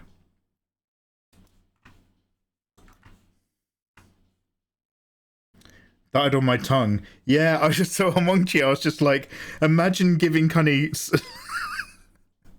imagine eating out a lady so well that she died. And you could be like, man, she died on my tongue. I am the boy.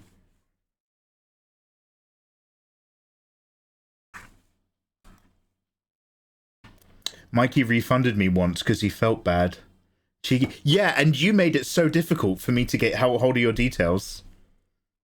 Because you were obviously like a super supportive dude, and I was like, mate, you have not received the product you should have had. I have to give you your money back so that I can sleep at night.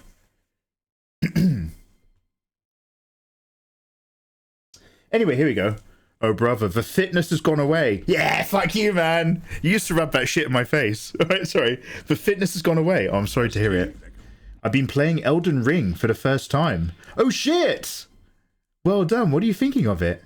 Life has been well. I've been laughing a lot because of the Mike Mysteries show. What the hell is the Mike Mysteries show? Also, thank you very much for the follow. Chrissy Carson Art. Chrissy Carson Art. I'm no detective, but based on your username, I wonder if you might be a creative soul. Chrissy Carson Art, do you do art by any chance? I went to school in Flagstaff and my best mate's family lived in Vegas. So he, oh, fucking, who's that fucking artist for, I never get to hang out with online because of time zones? Who does incredible fucking waifu art? I think he still lives in Vegas. But you guys know I'm really fucking bad with names. You know, the guy who's always so, like, friendly and polite to anyone who hangs out in his stream? Fuck. His girlfriend's a cosplayer. Ah, fuck me, forget it, anyway. Oh, shit, Grim! Thank you, Bill. Grim. Grim's Vegas, isn't he? I'm sure he was Vegas.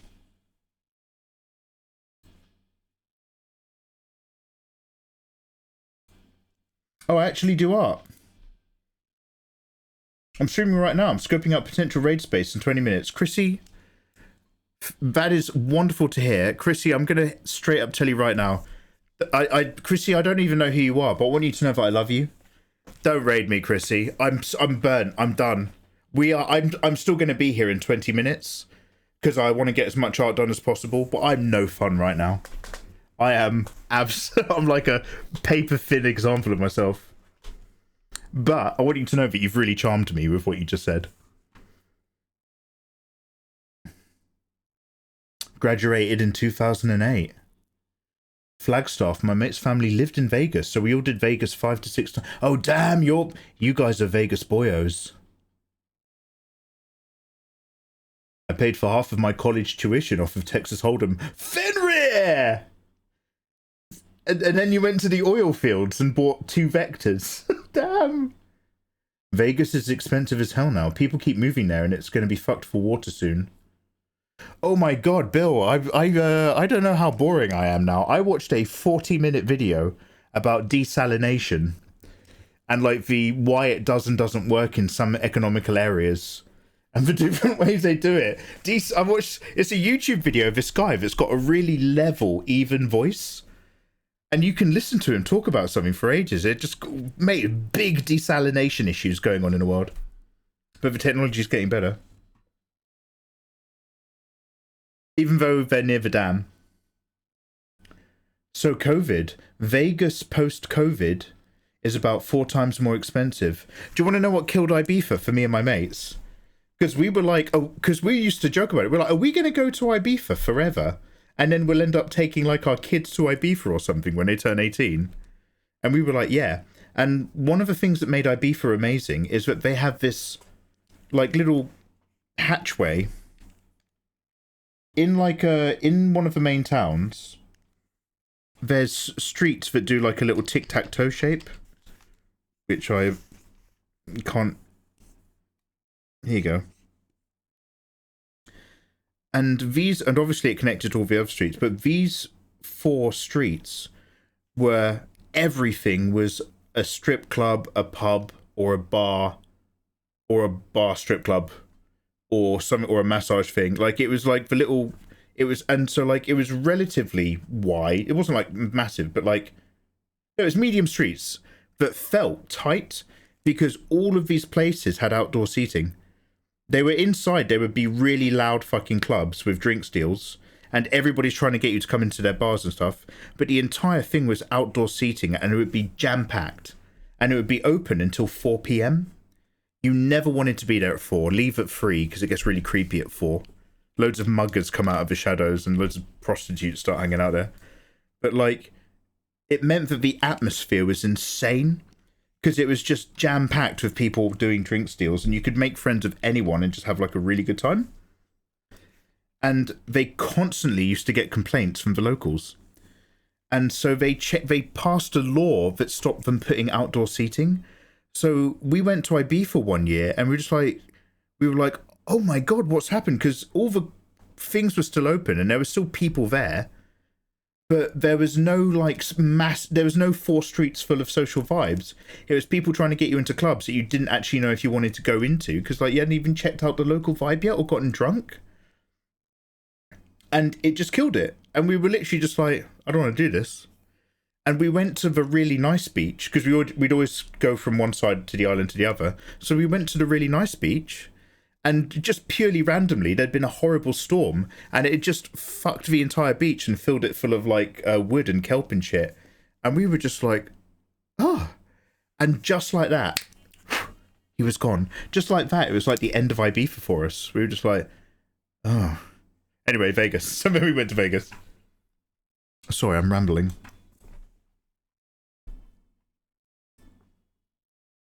Anyway, Homongchi, I'm going to read your thing. I just really quickly want to creep on Chrissy. One sec.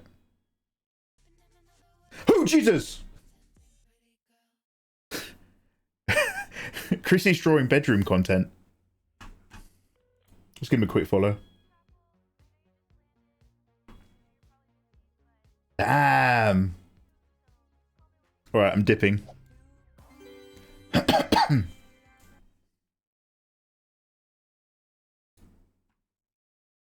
Come to Bangkok. Fenrir, I'm too curious. I'm too curious. Fenrir, they'll find me in a ditch. You would find my body in a ditch, man. Some really hot lady would be like, I literally have a 9-inch ding dong. You only live once.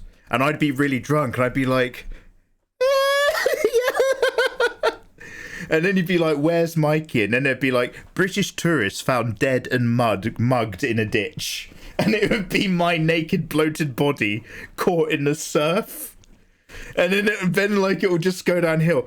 Internet pervert, Mikey Mega found dead on a sex tourism holiday. I don't know, man. I don't know if I can risk going to Bangkok, dude. Fenrir, I'll go to the bit that's the full moon party. I'll go to the bit that's like the DMT ayahuasca, smoking on the beach, making friends, like moon party stuff. But don't let me go to the bit where it's that road that you see in YouTube videos.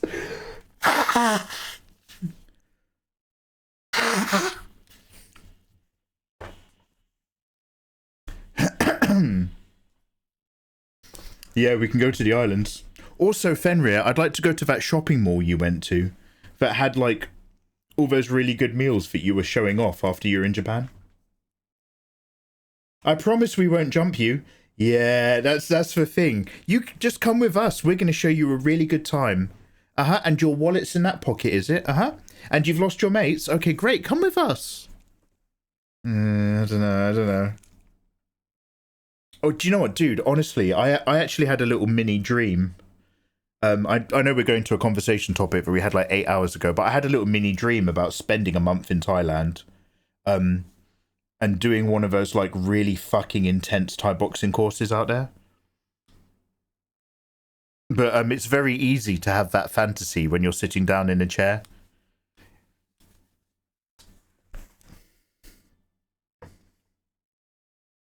Soy cowboy.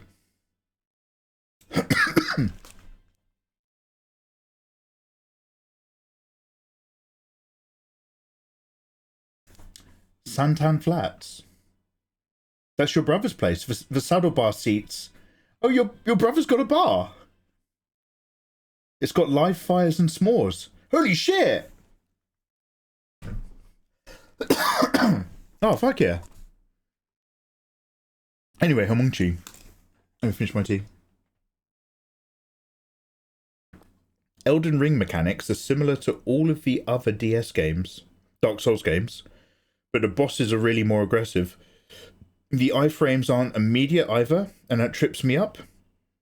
Going with a blood build, using a katana for my first playthrough, only 27 hours into the game. Solid. A solid bleed build is really good. Homongchi, are you just exploring the game on your own, or are you open to advice? Because I don't want to ruin anything for you, mate.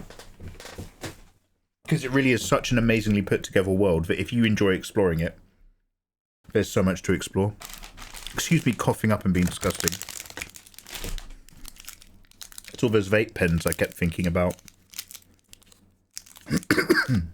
Take a sip, says Bingus.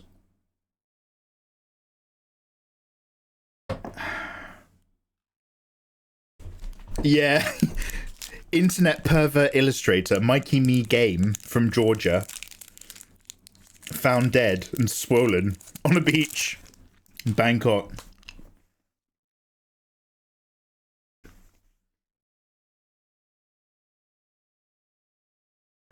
Fenrir and you have got similar stomping ground. That's dope.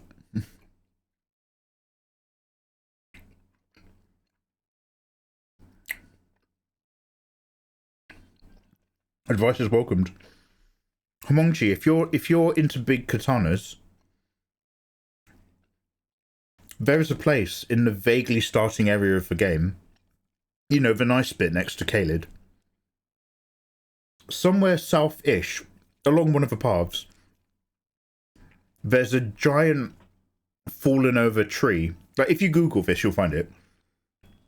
I don't know, it's like half a log fallen over like a bit, so it kind of leans over something, creates a bit of shelter. Basically, there's an NPC with a big iron hat. And it's not, depending on what you want to have happen later, it's not always advised to kill him, but if you do kill him, he's got like an Uchi katana, an extra long one with really good stats.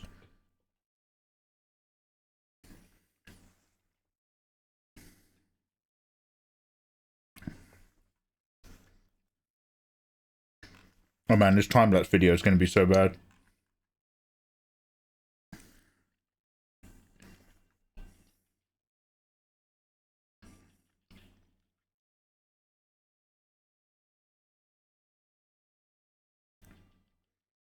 I'll go a tiny bit darker on the hair, just so that I can think about putting a bit of blue bounce in it. I don't know if I will because of the yellow background, which I will also scratch up a bit, but... Look.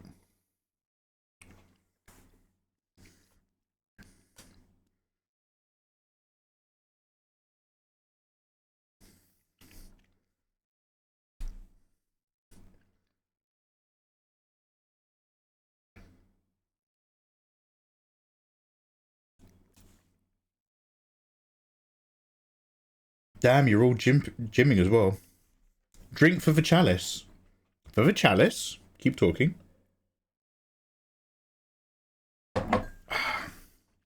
Bingus, how's your day been going?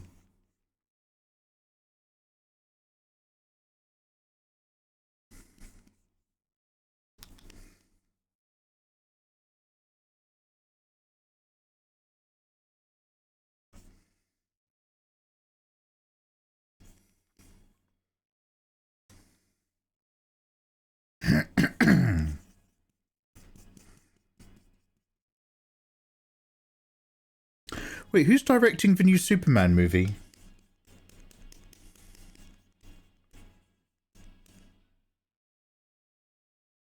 Wait, who directed the last one? It's Man of Steel. Was that Christopher Nolan? No.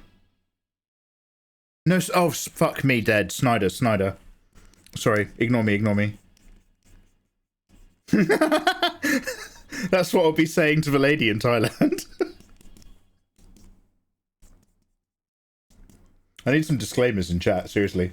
Help me out.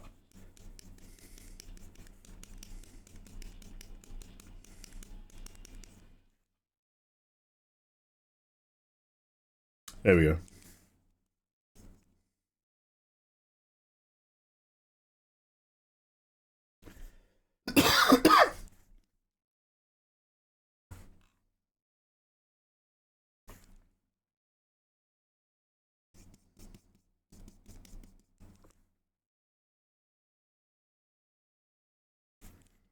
Now I'm going to try to basically put in a really warm brown pass on this as well.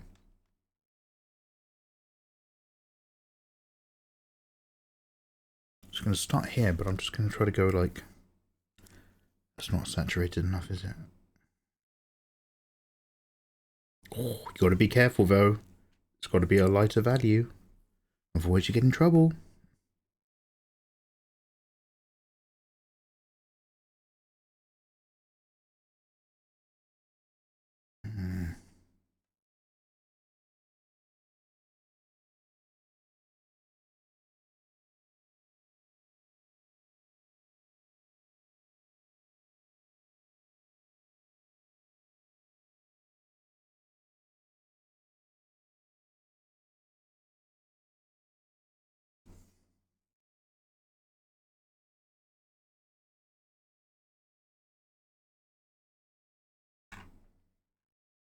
I don't know.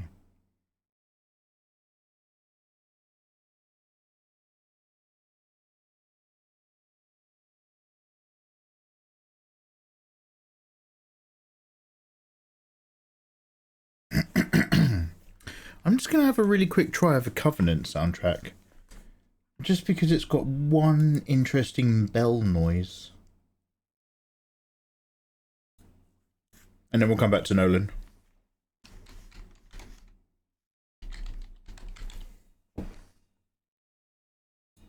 When they're on a ship, it's like a glang, blah, blah, blah, blah, blah, blah, blah, blah, glang.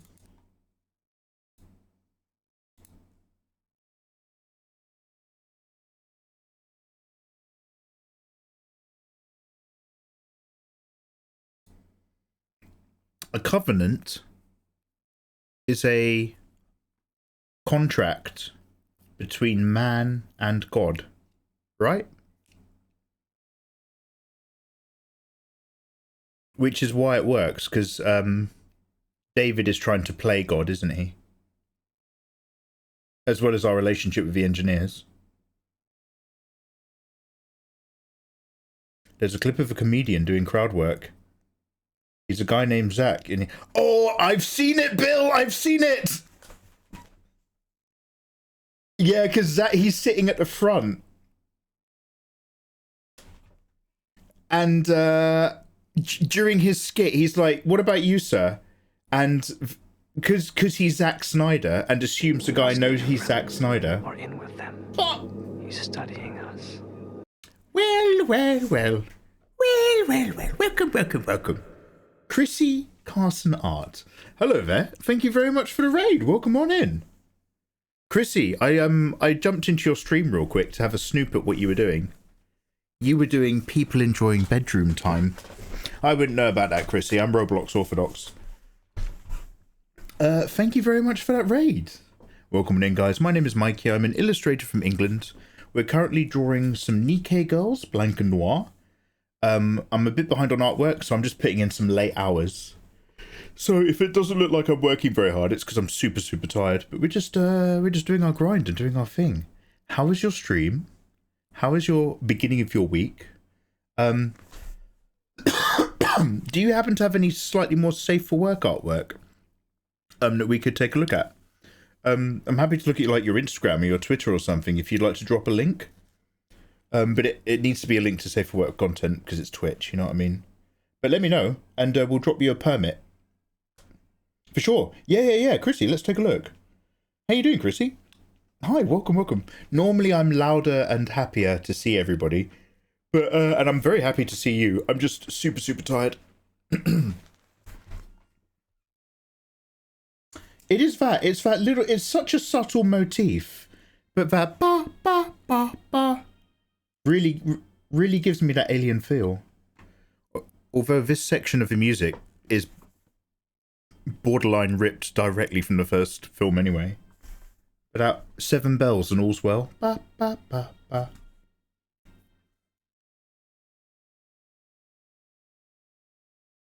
Sorry, I'm sorry. But here we go. I think I got it. Here's the last piece I did on stream. Oh, damn! Fucking hell. Chrissy, fucking hell.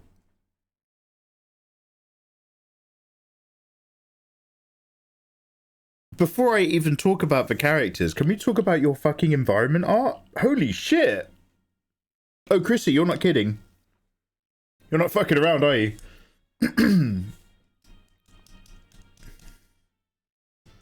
Sorry, I'm just in awe with how the sunlight is obviously setting and just coming over something and managing to hit the top of that building. And the details in that render are so fucking good. Dude. I'm a bit of a sucker for rendering nice architecture, especially churches and cathedrals. Not that I do it anymore, but I've got like an old sketchbook where I used to go around and draw churches. This is fucking incredible. Dude. These characters are fantastic as well, obviously. Your materials are really good, Chrissy. Holy shit. Oh, hey, thank you for sharing. I appreciate it. Who are these characters? Can you tell me anything about them? Stream was good. Mostly drawing wrinkles and cheats. Killpath, how you doing, man? Yeah, those colours are amazing. Those tones. Funny thing is, I'm not an environment artist. I'm just trying to get better with it. Pretty happy with that piece. Chrissy, I would be so proud of that if I did something like that. That's really fucking good. Over here, we keep it nice and simple. Anime style. Don't over detail anything. I've found with the anime stuff is that I kind of render more and more, especially when I see people's semi-realistic artwork that's really gorgeous. And I try to take a few leitmotifs from that and bring that into anime stuff. That helps. But I find the trick is like, don't overcomplicate it. Get your big things done first. Big hair shapes, big boobs. But don't go too nuts on like the details you're putting in a face. One of my pet peeves is, I'm so sorry by the way. I don't actually smoke, but I've been thinking about vaping, and apparently that's enough to give me a cough. But one of my pet peeves, because before like AI art really kicked off and saturated everything, something I noticed from a lot of illustrators is, because they were working maybe from references, which is good advice, is that they were drawing really gorgeous, well-rendered anime bodies, and then they just draw these completely flat anime faces with no contouring, no shaping, and all that sort of stuff. So I used to have that in mind, and then I used to kind of like go too hard in the other direction. I'd be like, more shadows around here, more lines here, harder light lines here, more crease lines there, and really try to shape around here. And then I was kind of like making the piece less effective. So I like to find like a relatively simple balance where I just do a few key things but don't overwork it. A little bit of this light bit around the eyes, throw in some pinks for noses and lips, walk away. You just gotta walk away. Does anybody remember Vine? I'm knackered, I'm off to bed. Oh, Bill's had sex. Bill, have a good one, dude. Thank you very much for vibing. It's super cool that you and Fen have hung out in similar territories. Yo, take care, dude. Oh, it's a drow. The drow is my D&D character. And the blue one is her partner. Wait a minute, Chrissy, because I don't have a good memory. Chrissy, have I ever talked to you in somebody else's art stream? Have I ever talked to you in, like, Ricky's stream or something like that? Chrissy, have we actually interacted before? You've talked to me in your art stream. I've talked to you here? I've been here before. In here? You've never been here before in your life, Chrissy. Nice to meet you. My name's Mikey. We're not friends. Say shit. Chrissy, I'm so tired. Please forgive Mikey, he's very forgetful. Chrissy, this is not some sort of psychological subtle dig at you, I promise. Yeah, you've given me advice about watching Critical Role. Okay, from Portland. Oh shit! Chrissy, I'm so tired. Chrissy, I'm so tired. Ah, fuck. You weren't following me. That's what threw me. Ah, fuck. Yeah. Chrissy. Oh, shit. Mikey's like 10-second Bob from 51 First Day. Please don't start talking about Adam Sandler, dude. Before you came in, we watched the trailer to Happy Gilmore 2. And I was saying that there's something really weird about Adam Sandler is I actually find him very, very likable when it comes to watching his stand-up. Because despite being a millionaire, he is literally just a dude who likes to have fun with his friends. And he's really open about it. He just makes shit films because it's fun to do so with his mates. And like he sings songs about fallen comedians and stuff. And then that goodwill evaporates instantly whenever I see any of his films. I'm just like, oh, fuck this guy. So we just watched the trailer to Happy Gilmore 2. And Happy Gilmore is one of the few Adam Sandlers that even in my childhood had quite a strong place. And it's honestly, it was like the worst of everything.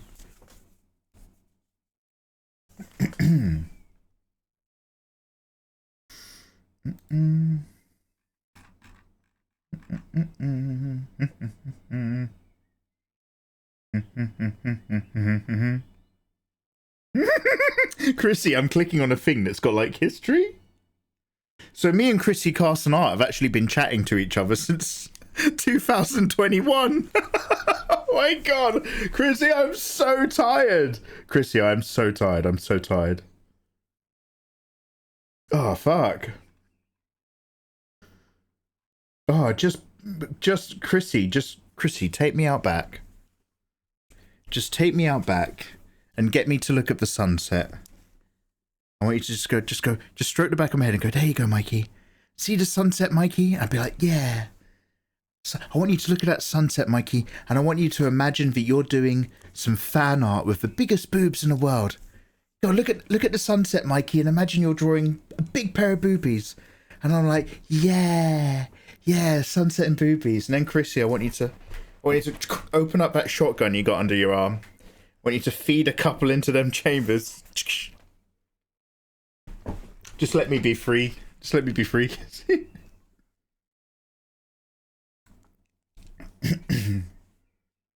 Chrissy's like, we've had dinner. We've met, Mikey. I don't live far from you. Sun's in there right now. It's 8 PM. Damn. Portland time. Chrissy, are you still live? Chrissy? Chrissy, you have to learn to end stream, because what happens is if your microphone's still on, then the stream records you walking around your house talking to yourself. La la la la, do like farting loudly and stuff. Ooh.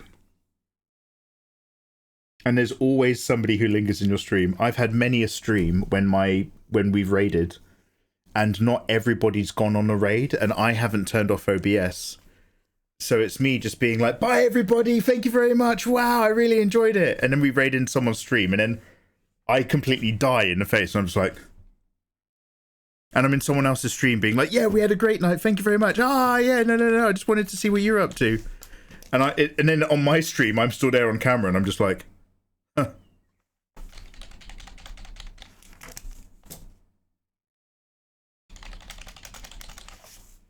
Huh.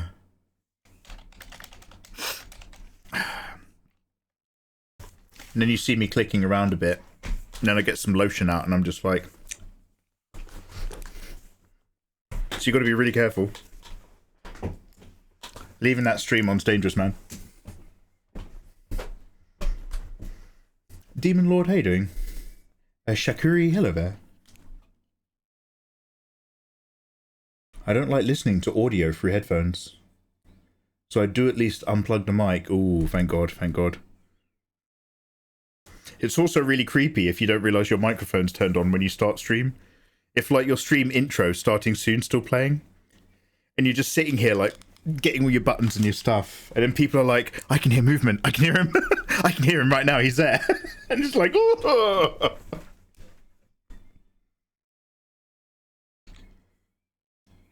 You gotta be sharp, man. You're sketching, hey, awesome.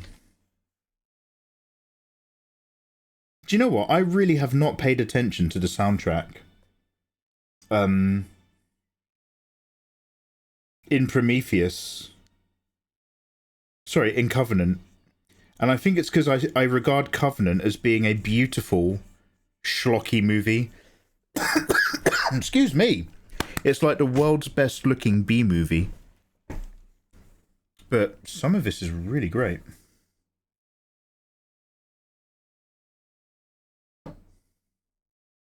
Only just started streaming in March. Oh, so, okay, Chrissy, do you know what? So I'm not going to beat myself up. But you've gone from somebody that I've talked to in chat, who's not a streamer, to somebody I've not talked to for a while, who's now started streaming, and they've come into my stream, and like, as a streamer. Does that make sense? So, like, you're kind of like in a different category of person who tends to be in chat in my head. So I'm not going to beat myself up over the fact that I'm completely tired. Why isn't this working? I'm trying to draw something on this layer. Am I on a blank layer? Yeah. Thought so.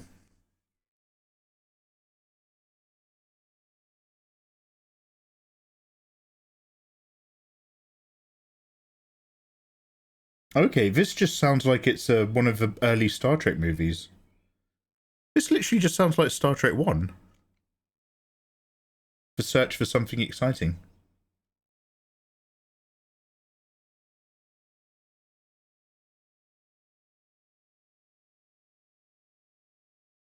Oh, I see.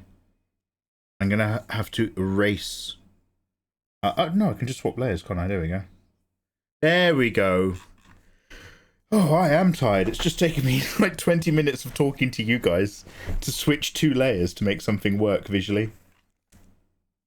Oh, Mikey, it might soon be time for Mikey to go to the great big drawing in the sky. You know, just to bed, I mean. Right, let's go to the skin layer then. Before we worry about any more hair highlights, let's just put some skin highlights. Clipping mask.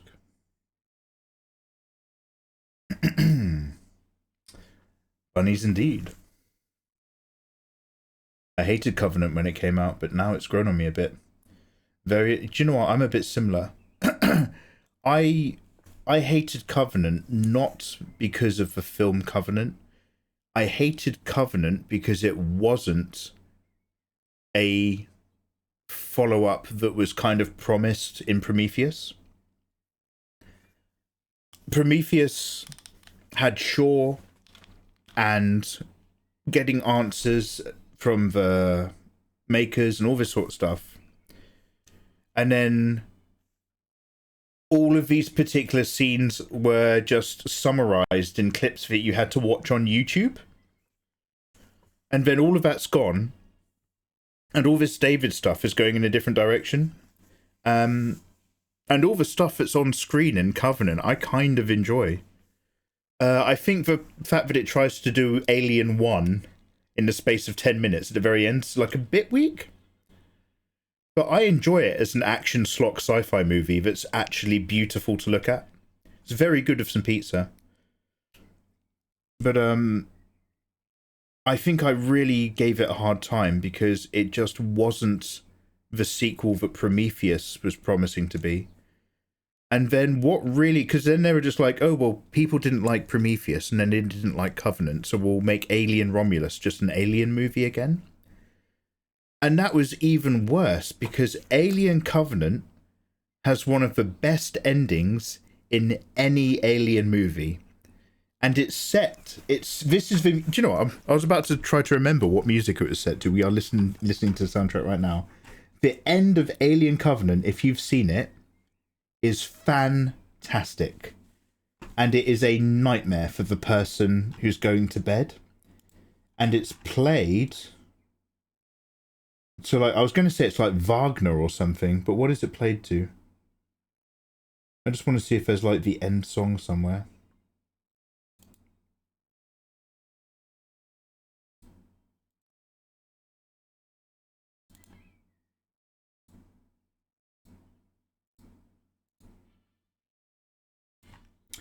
Okay, let's Google it.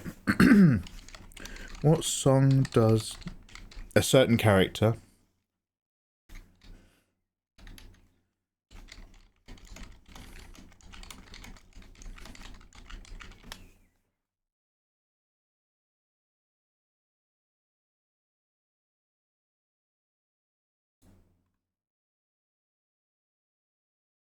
Oh, is it Wagner? No, that's in the beginning.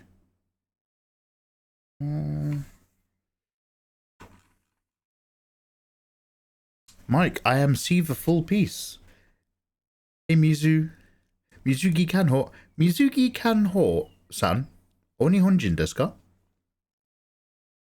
You never lotioned on stream, I know. I'm one of the lurkers who sticks around. We're talking about lotioning. Wait, am I having a different conversation than you guys are? One sec. Romulus's ending was god-awful. I liked a lot of Romulus as well. I'm going to be honest, I just think these movies look better and better. I liked a lot of Romulus. Obviously, the standout was the android. But I think I liked it a little bit less at the very end. Oh god, no, I've just remembered. I thought you were talking about them flying away and living happily ever after. The white guy, yeah. Oh my god. This techno goo has created the ultimate evil monster. A white man. Do you want to know what that reminds me of? Have you guys ever seen this? Sorry, I'm going to find that song in a minute. Have you guys ever seen this clip? Yeah, the baby, from the baby onwards. Have you guys ever seen a clip? And it's like it's kind of like a bit of an amateur-made TV show on YouTube. And it's a bit like The Office in that there's loads of quirky characters. And instead of being an office, it's a what do you call it when you're not a police officer, but you go around your own neighborhood, like a neighborhood watch group? And they've got the whiteboard, and they're just like, and it's got like rapists, and the guy's just like, and it's got like a bit of paper above it that's covered. It's like, what's worse than a rapist? And he rips it off, and it's just the word child, so that it says child rapist. But he goes, what's even worse than a rapist? And he rips it off, and it cuts to another guy, and he just goes, a child. It's so fucking good. You gotta find that clip. Oh, so we call it the HO. Yeah, it's a HOA, Chrissy.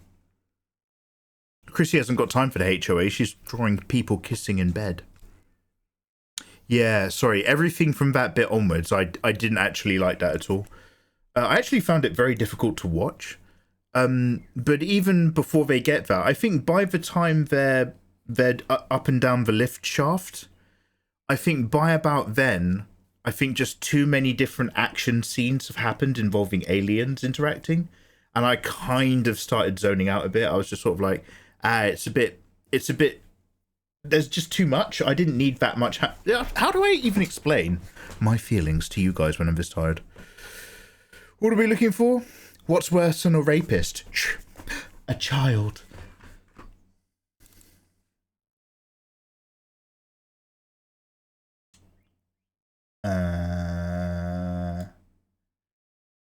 What song does David listen to at the end of Alien Covenant? And all the answers of a song that he plays in the beginning. But it must be Wagner. Wait, Alien Covenant ending.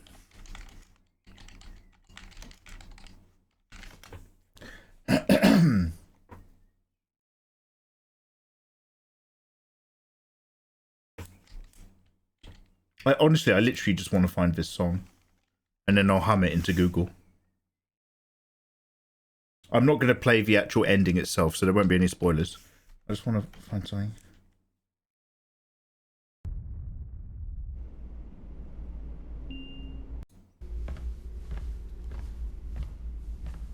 Security code David 73694-B.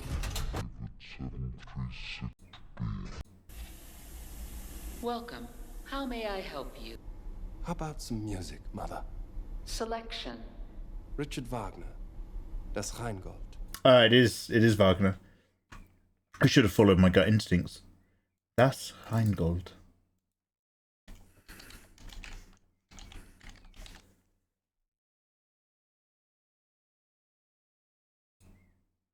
Entry of the gods into Valhalla.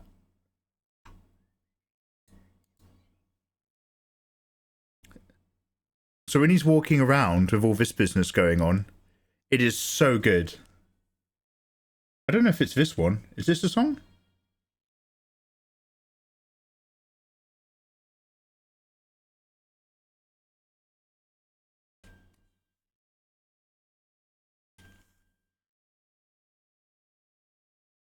I'll try to go yellow on the highlights.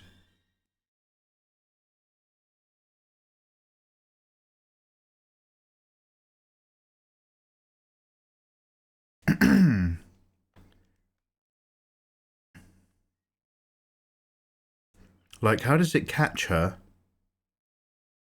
with its tail? But yeah, honestly, that was like just like a step too far for me, because I was just like, mate, I'm actually a bit too tired to have this conversation now. I'm really stuttering. Sorry, but like, yeah, I was just like, okay, what is it trying to tell me? Is it telling me that it saved her on purpose? Also, that tail is really reaching to get round to make that happen. Like, she didn't need to... Like, you know, that's literally it. Because she's obviously trying to get and catch the guy's hand before they fall back down. And I think it's a really strong visual to have that gravity kick in and for her to miss. So the shot of her falling was great.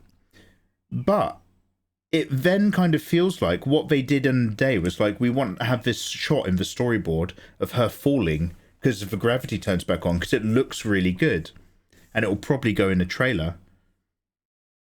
And so they did it, not because it had a narrative use, but because it was a bit of visual imagery they really wanted to put in a movie. And then it meant that they were like, okay, well, how are we actually going to get out of this? How are we going to wrap this thing up so that she's still alive?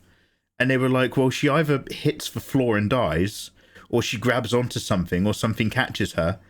And so the answer that they went with was that an alien catches her with its tail and plucks her out of the air. And it's just kind of like, the moment that's how she got out of that part of the situation, you're just kind of like, oh, damn, why have it in? Dropping the lift on it was really cool and stuff, but like, yeah.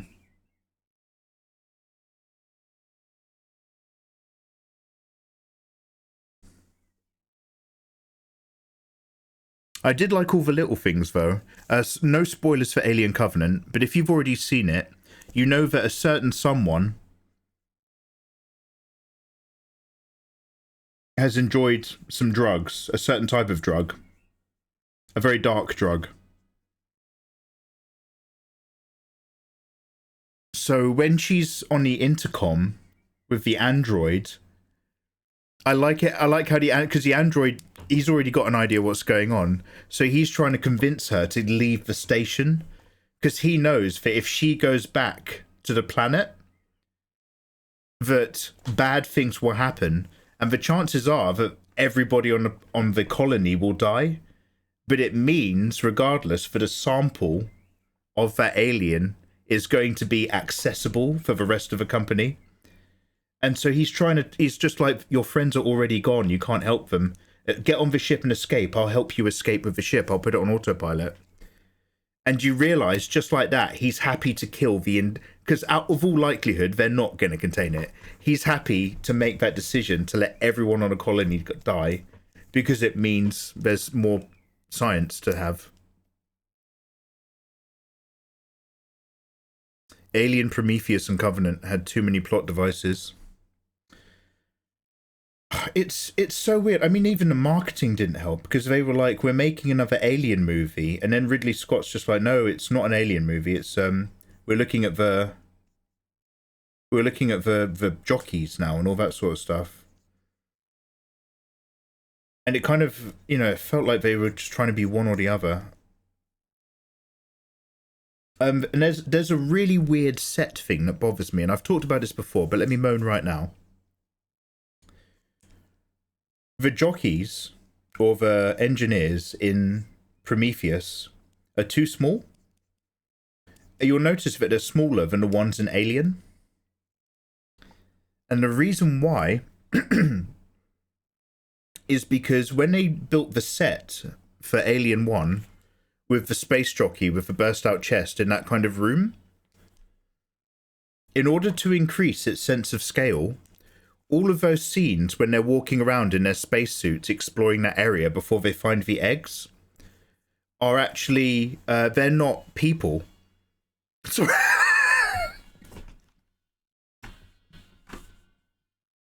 What's worse than a person? A child. Sorry, they are people. They are people. I apologise. But they were the children of like the director and the editors and stuff.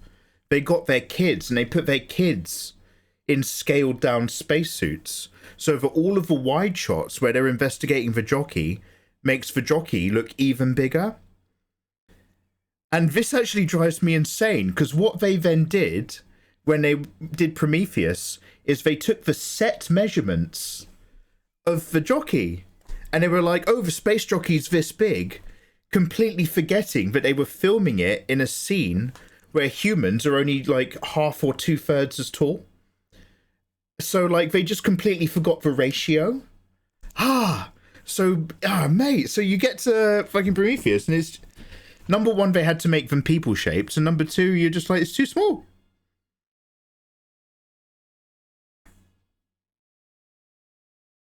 And by then, I'm just like, do you know what? Fuck it. I'll just watch Love on the Spectrum and Mission Impossible.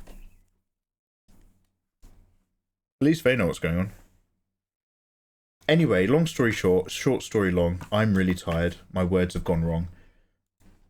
However, it was Wagner and the ending to Alien Covenant really is fantastic. But same complaint as Prometheus.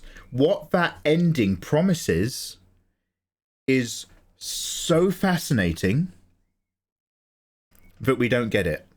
We didn't, the very most important questions and things that you want to find out in Prometheus, you don't get. Because by the time you get Covenant, people have been killed offline. People have been killed between movies and died between movies. And now there's a different story happening. And you're like, no, what about all that stuff? And then you get to the end of Covenant and you're just like, oh, actually, this ending is really fucking interesting because I want to know what's going to happen. And do we get that? No. We get Alien Romulus. And it's like, I understand that some people didn't like those David storylines, but those David storylines, and Michael Fassbender in particular, were strong enough that I still personally really wanted to know what happened. And we don't get that now. It was him with a shitload of people ready to go, with a couple Queenies and a whole load of fun ahead of him.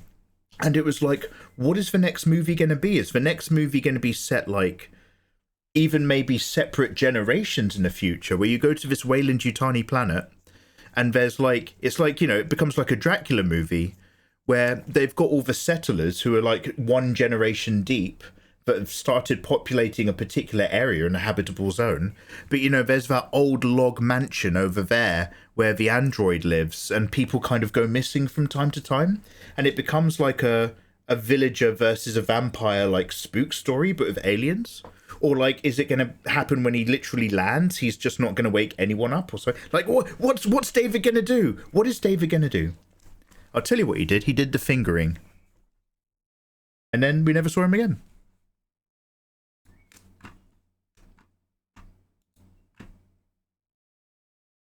Sorry, the fact that there's no music playing makes it sound like I'm really upset, so I'm just going to click back to the Alien Covenant.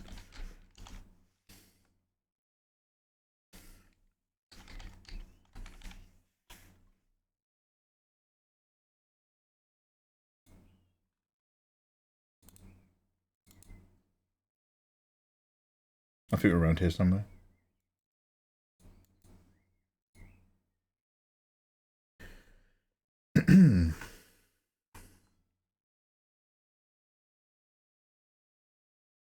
Since the topic is monsters, what did you think of Godzilla -1? Oh, dude, I haven't seen that. That was, I don't know if it was you or somebody else who was telling me it was really good. But that's the one that was the remake of the OG, right? I did hear good things about it, but I'm not a Godzilla guy. I've got nothing against it, by the way. I'd happily give those films a go. But I never really went down Godsey Alley.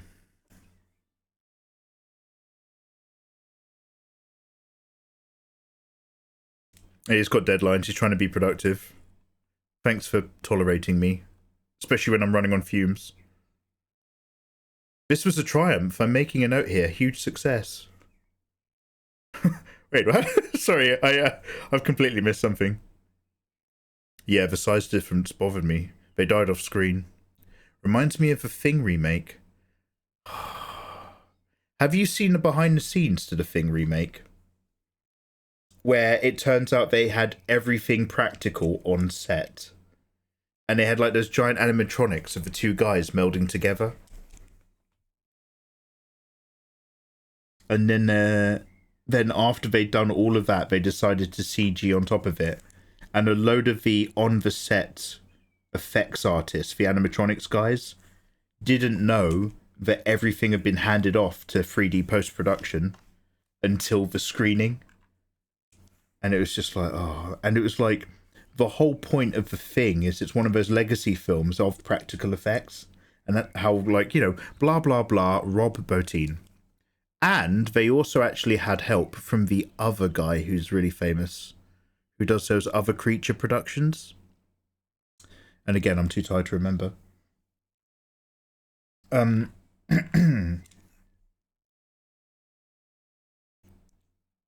So it was really fascinating that, like, they just kind of ignored the fact that part of the whole legacy and point was to have these practical effects back in a film again. And when you get a lot of horror films with a lot of practical, a lot of times they literally refer to themselves as being part of the legacy of, like, the Thing. Like, have you guys ever seen a horror movie set in a hospital where there's a cult that surrounds it? And the hospital had like a fire, so it had been slowly like shut down. And it's like the last few people in there gathering up the last of the things. I think it's called The Void.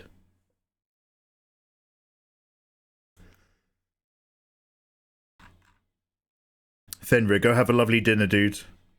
Yeah, I'm probably going to call it. I've done some skin highlights, but I've, as you've noticed, my productivity has gone down. And my rambling aimlessly has gone up. So let's give this a save. Guys, tomorrow we are going to finish this piece. This piece is on the cusp of being done. Tomorrow, with fresh eyes, it will be. It will be. It will be. Don't go to sleep. Fall safe. So let's save a flat and call it a that.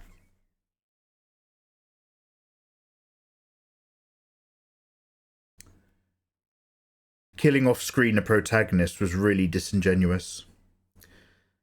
Yeah, and the thing is like, the reveal in Covenant of what he did to her, I think was really, really good. Because you just sort of see it through his sketches and you're just like, oh no. And like, the fact that we don't get any of that, but we get to imagine how horrific that must have been and how insanely horrible his heel turn on her must have been as an experience, is like, it's worse when you have to imagine how it got to that point. So I don't like that they killed her off screen, but I think the way they kind of revealed it in the film was actually quite powerful. But yeah, it's like, do that with someone else, because I wanted to know what she was going to ask the guys. Anyway. I've seen it. It still makes me mad. Yeah, Stan Winston, thank you very much. So everybody knows to say thank you, Rob Bottin, when they talk about the Thing. And that is literally it. Rob Bottin slept on set, worked himself silly, nearly killed himself to make some of the best visual practical effects ever seen in horror. But the dog scene in the pound in the earlier part of the film, where the dog blooms open and it's a blooming flower of dog tongues covered in teeth before it starts spitting out gut tentacles. That particular stuff, I think, was Stan Winston. I don't know if he was credited, but he came in and helped out for that particular those shot setups.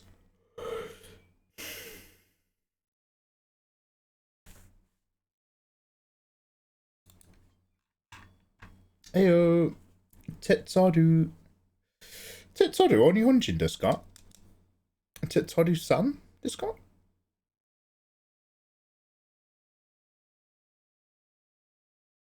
Yeah, I'm done. I'm out of steam. You've probably noticed I'm zoning out. Did I even... Oh my god, wow, I am gone. Did I even save a flat in the end? Holy shit. Sorry, I'm just thinking about the Alien franchise. Mikey, would you like to do your job, the actual artwork that's right in front of you? No, no, no, I just like to zone out and think of Michael Fassbender for a bit. Don't worry about me.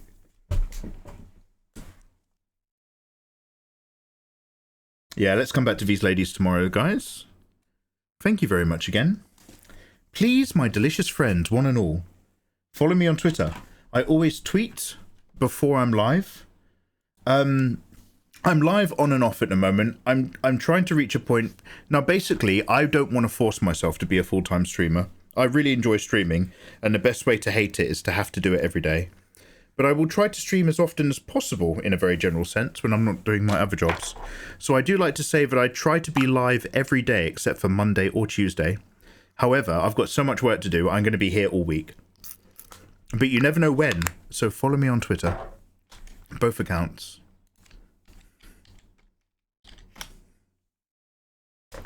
Links in chat.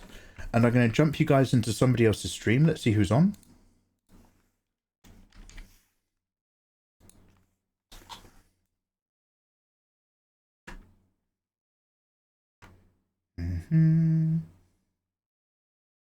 Okay, Melzy is doing her crafting stuff, so I might go there.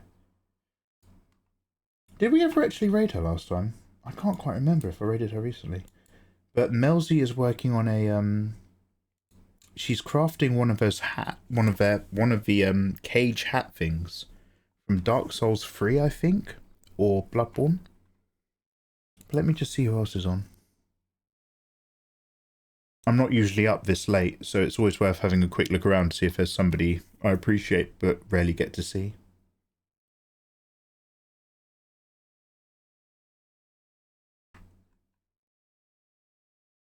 Nah, it's Melzy. Guys, I'm going to go take you over to Melzy's stream. She is a super friendly, chatty streamer. She plays a lot of Bloodborne. I literally don't even know where I'm typing. I have hit a wall. Damn. God, I wonder how this looks for you guys. I wonder if it looks like I'm literally like one of those divers who's run out of oxygen and can't count to 10 anymore.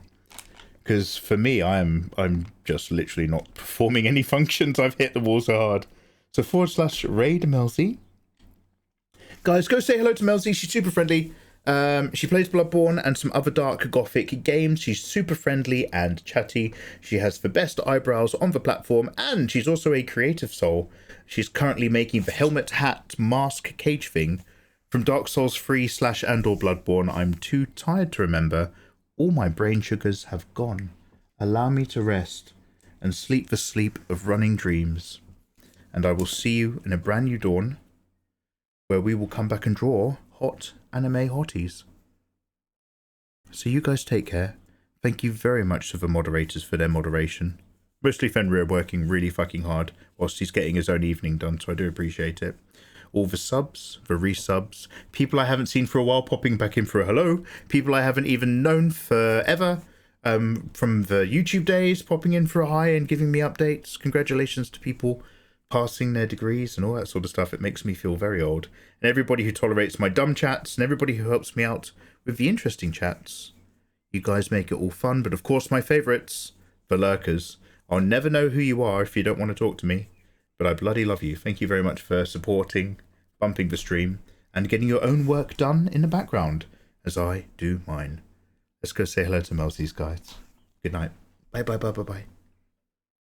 Bye bye bye bye bye bye bye bye bye bye.